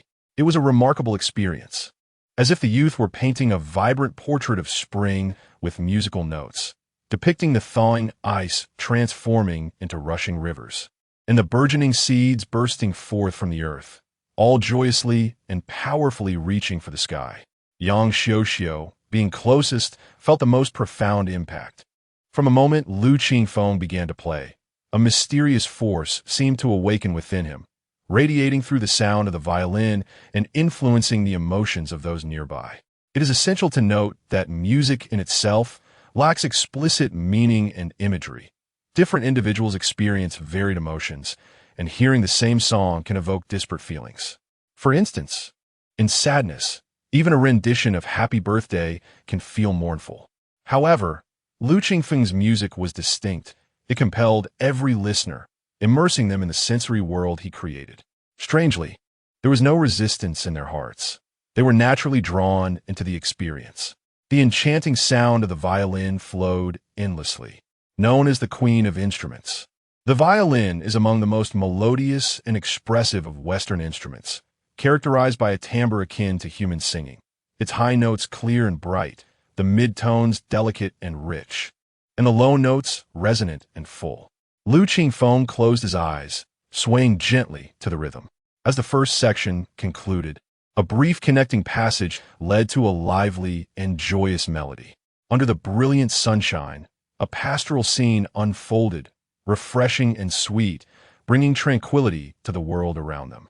Birds perched atop the trees, and a group of children had unknowingly gathered around him. At approximately 2 minutes and 50 seconds in, a series of staccato bow strokes culminated in a long note, reminiscent of thunder and raindrops. The vitality of life surged forth, as notes danced like ethereal beings. At 3 minutes and 40 seconds, the music transitioned into the recapitulation, the melody softening once more.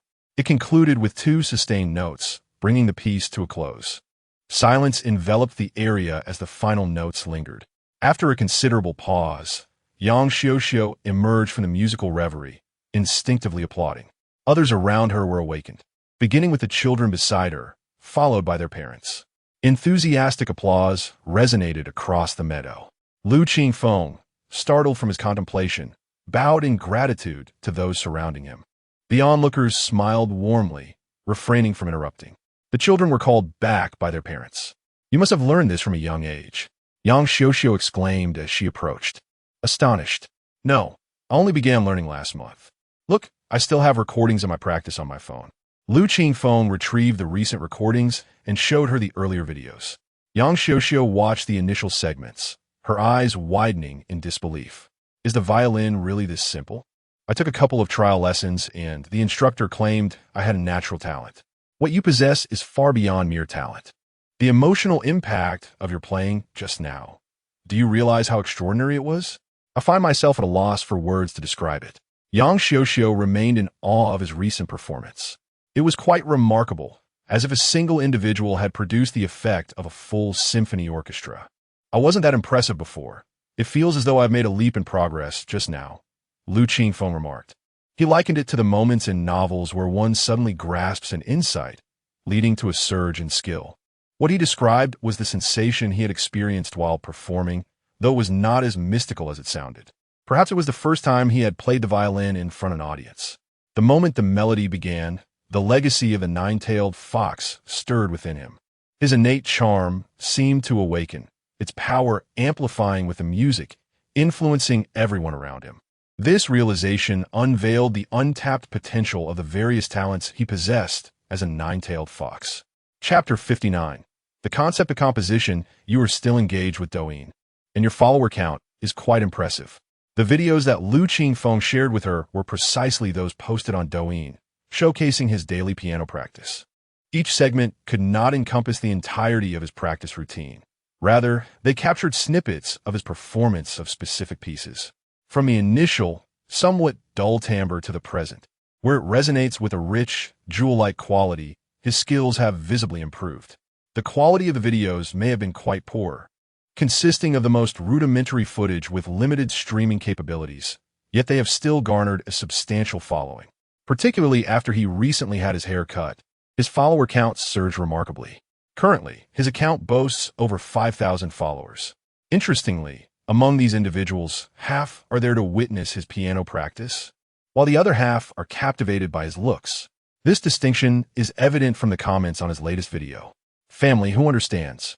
Watching a skinny monkey transform into a graceful young man brings an immense sense of satisfaction and joy that is simply overwhelming. The facade of a manufactured persona, crying storms on stage, the true journey, quietly evolving into shadows, only to astonish later. Sisters, take note. If there's an unimpressive classmate, short in stature, don't give up hope. They might just blossom into a handsome idol.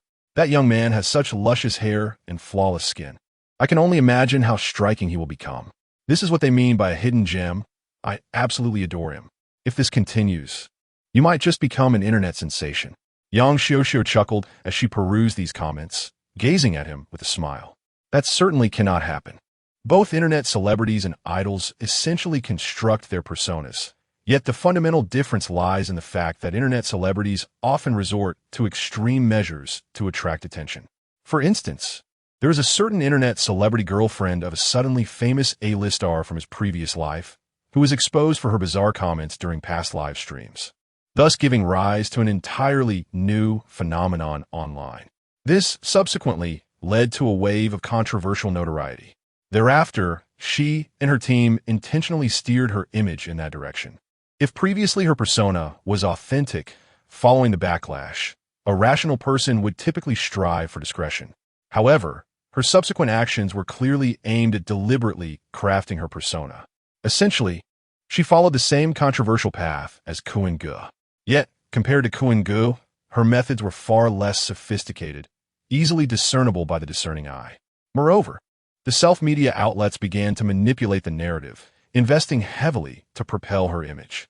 While idols also attract attention, attempting to impose such a persona upon oneself purely tarnishes public perception. Qingfeng became a meme that transcended boundaries, yet he himself resisted such labels. Furthermore, Lu Qingfeng aspired to be a quality idol and would never conflate himself with internet celebrities. Douyin was merely a means for him to accumulate his own presence. Thus, even with a modest sum of money at his disposal, he would not spend it on self-promotion, nor would he engage with these fans in any meaningful way. After uploading the newly filmed video, Lu Qingfeng chose to focus on another matter. His progress in learning the instrument was exceeding his expectations, and the follower count on Douyin was steadily rising. Consequently, it was time to advance his plans slightly, laying the groundwork for composition. In the realm of music, being able to sing, play, and perform is commendable, yet still falls short. True status is achieved through the ability to create. The title of a creative genius carries significantly more prestige than that of a mere singer. Presently, he possessed a foundational understanding of music theory and had demonstrated musical talent through the violin. Thus, it was only natural to take the next step toward composing a piece. Initially, he had intended to undertake this task during the summer, coinciding with the expiration of his contract with the former agency, alleviating concerns over copyright issues. However, advancing the timeline slightly posed no problem, provided he refrained from presenting a finished product before the contract's conclusion. Extending the timeline would also lend a sense of reasonableness to his endeavor. With this in mind, as he was currently learning the violin, it was only fitting that his inaugural composition would be a violin piece. He quickly set his sights on this goal. He reopened his phone, positioned the violin correctly, and began to play. The sounds were devoid of a fixed melody. He would play for a while, pause to contemplate, and then continue. This process continued for approximately 10 minutes before he paused again. Assessing the footage, he felt a sense of satisfaction. He titled the video composition Attempt 1 and uploaded it. Done. What are you doing? Yang Xiuxiu inquired with curiosity. Nothing much, just had a sudden idea and wanted to try composing a piece, Lu Qingfeng replied. Yang Xiuxiu was not surprised by his sudden burst of creativity. Artists, after all, can be quite spontaneous. When inspiration strikes, they can accomplish remarkable feats. She recalled an old editor from an editorial department mentioning a novelist who had been stalled on a plot point and could not write. One night, while dreaming, inspiration struck, prompting him to leap from his bed and begin writing, fearing that the fleeting spark would vanish. Music and writing share a similarity. Talent is crucial, but instinct is paramount. Have you ever considered pursuing a career in music? She asked suddenly as they sat on a bench by the lake after finishing his practice. Lu Qingfeng looked at her, puzzled. I believe your talent is too great to treat this merely as a hobby. It would be a waste. Moreover, writing and music are not mutually exclusive. You could certainly manage both. Yang Xiuxiu removed her hat and swept her hair back. I do have such thoughts, Lu Qingfeng admitted, briefly outlining his intentions. Compared to being a writer, achieving fame in the music industry holds greater brand value, enabling endorsement opportunities and higher earnings. This distinction is tied to the nature of the professions. Writers typically operate behind the scenes, while musicians stand in the spotlight. Like Lu Qinya, for instance, previously mentioned. Lu Qinya is a pianist akin to the renowned Lang Lang, who rose to prominence through her exceptional looks and playing skills. Her popularity rivals that of top celebrities in the entertainment industry, leading to numerous cross-industry collaborations, appearances on variety shows, and a plethora of endorsement deals. Notably, her status is significantly elevated compared to that of pop singers. The classical music realm naturally holds a disdain for pop music. Lu Qingfeng, however, was not contemplating such matters at present. Progress must be made step by step, and he had yet to reach that height. Moreover, he was uncertain whether he wished to pursue classical music exclusively or also delve into pop music. Additionally, he faced another challenge. His vocal skills and natural vocal quality were insufficient. Many mistakenly believe that high musical talent equates to excellent singing ability, which is a significant misconception. Vocal skills can be developed through practice, yet an individual's vocal quality is a physical attribute, inherently determined and unchangeable. Just as many musical geniuses can only work behind the scenes as producers, unable to perform on stage, their reluctance often stems from their inability to sing. Lu Qingfeng found himself in a similar predicament. Chapter 60. The trouble brought by Lu Shiqiao. Perhaps this would awaken relevant talents in the future. Lu Qingfeng was not in a hurry. Sister Xiuxiu, what about you? Do you plan to continue working at the magazine? After sharing his thoughts, he turned to inquire about his neighbor. Me? Yang Xiuxiu gazed out at the lake, where a few paddle boats drifted lazily. Honestly, I'm not sure. After graduating from university, my parents used their connections to get me into the children's literature magazine. I don't particularly love or dislike this job. I just believe that since I'm here, I should put my heart into it. Yang Xiuxiu came from a well-off family. Her father was a doctor, and her mother was a teacher, placing her in a scholarly lineage. As the only daughter, she was quite cherished. She majored in classical literature, which her family fully supported. Typically, families like hers guided their children towards promising career paths. It was also her parents who arranged her job after university, allowing her to step directly into the role of an editor rather than starting as an assistant.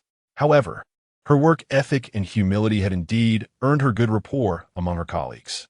Rather than sitting in the office every day, I longed to explore the outdoors and experience different landscapes. Lu Qingfeng could understand the sentiment. After reading extensively, one develops a yearning for the scenery described in books, hoping to witness it firsthand one day, especially after staying in one place for too long. It's a desire to escape from one's own mundane life, to relish the lives of others. Yang Xiuxiu paused for a moment, then chuckled softly. Your words may not sound eloquent, but they carry a certain truth. You should focus on your own matters. Prepare well for the Literature Cup. I've heard the assessments for this competition are quite rigorous. There hasn't been a successful candidate for several years. Leaning back, Lu Qingfeng replied lightly. There's not much to prepare for. The Peking University Literature Cup is based on impromptu writing. It's crucial to maintain a calm mindset and showcase what you've accumulated over time. Yang Xiuxiu tilted her head and smiled. All right then, do give it your best. University is quite interesting. Make the most of it. Lu Qingfeng nodded in agreement. The two spent their morning at the park, enjoying a bowl of specialty meat noodles for lunch before returning home. Upon opening the door, a frown involuntarily creased Lu Qingfeng's brow. Lu Shiqiao had returned. Compared to their last encounter, this unreliable middle-aged man appeared significantly more disheveled. Greasy hair, wrinkled clothes, and a scruffy beard, looking as if he hadn't bathed in quite some time. He sported dark circles under his eyes and appeared notably thinner. You're back. Why didn't you attend class today? He sat on the edge of the bed, his head drooping. Upon hearing the door open, he suddenly looked up, alert, and upon recognizing Lu Qingfeng, he relaxed slightly and weakly replied, It's the weekend. Lu Qingfeng responded coolly, Oh. Lu Shiqiao seemed unconcerned about the day's significance, lost in a state of deep dejection. Silence enveloped the room, creating an eerie stillness. After a considerable pause, he suddenly asked, Do you have any money on you? Lu Qingfeng narrowed his eyes. It was evident that matters had escalated to this point. He had anticipated this, knowing that gamblers, unless they find their way back, ultimately arrive at such a fate, without exception. How much did you borrow? He asked coldly. Not much. I can manage. Don't worry about it, kid. Lu Shiqiao spoke vaguely. After a moment, he continued. I came back just to see you and to let you know that I might need to leave for work soon and want to be back for a while. Take care of yourself. I'll send you money regularly. With that, he stood up and began to pack a few of his clothes from the corner. After considering, he stuffed various snacks and prepared foods that Lu Qingfeng had bought into the worn-out box. The urgency of his departure was palpable. Lu Qingfeng merely watched him quietly. Once he had finished packing, Lu Shiqiao dragged the box to the door, gazing at Lu Qingfeng, opening his mouth as if to say something, but ultimately refrained. Faced with Lu Qingfeng's emotionless eyes, he left, dejectedly dragging the box behind him. Sighing, Lu Qingfeng exhaled a breath of resignation as the door clicked shut. What a mess. Just as life was beginning to improve, another significant trouble arose. Couldn't you have waited a while longer until I started university? He could easily surmise that Lu Shiqiao had left his address when borrowing money. Once those people discovered his disappearance, they would undoubtedly come knocking. All he wanted was to calmly navigate the college entrance exams. Why was it so difficult? With a sigh, he took out his phone and dialed a number. Hello, Brother Tao. Qingfeng, you rarely contact me, came a cheerful voice from the other end. It was Tao Zhaoting, the father of the child who had been abducted. Since that incident, the couple had been immensely grateful, and before long, they had sought him out. Lu Qingfeng had made an effort to maintain a good relationship with them, and their interactions had fostered a friendly rapport. Brother Tao, I have a question. If parents gamble and incur debts, are their children obligated to repay them? There was a moment of silence on the other end before Tao Zhaoding replied. Let me answer your question first. In our country, there is no law stating that children must repay their parents' debts. Gambling is illegal here, so gambling debts are also considered illegal debts and are not protected by law. What if the creditors come looking for me? Lu Qingfeng asked, a note of concern in his voice. That is indeed something I worry about, as private lenders can be quite unscrupulous. However, given your age, they wouldn't dare go too far. Harassment is more likely. That is even more annoying. If this escalates to school, it could ruin my hard-won reputation. Lu Qingfeng felt a surge of frustration towards Lu Shiqiao. Tao Zhaoding seemed to have considered this as well. After a moment of contemplation, he suddenly said, by the way, since you saved my child and helped the police capture those traffickers, you must have received commendations and certificates, right? Yes, Lu Qingfeng nodded. If they truly come looking for you, you can present those documents. It should help pacify them. Lu Qingfeng's eyes brightened at this suggestion, sparking more actionable ideas in his mind. I know what to do now, Brother Tao. I'll hang up for now, but I'll treat you to a meal soon. He stepped outside and headed straight to the police station, seeking out Chief Wu Ming. Not long had passed since the incident, and both Wu Ming and the officers involved still remembered him well. Lu Qingfeng explained his intentions, and Wu Ming readily agreed to take a photo with him and the officers. Afterward, he visited a bookstore to purchase some supplies and printed the photographs. Returning home, he busied himself with preparations. Finally, he took a step back to admire his handiwork on the door, nodding with satisfaction. This should do the trick. Chapter 61. Budding in the following days, tranquility reigned. Lu Qingfeng diligently ventured out daily to hang up the prepare materials, inspecting for any signs of visitors upon his return each evening. If none were found, he would continue the routine the next day. As May unfolded, the school prepared for its fourth mock examination, with the structure and difficulty of the papers closely resembling the impending college entrance examination, yet the results were far from encouraging. The performance of the entire second class had notably declined, indicating the considerable challenge posed by this year's exam. However, Lu Qingfeng experienced an unexpected surge in his progress. How is your score in Chinese and history higher than mine? Exclaimed Lu Xian in disbelief as they gathered around Ho Xiaobing's desk after the results were announced. With a smile, Lu Qingfeng replied, a man has his pride.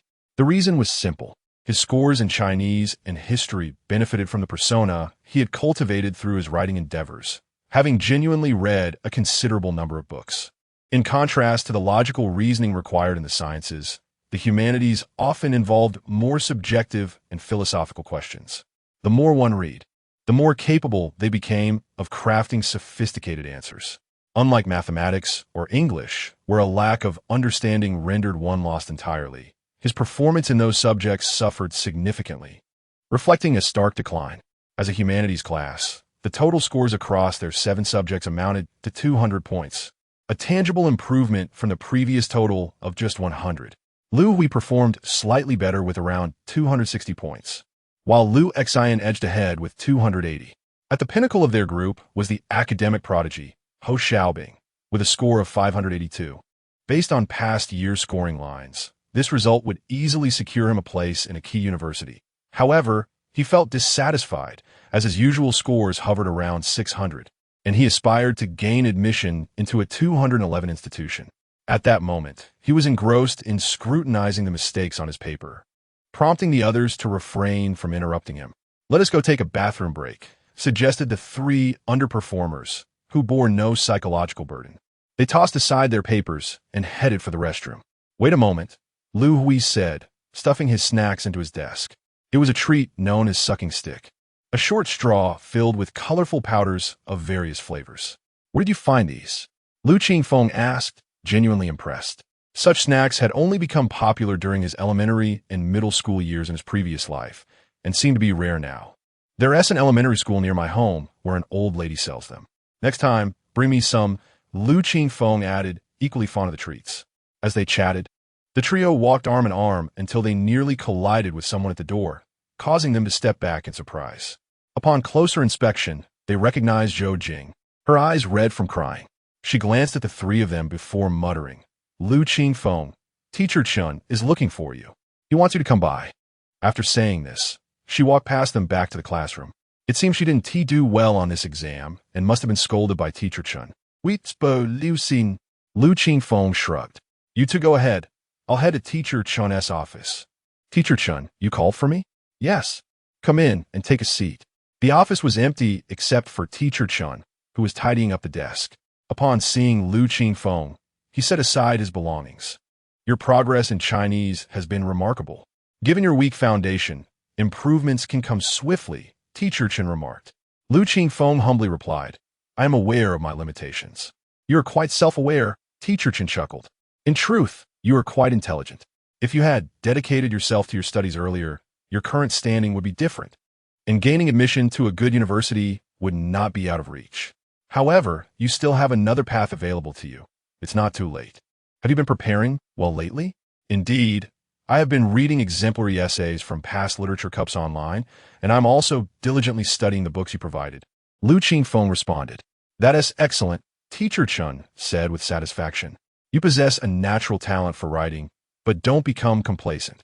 The topics for the essays will differ significantly from your usual writing. First, establish a clear theme and direction before you begin. Be particularly cautious about straying off topic. No matter how well you write, a deviation will hinder your chances of achieving a high rank. Lastly, ensure your paper is neat and orderly. Avoid crossing out mistakes. Simply draw a diagonal line through them," he advised earnestly, reiterating points he had made numerous times before. Yet, Lu Qingfeng remained attentive. "There's little else I can say. Your achievements today are solely due to your own efforts.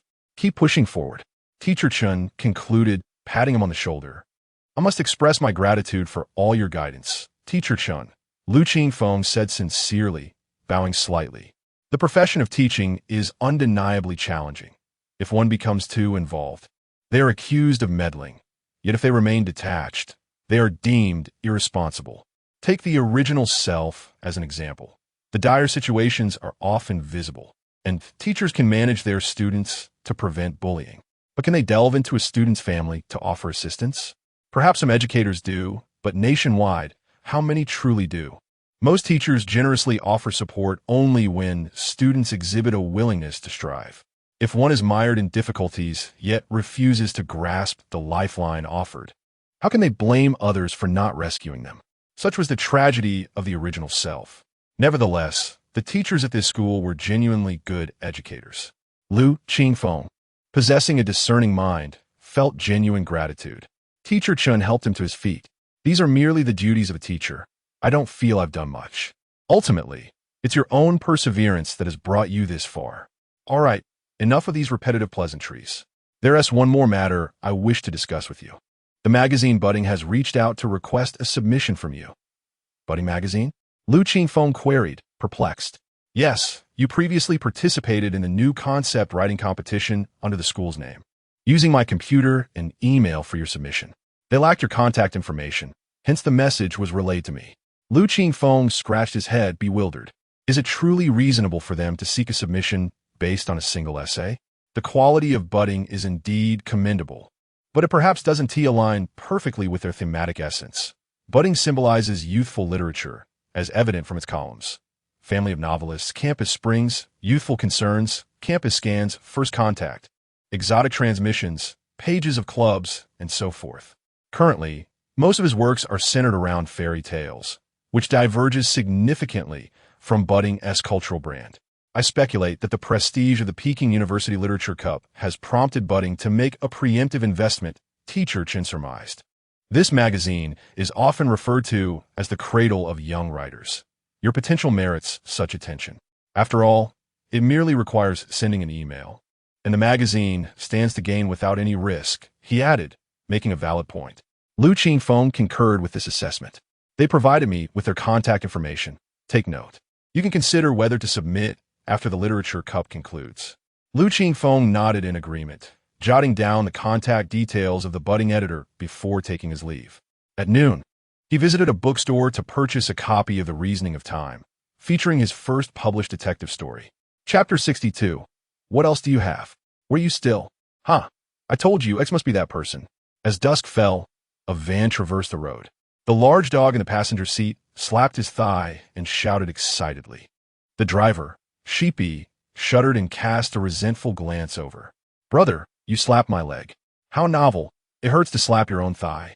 The watermelon-headed fellow dared not protest and instead remarked, "Brother, you said you loved reading, so why didn't you study diligently in school? Back then, your grades were outstanding, and the homeroom teacher dragged you to school, yet you were so obstinate. You claimed you wanted to attend a good university and achieve great things afterward, which would surely be better than now, chasing after debts. What do you know?" The large dog tossed the magazine Years of Reasoning behind him and propped his feet up on the dashboard. "Given my old man's situation, if I could concentrate on my studies, I'd rather break free and start earning money early to avoid dragging down the homeroom teacher and others later." He sported a buzz cut dyed a shade of brown resembling excrement, and on this day he donned a tight-fitting skeleton t-shirt, skinny pants, and loafers. In that disheveled appearance, even the dogs on the street would give him a beating. The watermelon-headed fellow thought for a moment and agreed, "Your old man indeed seems quite unreasonable." Slap! The large dog smacked him. "What kind of talk is that? No matter how unreasonable he is still my father. Aren't you insulting me as well?" The watermelon-headed fellow shrank his head and hastily shifted the topic. "Brother, didn't you mention a friend who is doing well in the capital and could help us enter the entertainment industry? What happened with that? I hope for great news. It would help cover our travel expenses to Yinjing." Speaking of this, the large dog perked up. "All right, enough nonsense. Focus on driving." The two drove the van and soon arrived at an apartment building. "This is it." They pushed the door open and ascended to the 5th floor, following the door plate number to find their destination. However, they were taken aback by what they saw hanging on the door. To the left of the door hung a banner, inscribed with "Helping others, acting justly, promoting social virtue." The issuing authority was the local police station. Not only that, but there were also 2 wall boxes for documents attached to the door. The upper one contained a certificate of bravery, also awarded by the police station. Below it was a group photo with numerous police officers. In the center stood a boy in a school uniform, beaming with a smile. Finally, there was a piece of paper with some writing on it. "I am a minor. Lu Shiqiao has run away, and I do not know where he has gone. If you find him, please notify me. I am also a victim." "Brother, what should we do?" The watermelon-headed fellow was dumbfounded. The large dog frowned, encountering the most troublesome situation. A minor, a student, and still connected to that big cap. This is a stacked buff. "Brother, do you think all this could be fake? That old rascal might be deceiving us." The large dog felt a stir in his heart and then pushed his younger brother forward. "Go knock on the door." "Brother, surely no one is home. What good is knocking? You fool. I meant for you to knock on the neighbor's door." "Oh." The watermelon-headed fellow went and knocked on the door next door. "Who is it?" The door opened a crack, still attached to a chain, revealing a girl who appeared to be a college student, looking at the watermelon-headed fellow, who seemed rather meek. "Is there something you need?" The large dog pushed him aside, revealing his own head. The girl immediately grew cautious and attempted to shut the door. "Beautiful lady, we're not bad people. We just want to ask about the neighbors." This halted her actions. "Who are you?" "The adult next door owes us money, and we came to collect." The girl's heart stirred. "But as far as I know, there's only a high school student living next door. I've never seen any adults." "That can't be right. Just one high school student? How's he manage?" The large dog continued to pry. "I heard his parents are divorced and do not care for him. He struggles to feed himself." "What are you saying? You wouldn't be making things difficult for a child, would you?"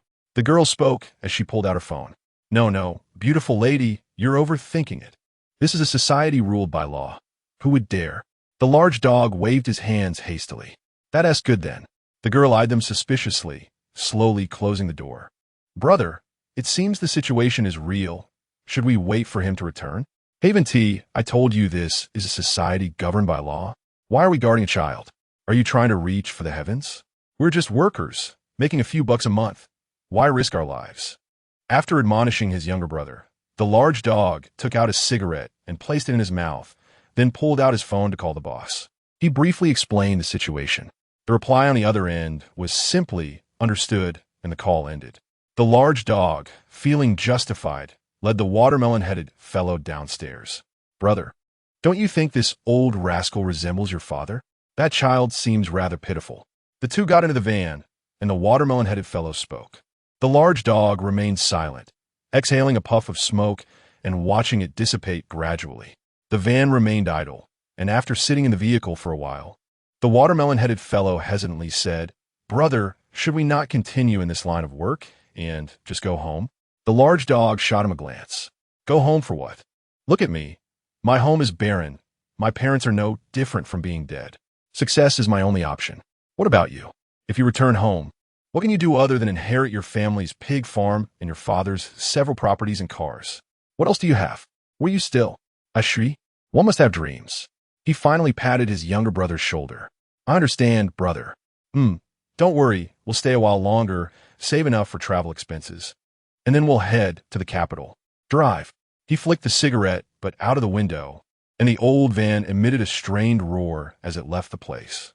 As you said, those two left quickly, fearing they might return. After evening study, Yang Xiuxiu found Lu Qingfeng and recounted the events of the evening.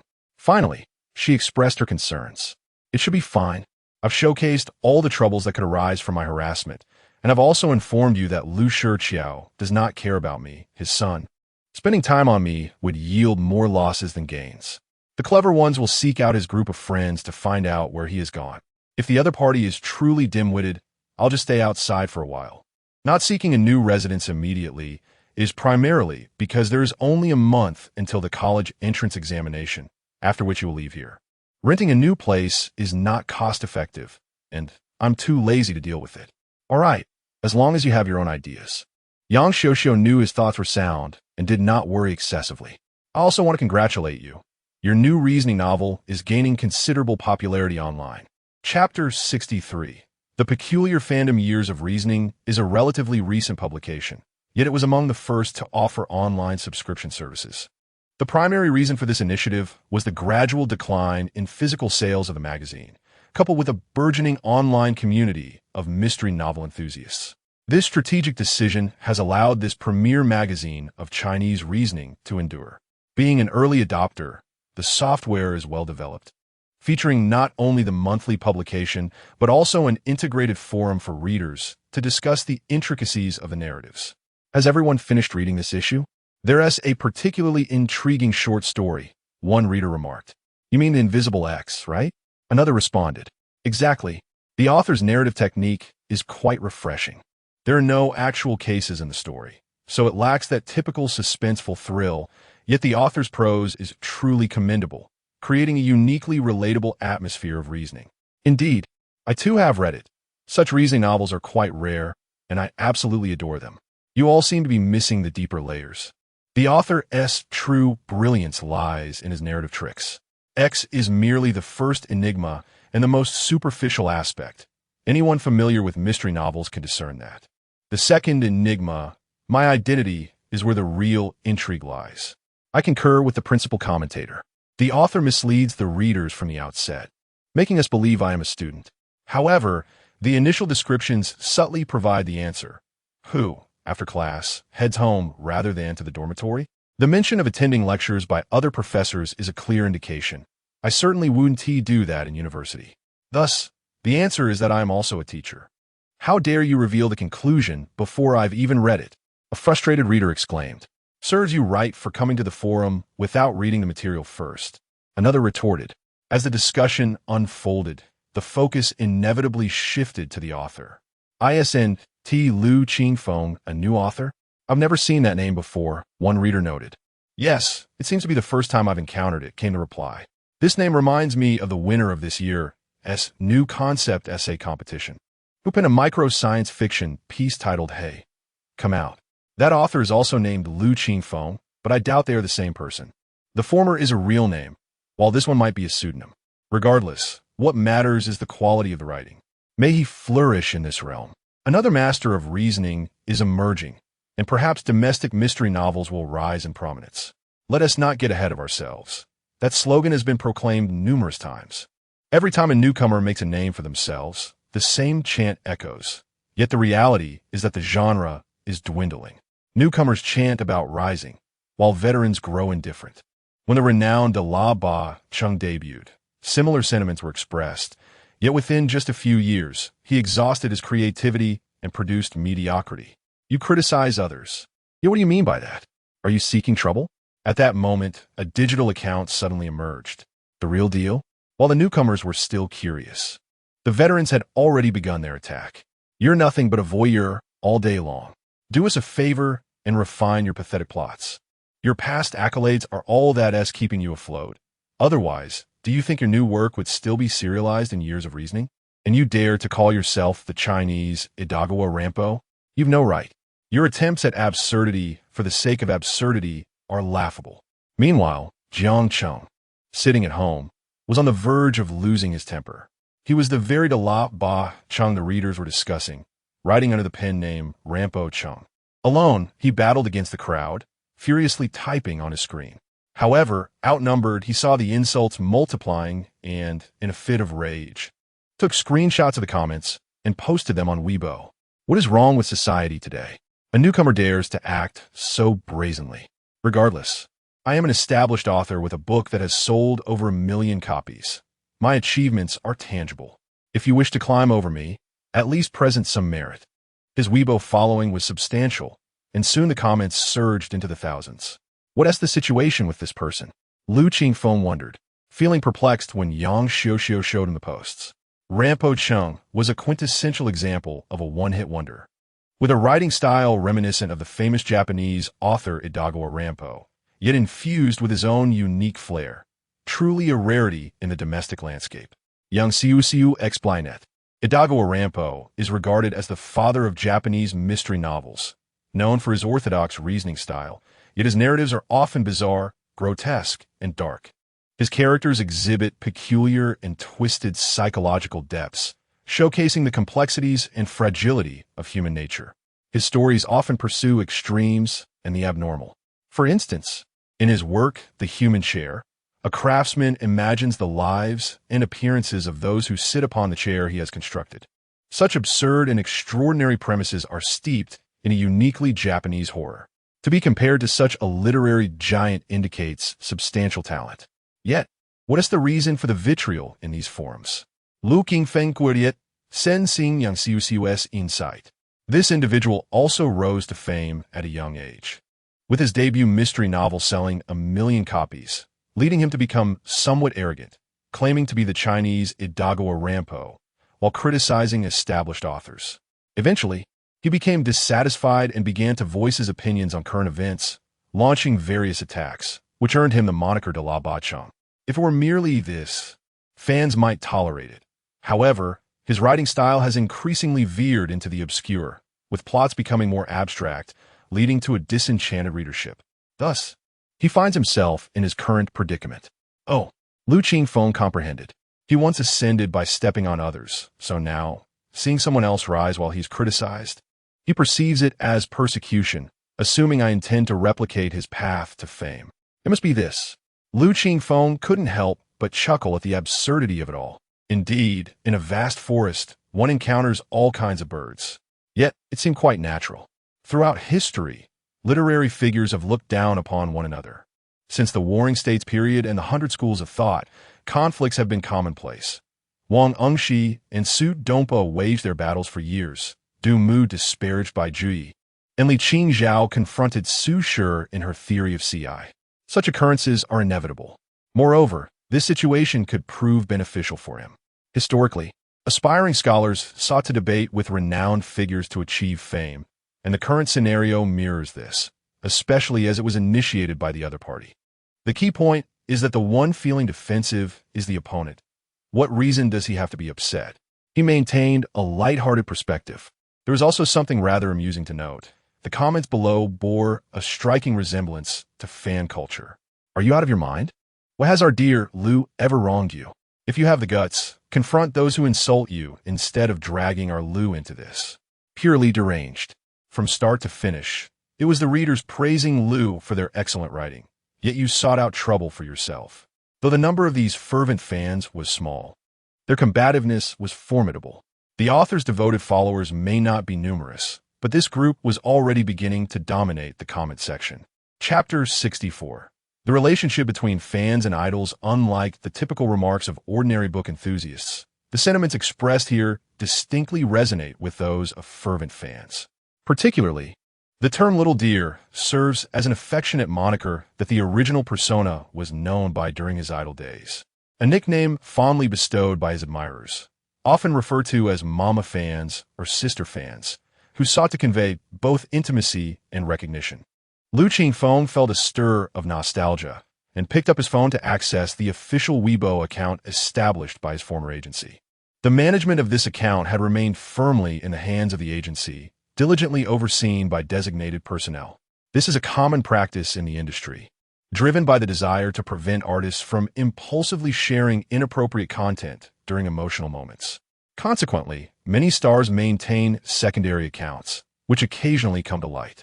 The profile picture of this account featured a solo shot of the original persona, taken during his debut performance on stage, and it was filled with posts, some promoting joint events, others showcasing participation in various variety shows, and many adorned with enigmatic phrases paired with images of books.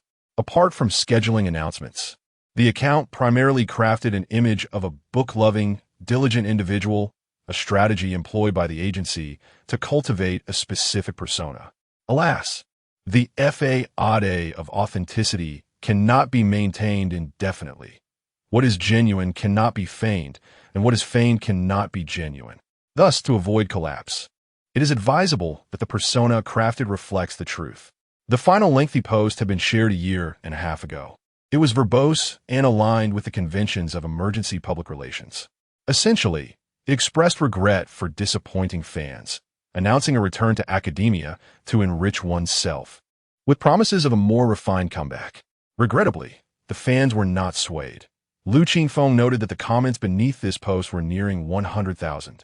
Upon perusing the comments, he found that the most recent entries dated to today. "I've seen the new work. Keep it up. Every day, I read the fairy tales written by Little Deer to my son. The more I read, the sadder I become. Little Deer, is this about you? I went back to watch the interview from Star Future and compared it to the interview from Youth Vanguard. You've grown taller and gained weight. How wonderful. Little Deer keeps his promises and has returned as a better version of himself. Continue to forge ahead. We will always support you from behind. I witnessed your rise to fame and your fall from grace, and now I see you climbing back up step by step. Keep pushing, young man." After watching the newspaper interviews and television show discussions, I learned of your past struggles, yet you never complained, only labored quietly to improve. Continue to transform. We will protect you this time. In alignment with the account under the pseudonym Ranbu Chung, there was no mistaking it. These were indeed the very individuals who had once been his fans during his idol days. When the group faced adversity, they distanced themselves.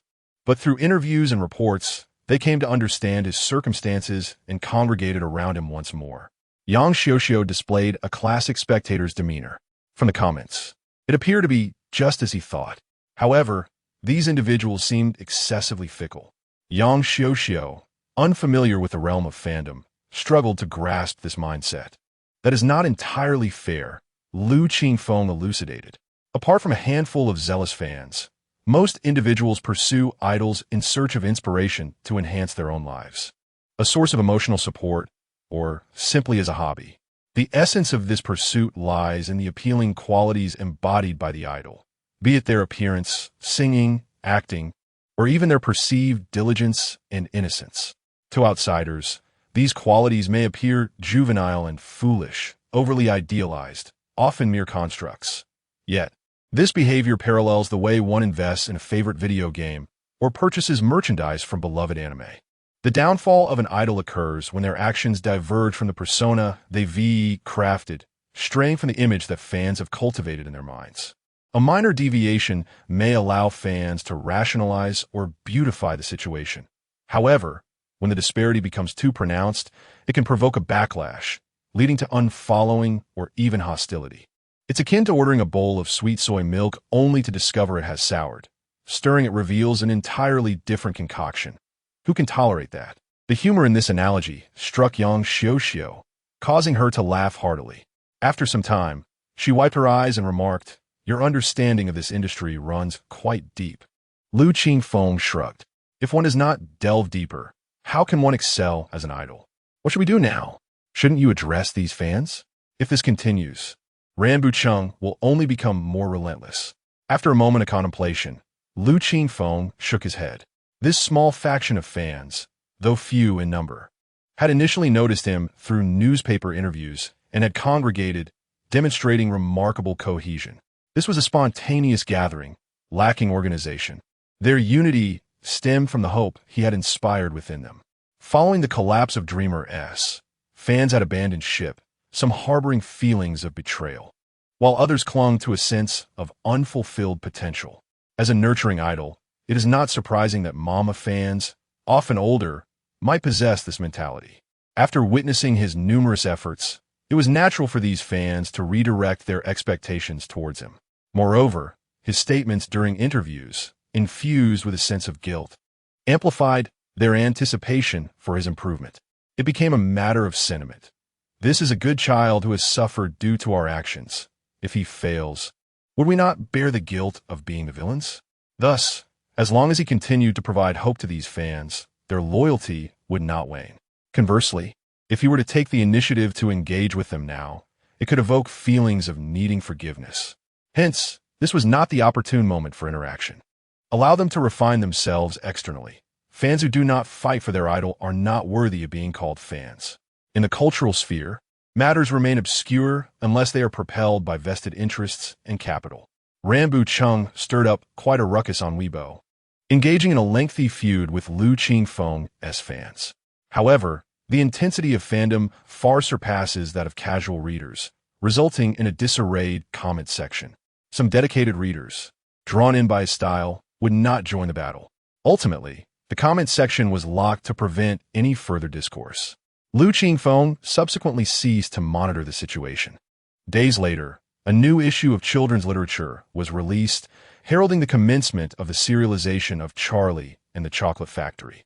The magazine had invested considerable effort into this fairy tale, prominently featuring it on the cover and enlisting several renowned children's authors to write commendatory remarks.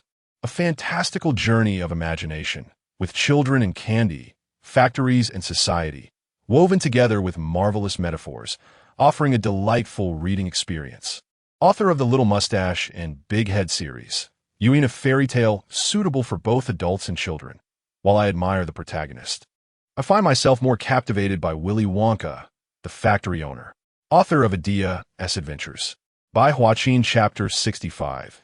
Journey to Yanjing. The magazine has released the first 5 chapters of the entire story in one go. In the initial 4 chapters, the first chapter introduces the plight of Charlie's family. The second to 4 chapters present a dialogue between Charlie and 4 elderly members of his household, unveiling the enigmatic Willy Wonka, the confectionery wizard, and his mysterious chocolate factory. The 5th chapter begins with Charlie's father returning from the toothpaste factory, bringing good news. Mr.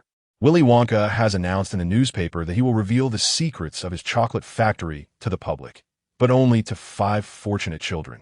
After the visit, these children will receive a special gift, the privilege to enjoy chocolate for a lifetime. The selection of these 5 lucky ones will be quite simple. Under the wrappers of the chocolates produced by the factory, there will be a golden ticket. Whoever finds this ticket will be eligible to visit. Charlie's family engages in animated discussions regarding this news, but Charlie feels despondent, as he can only afford a chocolate on his birthday and believes he has no chance. However, Grandpa Joe reassures him that Charlie's birthday is just a week away, giving him a glimmer of hope. The story halts at this moment, clearly just beginning to unfold. As a classic fairy tale, Charlie and the Chocolate Factory is undoubtedly remarkable. The author's eloquence, character development, narrative structure, and immersive writing style possess an irresistible allure for children. The magazine has also commissioned exquisite illustrations depicting the main characters and the chocolate factory as a backdrop to the text. These efforts have not gone unnoticed. The quality of the article, combined with the pre-release preparations, has garnered an outstanding response. 1 week after the magazine's release, on May 18th, the editorial team convened a summary meeting. As of yesterday, the magazine's online subscription service had increased by 0.9 percentage points compared to the previous month, and according to intention surveys, this figure is expected to rise further. The primary reason for this increase is the enhanced content, with a significant portion of readers eager to explore the continuation of the new serialized fairy tale, Charlie and the Chocolate Factory. alongside some rather peculiar reasons, one of which mentioned supporting a deer. When the marketing department's Xiao Yin brought this up, her expression reflected confusion. Perhaps it was a mistake. It should be Lu instead. Our young author is still quite inexperienced. Old Qian chuckled, and the others nodded in agreement. Only Yang Xiuxiu felt a flicker of realization, understanding the underlying truth. Yet she chose not to discuss it with the others. As for Charlie and the Chocolate Factory, young readers have expressed a high level of approval for this story. Recently, the customer service department has received numerous inquiries online about the sequel. Indeed, in the meeting room, aside from Chu Hongmei, who appeared somewhat uncomfortable, the others relaxed. The publishing house's initiative to promote new stars requires collaboration across the entire department, with the editorial team being the most crucial component, as they are responsible for ensuring the quality of the content. Without a compelling story, the entire plan would be futile. Thus, the pressure on the editorial team is immense, especially considering a previous failure. The current success feels all the more precious. Everyone has worked hard during this time, particularly Comrade Xiao Yang, whose diligent efforts have unearthed such a gem. She deserves commendation. Yang Xiuxiu, well-versed in the intricacies of human relationships, acknowledged primarily it was Editor Qian's recommendation and the decisions made by Chief Editor Wang and Deputy Chief Editor Kai. I merely fulfill my duties. Zhongbrade Yang Xiuxiu. The credit for this achievement belongs solely to you. Do not be so modest, Deputy Chief Editor Kai teased. Indeed, reward are due for merit, and there are consequences for mistakes. Old Qian has his contributions, and your role in bringing this young author to our magazine is indeed substantial, concluded Wang Weiman. Yang Xiuxiu opted not to say more. Excessive modesty can border on arrogance. However, everyone must remain vigilant. They should have all read Charlie and the Chocolate Factory by now, and the market response indicates immense potential. We must continue to promote this book. Xiaoyang, please inquire if Lu Qingfeng has time. Let's seize this momentum and arrange for another event. That might not be possible. He's headed to Beijing. For the Peking University Literary Cup, Old Qian paused his pen, looking up to ask. Yes. At that moment, Lu Qingfeng was aboard the high-speed train to the capital, naturally en route to participate in the Peking University Literary Cup. Traveling light, he carried only a few changes of clothes and some essentials. So once the train came to a halt, he was among the first aboard. 8A. This is it. His seat was by the window, and after placing his bag down, he settled in. Shortly thereafter, a woman nearing 60 approached, ticket in hand, dragging her luggage behind her. After searching for a moment, she stopped beside him, first placing her backpack down, then attempting to hoist her suitcase onto the luggage rack. Observing her struggle, Lu Qingfeng quickly rose to lend a hand. Thank you so much, young man, she expressed gratefully. Lu Qingfeng smiled and resumed his seat. The woman sat beside him and warmly inquired, Where are you headed? To the capital. I'll get off there too. You seem young. Are you still in school? What brings you to the capital? I'm participating in a writing exam at Peking University, Lu Qingfeng replied. Oh, how impressive. The woman, though unfamiliar with what a writing exam entailed, recognized the weight of Peking University in the hearts of the Chinese people. Many parents often lament about striving for acceptance in a Tsinghua or Peking University. While they spoke, a young couple took the seats across from Lu Qingfeng. The long-haired girl glanced at him, then casually continued chatting with her boyfriend. After a few exchanges, she pretended to nonchalantly sweep her gaze back toward him. The woman beside him chuckled softly. The young man opposite tugged at his girlfriend in annoyance, causing the girl's ears to redden. Lu Qingfeng offered a polite smile. At that moment, another couple boarded the train. Their seats were separated by the aisle, and the husband sought to switch places with the woman. Lu Qingfeng voluntarily changed seats, extricating himself from the awkward situation. Once settled again, he reflected on the amusing nature of the encounter. There was truly nothing embarrassing about it. The pursuit of beauty is an inherent human inclination. This brief interlude did not dampen his spirits. The journey from Sioux City to Yanjing would take approximately 5.5 hours, and Lu Qingfeng made good use of the time. He took out Rain, the second installment of Mr. Ba Jin's trilogy, which includes fog, rain, and electricity. While it superficially addresses the themes of marriage and love in the old society, Its underlying message delves into the struggles of youth in pursuit of ideals and beliefs. He had recently completed the first book, Fog, and had just begun Rain. In the past, he rarely had the patience to engage with such literary masterpieces. Life had been too arduous, and he sought lighter fare, unable to immerse himself in such weighty narratives. Now, in pursuit of writing, he compelled himself to read these works. As he read, he discovered a newfound enjoyment. Today, his goal was to learn. In essence, the persona he had crafted for himself had become a genuine reflection of his character. Chapter 66. You can't just let you go push the high-speed train at 3 o'clock in the afternoon. The high-speed train came to a halt at Yanqing South Station, and passengers began to gather their belongings and head towards the exit. Lu Qingfeng was in no hurry. He neatly packed his book and sent a WeChat message to Yang Xiuxiu and Teacher Chun, informing them of his arrival. Teacher Chun might have been in class, as he did not respond immediately, but Yang Xiuxiu replied promptly, advising him to stay safe, not to wander off, and to contact the reception staff from Peking University before settling down. The caring, neighborly tone of the older sister was as consistent as ever. Lu Qingfeng acknowledged her message with a simple okay, and by that time, most of the passengers had disembarked.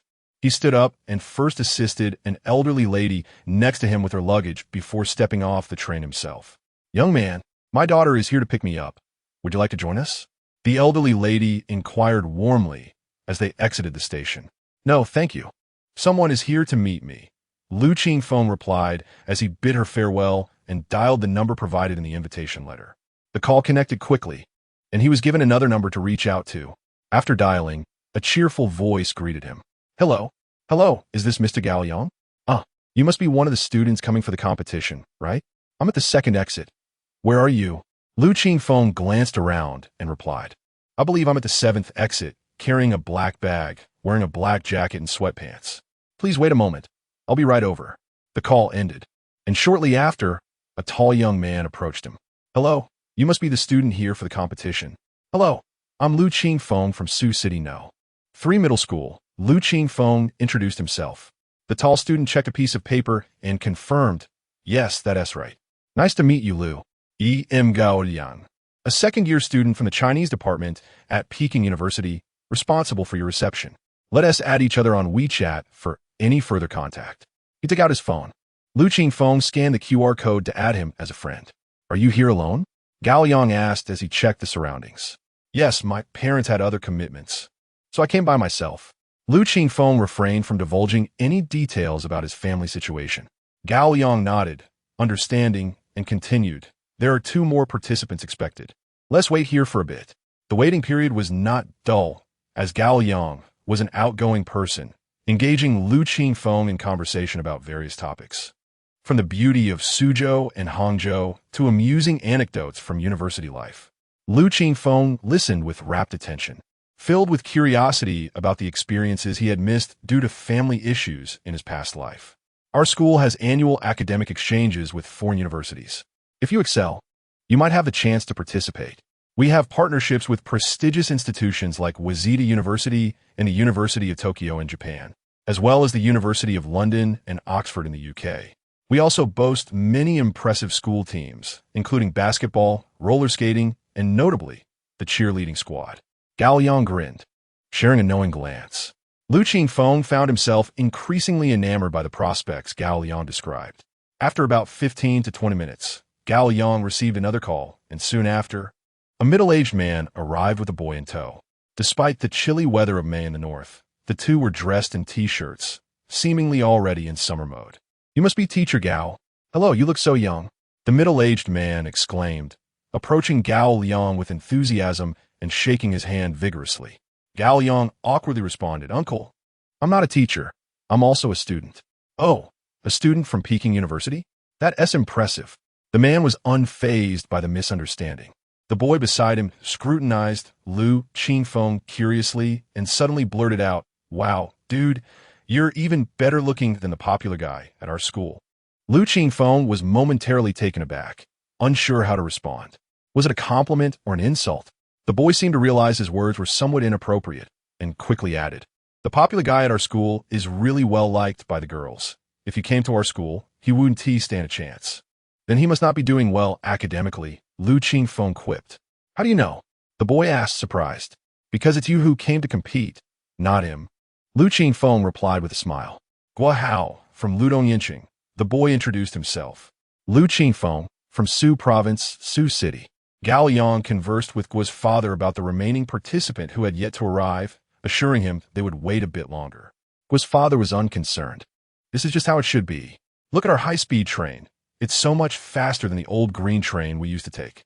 He was certainly a talkative soul, able to carry on a monologue without needing anyone to engage him. His gaze shifted back to Lu Qingfeng, young man. You were here for the competition too, right? Wow. With that face, you could easily become a star. Dad, Gua Hao interjected, trying to rein in his father's exuberance. After a brief wait, the final student arrived, accompanied by his mother. They hurried over, repeatedly apologizing for the delay. I'm so sorry for keeping you waiting. The mother's thick accent revealed her origins from the Sichuan-Chongqing region. Miss, there's no need to apologize. The high-speed train arrives right on time. Whether you arrive early or late is quite normal. We can't expect you to push the train along, can we? Lu Qingfeng mused silently, casting a glance at Gua's father, who was chuckling at the remark. The young boy from Sichuan lowered his head, while Lu Qingfeng observed the pair, finding them quite intriguing. Now that everyone is here, I'll take you to the hotel, Gao Liang announced, leading the group to a parking lot where a 7-seater van awaited. They arrived at a budget hotel, where accommodations were arranged for the group. Everyone can take a good rest today and tomorrow. Other participants will arrive gradually, and the day after tomorrow. I'll take you on a tour of the campus and the examination venue. Of course, if anyone is interested, you can explore Yanqing on your own, but please refrain from staying out overnight and make sure to contact me in advance if anything comes up. Before dismissing them, Gao Yang reiterated his advice. Chapter 67. Two opposite families. Lu Qingfeng entered the room and inserted the room card into the power switch, illuminating the space. The decor of the budget hotel left much to be desired. He set down his bag and sent a message to Yang Xiuxiu, informing her of his safe arrival at the destination. Her prompt reply urged him to rest well. Teacher Chen also responded on WeChat, echoing sentiments similar to those of the girl next door. Lu Qingfeng replied with a simple acknowledgement and then retrieved a notebook from his bag. Upon opening it, he found his handwritten itinerary for a tour of Yanqing. His early arrival by 2 days was primarily for this purpose. In his previous life, he had only dwelled in a small place, venturing no farther than the neighboring city. In this life, with an opportunity before him, he sought to explore a myriad of different landscapes. Time was limited, and Yanqing was vast.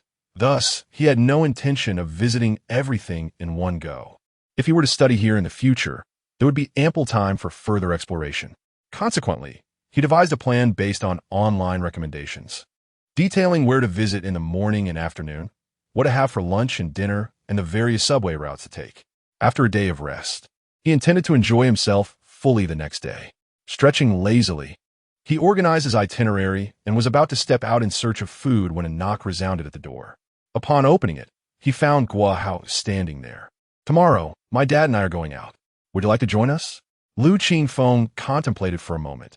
It was not an unappealing proposition, as a larger group would bring more liveliness to the excursion. Where do you plan to go? He inquired. We haven't decided yet. I was thinking of asking during dinner, but I plan to go see the flag-raising ceremony early tomorrow. Gua Hao replied excitedly. Have you made a reservation? Reservation? What reservation? Lu Qingfeng discerned that this father-son duo was rather spontaneous, likely having given little thought to their travel plans before arriving. He explained, there will be a large crowd for the flag raising. To ensure safety and order, you need to book online a day in advance, especially during holidays when reservations may not even be available. He had done his homework on this matter. Oh, I see. Gua Hao's enthusiasm remained undeterred. Then I'll just wait until the National Day holiday to see it. Lu Qingfeng shared a similar perspective. When he had researched this aspect, he found that reservations were indeed possible, but he had chosen not to pursue them, opting instead to save that anticipation for the holiday. I've prepared a travel guide. If you don't mind, we could explore together tomorrow. Of course I don't mind. You've thought of everything, Gua Hao exclaimed. Let us also bring Zhang Jingyi and his mother along. The more, The merrier, Lu Qingfeng suggested, referring to the contestant from Sichuan and Chongqing. Guahao agreed, and the two proceeded to knock on the door of the adjacent room. Zhang's mother answered, greeting them with a warm smile. "Hello, boys. What brings you here?" "Auntie, we plan to explore Yinjing tomorrow and wanted to invite you and Zhang Jingyi to join us," Guahao stated. Zhang's mother politely declined. "You go ahead. Jingyi is feeling a bit unwell and wants to be joining." Mom, Zhang Jingyi, unaware of their conversation, appeared behind her and softly protested, "I'm fine." Zhang's mother turned, her expression turning serious. "We are here primarily for the literature cup. As long as you can get into Peking University, you can explore as you please afterward." The boy lowered his head. Lu Qingfeng pondered for a moment before speaking. "Auntie, our outing isn't solely for leisure. It's also about broadening our horizons. Yinjing, as the capital, has many well-preserved cultural relics and has been home to numerous writers and scholars, such as Lao Shi. Writing isn't merely about seclusion. Having a broader perspective is equally vital." Upon hearing this, Zhang's mother hesitated. Zhang Jingyi's eyes lit up. "Yes, Mom. We can visit the former residences of those famous figures to gather writing material. Then we shall go and take a look." Zhang's mother relented after much deliberation. "Auntie, let us meet at the hotel restaurant at 8 tomorrow morning," Lu Qingfeng informed them before taking his leave with Guahao. "Zhang's mother is truly formidable," Guahao remarked, a hint of trepidation in his voice as the door closed behind them. Lu Qingfeng nodded in agreement, sensing an overwhelming desire for control emanating from Zhang's mother. This was different from the neglect exhibited by his own parents. The former was a suffocating affection masquerading as love, enforcing moral coercion under the guise of concern for one's well-being, ultimately dictating the course of a child's life. Such control was far more terrifying. Should one dare to resist to outsiders, it would appear as ingratitude. At that moment, he felt fortunate that his own parents were sufficiently negligent, allowing him to sever ties without psychological burden. The night passed in silence.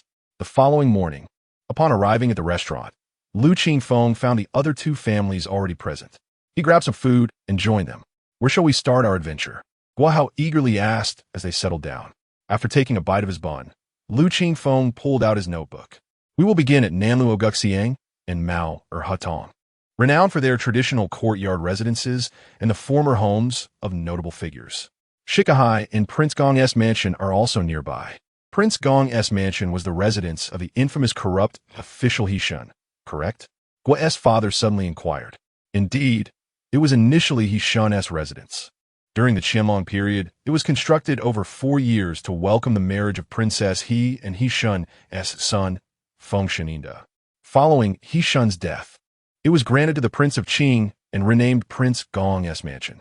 The descendants of the prince were stripped of their titles during the Daoguang era, and the mansion was reclaimed and bestowed upon Prince Yisin, henceforth known as Prince Gong's mansion, a name it retains to this day.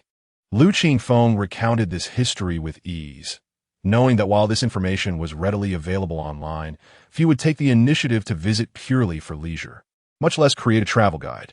His diligence caught the attention of the parents.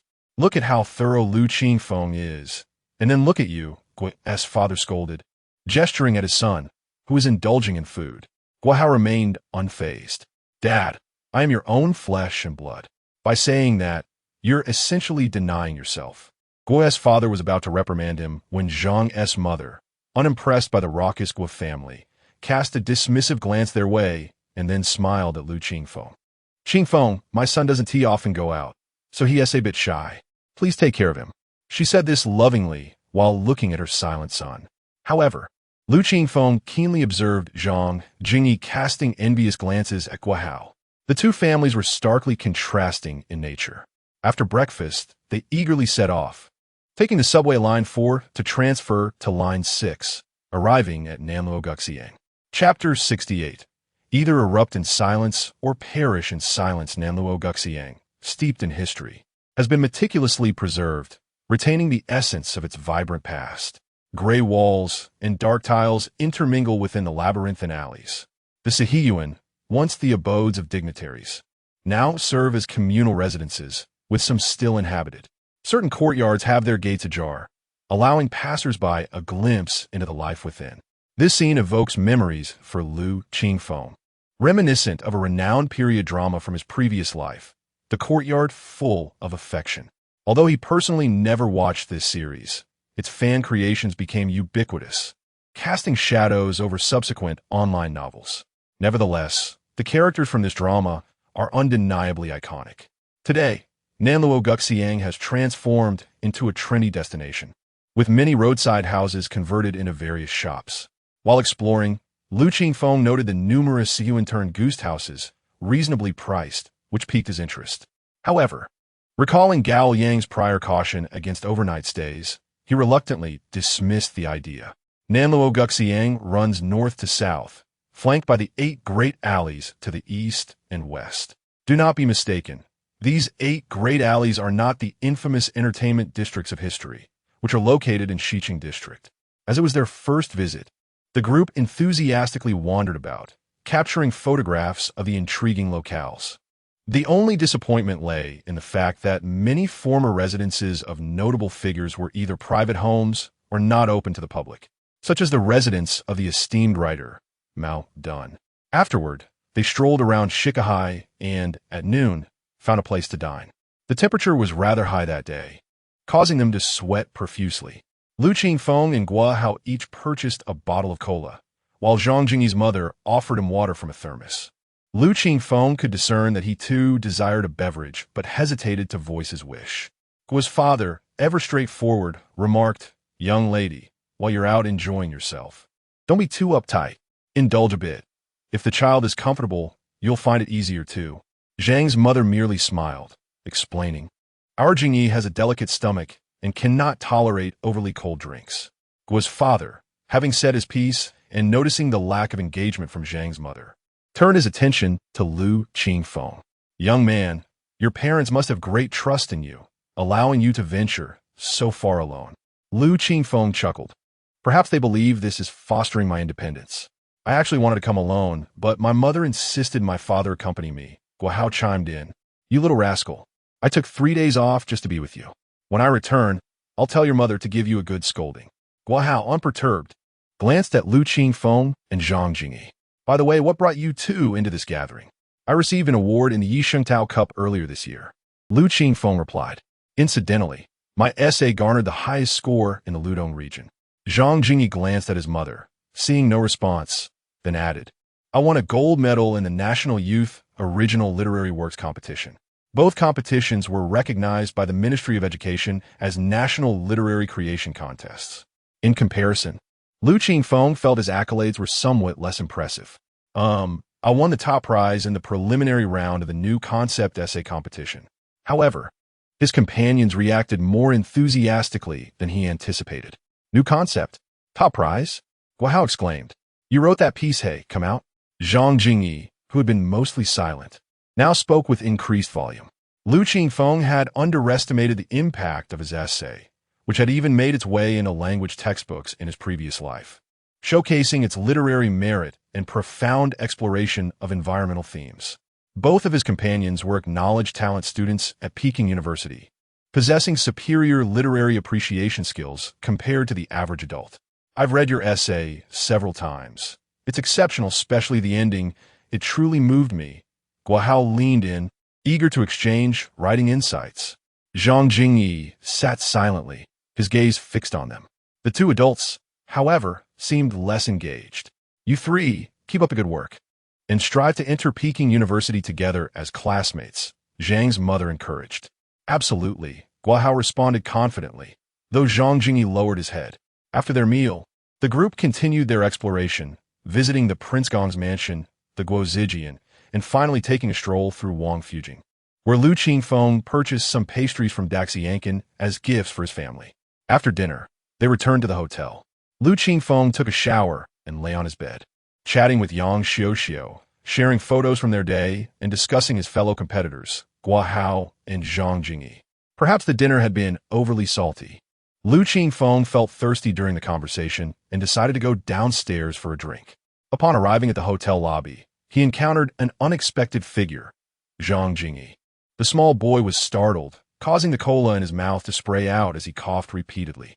Lu Qingfeng grabbed a few napkins from a front desk and handed them to him. Why such a reaction? Zhang Jingyi glanced at the half-full bottle of cola in his hand, falling into a silent contemplation. Your mother is unaware of this, is she? Lu Qingfeng inquired, to which Zhang Jingyi silently nodded. She says your stomach is delicate and you shouldn't drink these things. Zhang Jingyi took another sip of cola. That's not true. She just takes this competition too seriously, fearing I'll upset my stomach and jeopardize my exams. His voice brimmed with resentment. Lu Qingfeng found himself at a loss for words. Family matters are often too intricate for outsiders to intervene. He patted Zhang Jingyi's shoulder, a gesture of consolation.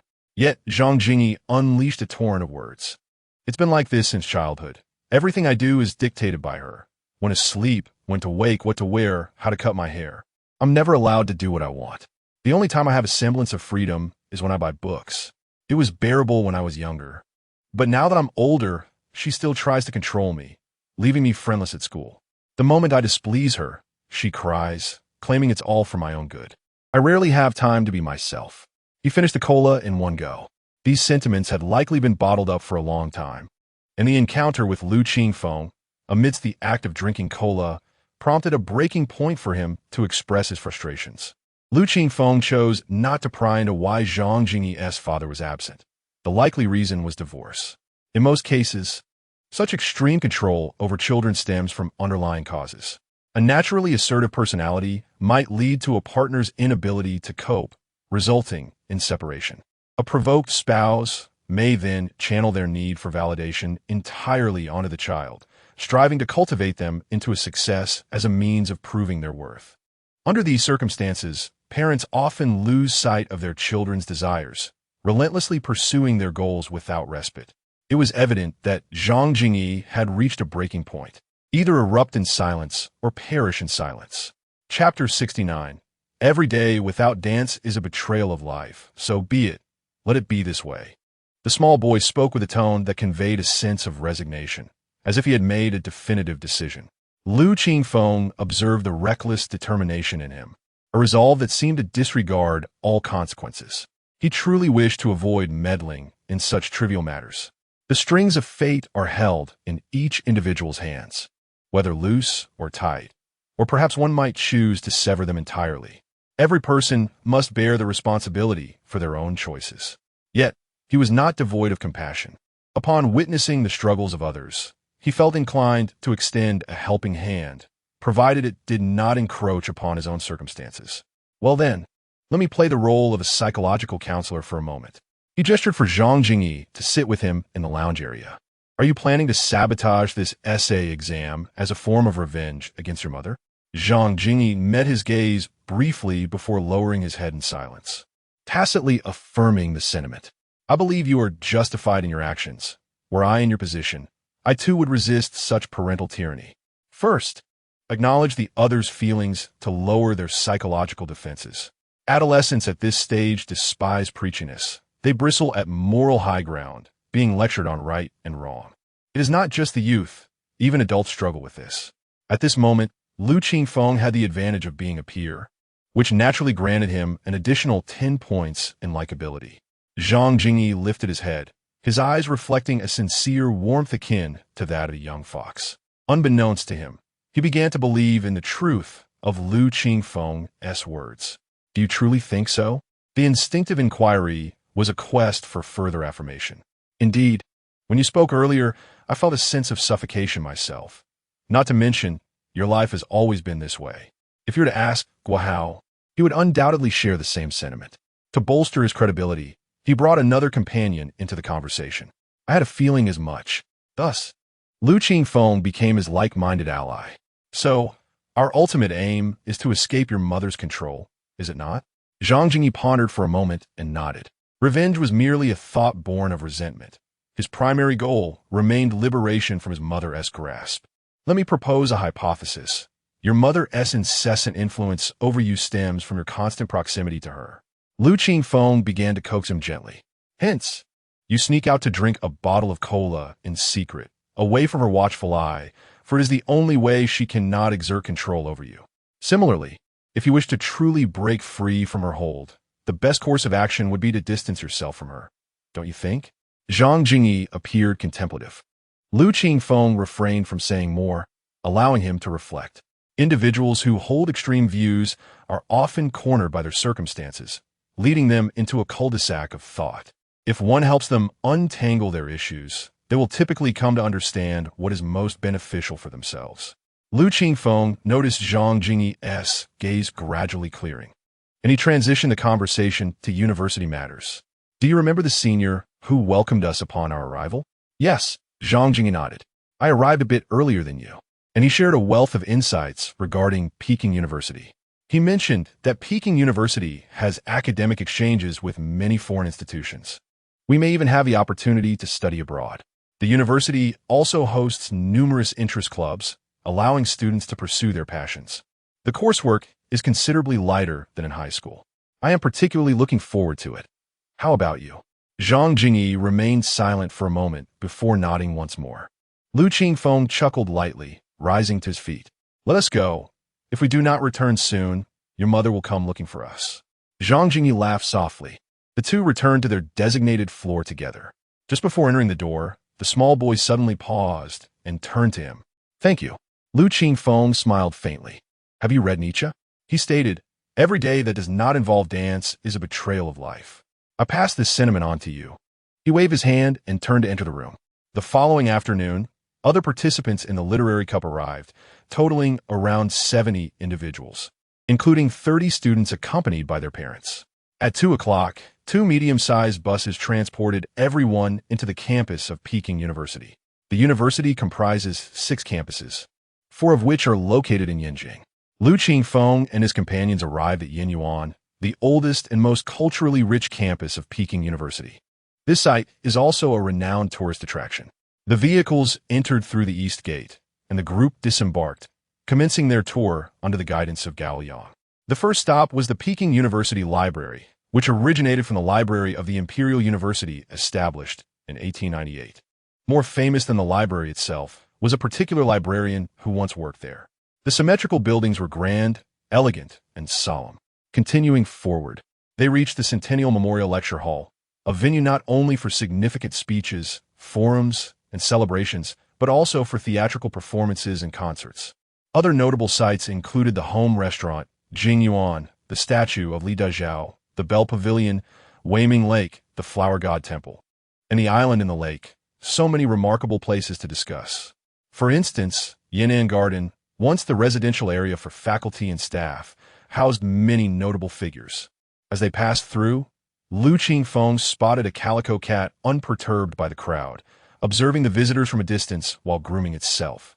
This is the feline senior of Peking University, more seasoned than we are, Gao Yang explained with a smile. Indeed, every university has its own animal mascot. The tour concluded at the west gate of Peking University, which is also the iconic location featured in many online photographs. The ancient Vermilion Gate stood approximately 8 meters tall, with the 4 characters Peking University prominently displayed in the center, flanked by 2 stone lions. Its style was both classical and dignified. Subsequently, under Gao Liang's guidance, the group proceeded to the examination venue, where staff verified identities and distributed special admission tickets. The examination was scheduled for the following morning at 9 o'clock, concluding at 10:30, lasting a total of 90 minutes. There would be 2 questions, and candidates could choose one for their composition. Cheating, plagiarism, or using previously published works was strictly prohibited. Beyond that, I need not elaborate, as I trust you are all well aware of the rules. A Chinese literature teacher outlined the regulations. Every student who has arrived here is a genius in their own right. Showcase your talents to the fullest. I wish you all outstanding results. Applause erupted, and Lu Qingfeng joined in, feeling both exhilarated and anxious. He had initially believed he could face the situation with composure, but as the moment approached, he realized he could not. Upon returning to the hotel, he shared dinner with the Zhangs and Guos. Guohao remarked, I feel somewhat nervous. How about you? Pretty much the same. I found my hands trembling while the teacher spoke in class, came the reply. Zhang Jingyi had been noticeably more upbeat throughout the day, engaging in the conversation. Who could blame us? Everyone likely feels similarly. Lu Qingfeng chimed in. Let us rest well. Tomorrow is the crucial moment. Zhang's mother noticed the change in her son. Though unaware of the reason, she found this transformation undoubtedly positive, her face radiating pride. Gulme, let's raise a glass in a toast, wishing the three of you a flood of inspiration and a seamless composition tomorrow. Guo's father stood, holding a cup filled with beverage. Cheers! Cheers! Chapter 70. A jug of moonlight at dawn the next day. Lu Qingfeng rose from his slumber and drew back the curtains, revealing a sun-drenched day. Truly splendid weather. He turned to wash up, and while brushing his teeth, he measured his height against a mirror. He was nearly 1 meter 80. The strength bestowed by the nine-tailed fox lineage was beginning to wane, but he anticipated growing a few more centimeters. Lu Qingfeng felt quite satisfied. He leaned in closer to examine his hair. The new growth was lustrous and black, shimmering under the light like silk, reminiscent of crow feathers. In stark contrast, the upper part was dry and yellowed, creating a peculiar layered appearance, akin to that of a delinquent youth. He resolved to trim this portion upon returning from his exams. Aside from his skin, everything else was nearly perfect. With a touch of vanity, Lu Qingfeng patted his cheek. Just as he finished his morning routine, a knock resounded from outside. Initially, he assumed it was Guo Hao, but to his surprise, it was Zhang Jingyi and her mother. Jingyi expressed her desire to invite him for breakfast. Zhang's mother beamed with a smile. Compared to the boisterous lad from Ludong, she preferred the composed Lu Qingfeng. Good morning, Auntie, Lu Qingfeng greeted politely. For breakfast, they indulged in fried dough sticks paired with 2 tea eggs. Why? Lu Qingfeng inquired. 100 points, of course. Father. One outdated method. Guo Hao interjected, just as Guo's father emerged, hand resting on his son's shoulder. Ah, you're all awake. I was about to summon you, Guo's father said warmly upon seeing the three. After exchanging pleasantries, the two families, along with Lu Qingfeng, made their way to the dining hall. I wonder what the topics will be this time, Zhang Jingyi asked nervously as they walked ahead. Relax, as long as we don't have to write poetry. We'll be fine. After a night of reflection, Lu Qingfeng had adjusted his mindset. I actually look forward to writing poetry. I'm the poetry prince at our school, Guo Hao proclaimed. Essay competitions don't allow for poetry, Jingyi retorted. Indeed, regardless of the grade level. The Chinese language exams essay section invariably includes a stipulation, no poetry allowed, due to the highly subjective nature of modern poetry. Evaluations often swing between extremes. What one may deem a masterpiece, another might dismiss as nonsensical.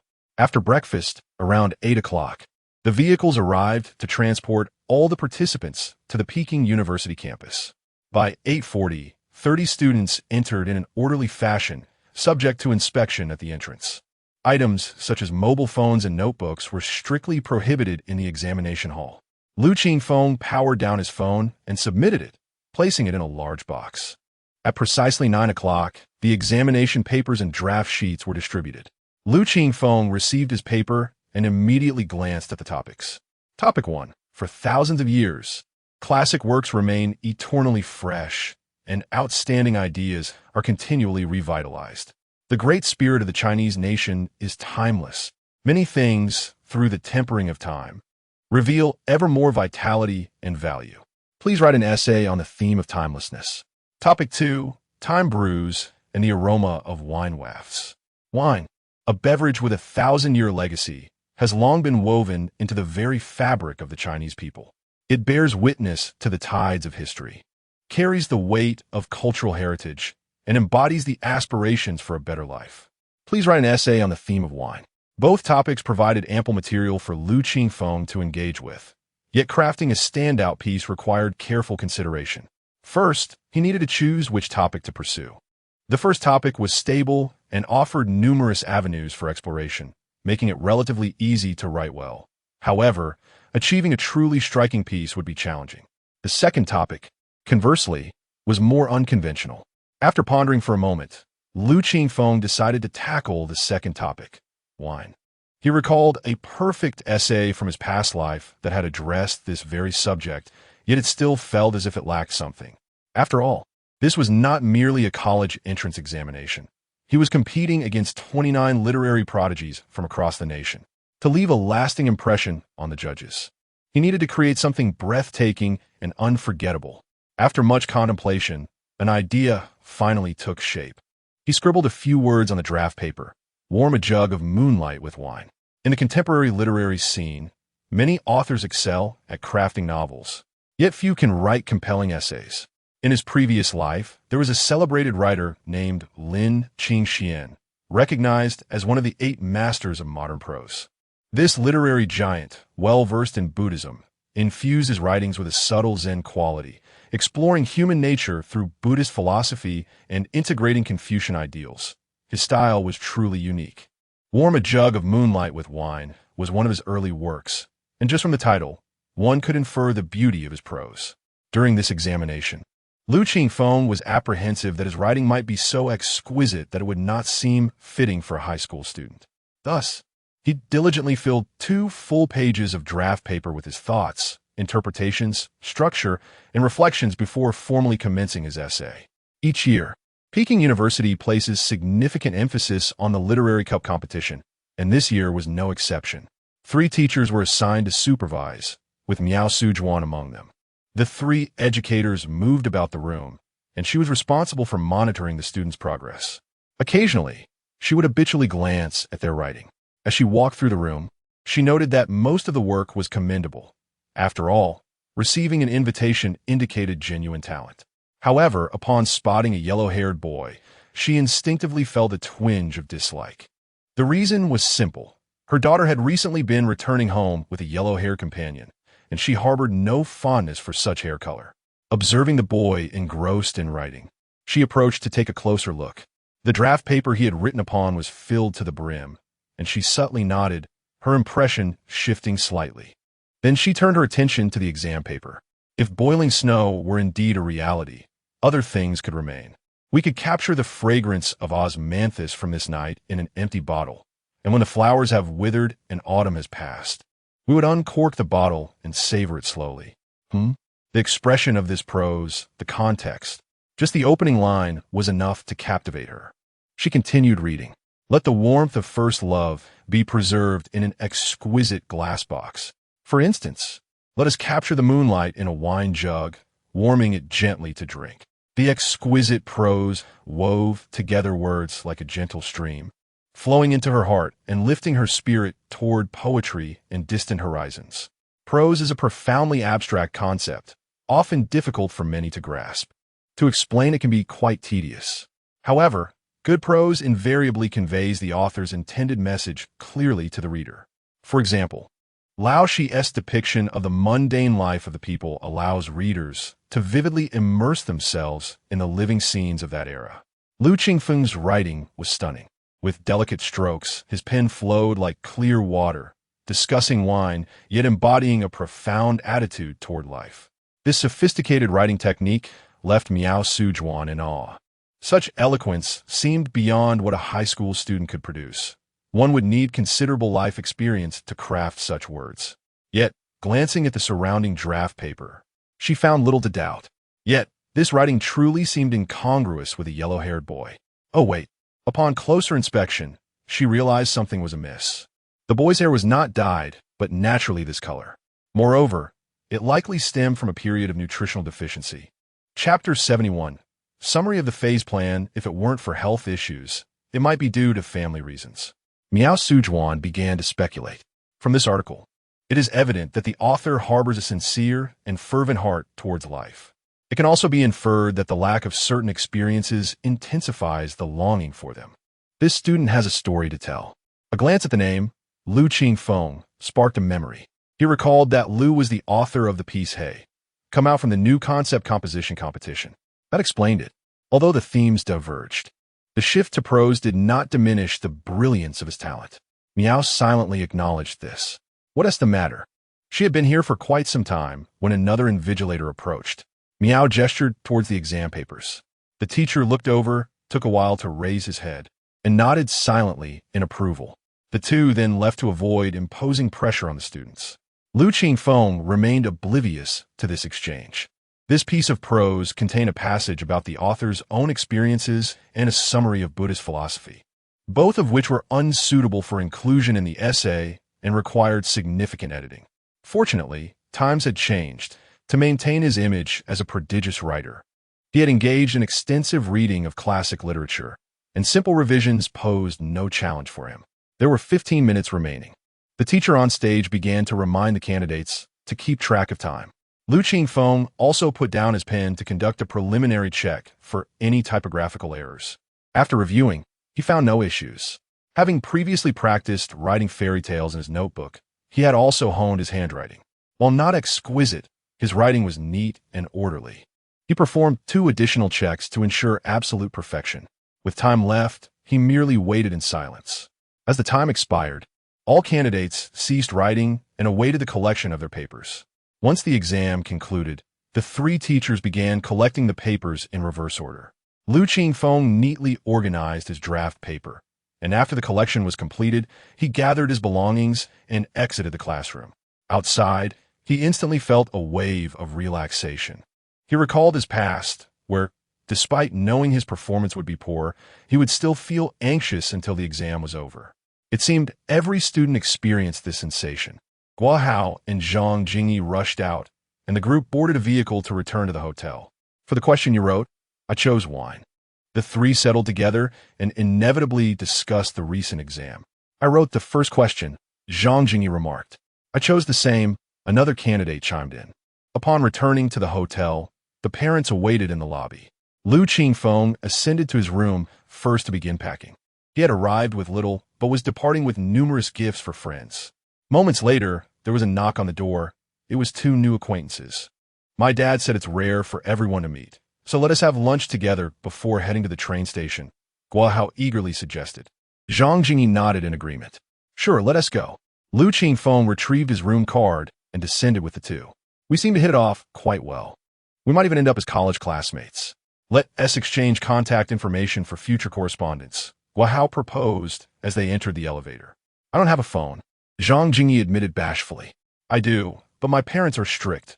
I can only use it for a short while each day, Guo remarked, glancing enviously at Qingfeng. Then we'll share our contact details with you, and when you get a phone, you can add us, Qingfeng replied with a smile. As soon as he finished speaking, Guo produced paper and pen, clearly having prepared in advance. They each wrote down their WeChat, QQ, and phone numbers. Subsequently, they reunited with their parents and found a nearby Sichuan restaurant. Present at the scene were 2 locals from Sichuan, entrusting the task of ordering to Zhang's mother. Can you handle spicy food? She inquired first. Qingfeng quite enjoyed spicy dishes, a habit ingrained from his past life, as spicy food pairs well with rice. Furthermore, the spiciness of Sichuan cuisine was tolerable for him. However, he could not handle Hunan or Jiangxi cuisine, as they were excessively spicy. In the future, if everyone has time, they can come to Sichuan for tourism and try our zigong dishes. Zhang's mother relaxed after the exam, her demeanor lightening as laughter filled the air. I've seen food exploration shows. In zigong, they eat a lot of rabbit, beef, bullfrog, and fish, right? Guo's father inquired curiously. Yes, Zhang's mother beamed. The cold rabbit dishes and rabbit heads frequently seen online are from our region. Rabbits are so adorable. It's a pity Qingfeng had never tasted them. He longed to try. My mom cooks wonderfully. If you ever visit, you're welcome to come to my house and savor her culinary skills, Zhang Jingyi boasted. Such sentiments are often the musings of youth. Adults usually intend to be polite. You could also come to Yinqing for seafood. We're near the coast and have beach outings, Guo added. Compared to this, Qingfeng felt that Sioux City offered little in terms of entertainment. If one were to speak of attractions, the gardens were indeed worth seeing, steeped in ancient charm. After dining, the group headed to Yinqing South Station. They parted ways there, boarding their respective trains home. The journey was uneventful, with no remarkable occurrences, and around 7 in the evening, Qingfeng returned to Sioux City. Upon exiting the station, he made a phone call to meet Yang Xiuxiu, the neighbor girl who took the gifts he brought back and led him to a taxi. How was it? Qingfeng tilted his head thoughtfully. Not bad. I got to experience the historical depth of the capital, made 2 new friends, and preview the university I'll attend for the next 4 years. The results haven't been announced yet. How can you be so confident? Yang Xiuxiu chuckled at him. Pretty much.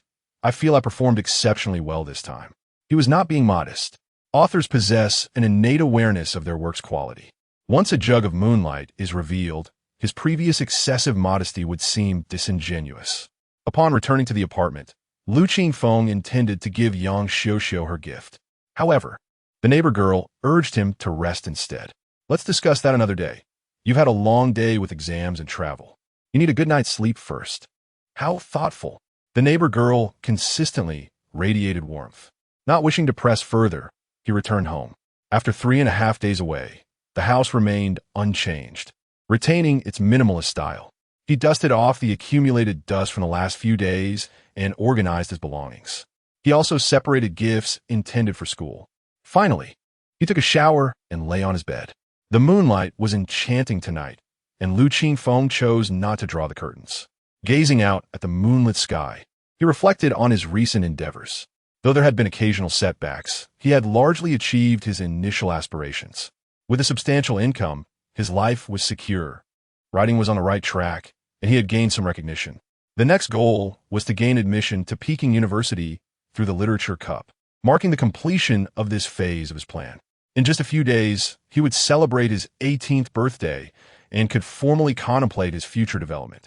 Chapter 72. A flourishing artistic journey after a long day of travel. Lu Qingfeng felt a hint of fatigue, yet a surge of thoughts kept him from resting. Rising from his bed, he switched on the light, retrieved paper and pen from his bag, and opened one side of the window, settling cross-legged upon the bed. The early summer night breeze flowed serenely under the moonlight. As the pen danced between his fingers, Lu Qingfeng contemplated and inscribed the words "Summer Vacation Campaign" on the paper. After a moment's reflection, he added the words "music" at the end. The annual college entrance examination occurs on the 7th, 8th, and 9th of June. Once the exams are concluded, his high school journey will come to a definitive close. Before embarking on his university adventure, he would have nearly 3 months to allocate freely. This time could be devoted to contemplating plans for reclaiming his idol identity. In the entertainment industry, there are essentially 3 pathways: film, music, and variety shows, namely actors, musicians, and variety stars. Regardless of the chosen route, the most expedient approach is to seek a robust talent agency. The advantages are self-evident. A professional agency, seasoned and well-connected within the industry, can swiftly propel an artist to fame if they are willing to support them. For instance, when a television network prepares to launch a variety show, a capable agency can secure early access for their artists. In the realm of television dramas, the same roles can yield contrasting fates. Some may achieve stardom, while others remain in obscurity, necessitating vigorous promotional efforts from the agency.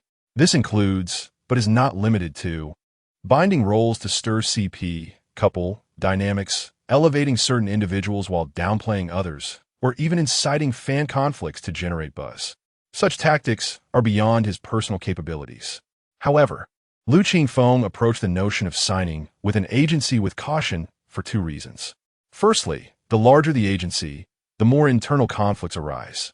With numerous artists vying for limited resources, the prime opportunities are invariably filtered for the top-tier individuals.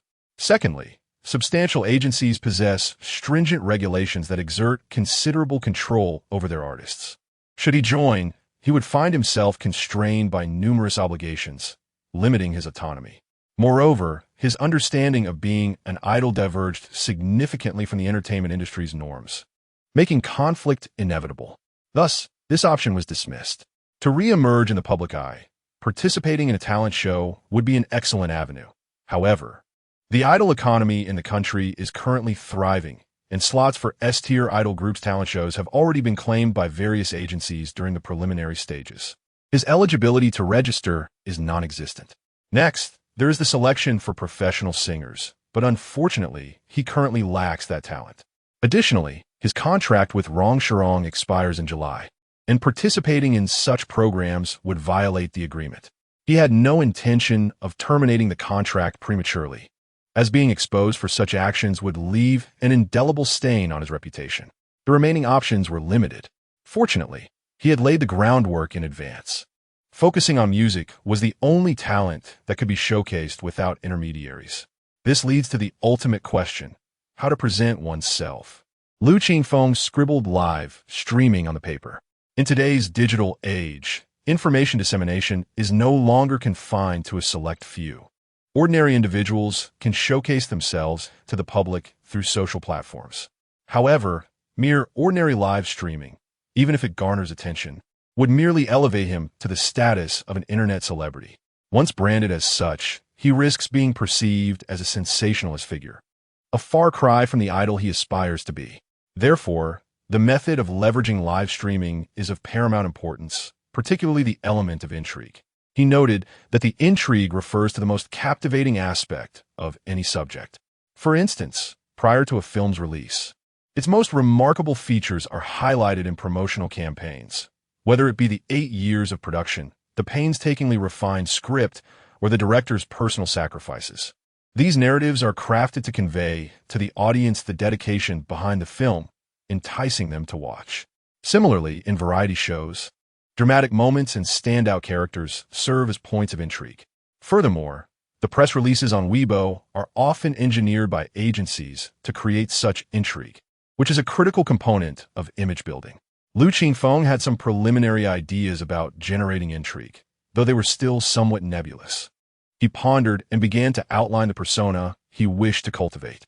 The prodigal son returns was one such concept, stemming from his past as an idol where his image was fabricated, leading to the collapse of his group. Although he had clarified in interviews that this persona was not of his own making, as a responsible idol, he must bear the consequences of his past actions. Dedication and ambition would be inherent traits, alongside a love for literature, which he aimed to pursue deeply as a young literary author. In terms of music, he identified himself as a gifted violinist. Presently, these were his only 2 defining aspects. The subsequent development of this persona would be crucial for creating intrigue. He wrote down creation. This had been established long ago. But what next? Qingfeng placed the pen beneath his nose, pouting slightly as he gazed at the silvery moonlight spilling through the window. From a nearby home, the enchanting strains of Beethoven's Moonlight Sonata wafted through the air. A wave of inspiration washed over him as memories of playing the violin in the park resurfaced, intertwining the melody with the allure of the nine-tailed fox, a wondrous combination ripe for exploration. It would be a disservice not to capitalize on this. Thus, he decided to elevate his identity first, with thoughts of compatibility to follow. He inscribed musician at the end, clarifying his direction. With this clarity, he began to formulate a comprehensive plan, documenting his ideas meticulously. Simultaneously, he recognized the importance of continuing his writing endeavors, as it currently represented his sole source of income and would serve as a vital asset in his future career in the entertainment industry. The film and television sectors have seen significant growth in the concept of intellectual property, with adaptations of popular literary works yielding far greater success than original creations. While film investments are inherently high risk, the public often overlooks the multitude of flops behind the box office hits. As time progresses, grand productions dominate the big screen, relegating smaller films to the realm of online platforms. With investments often reaching billions, investors are increasingly cautious. Adaptations, with their existing fan bases, mitigate the risk of financial loss, making literary adaptations a prevailing trend. Qingfeng resolved that his future works would gravitate towards this direction. He also recognized the potential of youth literature, which would serve as a substantial source for adaptations. He recalled the invitation from Yuanhua magazine for submissions, contemplating it as an opportunity to test the waters. After diligent effort, he filled the page with ideas. Qingfeng exhaled, feeling satisfied with his arrangements. With music in one hand and writing in the other, he felt assured in his pursuit of idolhood. Thus, the dual blossoming of artistry would flourish, with future endeavors in other domains to be explored as circumstances allowed. Chapter 73. Everyone has a bright future. The following day was Monday, and Qingfeng returned to school as usual. Upon entering the classroom, I called out. Lu Xan and Lu Hui, engaged in a spirited tussle over something at the back, rushed over upon hearing my voice. I thought you weren't coming back to class. Et gleam Liu Xin. Was it fun in Yinjing? Inquired Lu Hui. Ho Xiaobing pushed between them. How did the exam go? Qingfeng. I heard you went to Peking University for an exam. Is that true? Yes, Lu Xin interjected. They say your essay was so impressive that Peking University sent you an invitation to study there. Other classmates gathered in small groups. Curiosity piqued after Lu Qingfeng's 4-day absence. Initially, they suspected he had abandoned the college entrance examination to focus on writing. Such occurrences were not uncommon. Each year, a few students mysteriously vanished from school, usually having entered the workforce early. They assumed Lu Qingfeng was one of them. Some had inquired with Lu Xin to ascertain the truth. But most found the situation too bizarre to believe. After all, the underachievers in their class hardly seemed like candidates for Peking University. It had been years since their school had produced an admitted student from Peking University or Tsinghua University. Sort of, but I wasn't there to study. I was there for an exam. If I don't pass, there's no chance at all. Oh, I see, came the collective realization. I thought it was impossible to get into Peking University just because of a good essay. With that, they dispersed. Lu Qingfeng led Lu Xin and the others to their seats, pulling out gift from his backpack. I brought some snacks for you all, assorted flavors. Help yourselves. With that, he took 2 boxes and headed out of the classroom. Where are you going? Lu Xin asked curiously. To report to Teacher Chun. Since when are you on such good terms with Teacher Chun? Bringing her gifts? Lu Xin muttered under his breath. Ho Xiaobing, Sean McGlair. Our class teachers are all quite good. Teacher Chun has been dedicated to guiding us on the new concept writing. Expressing gratitude is only fitting. I just think students shouldn't give gifts to teachers, Lu Xin retorted defensively. Ho Xiaobing dismissed him with a wave. Lu Hui, meanwhile, was busy selecting snacks, finally declaring, I want this lotus seed pastry. In the office, several teachers were engaged in conversation over tea when Lu Qingfeng knocked on the door. Teacher Chun turned and, upon seeing him, smiled warmly. You're back. Yes, I arrived last night. The journey was smooth. That's wonderful, Teacher Chun replied, her face radiating satisfaction as she watched the once quiet student evolve from obscurity into a promising young man. Slowly but surely, he had grown and matured, and as a teacher, she felt an overwhelming sense of accomplishment, an experience shared by many educators. While exploring Yinjing, she had brought back some delicacies from Daxiankan. Lu Qingfeng presented his gifts, and Teacher Chen glanced at them, smiling as she said, It's the thought that counts.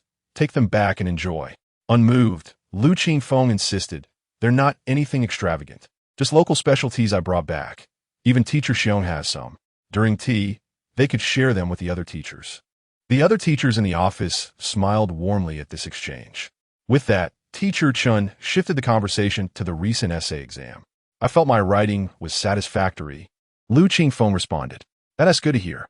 The results will be available before the college entrance examination scores are released. You can check them on the official website. Be sure to keep an eye on it. Once the results are in, come to school with your classmates to fill out your college applications, she reminded him. Lu Qingfeng nodded in agreement. Life at school continued at a steady pace, with just half a month remaining until the college entrance examination. Teachers were vigilant, and students were diligently preparing. The palpable sense of urgency was evident. During lunch, Ho Xiaobing was busy memorizing vocabulary cards.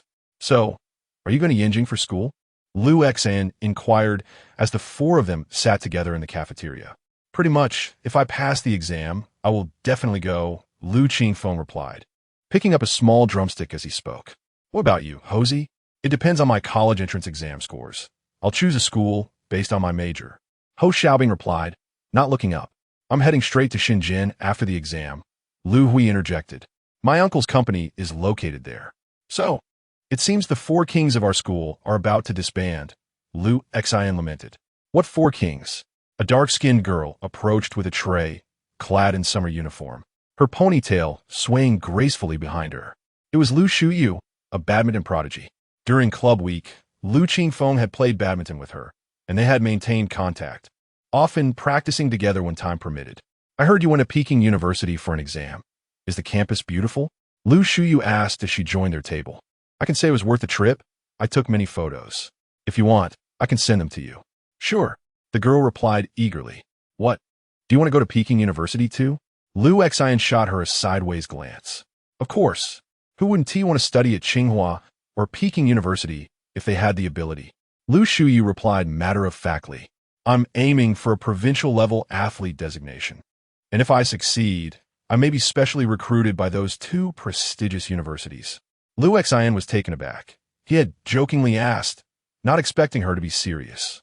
Good luck. Lu Qingfeng offered his encouragement. The girl was a second-year student, with a year still ahead of her. The opportunity was substantial. Ugh. Why does it feel like everyone has goals, while I'm just floundering like a headless fly? Liu Xian grumbled, finding his meal suddenly unappetizing. What do you mean you don't have goals? Lu Qingfeng placed a hand on his shoulder. Aren't you aspiring to become a master of online novels? Oh, right. Liu Xian suddenly felt enlightened.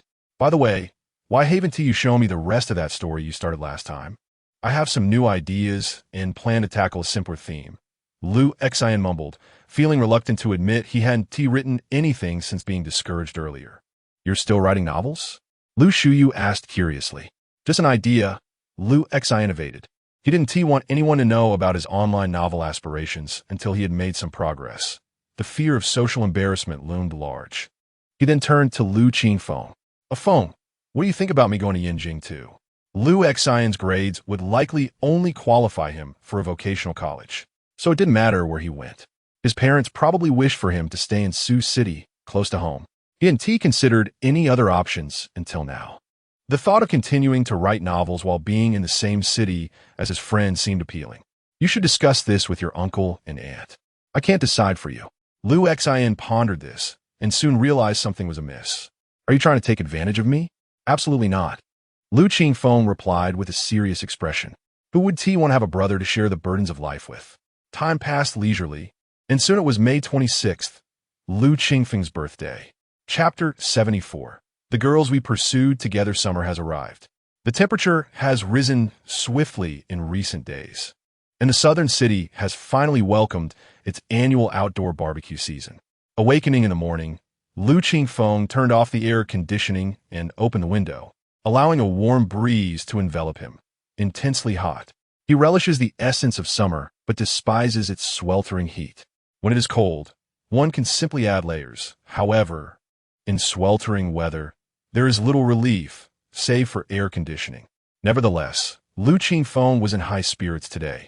After today, he would legally transition into adulthood, possessing true autonomy. In this buoyant mood, everything around him appeared delightful. Knock, knock. A sound echoed at the door. Upon opening it, he found his neighbor, Sister Yang Xiuxiu. Happy birthday, she exclaimed, her eyes sparkling with joy as she presented a long gift box tied with a silk ribbon. How did you know it was my birthday today? Lu Qingfeng asked, astonished. You forgot that your ID copy was needed when you signed the contract, she explained. He realized the thoughtful effort she had put into remembering. Thank you, he said, touched. Despite having no memories of past birthdays in either this life or the previous one, he often found himself consumed by the demands of daily life, leaving little room for ceremonial celebrations. His understanding of this birthday was merely the joy of reaching adulthood. Other aspects held little significance. Yet, to know someone held him in their thoughts was heartwarming. As he accepted the gift, he inquired, "May I open it?" Yang Xiuxiu nodded with a smile. He untied the ribbon and peeled away the wrapping paper to reveal a simple yet elegant fountain pen. With a black body and silver decorative ring, his name was inscribed in artistic lettering at the top. Judging by the brand and craftsmanship, it was clearly not inexpensive. I love it, he declared, appreciating the gesture. There is no need for excessive expressions of gratitude. He joyfully grasped the pen. Yang Xiuxiu beamed with happiness. As long as you like it. This evening, I will treat you to a grand feast to celebrate your 18th birthday. Sounds good, Lu Qingfeng replied, not wishing to be overly polite. I spoke to my parents about my plan to attend school in Yinjing, and they did not oppose it. I believe it will work out. Later, at school, Liu Xian approached him. Lu Qingfeng felt optimistic. Attending school in the same city would provide mutual support. At noon, he received more good news. The magazine Science Fiction World replied to his submission. The 2 articles he had submitted had finally received a verdict. As expected, both were accepted.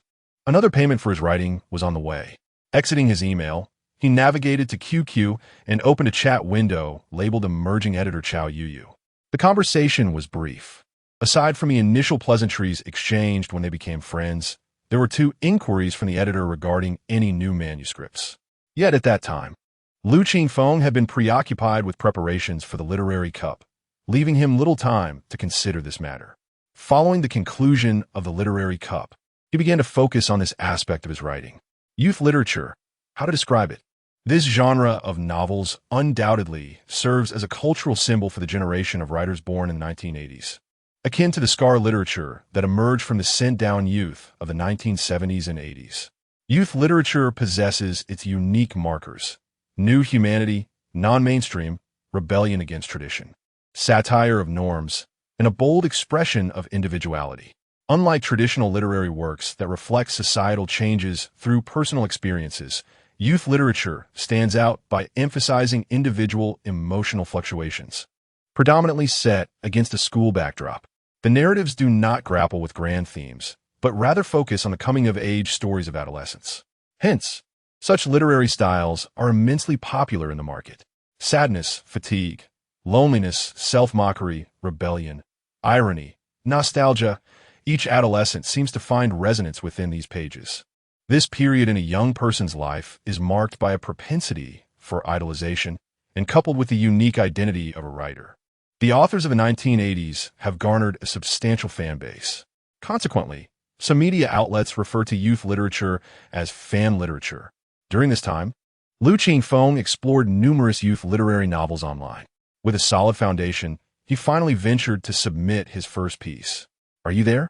I have some ideas for a new story and have written a few chapters. Could you take a look, Chow, editor? The response was swift, as if the editor were sitting right in front of the computer. I'm here. Lou, please don't hesitate.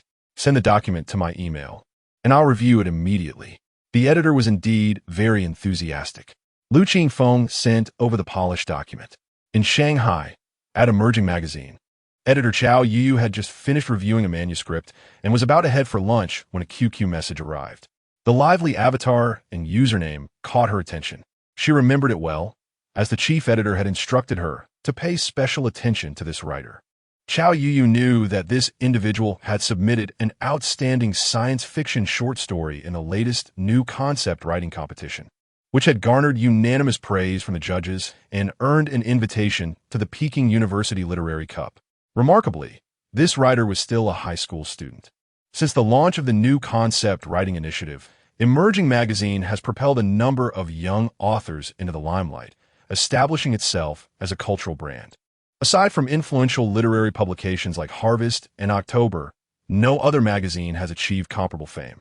To uphold this brand, there is a continuous need to nurture more young writers. Qingfeng, with his age and talent, was a perfect fit for Emerging, prompting the magazine to extend a manuscript invitation. At 27 years old, Chow Yu was one of the veterans at the magazine. Known for her reliability and attention to detail, she was well regarded among the writing community. The chief editor entrusted her with liaising with this literary prodigy. Upon receiving the message, she decided to forego lunch and promptly replied. Soon after, a notification of a new email popped up. After sending a thumbs-up emoji, she downloaded the document and began to read. The title of the work was The Girls We Pursued Together. The name alone exuded youthful energy. Opening the document, she read, "The story should begin with that wall." In the summer of 2000, at Sioux City Third High School, in the second year of the art class A boy who firmly believed that his unruly curly hair would one day straighten. Thus commenced a tale rooted in the high school experience. In contrast to the elegant prose typical of youth literature authors, this piece exhibited a stark simplicity. Yet, the depiction of high school life was both authentic and vivid, instantly evoking memories of her own school days. Numerous small details enriched the reader's immersion, such as poking the back of the seat in front or doodling on the wall, imagery that vividly painted the scene. The narrative unfolded in the first person, introducing Qingfeng, a mischievous troublemaker often topping the blacklist. Even when seated next to the wall, he managed to stir up trouble. The homeroom teacher, exasperated, placed him in front of the most well-behaved girl in class, Shun Jiai. Thus, a story of youth began to unfold. The entire narrative exuded a subtle charm, free from melodrama and eccentric characters. Each character bore their unique shade of youth, woven together through a class reshuffling event. This refreshing style stood out as a breath of fresh air in youth literature. Chow Yu found herself unwittingly captivated. Chapter 75. the birthday gift from fans in his previous life. Lu Qingfeng had perused numerous novels of this particular style, yet only two left a lasting impression upon him. One was The Girls We Pursued Together in Those Years, a book he sought out specifically after watching the film adaptation. The other was The First Intimate Contact. This work explored the realms of online romance, light-hearted dances, coffee philosophy, and fragrant rains, crafting many iconic scenes. It was through this book that Lu Qingfeng first learned of a condition known as lupus. The tragic conclusion resonated deeply within him. Originally serialized online, this book is often regarded as a pioneer of internet literature. While Lu Qingfeng personally favored this novel, its collegiate backdrop contained scenes that a high school student had yet to experience. After careful consideration, he deemed The Girls We Pursued Together in Those Years, with its high school setting, far more suitable for this moment. He sent over 5 chapters, and upon finishing his meal, a response arrived. "I am astounded by your talent. Lu, you effortlessly master various genres. This novel has been approved on our end." The editor's emotional support was indeed commendable. Lu Qingfeng had interacted with several editors by now, including one in his immediate circle. He had engaged in brief discussions with aging reasoning and science fiction world. Their conversations were typically restrained, and even in praise, they were merely cursory. Unlike this editor from Budding, who was refreshingly candid, he found it surprisingly gratifying. He modestly sent a shy emoticon in reply. Humility was essential. Let us discuss the remuneration. Approximately how many words does this novel entail? It is a lengthy piece, expected to be around 150,000 words. There was a brief pause on the other end, likely for contemplation. After a moment, the editor resumed communication. "Since we have approached you for this manuscript, coupled with the successful publication of your sci-fi piece in our magazine, you are not considered a newcomer. We can offer you 360 yuan per 1,000 words. Does that work for you? Does it work for me?" Remove the does. That is more than acceptable. This rate is certainly among the highest for serialized works, only slightly less than that offered to renowned authors. To attain a higher rate would typically require status as a column writer. Lu Qingfeng did not anticipate such generosity from Budding magazine. It seemed as if they were willing to invest significantly. Perhaps youth literature truly is lucrative. Regardless, this was excellent news for him. The remuneration for this novel would significantly boost his savings. With the agreement reached, the contract was sent over. All that remained was to print it, sign it, and mail it back. Dear colleagues, I appreciate everyone's hard work during this period. Tonight, let us all go out together. It is on me. As evening descended, Wang Weimin emerged from the children's literature magazine office to announce. The office erupted in cheers. Yang Xiuxiu hesitated, then raised her hand. "Editor-in-Chief, I have prior commitments this evening. May I be excused? This is a collective event. Your absence would dampen everyone's spirits," remarked Xu Hongmei with a frown before anyone else could respond. Yang Xiuxiu was about to explain, but Wang Weimin waved his hand, asking, "Is it of great importance? Can it not be postponed?"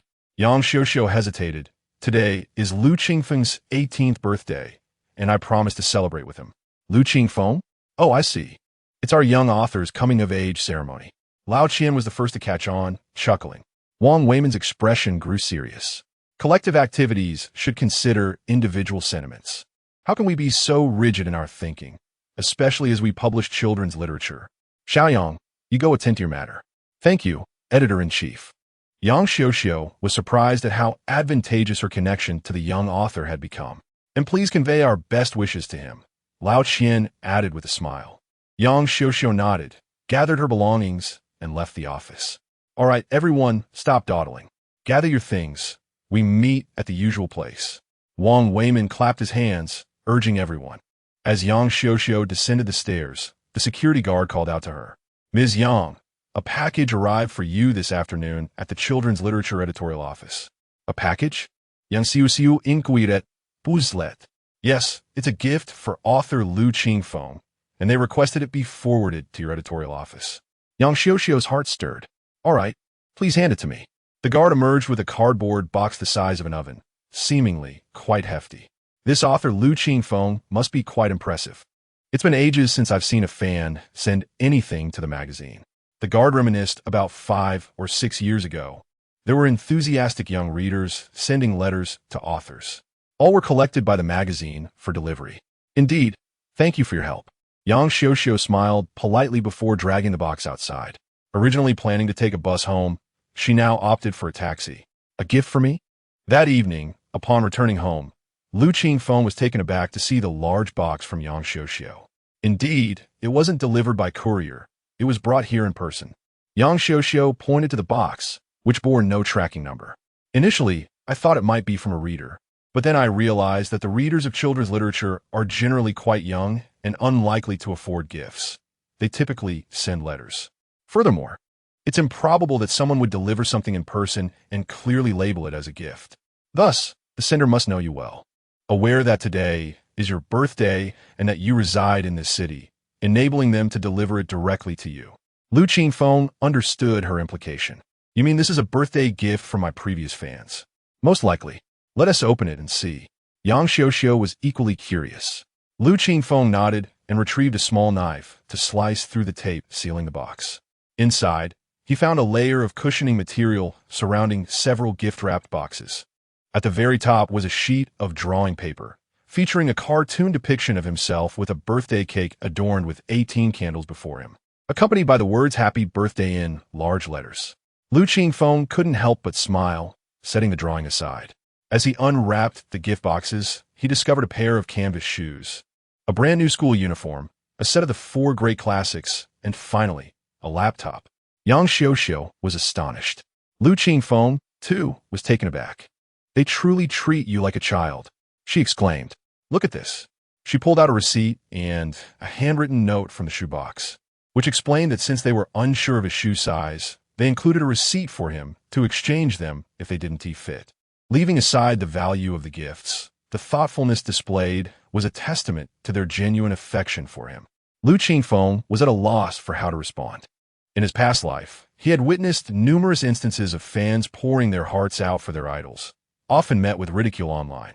At that time, he found being an idol to be immensely gratifying. He believed the mockery stemmed from the one-sided nature of such gestures, as they often went unreciprocated.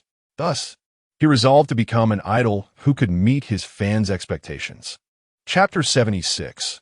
An unexpected encounter. The shoes and school uniform he wore during his initial acceptance of a Youth Pioneer newspaper were rather modest. The books and laptop were essential tools for his writing endeavors.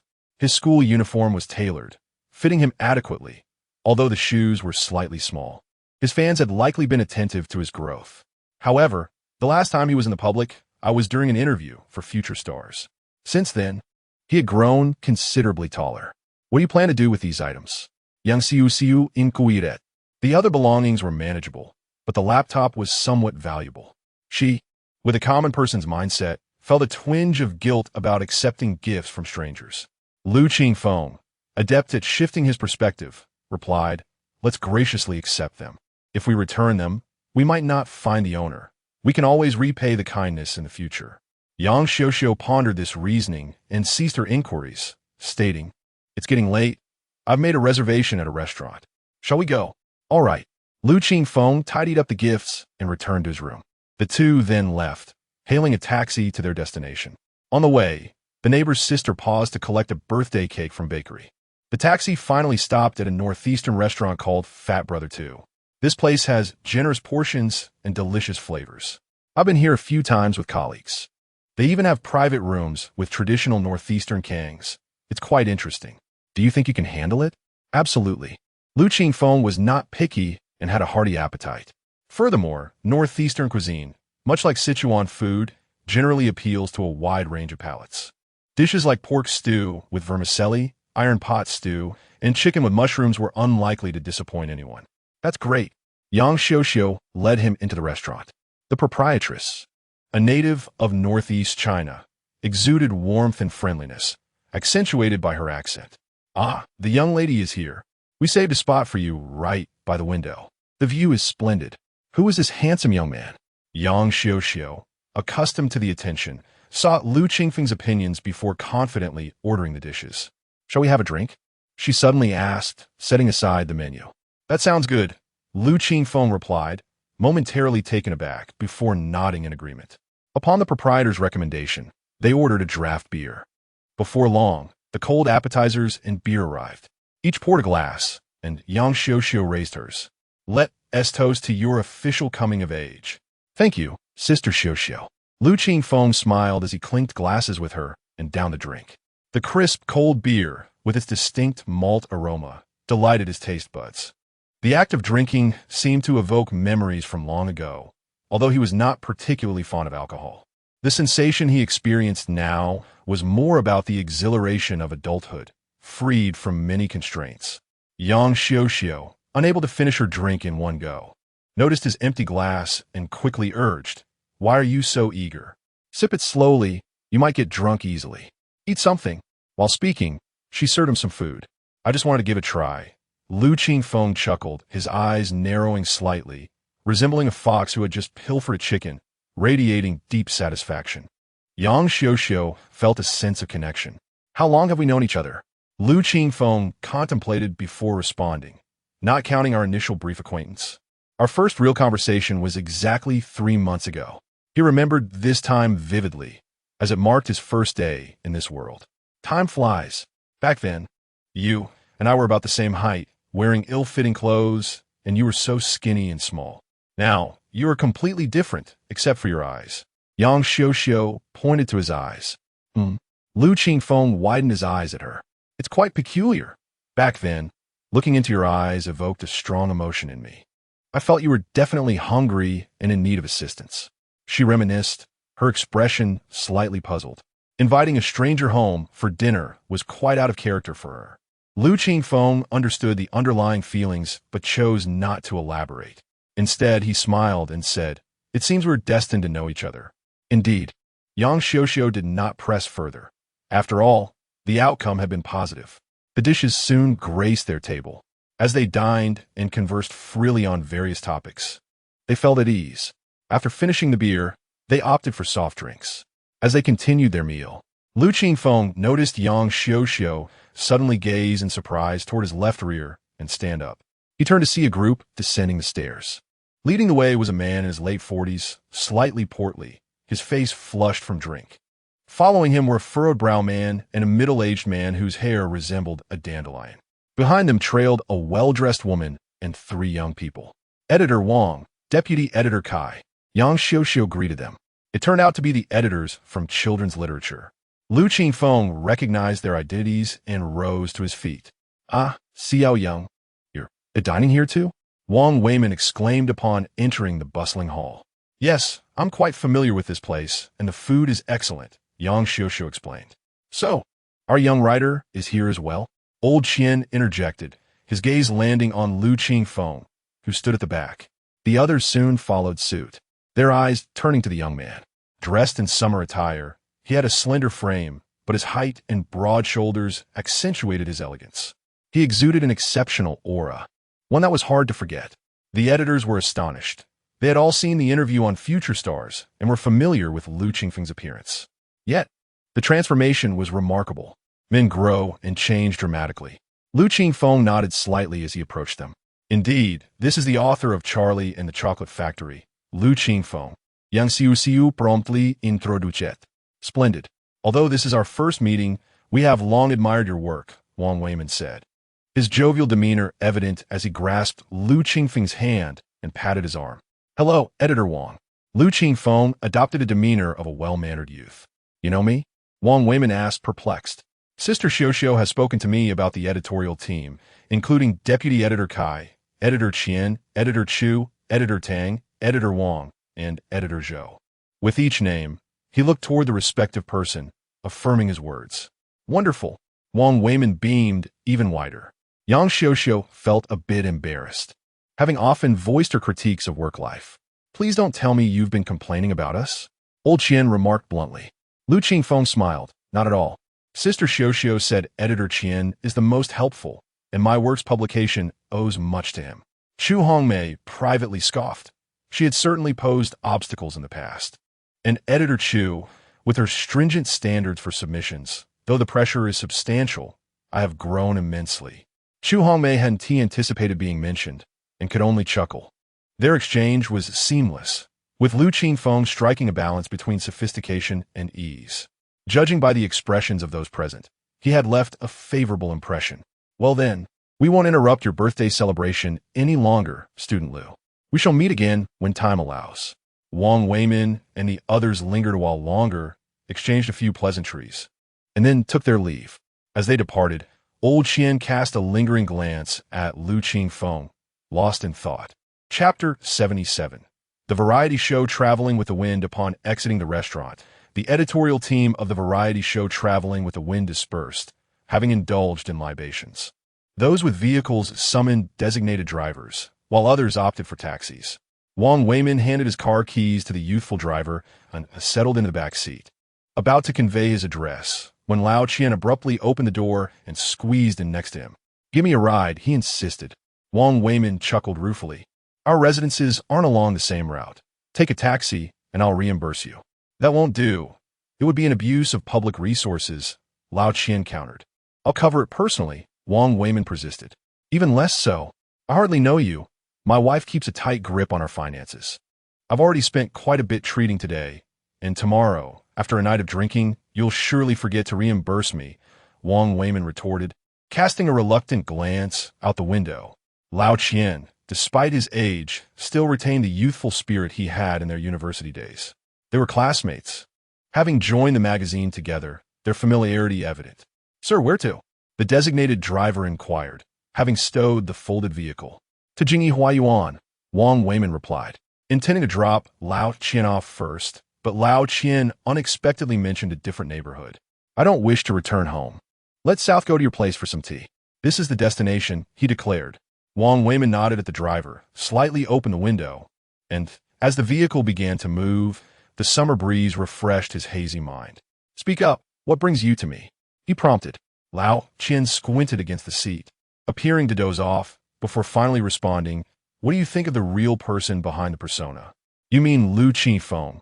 Wang Weimin mused briefly before replying. "He is quite the striking figure.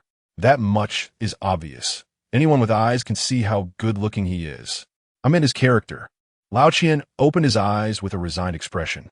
Wang Weimin, not finding the remark offensive, pondered and responded, "Though our interactions have been brief, my strongest impression is of his composure. Yet he does not exhibit the slickness of an adult. His experiences seem to align with his maturity. Forced to grow up too soon due to family circumstances, he hasn't fully entered adult society." Lao Qian nodded in agreement. "So, what thoughts has this child inspired in you?" Lao Qian closed his eyes once more. "You know about the recent collaboration between Su Province Satellite TV and Tushio to create a variety show called Traveling with the Wind?" Wang Weimin shook his head. He was too occupied with his own affairs to follow the entertainment industry, and he had little interest in it. "Stop the suspense. How does this relate to Lu Qingfeng?" he urged. "The show features 3 regular guests, Shen Ruishu, Ma Guangjie, and Su Yun," Lao Qian explained. "Shen Ruishu?" Wang Weimin exclaimed, suddenly alert. This trio was renowned. Shen Ruishu was a titan of modern literature, celebrated both nationally and internationally. Ma Guangjie was also a prominent figure, a literary scholar with a high profile. Though he had no major tomes to his name, he contributed to various publications and supported younger writers. Both were in their 50s, born in the 60s. Su Yun, on the other hand, was the only youth among them, a young author with 2 well-received works. Such figures seem misaligned with an entertainment-focused show, Wang Weimin noted. One cannot view the present through the lens of the past. There's a term circulating online that aptly describes the phenomenon of various entities gaining unexpected popularity. It's called breaking the circle. Each sphere has its own barriers, and to gain public recognition, one must break through those confines. The entertainment industry currently dominates public attention, and for other fields to thrive, they must hitch a ride on this expressway. Look at sports. They actively collaborate with entertainment, and athletes gain fame by appearing on various shows, Lao Qian elucidated. "What are you implying?" Wang Weimin furrowed his brow, grasping Lao Qian's perspective but still struggling to articulate it due to the lingering effects of alcohol. "My point is, the literary realm no longer enjoys the glory of the last century, when poets and writers were revered as stars. While people might believe writers hold a higher status now, they are more enamored with entertainers. Literary works often gain attention only through film adaptations, which draw in those who have never read the originals. Shun Ruishu's work is undeniably of high quality, yet his public recognition stems from his many adaptations into films, which broadened his audience. I've watched Traveling with the Wind. Its premise is commendable, traveling while discussing literary creation through local culture. The initial public response is still unclear, but I suspect it will be favorable. You wish for Lu Qingfeng to participate in this program? Wang Weimin finally grasped the crux of the matter. Lao Qian regarded him in surprise, thinking he had only now caught on. Yes, the publisher's so-called New Star plan is merely an old tactic. It's easy to promote a best-selling children's author. But elevating a pillar like Lu Yuxing is a challenge. Success requires investment, and this boy's personality is well suited for the show, which is an insight I had upon meeting him. Wang Weimin pondered deeply. In principle, I agree, but I must discuss it with the higher-ups and consult the individual involved. Isn't that your job as editor-in-chief? Lao Qian remarked, returning to a more relaxed demeanor. Wang Weimin couldn't help but shake his head. Why? With your evident capability and ideas, do you shy away from taking charge? Do you prefer to engage in endless verbal sparring with others, playing the game? Lao Qian La Li Queen. I can hardly muster the energy to marry. Why would I tolerate such nonsense? Life is good now. I pursue what I enjoy, and my salary suffices for my needs. Wang Weimin felt inexplicably irritated by his demeanor. So, this is what you wanted to discuss with me? Essentially, Lao Qian confirmed. Stop the car, Wang Weimin commanded. The vehicle halted at the roadside, and Lao Qian was unceremoniously ejected, the door slamming shut behind him as he departed in a hurry. Lao Qian dusted himself off and raised a middle finger. Damn it, taking a taxi from here will cost even more. Meanwhile, inside the restaurant, after Wang Weimin and the others had left, Yang Xiuxiu let out a sigh of relief. Is editor Wang very strict? Lu Qingfeng inquired curiously. Not particularly. It was just a bit awkward encountering a superior after work hours, Yang Xiuxiu explained, and Lu Qingfeng understood, recognizing it as a conditioned response formed during working hours. The atmosphere remained unchanged despite the unexpected encounter. As they chatted and finished their meal, a cake was presented with candles. At the request of the neighboring sister, Lu Qingfeng closed his eyes and made a wish. Yang Xiuxiu asked what he wished for. Isn't it said that revealing a wish nullifies it? Lu Qingfeng replied. Yang Xiuxiu did not press further. When it came time to settle the bill, the proprietress informed them that someone had already paid for their meal, specifically, the man with thinning hair, referring to Lao Qian. Xiuxiu, could you please take the cake to the editorial office tomorrow and convey my thanks? Lu Qingfeng requested. Yang Xiuxiu nodded, acknowledging the courtesy.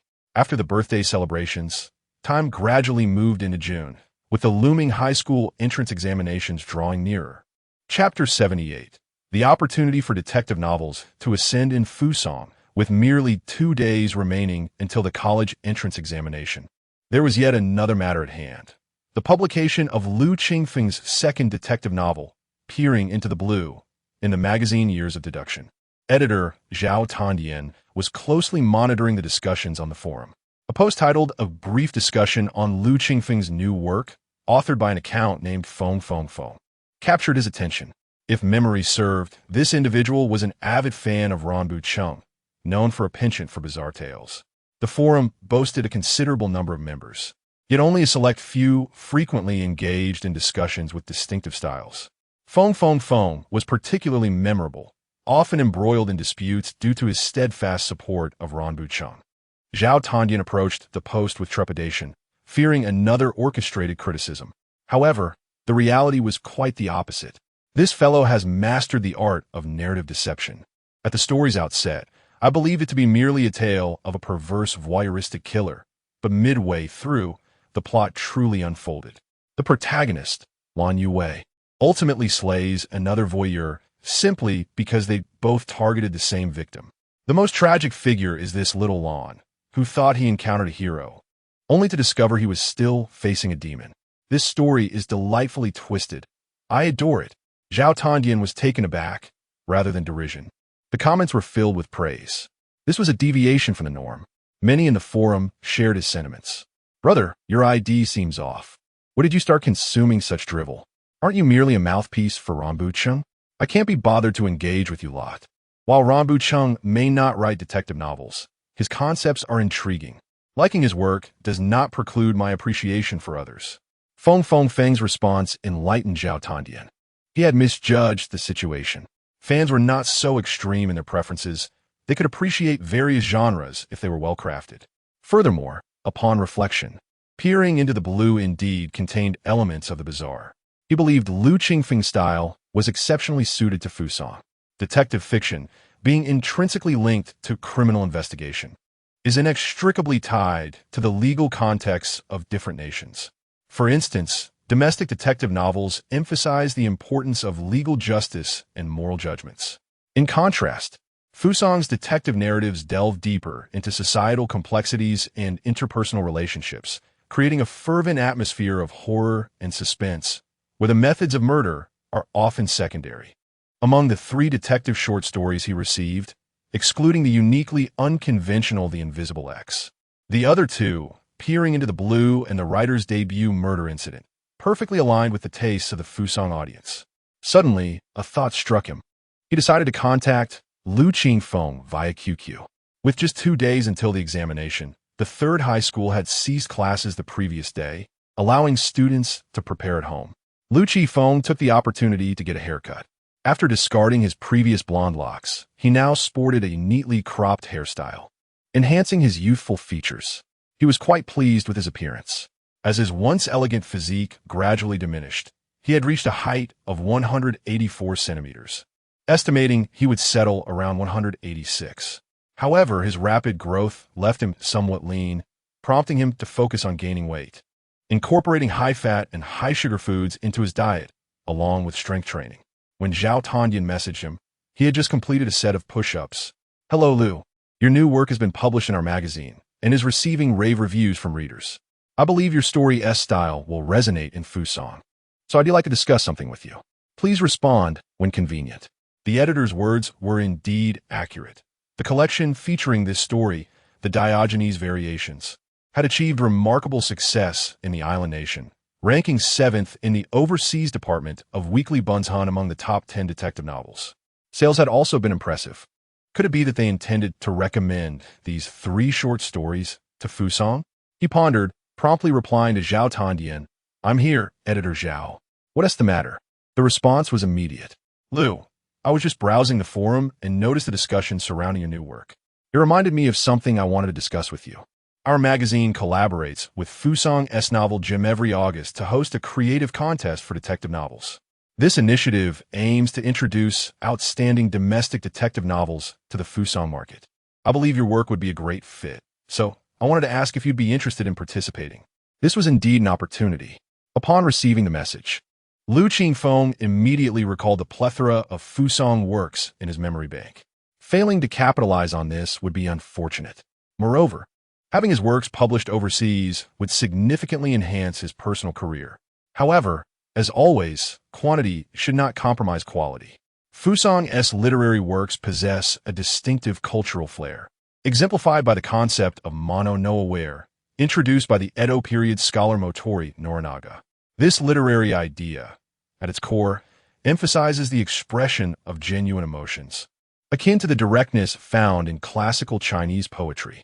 For instance, the flowers weep with tears, lamenting the separation, while the startled birds stir the heart. Put simply, it embodies the sentiment where beauty intertwines with sorrow. Cherry blossoms symbolize beauty, while their wilting signifies sadness. The transition from existence to non-existence encapsulates the essence of mono no aware. Thus, after a moment of contemplation, Lu Qingfeng sent a message. "I am open to the idea, but I must admit my knowledge of Fusang culture is limited. Perhaps Editor Zhao could gather some relevant literature for me to review." "Not a problem. I have a friend working in Fusang who can assist. I'll reach out to him for help." The enthusiasm from the other end was palpable. "I'll contact you again soon." Lu Qingfeng exited QQ and conducted an online search for this prestigious contest. It was indeed well known. Launched in 2013, this annual event was co-hosted by Fusang's Novel Gem and Years of Deduction. It primarily targets domestic detective fiction writers, and the winning entries are translated into Japanese for publication in Fusang. Novel Gem is no ordinary publication. It is a national-level detective magazine in Fusong, originally named Gem. Established post-World War II, with Adagua Rampo serving as its editor-in-chief. Subsequently acquired by K. Bunsha, a publishing giant in Fusong, it evolved into Weekly Gem, Novel Gem, and SF Gem. Among these, Novel Gem has preserved the magazine's foundational commitment to classic detective storytelling, holding a significant position in Fusong. With his chin in hand, Liu Qingfeng contemplated the necessity of producing some substantial works. Chapter 79. The Sudden Surge of Attention, June 7th, the day of the National College Entrance Examination. Each year, this examination represents a monumental event for every student and family. On the examination day, the roads surrounding the test centers are adorned with signs prohibiting honking, while traffic police patrol the entrances. Many parents gather at the entrance of the exam venue, fully aware that their presence serves no practical purpose. Yet the anxiety within compels most to remain in silent vigil. Under the sweltering sun, local authorities have provided large umbrellas for these waiting individuals. Online, every circle makes way for this occasion, as the hashtag college entrance examination explodes in popularity across major social media platforms. Various related topics dominate the trending lists. Such fervor inevitably attracts the attention of the entertainment industry, with numerous celebrity videos offering encouragement to the candidates appearing among the trending content. In an unnoticed corner, a past Weibo account belonging to Liu Qingfeng receives quiet well wishes. Good luck on your exams. Little dear reads a message, accompanied by an orderly array of comments below. Unbeknownst to him, Liu Qingfeng arrives punctually at the third high school, where Liu Xian and LV Hui are engaged in light-hearted conversation, exhibiting little tension. Upon seeing Liu Qingfeng, Liu Xian waves him over. Once the exams are over, shall we plan a trip? He suggests. LV Hui chimes in. Isn't he going to visit his uncle after the exams? Liu Qingfeng looks towards LV Hui, who responds, my uncle suddenly has to go abroad, so I can head over later. I see. However, I'll be attending the semi-finals of a new concept essay competition in Shanghai at the end of June, but I will have time after that. After considering, Liu Qingfeng agrees. He has his own plans for the summer, yet a trip does not conflict with his agenda. All right, I'll make some plans, and we can discuss it after the exams. Liu Xian expresses greater enthusiasm for this idea than for the exams themselves. Before long, their homeroom teacher, Mr. Xiong, enters the classroom to relay important instructions before ushering everyone onto the examination shuttle. The vehicle is set to transport them to various examination centers. Liu Qingfeng's designated center is at a nearby middle school. The exams commence at 9 o'clock in the morning, with Chinese language and mathematics scheduled for the first day. The morning is reserved for the Chinese language, followed by mathematics in the afternoon. The Chinese language proves manageable for him, yet mathematics becomes a challenge, leaving him to guess on multiple-choice questions. The Chinese language exam demands extensive writing, and he submits his paper only as the bell rings. The mathematics exam, however, tests his endurance. He completes what he can in 20 minutes, leaving him staring blankly at the remaining questions. As the invigilator passes by and glances at him, a frown crosses her face. Liu Qingfeng feels a flush of embarrassment, the first time he experiences such a sensation. Once idle, time stretches endlessly. He hesitates to submit his paper early, choosing instead to wait in silence. After approximately an hour, some candidates begin to leave after submitting their papers, prompting him to follow suit. Once outside the classroom, he feels an immediate sense of relief. As he walks towards the school gate, he notices another student being interviewed. How was the exam? Didn't you find the questions too easy? The bespectacled student, adorned in the uniform of a prestigious high school, appears the quintessential top student. Liu Qingfeng wishes to avoid the interview. After all, this student is leaving early because the questions were straightforward, while he would have to admit his lack of knowledge. He subtly maneuvers around the scene, but the reporter catches sight of him and calls out, "Student." The camera instinctively swings in his direction. Feigning ignorance, Liu Qingfeng quickly blends into the crowd. As the first day of examinations concludes, discussions surrounding the event continue to dominate the trending topics. For instance, many of the actual exam questions have begun circulating online, alongside comparisons of this year's language and math difficulties with previous years. Additionally, the annual spectacle of candidates forgetting their admission tickets inevitably arises. Such occurrences seem to be a staple of each year's examination. Furthermore, the emergence of early submitters during the first day always captures attention. These interviews often yield intriguing responses, as reporters typically inquire about the candidate's aspirations. Previously, students would straightforwardly express their desired universities or future professions, but contemporary candidates lean towards humor. Some express hopes for game companies to enhance certain characters, while others wish for concert tickets from their favorite stars or for fast food chains to eliminate delivery fees. Essentially, their aspirations trend towards the whimsical. Amidst these interviews, one particular report garnered significant attention for its brief 5-second clip. Sioux City Observations, a media account as unremarkable as its name suggests, jumped on the trend by sharing today's examination interview footage. Among the myriad of reports, it seemed inconspicuous until one video suddenly experienced an explosion in viewership. The beginning of the clip was unremarkable, but the latter seconds captured a moment of intrigue. As the camera shifted, a young man stepped into frame, his profile briefly visible, sharp nose, elegant jawline, and elongated eyes. Dressed in a school uniform and clutching stationery, his clean-cut hairstyle exudes a fresh, summer-like aura. "Student," the reporter calls out from off-camera. The boy instinctively turns his head, catching a fleeting glimpse before hastily retreating into the throng of parents outside the school, vanishing from sight. It remains unclear who first discovered this video and disseminated it across other platforms. By nightfall, the number of comments began to surge. "What on earth? What a stunning visage. Absolutely gorgeous. Why do others have such charming boys in their youth, while mine were all childish? Wow, incredible. What could he possibly have eaten to grow up so well? His features are striking, and his aura is even more impressive. Absolutely smitten." Pause the video dozens of times to finally capture a frontal view. Picture below image. Quickly, the comments section fills with accounts promoting him. His name is Qingfeng. Not only is he handsome, but he's also incredibly talented, a writer. Those interested can contact me. Little dear is a good child. There are some slanderous remarks about him online. Please take the time to understand before commenting. Yes, please do not harm him. You can first check out the official interviews and talk shows. I've linked them below. Such spontaneous attention typically arises from the audience's novelty-seeking behavior. Each year, a few fortunate individuals with striking appearances capture the public's gaze. However, without subsequent promotion, such attention rarely lasts beyond a day. While sheer attractiveness can indeed draw the crowd's eye, this allure is fleeting. Lacking additional identity to sustain interest, it fails to secure the audience's heart. Much like idols before their rise to fame, they are merely attractive passers-by.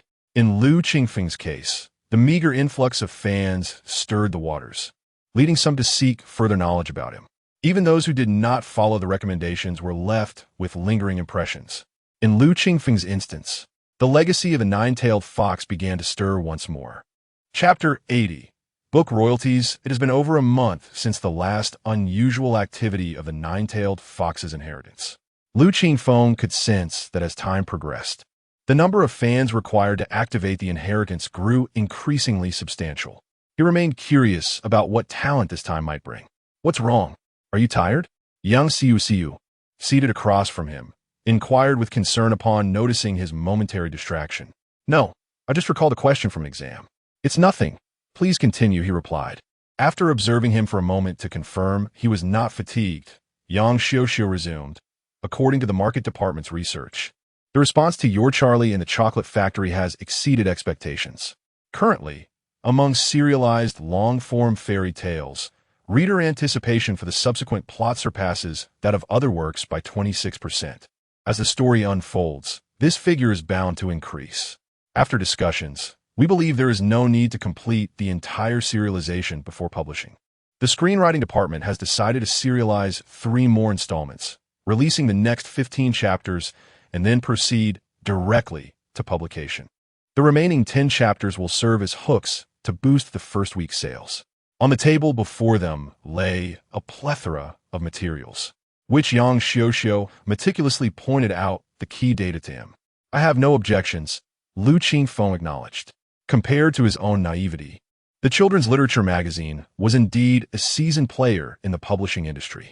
Entrusting these matters to them would undoubtedly yield better results than his own misguided directives. Additionally, we are preparing to collaborate with a chocolate brand for a co-branded release, launching related products on the publication day. We will also offer promotional items such as golden ticket bookmarks and character-themed stationery as first-release gifts. All of this requires your authorization. Please have a look. Yang Xiuxiu presented yet another stack of documents. Lu Qingfeng glanced through them briefly, finding them rather intricate. Some copyrights required him to receive a share, while others were one-time fees or free usage. The collaboration with the chocolate brand was a one-time fee arrangement, as it only granted a temporary usage right. Given the current modest fame of the book, the collaboration primarily aimed to enhance publicity and sales, thus the fee was not substantial. The promotional items were offered at no charge, as the publisher itself was not profiting and would incur costs to produce them. These were merely supplementary to boost book sales. Of course, should the book gain popularity later and merchants come knocking, he would be able to collect payment then. For now, there were no shares to be divided. These were merely preliminary documents, not formal contracts, designed to keep him informed. Lu Qingfeng resolved to consult Tao Xiaoding when the time came. In business, there was little to discuss. Finally, the conversation turned to royalties. "Now, we arrive at the crux of the matter," Yang Xiuxiu stated. "Royalties, simply put, refer to how much an author earns from the sale of a book. Currently, there are 3 types of royalties in the domestic market. The first is a buyout, where a price is estimated based on the book's quality and length, and the publisher purchases the content outright. After publication, whether the book is profitable or not is no longer the author's concern. Typically, first-time authors receive a buyout. The second type is revenue-sharing royalties, which can be further divided into fixed royalties and tiered royalties. A fixed royalty is a set percentage. For instance, if a book sells for 10 yuan and the royalty is 10%, the author earns 1 yuan for each copy sold. Tiered royalties, on the other hand, fluctuate based on agreed sales volume. For example, 6% for under 10,000 copies, 8% for sales between 10 and 30,000, a graduated increase. There is also self-publishing, which is often for academic articles that do not sell well, as the purpose is not profit-driven, but serves another objective. Another form is the advance royalty, where a publisher pays upfront for the first print run to prevent others from competing for the author's work before it is completed. Naturally, this privilege is typically reserved for a select few best-selling authors, as their books practically sell themselves. Newcomers need not aspire to such terms. The fairy tales serialized in children's literature are published by the Huaxi Youth and Children's News Publishing House, which is offered a commendable royalty of 10%. For a newcomer, this is certainly not a low rate. The minimum royalty domestically is 5%. Anything less than this would be better off as a buyout. The maximum is 15%, with only a handful of literary giants achieving rates above this threshold. Individuals of considerable renown, both domestically and internationally. New authors typically secure 6 or 7%. This also touches on the publisher's profitability. Essentially, the higher the royalty paid to authors, the more books the publisher must sell to turn profit. For instance, a 15% royalty might necessitate sales of 100,000 copies to break even. Currently, very few books on the market achieve such sales figures. Most first printings do not even sell 5,000 copies. Tiered royalties are a strategy employed by publishers to mitigate risks, shifting some of the burden onto the author, making such a proposal somewhat insulting. A 10% royalty is a treatment reserved for best-selling authors, indicating that the publisher holds great optimism for this book's prospects. Lu Qingfeng found this satisfactory. The fairy tale, previously a renowned classic, had shifted its original publication location, and he remained uncertain of the implications. Ultimately, how many copies would be sold depended not only on the quality of the book itself, but also on various other factors. For instance, in his past life, the book achieved over 10 million copies sold, with the film adaptation significantly contributing to its success. In markets outside of Europe and America, most audiences initially discover the film before the book. For the first published book, monetary gain was not paramount. What mattered was establishing a reputation. This would pave the way for favorable conditions for subsequent publications. This was also why he had refrained from initially presenting more renowned works, such as The Little Prince. Such coveted pieces, akin to money printing machines, would have resulted in significantly reduced royalties. Having settled these matters, all that remained was to finalize the contract after the college entrance examinations. On the 8th and 9th, the exams proceeded in an orderly fashion. On the afternoon of the 9th, after completing the final exam, Lu Qingfeng stepped out of the classroom, exhaling a sigh of relief. The world felt remarkably more expansive. Returning to school via the exam shuttle, the four great kings of Class 3 reunited. "It's finally over," Lu Xen exclaimed, tossing his textbooks into the air, joined by others in a celebratory uproar. After graduating from the confines of high school, everyone reveled in jubilant cheers. Ho Xiaobing's demeanor relaxed, a smile gracing his face. Zhuang, are we planning a trip during the summer? Where shall we go?" he inquired. "I'll take care of the planning." "I'm not sure myself," Lu Qingfeng shrugged. "I've already chosen 2 places, Zhuhaigu and Zhangjiajie. You all decide," he proposed. The group exchanged glances. Both destinations renowned, yet lacking specific details. "Let's first go home and gather some information before making a decision," Lu Qingfeng suggested. Ho Xiaobing and El Hui both agreed, and they parted ways to return home. As Lu Qingfeng exited the school gates, he turned to glance back at Class 3.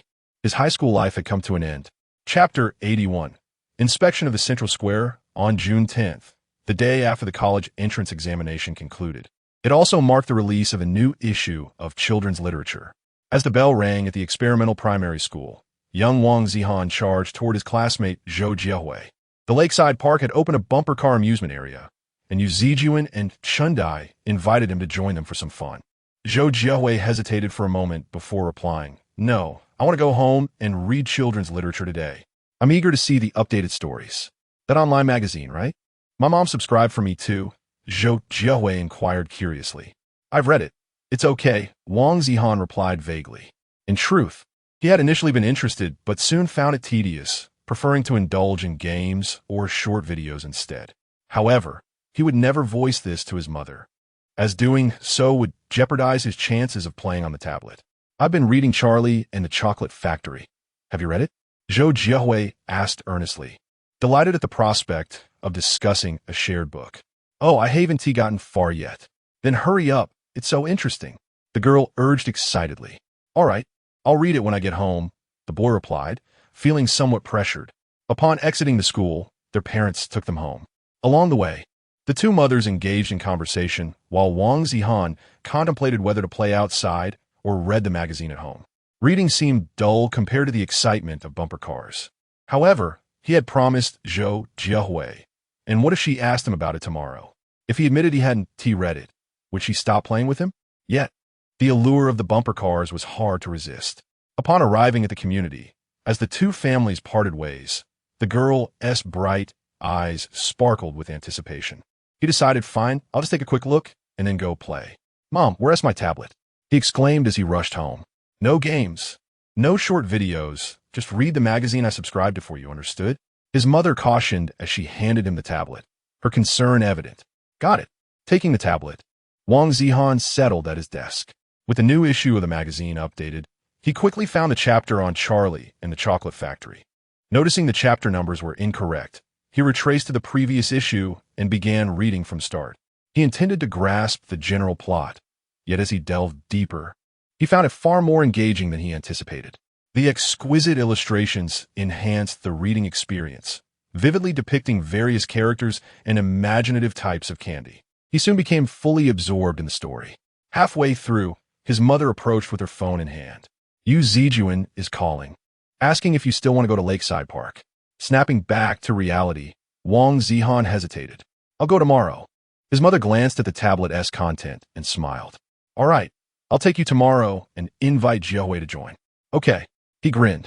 Now, he felt no regret about missing out on playing today. He returned to the story. In the 5th chapter, Mr. Willy Wonka invites 5 children to tour his chocolate factory via a golden ticket.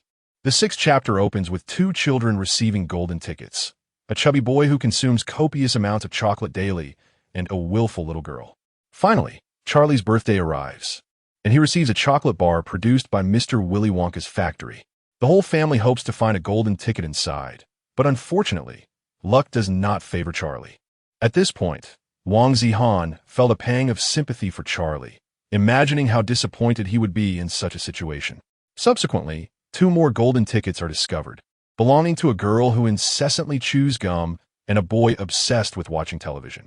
Charlie's 4 grandparents pool their savings to buy him another chocolate bar. Yet the world is not filled with miracles, and no golden ticket appears. As the family gives up hope, Charlie finds a coin on the street and decides to buy another chocolate bar. The story abruptly halts there. Wang Zihan raised his head, yearning for more. He was particularly curious whether Charlie would obtain the last golden ticket and what secrets the chocolate factory held. He anticipated the adventures that awaited the 5 invited children within the factory and wondered what the enigmatic Mr. Willy Wonka looked like. The suspense of the entire narrative heightened his excitement. Although Wang Zihan had read fairy tales before, this story felt entirely different, though he couldn't quite articulate why. Dinner time, his mother called, pulling him from his thoughts. He silently mused that he could chat with Zhou Jiawei tomorrow. The Central Square, the largest commercial complex in Sioux City, is characterized by its youthful, fashionable, and trendy ambience. Each evening, it bustles with people, vibrant and lively. Lu Qingfeng invited Lu Xian and a few others to enjoy their time here. The 4 strolled outside, each holding an ice cream cone. I looked it up again, and I think going to Ju's Haegu would be better. We could also see pandas there. What do you all think? Lu Xian suggested, taking a bite of his ice cream. I agree with that idea. Ho Xiaobing nodded. Often, shall we? What about you? Lu Hui had no objections, and Lu Qingfeng shared the same sentiment. For him, the destination was inconsequential. He would be exploring everywhere in the coming days. His gaze remained fixed on the live streamers in the square. Completed in 2017, Central Square is Sioux City's ambitious attempt to create a new landmark. With substantial investment, it boasts comprehensive facilities, attracting numerous influencers and a predominantly youthful crowd. This place is ideal for him to ignite the next trending topic. Let us finalize a date. When should we go? Lu Qingfeng shifted his focus back to the Group S conversation. Let's aim for early July. The college entrance exam results will be out in June, and we need to fill out our applications by the end of the month. Once all that is done, we can enjoy our trip without worry, A Feng suggested. That's right. It won't be enjoyable until the exam results are in, Lu Qingfeng agreed. All right, early July it is. You'll be in charge of the travel plans, so make sure everything goes smoothly, Lu Qingfeng reminded him. This time, they plan to travel independently rather than joining a tour group.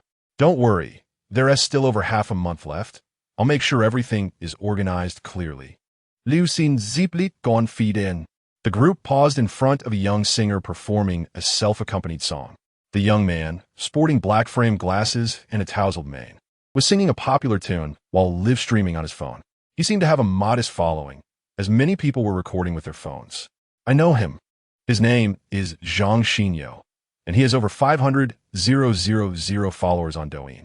He has been live-streaming here recently, Lu Hui informed the others. As the song concluded, Zhang Xinyo invited the audience to join him on the live stream to sing along, offering to accompany them. A few eager individuals stepped forward to showcase their vocal talents. Lu Qingfeng felt a spark of inspiration. This seemed more engaging than he had initially planned. Chapter 82. Route Planning and Live Broadcasting. Without further ado, Lu Qingfeng led a few companions to the Westsif bookstore to purchase several books, many of which pertained to Fusong, recommended by the editorial team of Years of Reasoning. He was preparing for a new detective novel. After completing his purchases and browsing a bit more, he returned home. He meticulously organized all the books by category and then took a refreshing shower, as the weather had become increasingly warm. Emerging from the bathroom, he found that the air conditioning had sufficiently cooled the room, and he indulged in a chilled cola before taking flight into his evening. However, he reminded himself that it was imperative to brush his teeth after drinking cola at night due to its high sugar content, which could erode his teeth. Subsequently, he retrieved his phone and opened Douyin. Since returning from Yanjing, his frequency of posting videos of violin practice had diminished significantly, with only sporadic uploads of his composition practices. He had posted anything since June. To date, his account had attracted over 10,000 followers. His latest video garnered more than 3,000 likes and over 700 comments. Why hasn't the blogger updated? I still want to hear your compositions. This high school student has been inconsistent with updates recently. He probably won't post again until after the college entrance examination. The blogger must be a music major. His violin skills are professional level. Clearly, you haven't watched his earlier videos. This guy is merely an enthusiast, but his talent is astonishing.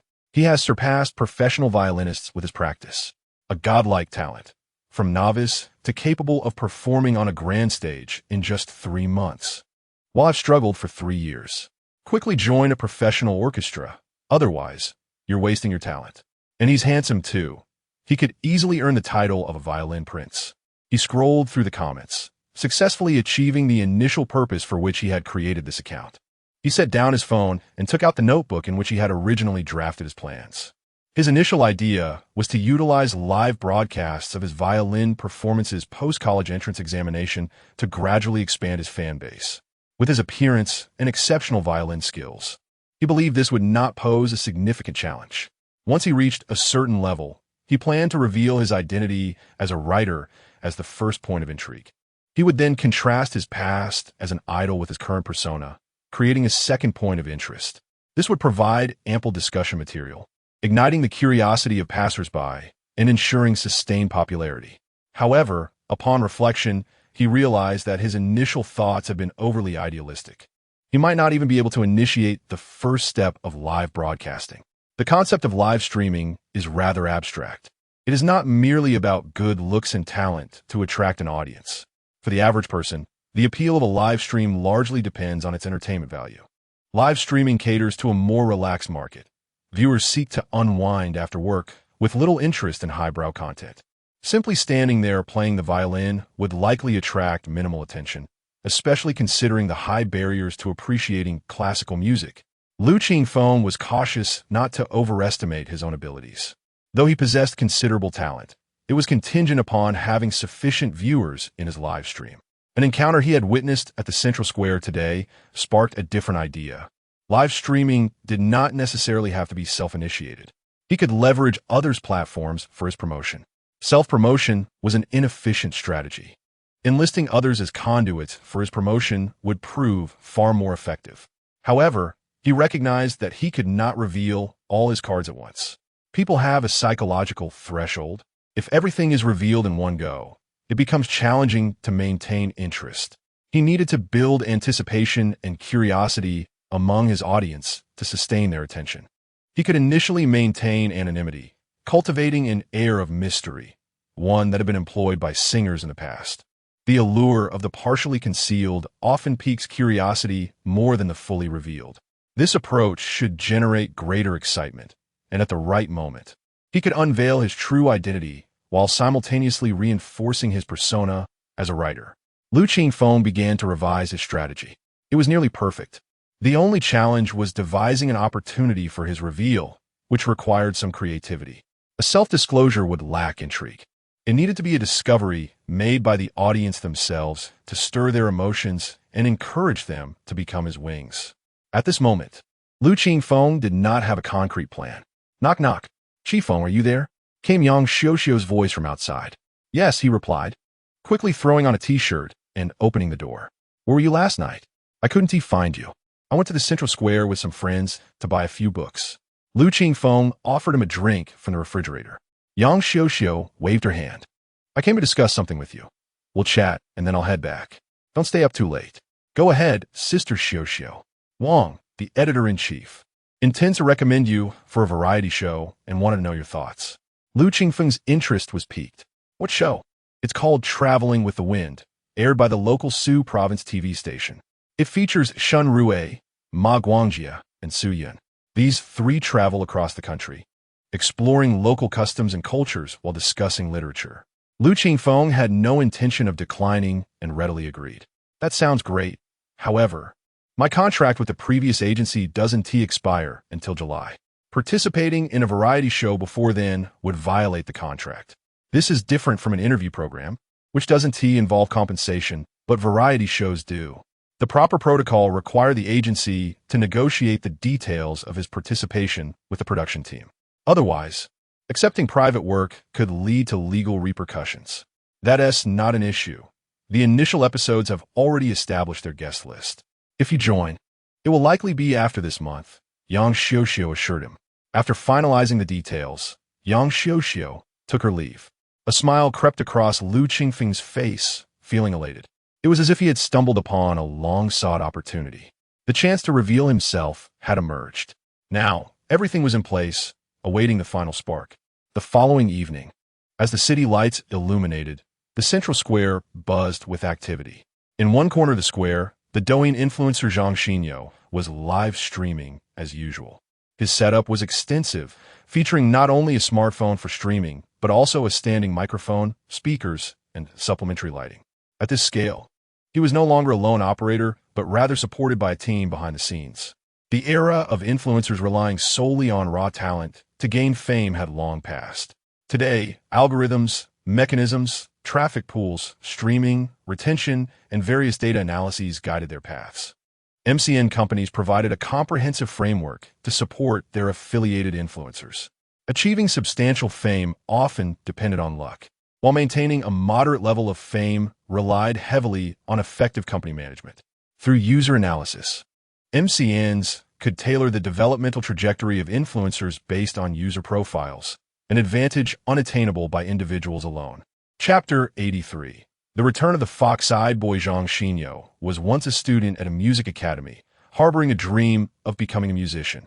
He had participated in several singing competition shows, yet his talent was rather mediocre, and his vocal skills were not exceptional. His journey in the realm of talent shows was fraught with challenges, with his best achievement being a place among the top 32 in a particular program, which barely made a significant impact.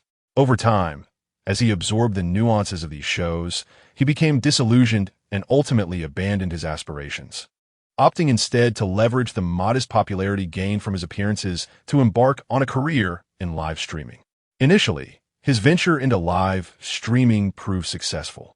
He amassed a loyal following, and his earnings sufficed for a modest living. During this period, an MCN agency approached him with a contract proposal. However, he deemed it unwise to share his earnings with a company when he believed his channel was gaining traction independently.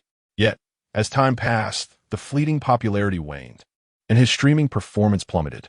Without fame, and lacking the skills to create engaging content or entertain, he found himself struggling to attract viewers and receive gifts. Faced with dwindling prospects, he reluctantly signed a contract with an MCN company named Silver Dragon Media. The results were immediate and transformative. The agency provided him with professional operational strategies, shifting his streaming environment from indoors to the outdoors, incorporating interactive elements, and establishing a structured dialogue. With newfound control over audience engagement and a lively atmosphere, his streaming performance visibly improved. After several months, he had risen to become a mid-tier internet celebrity. On this day, as with many others, he streamed for about half an hour, performing a few self-accompanied songs. Between each piece, he engaged with his audience. Though he was reasonably attractive, his demeanor was not particularly charismatic, leading the agency to cultivate a persona of a gentle, earnest boy. Coupled with his previous appearances on music shows, he had adopted the identity of a music dreamer, attracting a substantial female fan base and a modest number of music enthusiasts. Thus, the chat in his streaming room remained amicable.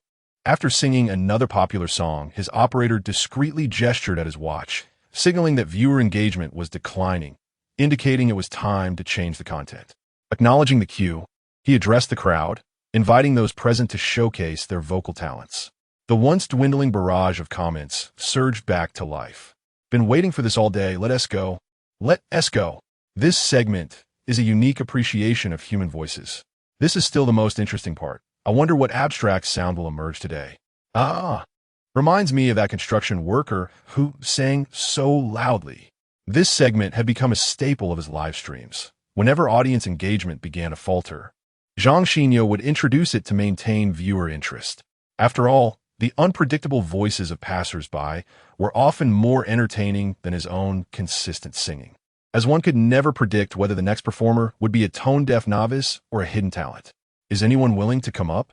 he asked twice, and many in the crowd seemed eager but lacked the courage. Today's audience was not particularly supportive. Feeling slightly disheartened, he decided to employ a little persuasion. Don't be shy. Come and showcase your talent. Eventually, a young man from the crowd raised his hand. I'll give it a try. He navigated through the throng to the camera. Zhang Xinyo smiled and inquired, what song would you like to sing? The young man announced his chosen piece, and the operator cued the corresponding melody. What followed was a cacophony of sound, resulting in explosive engagement in the chat and laughter from the audience. Once one performer took the stage, others soon followed suit, the majority demonstrating KTV-level skills that provided a jovial atmosphere. Zhang Xinyo felt a hint of disappointment. The entertainment value was still lacking. He wished for someone particularly extraordinary to grace the stage. Whether they sang exceptionally well or poorly, such performances would captivate the audience far more than these mediocre renditions. The comments in the chat reflected this sentiment. Today's performances were somewhat lackluster. Only the first guy truly sang with soul. I haven't heard a voice that astonished me in ages. Unfortunately, aside from the designated performers, exceptional singers were a rare find. Is there anyone else who wishes to perform? After another participant concluded, the operator indicated that the segment's effectiveness was waning, prompting Zhang Xinyo to prepare to wrap things up. I can give it a try. A voice emerged from the crowd. Zhang Xinyo turned to see a tall figure approaching. Over 6 feet tall, somewhat slender, but with well-proportioned limbs and broad shoulders. Clad in summer school attire, sporting athletic pants and canvas shoes. The individual wore a cap and a black mask that obscured their face, leaving only a striking pair of eyes visible under the shopping mall lights. Those eyes were strikingly clear, reminiscent of crystal, with distinct double eyelids and elongated outer corners that resembled a fox. Could it be a handsome guy behind that mask? He pondered. Some individuals possess features that are extraordinarily attractive in isolation, inviting endless speculation, but when combined with the rest of their visage, their appeal can diminish drastically. Such instances often arise among those who wear masks. His instinctual competitive nature nudged him towards this line of thought. Excuse me, classmate, Zhang Xinyo addressed the individual. Noticing their school uniform, please step forward. What song would you like to sing? The fox-eyed boy approached the camera, removing a long bag slung over his shoulder. I can't sing, but I play the violin. Zhang Xinyo's spirits lifted. At last, someone different was taking the stage. Violin, how splendid. The queen of instruments. I practiced it during my music studies, but alas, I lack the talent. My teacher once told me that among Western instruments, the violin is the most challenging, comparable to the Chinese erhu. You've likely heard the saying that while a pipa or guzheng can be played for a lifetime, mastering the erhu is a lifelong endeavor. He enthusiastically elaborated, not for any other reason, but to engage the viewers in the live stream. The response was positive. The audience count swelled to 12,000, and the chat began to refresh. This is the first time someone has played the violin here. Indeed, a first. We've had guitarists, harmonica players, and even someone who played the suona. He is a student, and those eyes are truly captivating. I wonder how he looks overall. Masked up. Who knows what the rest of his face looks like? Why worry about looks? Let us see if he has any talent. No need for grandstanding. Great performance. That deserves applause. The live stream chat erupted with excitement, and the curious crowd leaned in closer. Succubus owned a musical instrument store and also ran music classes. Today, she had been dragged by a friend to the central square for shopping, and her curiosity was piqued when she caught sight of the tall figure. It was those eyes that captivated her. 3 months ago, a fox-eyed boy had purchased a violin from her at a bargain, cunningly avoiding any further lessons after just 2 sessions. She had hoped to recoup some of her losses by encouraging him to sign up for more classes. But that sly fox-eyed boy had vanished, much to her frustration. Even her favorite spicy hot pot had lost its allure during that period. Encountering someone with such strikingly similar eyes inevitably stirred those memories within her. However, they are unlikely to be the same individual, as the disparity in height and physique between the two is quite significant. Chapter 84. Flight of the Bumblebee. What happened? Inquired her close friend. Nothing, Succubus replied, snapping back to reality, secretly chiding herself for being so easily distracted by thoughts of that fox-eyed boy. It turned out she had merely caught sight of an attractive young man. Come, let's go take a look. Her friend glanced at the live broadcast scene, her expression revealing that she had discovered a little secret. She pulled Succubus along, weaving through the crowd of onlookers. As they drew nearer, the tall boy began to resemble the one she had been thinking of even more. Despite wearing a hat and mask, his eyes and brows were strikingly similar. The crucial difference was his height, which left her uncertain. Moreover, the fox-eyed boy had only been playing the violin for 3 months, so he likely lacked the skill to perform here. She recalled that Professor Li, who taught violin, had mentioned the boy's exceptional talent. However, in her view, even the most gifted individuals required several months of practice to achieve any significant progress. It couldn't possibly be him. She resolved to dismiss that peculiar thought. The tall boy in the crowd had already taken out his violin. "How long have you been practicing?" Zhang Xinyo asked curiously. The boy shyly replied, "Not long, really. I've been practicing on my own, and I'm unsure how well I'm doing, so I wanted everyone to help me assess." "Ah, I see." Zhang Xinyo understood. It was just like when he had first started learning the guitar. He too had been eager to showcase his hard work. If he could earn some applause, that would be even more gratifying. However, upon hearing that the boy was self-taught, Zhang Xinyo tempered his expectations for the upcoming performance. While self-study isn't inherently problematic for instruments, many techniques cannot be fully grasped from instructional videos alone. Especially with a challenging instrument like the violin, the absence of hands-on guidance often leads to numerous mistakes that become difficult to correct later on. Still, even a poor performance could yield an amusing outcome. In the comments, various gestures began to emerge. "We have a neighbor-esque kid who is also learning this. The sounds he produces are utterly tragic, akin to a pig being slaughtered. I bet 2 dimes that the audience won't last more than half a minute." Hilarious. Succubus shared a similar sentiment, pulling her friend to leave. There was no need to torture their ears with this. Suddenly, a sharp and jarring sound pierced through the loudspeakers. Indeed, Succubus and her friend instinctively turned their heads. The tall boy, having just positioned his violin, appeared momentarily stunned. Laughter erupted from the crowd. "Are you sure you can do this?" Zhang Xinyo, reluctantly stepping forward to clear the space, asked. "I'm sorry, I miscalculated the distance and bumped into the microphone." Zhang Xinyo glanced at the boy's long legs, helping him adjust the microphone height.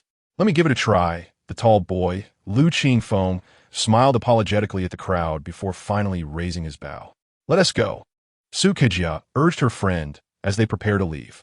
But the next moment, as if a swarm of bees had taken flight, the violin's sound erupted, clear and resonant, devoid of any discord or hesitation, the notes rapid and precise. It was Flight of the Bumblebee. Succubus abruptly turned back. In the center of the crowd, the tall boy's left hand danced fluidly over the strings. Though he appeared nonchalant, to an expert like her, his technique was nothing short of miraculous. Flight of the Bumblebee, a composition by a Russian composer, is renowned for its rapid tempo and intricate harmonic shifts. It poses a formidable challenge to performers and is often showcased as a virtuoso piece for violin and piano.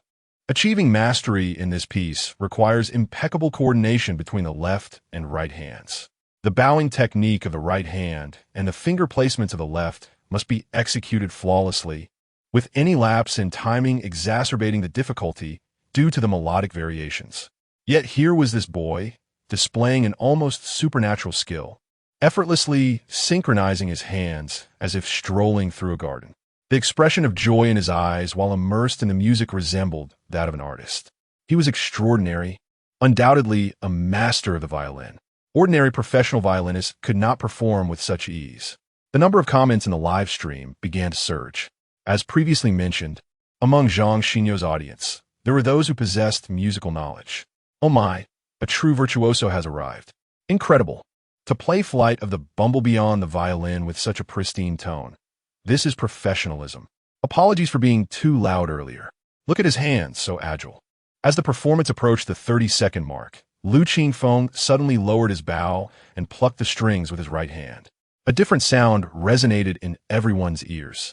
For those unfamiliar with the violin, this technique was quite peculiar. However, for those well-versed in the instrument, this plucking method, perfected by the legendary Paganini and refined over generations, enriched the art of violin playing. Plucking the strings with the right hand is an advanced technique, especially when employed in such a rapid piece. Succubus could no longer contain her astonishment. She began to wonder about this person's identity. Such extraordinary skill could not belong to an ordinary individual. Surely, he must hold a place in the world of classical music. Yet, no matter how hard she racked her brain, she couldn't match him to anyone. A young violin virtuoso of his caliber seemed absent from the domestic scene, although a few could be found abroad. The crowd surrounding them could not discern the intricacies. They simply found it delightful. The atmosphere in the live stream, however, was markedly different. Seeing the situation unfold, the moderators knew precisely how to proceed, and the atmosphere team began to stir the excitement. More and more viewers entered the live stream, with many choosing to stay. The comments refreshed incessantly. Elegant, simply elegant. This violinist is truly charming. Unbelievable. I thought he was an amateur, but he is a master. Is he putting on a show? He claimed to be self-taught and has only practiced for a short while. He must have been trained since childhood. He must be wealthy. Such talent usually comes from hiring a teacher from a young age. Ordinary folks need not aspire to this. Some comments raised doubts, aligning with the perceptions of the majority. Now I'm even more curious about what he looks like. Amidst the myriad of opinions, Qingfeng remained undeterred in his performance. The piece was brief, lasting about 1:20 seconds, culminating in a flourish of plucked strings from his left hand. Spontaneous applause erupted from the audience. Zhang Xinyo, returning to his senses, noticed the moderators signaling for him to keep the boy on stage, as the atmosphere in the live stream was exceptionally favorable. Continuing the performance could convert some of the audience into fans. Following the cue, Zhang Xinyo approached, glancing at the comments, and posed a question that had become a hot topic in a live stream. Classmate, are you truly self-taught on a violin? Speak honestly, otherwise, the audience will think we are in cahoots. Chapter 85.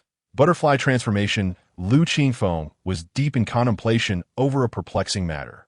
He had just performed, yet failed to invoke his enchanting talent, which puzzled him, for he had played with utmost dedication. There was undoubtedly something he had yet to comprehend. Reflecting on the scene in the park, it seemed to correlate with his state of mind. At that moment, he had been entirely absorbed in the music, whereas now, he had been overly focused on showcasing his skills. Zhang Xinyo's voice brought him back to reality, and he gazed at him in confusion. Zhang Xinyo had to repeat his question. Qingfeng candidly admitted that he had previously taken lessons from a teacher for a brief period before practicing on his own. There was no need for deceit. Should he gain recognition, his practice history would inevitably surface. Speaking falsely now would only invite trouble. As he spoke, the audience in the live stream began to fill in the gaps. I knew it. Such skill couldn't possibly be self-taught. He must have had a teacher. He must have started learning at a young age, establishing a foundation before honing his craft. At his age, to master the violin to such a degree is truly remarkable. In the crowd, only Succubus displayed a hint of skepticism. The familiarity of this experience was becoming increasingly evident. The boy with fox-like eyes had also attended music lessons a couple of times before vanishing. As a professional, she could appreciate the exceptional skill of the tall young man. If he were indeed still in high school, his extraordinary musicality could rival that of any prodigy in the classical music world, akin to the renowned pianist Qingfeng. Such talent should not be obscure. Reluctant to leave, Succubus pulled her friend back into the throng. Zhang Xinyo, as a music streamer, recognized the tall young man's prowess, but lacked the classical training to fully grasp its depth. His concern lay not in the artistry, but in the potential viewership this individual could attract to his stream. After glancing at the barrage of comments, he continued his inquiry. The audience is quite curious about your age and appearance. Would you mind removing your hat and mask? The onlookers turned their attention as well. Succubus was intrigued, but her curiosity diverged from the others.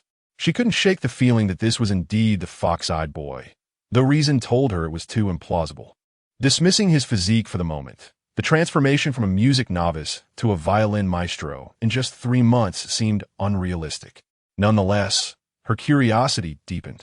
Hoping he might unveil his face to quell her doubts, Qingfeng lowered his head, contemplating, perhaps it is best to let my music speak for itself.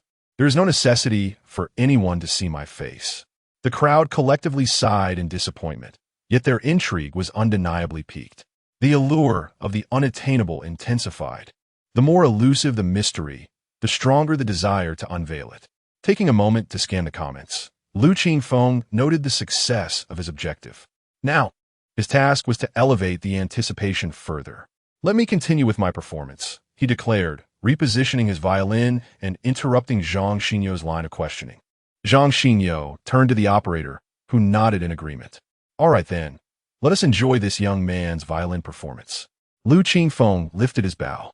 Prior to arriving, he had meticulously chosen the pieces he would perform, one to showcase his technical prowess and another to convey deep emotion. While the former might not resonate with everyone, the latter would undoubtedly touch all hearts. As the tender, melancholic melody filled the air, it stirred something profound within the audience. This piece, Butterfly Lovers, was a ubiquitous tale of tragic romance, known by all. Specifically, he played Butterfly Lovers, Transformation, a violin concerto composed in 1958. Inspired by the traditional Chinese opera Liang Shanbua and Zhu Tai. It utilized sonata form to narrate the entire story through music. The Brotherhood Pact at the Grass Bridge, Tai's defiance of marriage, culminating at the gravesite where they transformed into butterflies. The melody of transformation echoed the beginning, yet conveyed an entirely different emotional landscape. Amidst the familiar ambience of blossoms and bright spring, the weight of loss permeated the air, casting a shadow over what should have been a beautiful love. The poignant strains of the violin resonated like a poignant tale of love and longing. The audience was transported, standing before the shared grave of Liang and Zhu. Suddenly, the melody brightened, and two vividly colored butterflies danced joyfully above the desolate mound, reminiscent of their first encounter. The timeless love story materialized in that moment. Succubus was suddenly aware of quiet sobbing beside her. Turning, she saw her friend dabbing at her tears. It recalled memories of her friend's recent romantic struggles. The music had evoked deep emotions, akin to watching a heart-wrenching film. The overwhelming power of the music was inescapable, forcibly drawing the listener into its emotional embrace. As she sniffled, Succubus reflected, in life, they could not be together, yet in death they are united. The tall young man had skillfully captured the essence of this piece. Lost in the melody, she lingered in its lingering echoes. With the final bow, the piece concluded, leaving the audience enveloped in silence. Time seemed to stretch indefinitely until Zhang Xinyo regained his senses and prepared to applaud, only to find the tall young man had vanished. "Where'd he go?" he exclaimed, scanning the surroundings in vain. The crowd gradually snapped back to reality, the cacophony of voices erupting into thunderous applause, only to realize the subject of their admiration was no longer present. Everyone began searching for him. Succubus squeezed through the throng, catching a glimpse of a familiar figure slipping into a taxi before disappearing from sight. Her friend hurried after her. Was that the violinist? It must have been him. Succubus, he was incredible, even more so than the instructor at your shop. Indeed, her friend agreed, nodding. She sensed a premonition. This individual was destined for greatness. Chapter 86. Trending on social media, Silver Dragon MCN stands as a prominent influencer incubation institution, ranked among the top 20 in the country, with Sioux City holding the foremost position. As the workday commenced, Huang Zhenglin, the manager of the live streaming department, had just prepared a cup of coffee when his subordinate, Wang Yijuan, who was responsible for managing entertainment streamers, approached him in haste. "What is the matter?" Huang Zhenglin inquired nonchalantly as he settled behind his desk, savoring a sip of coffee. "Last night, one of my streamers experienced an intriguing incident during a live broadcast. I believe it possesses promotional value. So I brought it to you for review," Wang Yijuan replied, handing over his tablet. On the screen was a Douyin interface displaying footage captured by a passerby at the central square the previous evening.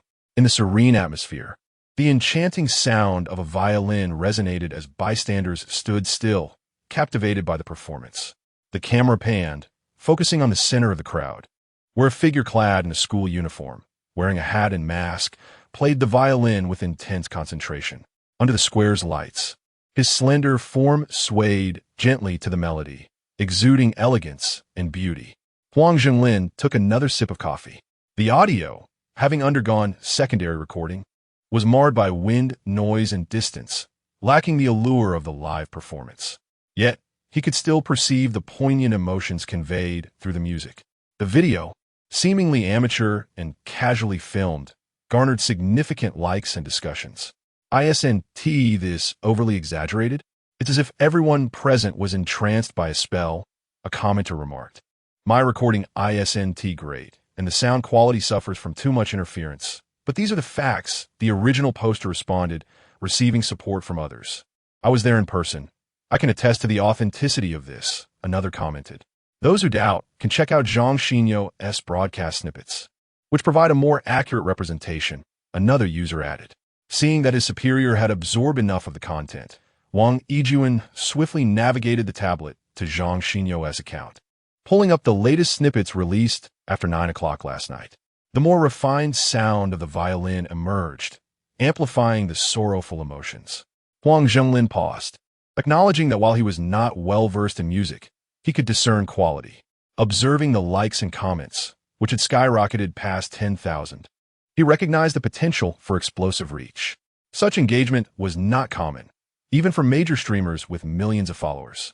Could you elaborate on the situation? He queried, promptly assessing the promotional value of the incident while remaining mindful of the specifics. The realm of influencers diverges significantly from that of traditional entertainers.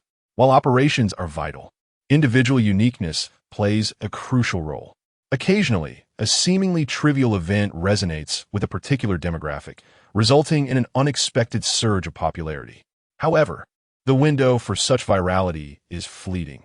If the momentum is not captured promptly, the opportunity is squandered. Wang Yijuan recounted the events of the previous night. As Huang Zhenglin listened, he formulated a general strategy in his mind. Can we locate the violinist? He pondered, recognizing that this individual was pivotal to harnessing the flow of attention. Currently, there is no information available, Wang Yijuan responded, having anticipated his superior's thoughts. They both aimed to sign this musician. The potential was undeniable based solely on the violin performance. If we cannot find him, the benefits for us will be minimal, Huang Zhenglin remarked, furrowing his brow. I initially shared your concerns. However, the incident transpired within Zhang Xinyo's livestream. If we stoke the topic, subsequent broadcasts will allow him to continuously engage with this narrative. Zhang Xinyo possesses considerable potential among the streamers, and this influx of attention will surely attract a portion of the audience. If conditions align favorably, we could arrange for him to participate in a few music competitions, potentially paving the way for him to become an online artist. Huang Zhenglin nodded in agreement, acknowledging the viability of this strategy. Furthermore, the segment in the live stream inviting others to sing holds significant value. We should emphasize its development and explore collaboration with other streamers within the company. The violinist will be a focal point of our attention. Very well, proceed with your plan. I shall liaise with the finance department to allocate funds for 2 trending topics, and the marketing department will engage self-media to manage the narrative. Please discuss the topic with them, Huang Zhenglin instructed. Understood, Wang Yijuan affirmed as he exited the office. On the internet, a myriad of topics continuously updates every moment. The vast majority circulate within confined circles to elicit widespread discussion and public attention. A topic typically must evoke shared sentiments and possess a strong emotional resonance. Such discussions often revolve around social issues. Entertainment-related trending topics are fundamentally events within that sphere, albeit the circle is large enough to attract public curiosity. The underlying logic remains intertwined with interests. For instance, the extraordinary acting of a certain actress or the stunning appearance of a particular actor suggests an imminent drama release, whether through controversy or critique. The promotional objectives of the production are achieved, as there is no such thing as an unfounded trending topic. Initially, Qingfeng had not anticipated that last night's events would ascend to the level of trending topics. He had assumed it would require several more occurrences to achieve a sensational effect. Yet by noon, he noticed 2 related keywords had surfaced on Weibo's trending list: street artist and exaggerated violin performance. Curious, Qingfeng clicked through, noting that aside from some passerby footage, the primary focus was on snippets from Zhang Xinyo's livestream. The clips have been meticulously edited, showcasing both his performance and moments from Zhang Xinyo's broadcast, including snippets of their conversation. Lu Qingfeng understood that this was likely the handiwork of Zhang Xinyo's management team. To him, this was an unexpected delight. As the topic gained traction, it began to reach a broader audience. More and more viewers clicked on the videos, captivated by his violin performance, leading to a viral spread of shares and comments. Wow! Although I'm not knowledgeable about music, I find this absolutely impressive. Beyond beautiful, I struggle to articulate anything else.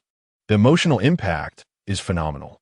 It conveys the tragic essence of butterfly lovers so profoundly, one might mistake it for a grand theater performance.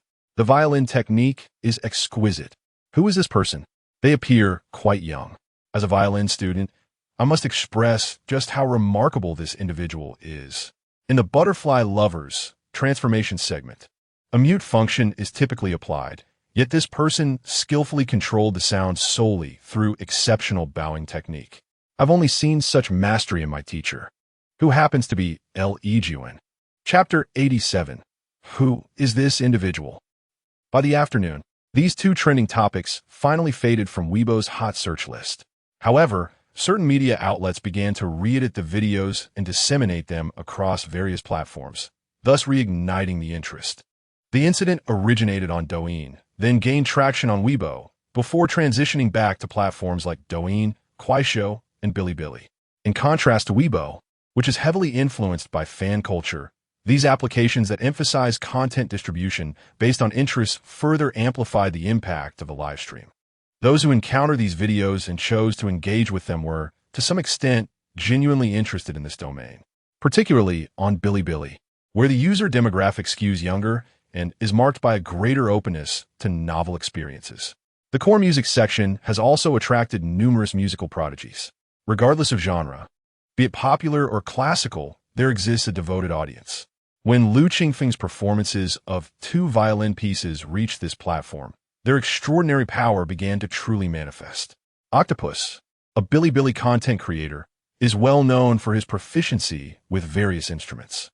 He frequently uploads videos showcasing his skill in challenging pieces, attracting nearly 500,000 followers. Today, he uploaded a new video, and many of his Bilibili followers were quick to view it. Brothers, there's no challenge today. I simply discovered a remarkable violin performance and want to share it along with my thoughts. The octopus, appearing to be in his mid-20s, with a round face and small eyes, wasted no time after the introduction and immediately played footage of Lu Qingfeng performing Flight of the Bumblebee. Afterward, he provided a brief comparative analysis. Once the livestream segment concluded, the scene returned to Octopus himself, who picked up a violin and performed a snippet of Flight of the Bumblebee. After finishing, he chuckled and shook his head.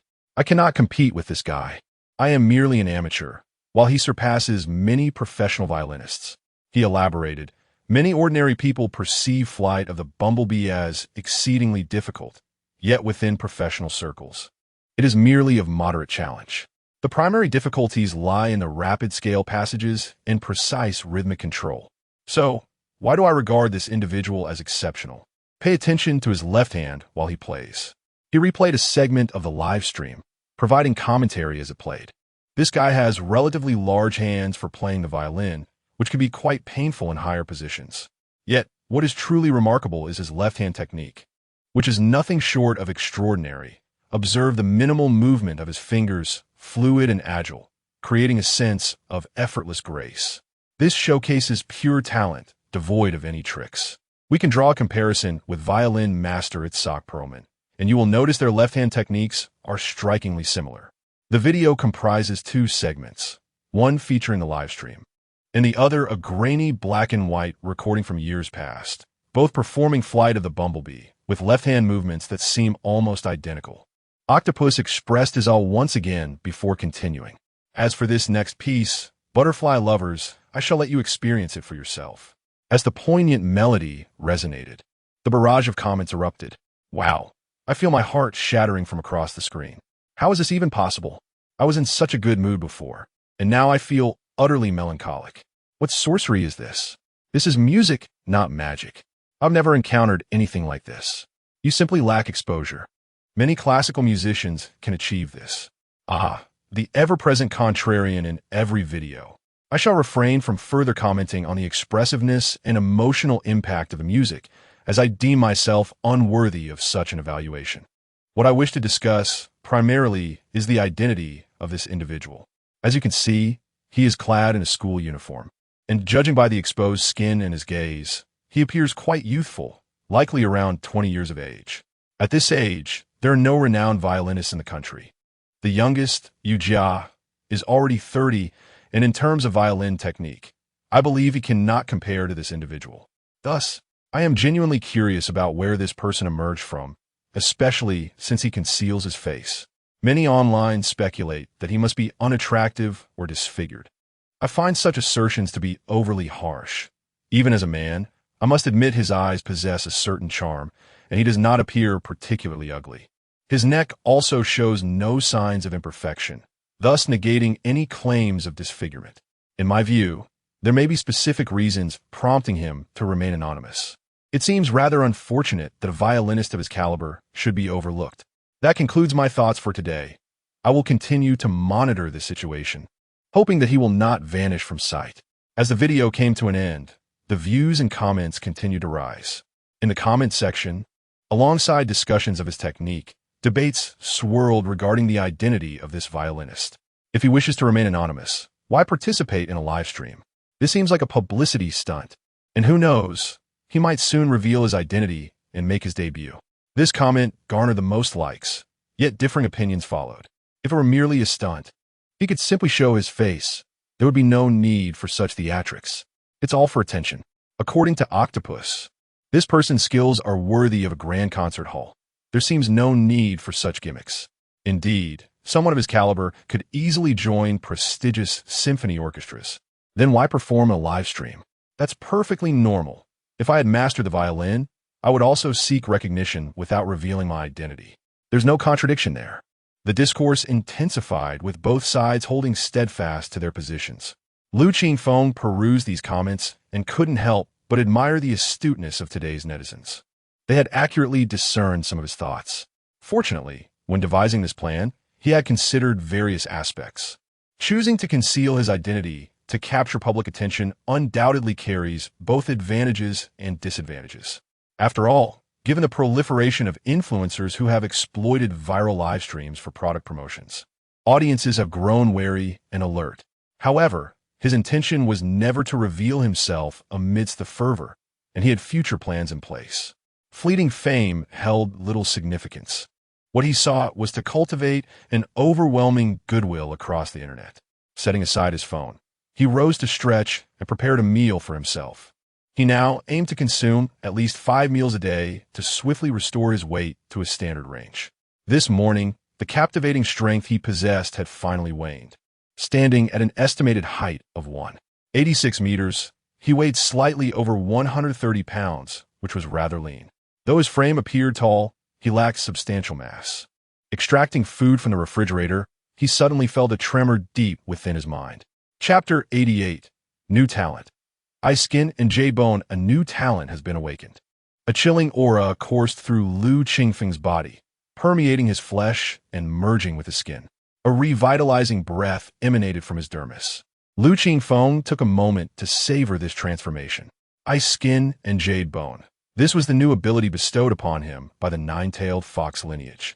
The term originates from Zhuangzi, free and easy wandering. On Mount Miaoyu, there dwells a divine being whose skin is as pure as ice and snow, and whose demeanor is as graceful as a maiden. Essentially, it describes a celestial figure residing on a mountain, possessing a complexion as pristine as ice and an aura of elegance. As the name suggests, this talent pertains to the skin. Humans consume grains and various foods, and their overall health is influenced by their diet and lifestyle. Particularly, the skin, being the outermost layer of the body, serves as the most immediate reflection of one's spirit and vitality. With age, exposure to sunlight, lifestyle habits, and even harsh lighting, everyone's skin inevitably bears some imperfections. Otherwise, the vast market for skincare and cosmetics would not exist. The adage of fair complexion covers a multitude of flaws holds true. Those with radiant skin are generally not far from beauty. Due to previous nutritional deficiencies, Qingfeng's skin had always been subpar, even after improving his diet. Significant changes remained elusive. If he were not pursuing a career as an idol, it might not have mattered much to him. However, under the spotlight, such flaws would be magnified. Now, with this newfound ability, his concerns were resolved in one fell swoop. He gazed into the mirror, just like his elegant demeanor. This talent would require some time to manifest its full potential. There was no rush. He would take it slowly. He felt grateful for his decision to delay his public debut. When he finally emerged, he would captivate everyone. The future appeared increasingly bright. Onward. The following morning, he maintained a routine he had during school, waking early to jog 2 kilometers in the park. On his return, he picked up breakfast from a local eatery. After a quick shower, he sat down to eat. Picking up his phone, he noticed 2 new friend requests on WeChat, both from familiar names, Guahao and Zhang Jingyi. The results of the Literature Cup should be out by now. After accepting their requests, Zhang Jingyi quickly messaged him. Qingfeng? Yes, it's me. Wait a moment. Let me create a group chat. Soon, he found himself added to a small group of 3. Qingfeng glanced at their profile pictures. Zhang Jingyi's was a photo of the sky he had taken, while Guahao's was an abstract meme, both perfectly reflecting their personalities. Looks like Guahao hasn't gotten up yet. Forget him. Did your mom buy you a phone? Yes, just got it yesterday, smile. Even through text, Qingfeng could sense Zhang Jingyi's excitement. He chuckled. Congratulations. Thank you. They reminisced for a while before Zhang Jingyi brought up the Literature Cup. The results will be announced at noon today, and I'm feeling a bit anxious. Qingfeng felt a twinge of anticipation himself. He was quite eager about entering university. Let's wait together. After breakfast, Qingfeng kept himself busy. He practiced the violin for a while, read a book, and around 9:30, he reached out to Zhao Tantan, the editor of Years of Reasoning, to discuss his new detective novel. During this time, he had decided on the novel he wanted to write, aiming to cater to the tastes of the Japanese market. The work he selected was hailed as a pinnacle of the new orthodox genre, featuring shocking murder schemes and an eerie atmosphere. Qingfeng was confident that the Japanese audience would appreciate such a narrative. However, the original text had its flaws. The author's writing style was quite poor and excessively verbose. He aimed to enhance these aspects while preserving the core of the original story. The framework was already in place, so it wouldn't be too challenging. It merely required additional effort. Discussing this with Zhao Tantan would also serve to rationalize the novel's emergence. He would jot down insights from their conversation as inspiration, as he did for every piece he worked on, ensuring that the original drafts were meticulously preserved for future reference. Unbeknownst to him, time slipped past noon. After concluding his chat with Zhao Tantan, Qingfeng accessed the Peking University website using a laptop given by his fans. He navigated to the Literature Cup section. The headline 2020 Literature Cup results announcement stood out prominently, bolded in red. He felt a rush of excitement. Moving his cursor over the link, he clicked. After a brief loading period, the page appeared. The first line revealed his name, pouring a jug of moonlight to drink author. Qingfeng examination number. Score. 96 pass. He had succeeded. Qingfeng couldn't help but pump his fist in triumph. Though he had a premonition that he would perform well, the confirmation filled him with joy. It also fulfilled a regret from his previous life. Once his emotions settled, he glanced at the scores of other participants. He spotted Zhang Jingyi's South name in 3rd place with a score of 92, also passing. There were 2 others with scores around 90, but Guahao's name was notably absent. Scrolling down to the 8th position, he found an 88, indicating failure. He picked up his phone and entered the group chat. The results are out. Did you see them? Zhang Jingyi responded first. I passed. The other 2 remained silent, prompting Qingfeng to ponder how to console his friend.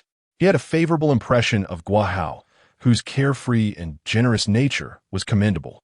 It was a pity they wouldn't be classmates in the future. Hey, it's not a big deal. Guahao's avatar popped up. ISMT, it's still great that my buddy got in. Did I not tell you? My score is actually pretty good. I was either 1st or 2nd in the grade. Qingfeng felt his emotional investment had been wasted. Scholars were so annoying. He decided to ignore the humble brag and clicked on the link that displayed all the essays from the Literature Cup. Beneath each piece were the judges' comments. The title pouring a jug of moonlight to drink is inherently poetic and romantic, merging moonlight and wine. The author's prose embodies a transcendence from the mundane, evoking a serene and profound ambience. This poetic fusion allows readers to experience a cleansing of the soul, igniting a yearning for a beautiful life. Through meticulous descriptions of people, objects, and scenery, the author skillfully intertwines reflections on life. If you find life burdensome, perhaps you should read this piece. The judges had written extensively, and the final note indicated that the head judge was Chen Jiahong, the director of the Chinese department at Peking University. Lu Qingfeng recalled that he had given high praise to his previous work. "Hey, come out." Just then his phone rang. It was a call from Professor Chen. As soon as he answered, he heard Chen's hearty laughter. "Wonderful news, Lu Qingfeng. You are likely the first student from Sanzhong to gain admission to Peking University in nearly a decade. Don't wander off. The school will contact you soon." With that, he ended the call. Lu Qingfeng was momentarily stunned before breaking into a smile. Well, it was indeed good news. Chapter 89. The second interview with the Vanguard Youth Report, the special admission to Peking University, is neither a grand nor a trivial matter. Each year, a select number of students gain entry to this esteemed institution due to their unique talents. However, compared to the nationwide fervor surrounding the college entrance examination, the literary path to Peking University garners significantly less attention. Nevertheless, for a non-key high school like Sanzhong, this is indeed a moment worthy of celebration. Student Lu? Lu Qingfeng arranged to meet the visiting reporter at a bookstore near the school. The visitor was a familiar face, Sun Jichao from the Vanguard Youth Report. Upon seeing the tall youth approaching from a distance, his astonishment was palpable. Apart from his facial features, there was little resemblance to the frail, scruffy-haired high school student of the past. "Long time no see, reporter Sun." Lu Qingfeng strode forward, beaming with a smile that transformed his fox-like eyes into crescent moons. The sunlit youth exuded confidence, composure, and the exuberance characteristic of his age, vibrant and full of life. "Indeed, it's been a while. Your transformation is remarkable. I hardly recognized you," Sun Jichao remarked, awestruck. "Is that so?" Lu Qingfeng scratched the back of his head, his smile innocent and unassuming. "I've earned some money from writing, so I've been eating better, and that has contributed to my growth." "That's wonderful. You were quite thin before." "This is much better," Sun Jichao said, patting his arm. "It's common for adolescents to undergo such changes, as long as their nutrition is adequate." This boy had previously endured hardships, and while his height was initially behind that of his peers, as long as his growth plates had not closed, it was entirely normal for him to catch up later on. "Let us move. It's too hot here. We should find a beverage shop to sit down and chat." "I'll pay this time," Sun Jichao insisted. "Reporter Sun, I have money now," Lu Qingfeng retorted playfully. All right. You treated me last time. I'll cover it this time," Sun Jichao interrupted, leading the way to a nearby CF. Lu Qingfeng opted for a cup of iced milk tea instead of coffee. They settled into a cozy corner, and the interview commenced. "First, congratulations on your acceptance to Peking University." Sun Jichao adjusted the camera and voice recorder, his demeanor turning serious. "Thank you," Lu Qingfeng said, savoring a sip of the milk tea he adored. This time, the essay for the Peking University Literary Cup has diverged significantly from your previous style. Upon reading it, I sensed a Buddhist essence within the piece, Sun Jichao noted. "Yes." Lu Qingfeng nodded, affirming his observation. "Before writing this piece, I read the history of Buddhism from Han to Wei Jin and Northern and Southern dynasties, and combined it with my reflections on life, which led to a notable shift in my writing style. This particular book is quite obscure. Published in 1938, and it chronicles the introduction of Buddhism to China during the Han Dynasty and its development during the Wei, Jin, and Northern and Southern dynasties. The author, Tang Yongtong, is a master of Chinese studies, and those disinterested in religion would likely be unaware of this work." Lu Qingfeng admitted to having read it, although his interest was limited, merely skimming through it in his spare time. As for the change in style, he took another sip of his milk tea and continued. "I'm still young, and my writing journey has only just begun. I do not wish to confine myself to a single genre.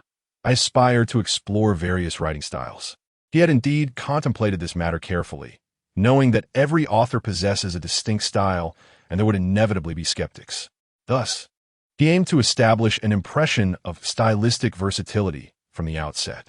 Maintaining the habit of drafting outlines by hand also stemmed from this consideration. Eventually, as readers acclimate to his evolving style, it would become second nature. Sun Jichao harbored no doubts. Every writer undergoes a period of exploration at the start, as no one possesses a fully matured style from the outset. They continued to delve into the topic of writing, discussing renowned authors who emerged from the literary cup. Liu Qingfeng expressed his intention to emulate these figures. As the conversation drew to a close, Sun Jichao inquired, "Liu, aside from reading and writing, do you have other hobbies?" Liu Qingfeng felt a spark of inspiration and replied, "Indeed, I have a great fondness for music and have self-taught myself the violin. When I'm weary from writing or reading, I enjoy playing the violin." Oh, Sun Jichao perked up. Speaking of the violin, there has been a street violinist gaining popularity online recently. Have you seen him?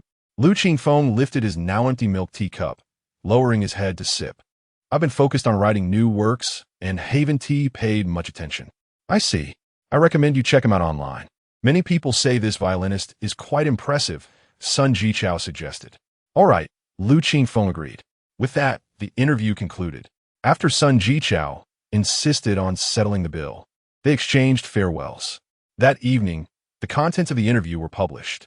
To most, it remained an unremarkable event, but to a certain group, it was indeed a cause for celebration. That girl is on break, spending all day on her phone. Does she even care about her eyes anymore? I know, Mom. Since the end of the college entrance examination, Zhou Jing had lost her motivation and felt inexplicably down. When her best friend invited her out, she often declined, preferring to stay holed up in her room playing video games, which eventually prompted her mother to intervene, turning off the air conditioning. Her mother dragged her from the bed. Sitting on the living room couch, Zhou Jing yawned, still feeling lethargic. Her mother sat across from her, gazing at her with a serious expression. "Tell me the truth.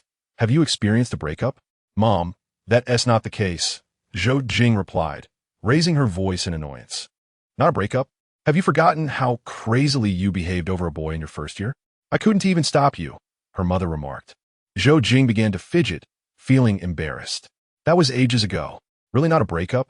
Her mother looked at her with skepticism. "Really not. It's just that the college entrance examination has just concluded, and I want to take a few days to rest," Zhou Jing insisted. "Fine. Just don't stay cooped up in bed all day. You should go out and explore a bit," her mother said, seemingly convinced, and left her to her own devices. Understood. After appeasing her mother, Zhou Jing laid back on the couch, contemplating her mother's earlier words. Suddenly, she glanced at her phone, hesitated for a moment, then picked it up and logged into a different QQ account. It had been quite some time since she last accessed this account. She remembered that her parents had strictly regulated her phone usage time, prompting her to borrow someone else's phone to register. With a hint of nostalgia, she skillfully entered her password and logged in. This alternate account had no friends, but included a multitude of groups. She assumed these groups would be nearly deserted, especially after the scandal surrounding Dreamers caused many fans to exit en masse. At that time, the once thriving groups had dwindled significantly. To her surprise, the moment she logged in, notification sounds erupted incessantly. One group, called illustrious, displayed over 99 unread messages. Stunned, she entered the group, struggling to comprehend the situation. "Fang Yagu extra. Extra. Our dear Liu has been admitted to Peking University. For detailed news, please click the link below." Liu Qingfeng, admitted to Peking University? Chapter 90. The End of Youth, What is Happening? How could Liu Qingfeng's grades possibly qualify him for admission to Peking University, especially when the Gaokao results have yet to be released? Was it possible that she suddenly recalled a rumor that had circulated in May? Peking University had invited Liu Qingfeng to participate in a writing competition due to his outstanding performance in the new concept writing competition. At the time, the news had been exaggerated, suggesting that Liu Qingfeng had already been accepted. She had scoffed at the notion, believing that gaining admission to Peking University was no easy feat. Later, Liu Qingfeng himself clarified that he needed to achieve commendable results in the competition to have any chance of being admitted. Thus, he had succeeded. With a complex mix of emotions, she clicked on the link. The reporting source, Pioneer Youth Daily, was an official media outlet, authoritative and credible.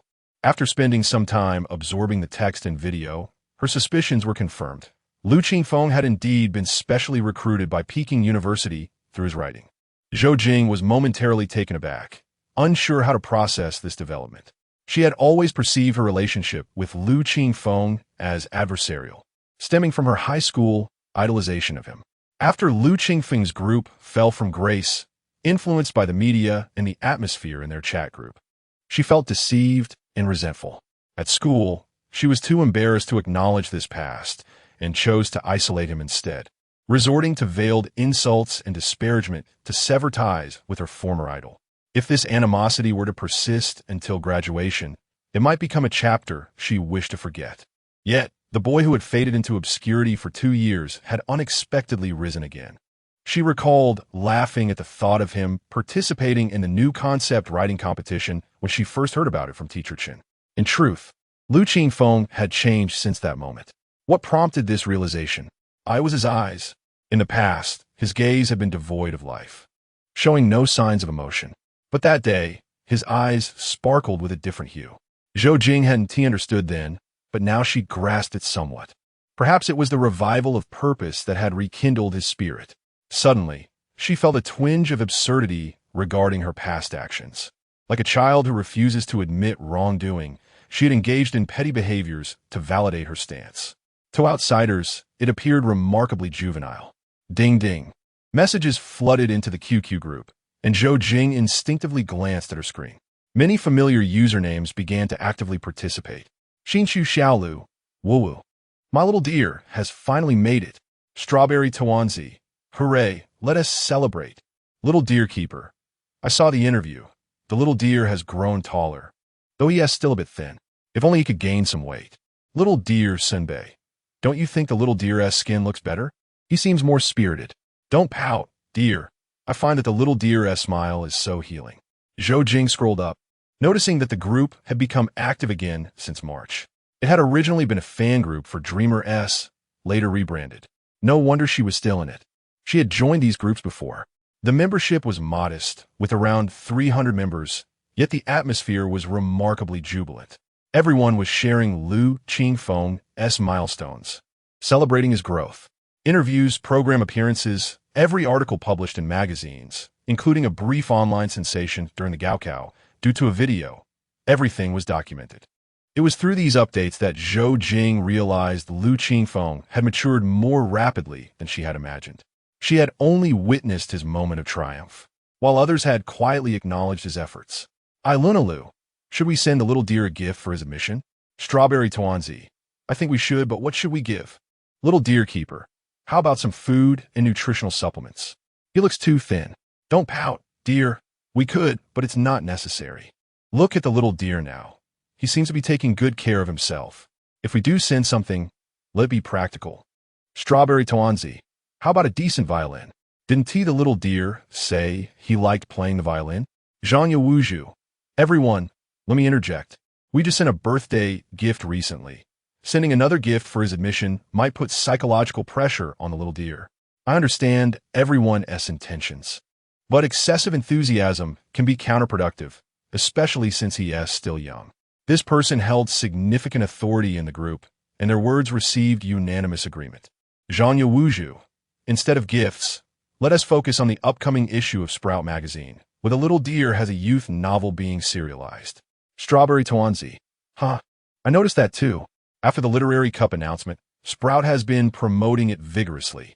The official news is everywhere. Little deer Senbei. I must support it.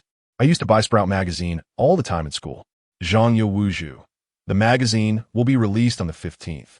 You can subscribe online or purchase it at bookstores. Let us spread the word. Strawberry Tawanzi. Got it. A flurry of acknowledgments followed, as those online responded in kind. Zhou Jing hesitated for a moment before pulling her fingers back from the keyboard. She sat in silence for a while before suddenly declaring, Mom, I'm going out for a bit. Go on, come back for dinner, okay? Bang. The sound of the door slamming echoed. Zhou's mother glanced outside, but her daughter's figure had long disappeared. That mischievous girl. Zhou Jing arrived at the third high school, where she could see a banner hanging above the school entrance. Warm congratulations to our student Lu Qingfeng for his admission to Peking University. Although the third-year students were on break, the first and second years were still in session, and she passed by this banner every day. As she approached, she spotted 4 figures, Lu Qingfeng and his 3 friends. Lu Xan was exuberantly shouting, though she couldn't discern what he was saying, while Ho Xiaobing and El Hui were engaged in conversation, likely offering congratulations. The boy, encircled by his friends, wore a radiant smile that outshone even his idle days. Zhou Jing, Lu Xian called out, noticing her. Lu Qingfeng turned to look but felt no particular sentiment. He merely regarded her as a classmate he happened to encounter. Their past interactions held little significance for him, as they would likely not cross paths in the future. Zhou Jing's emotions were far more intricate. She approached, glanced at the banner, and then at Lu Qingfeng. Congratulations. Lu Qingfeng accepted the well-wishing. Thank you, and I hope you get accepted into your dream university as well. Goodbye. He draped an arm over Lu Xin's shoulder. Let us go. I'll treat you all to fried skewers. Sound good? I want the marinated eggs. I'll have a skewer of fried fish. The 4 of them left in a cheerful uproar. Zhou Jing watched their figures gradually fade away before turning away from the campus, heading in the opposite direction. Chapter 91, Science Fiction Novel Egg. As she returned home from work, Shenming asked her husband to bring her the latest issue of Sprout magazine. Earlier that morning, after finishing breakfast, she had made the request as her husband was preparing to leave for work. He looked at her in bewilderment. Why have you suddenly taken such an interest in reading? Just last month, you had me fetch years of reasoning for you, and now you're switching to Sprout. What is the occasion? Nostalgia for your youth? Never mind that. Just hurry to work, Shenming urged, gently pushing him out the door. Their 2-year-old son, thinking they were playing, ran over to hug his father's leg. All right, I got it. The husband chuckled, lifting his son and planting a kiss on his cheek before heading out. With the weather still bearable, Shenming took their child for a stroll around the neighborhood. Upon returning, she tidied up the house and played with her son. Before long, after lunch, her son began to feel sleepy and, as was customary, started his afternoon nap.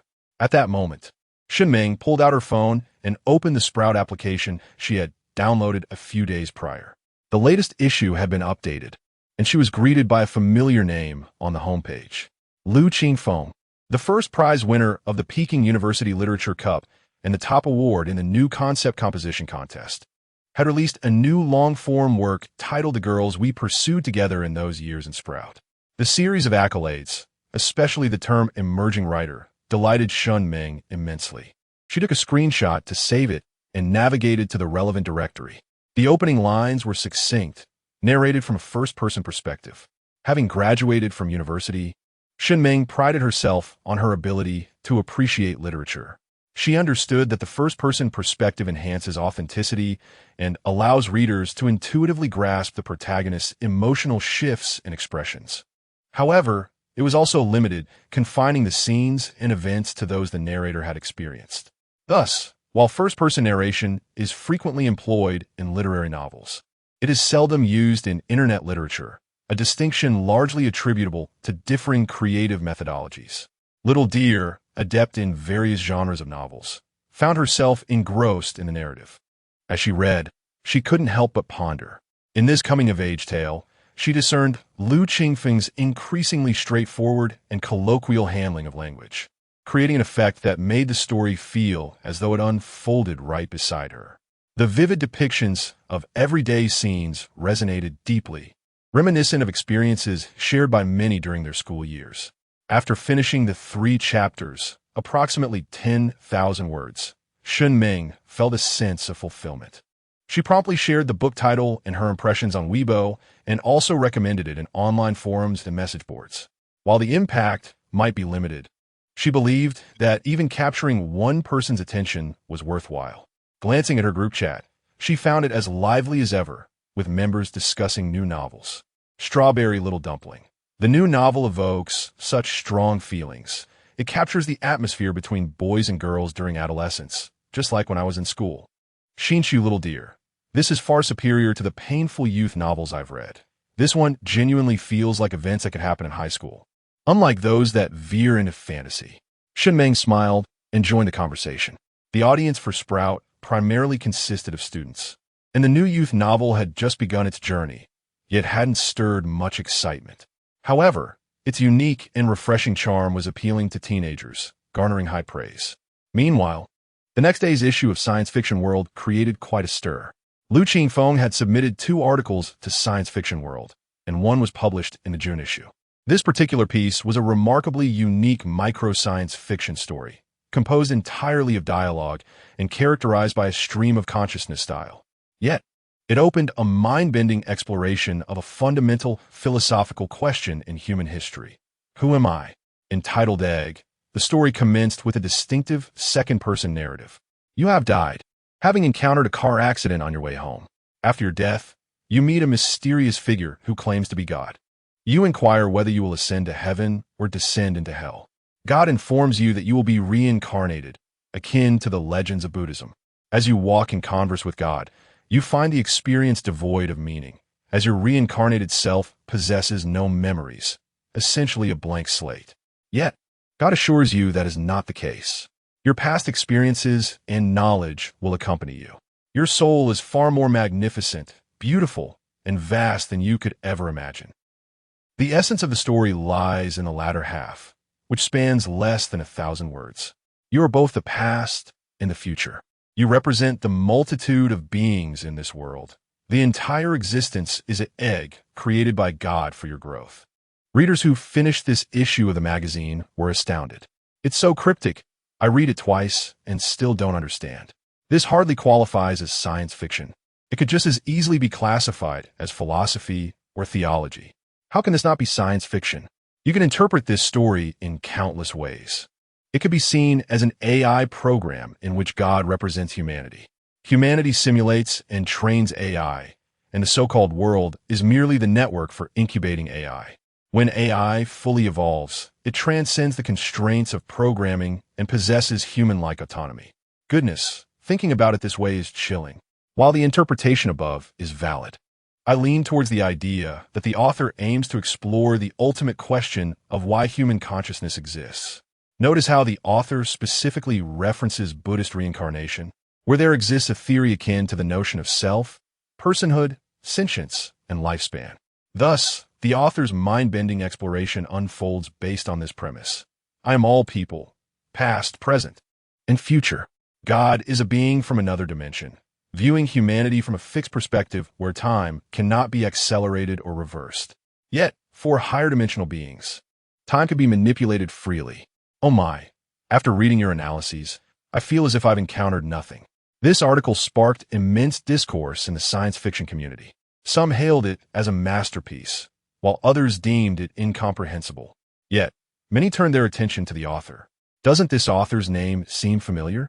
Qingfeng, how familiar? Oh wait, isn't he the author of Come Out and Play? Come Out and Play is also a micro-science fiction story that many in the forum have read. You wouldn't believe it. It might actually be the same person. The mind-bending style is strikingly similar.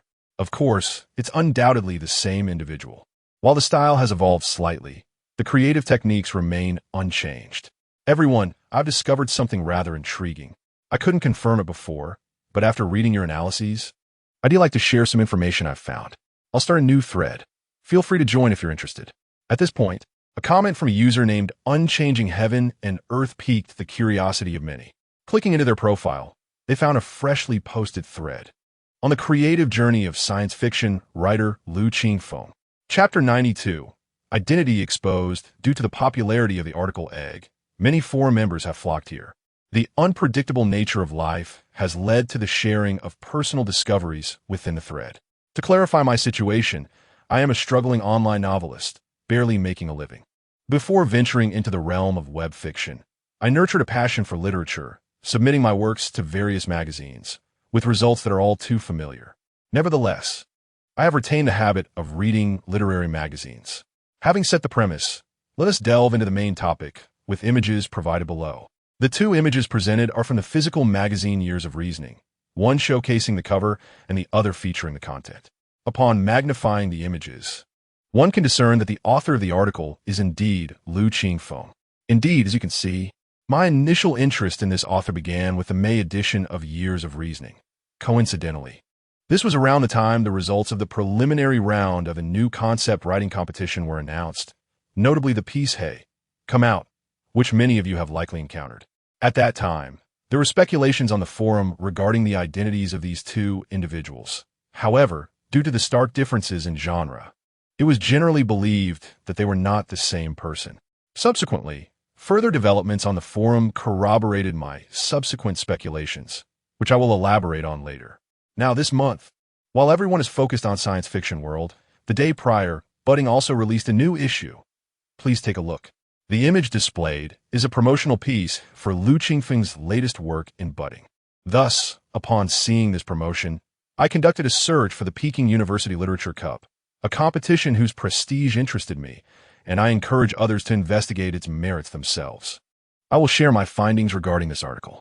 Once again, the unpredictable nature of life has shared an image of the article Warm a Jug of Moonlight Under the Wine.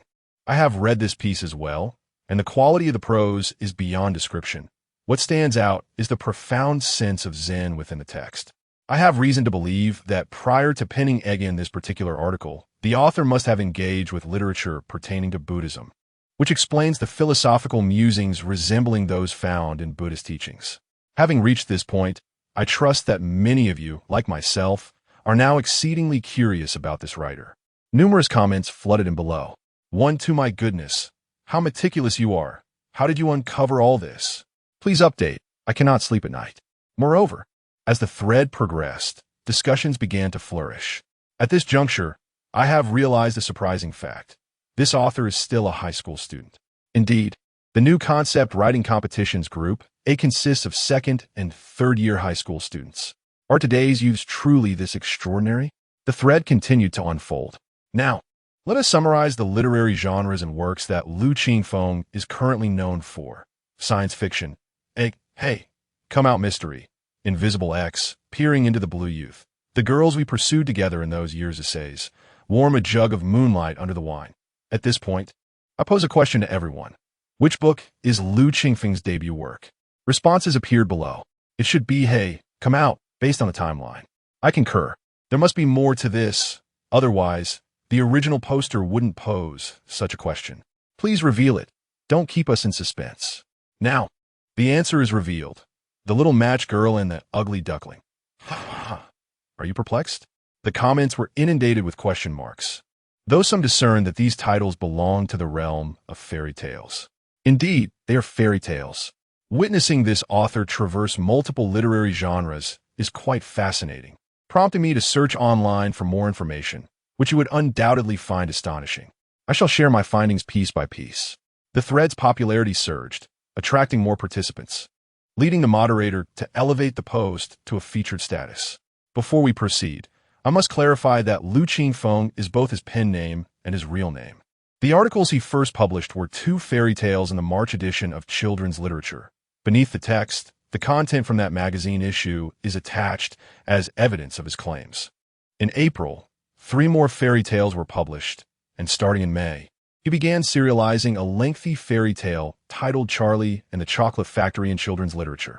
How can you be certain these fairy tales are all by the same person? Someone inquired below. Because I possess evidence. The original poster responded, continuing the thread. To confirm that they are indeed the same individual, please observe the following. A series of screenshots emerged. The images displayed a Cartoon Network's logo, captured from a program featuring a boy resembling a high school student. Subtitles made it clear that the youth stated he had submitted works to Years of Reasoning in Science Fiction World. Indeed, the individual being interviewed is none other than Liu Qingfeng himself, who appeared on the program as a fairy tale author. If the shared name is insufficient proof, this should suffice. As the crowd observed, their curiosity transformed into wonderment. What more can be said? A genius author. What a prodigious talent. Such is the predicament. Gifted individuals can indeed thrive in whatever they pursue. I genuinely envy such talent. To be in high school and possess such literary flair is beyond imagination. What more can one become? A modern literary giant, perhaps. Do not be astonished just yet. If this were the extent of it, it would merely signify the rise of a gifted author. The true spectacle is yet to unfold. The post continued. And the original poster dropped another bombshell. Before becoming a writer, you would never guess that he was actually an idol. A multitude of question marks appeared, signaling that everyone was momentarily bewildered. When I first unearthed this information, my reaction was identical, but the truth remains.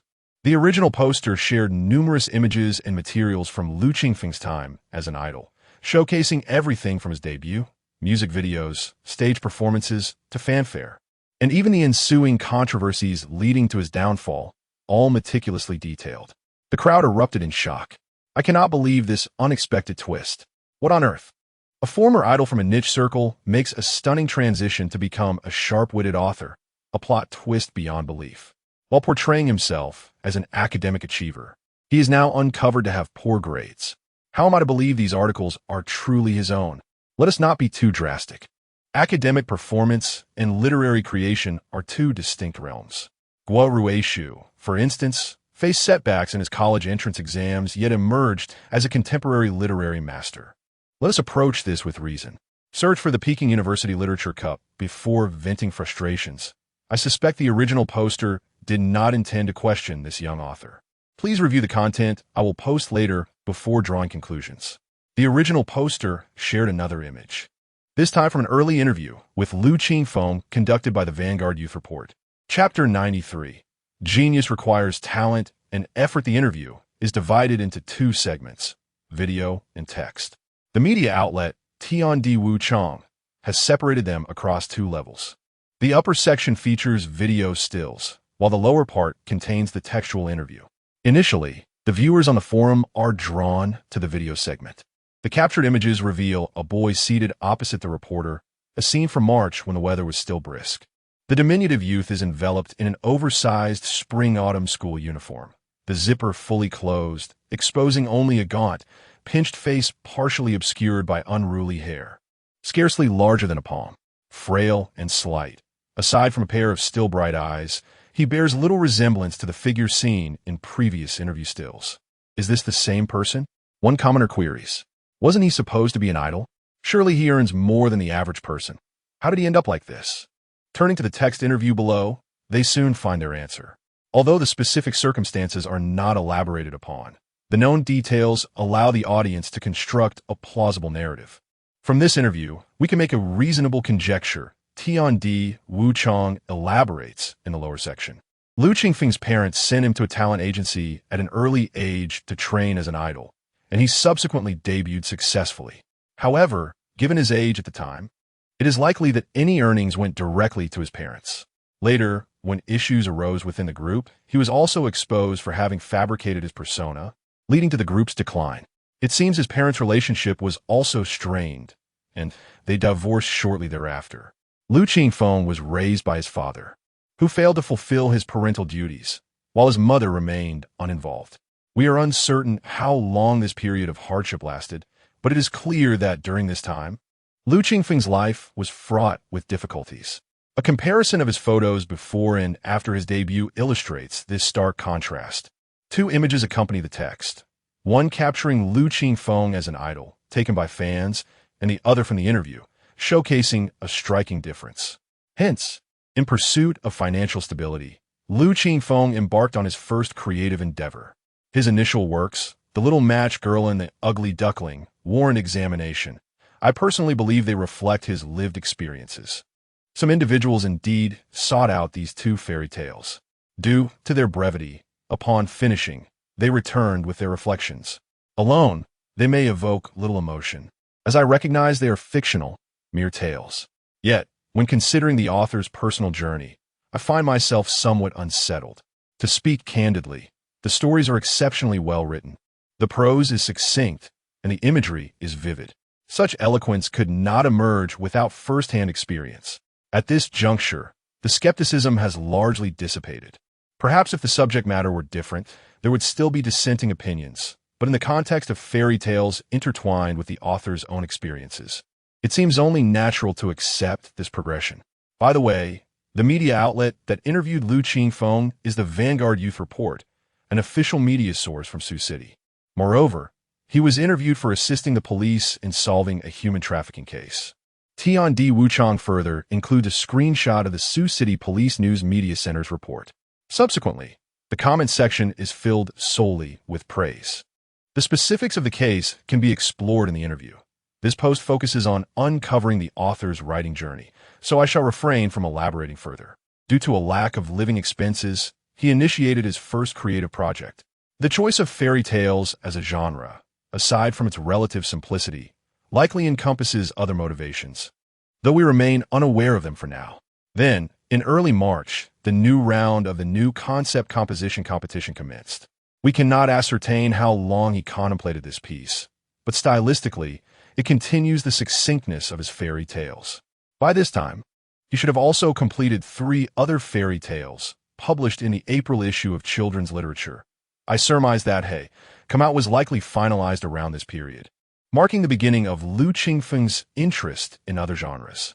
It is likely during this time that the author began exploring different styles, penning again a detective novel, revealing notable shifts in his writing style. By May, he would produce his literary masterpiece, A Pot of Moonlight Wine, which represents the pinnacle of his writing prowess.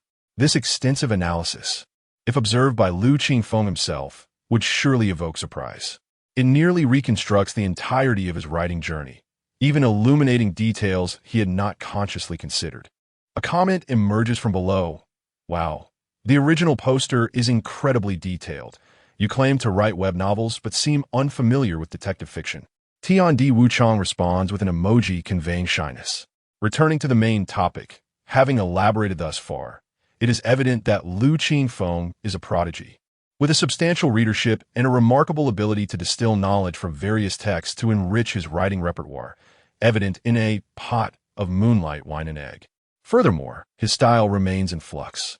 Still in the exploratory phase, he adeptly navigates multiple literary genres, exhibiting a vivid imagination and profound insights shaped by his personal experiences. Frankly, I am particularly eager for his future works and will remain an attentive follower. The post approaches its conclusion, yet many continue to pose questions below.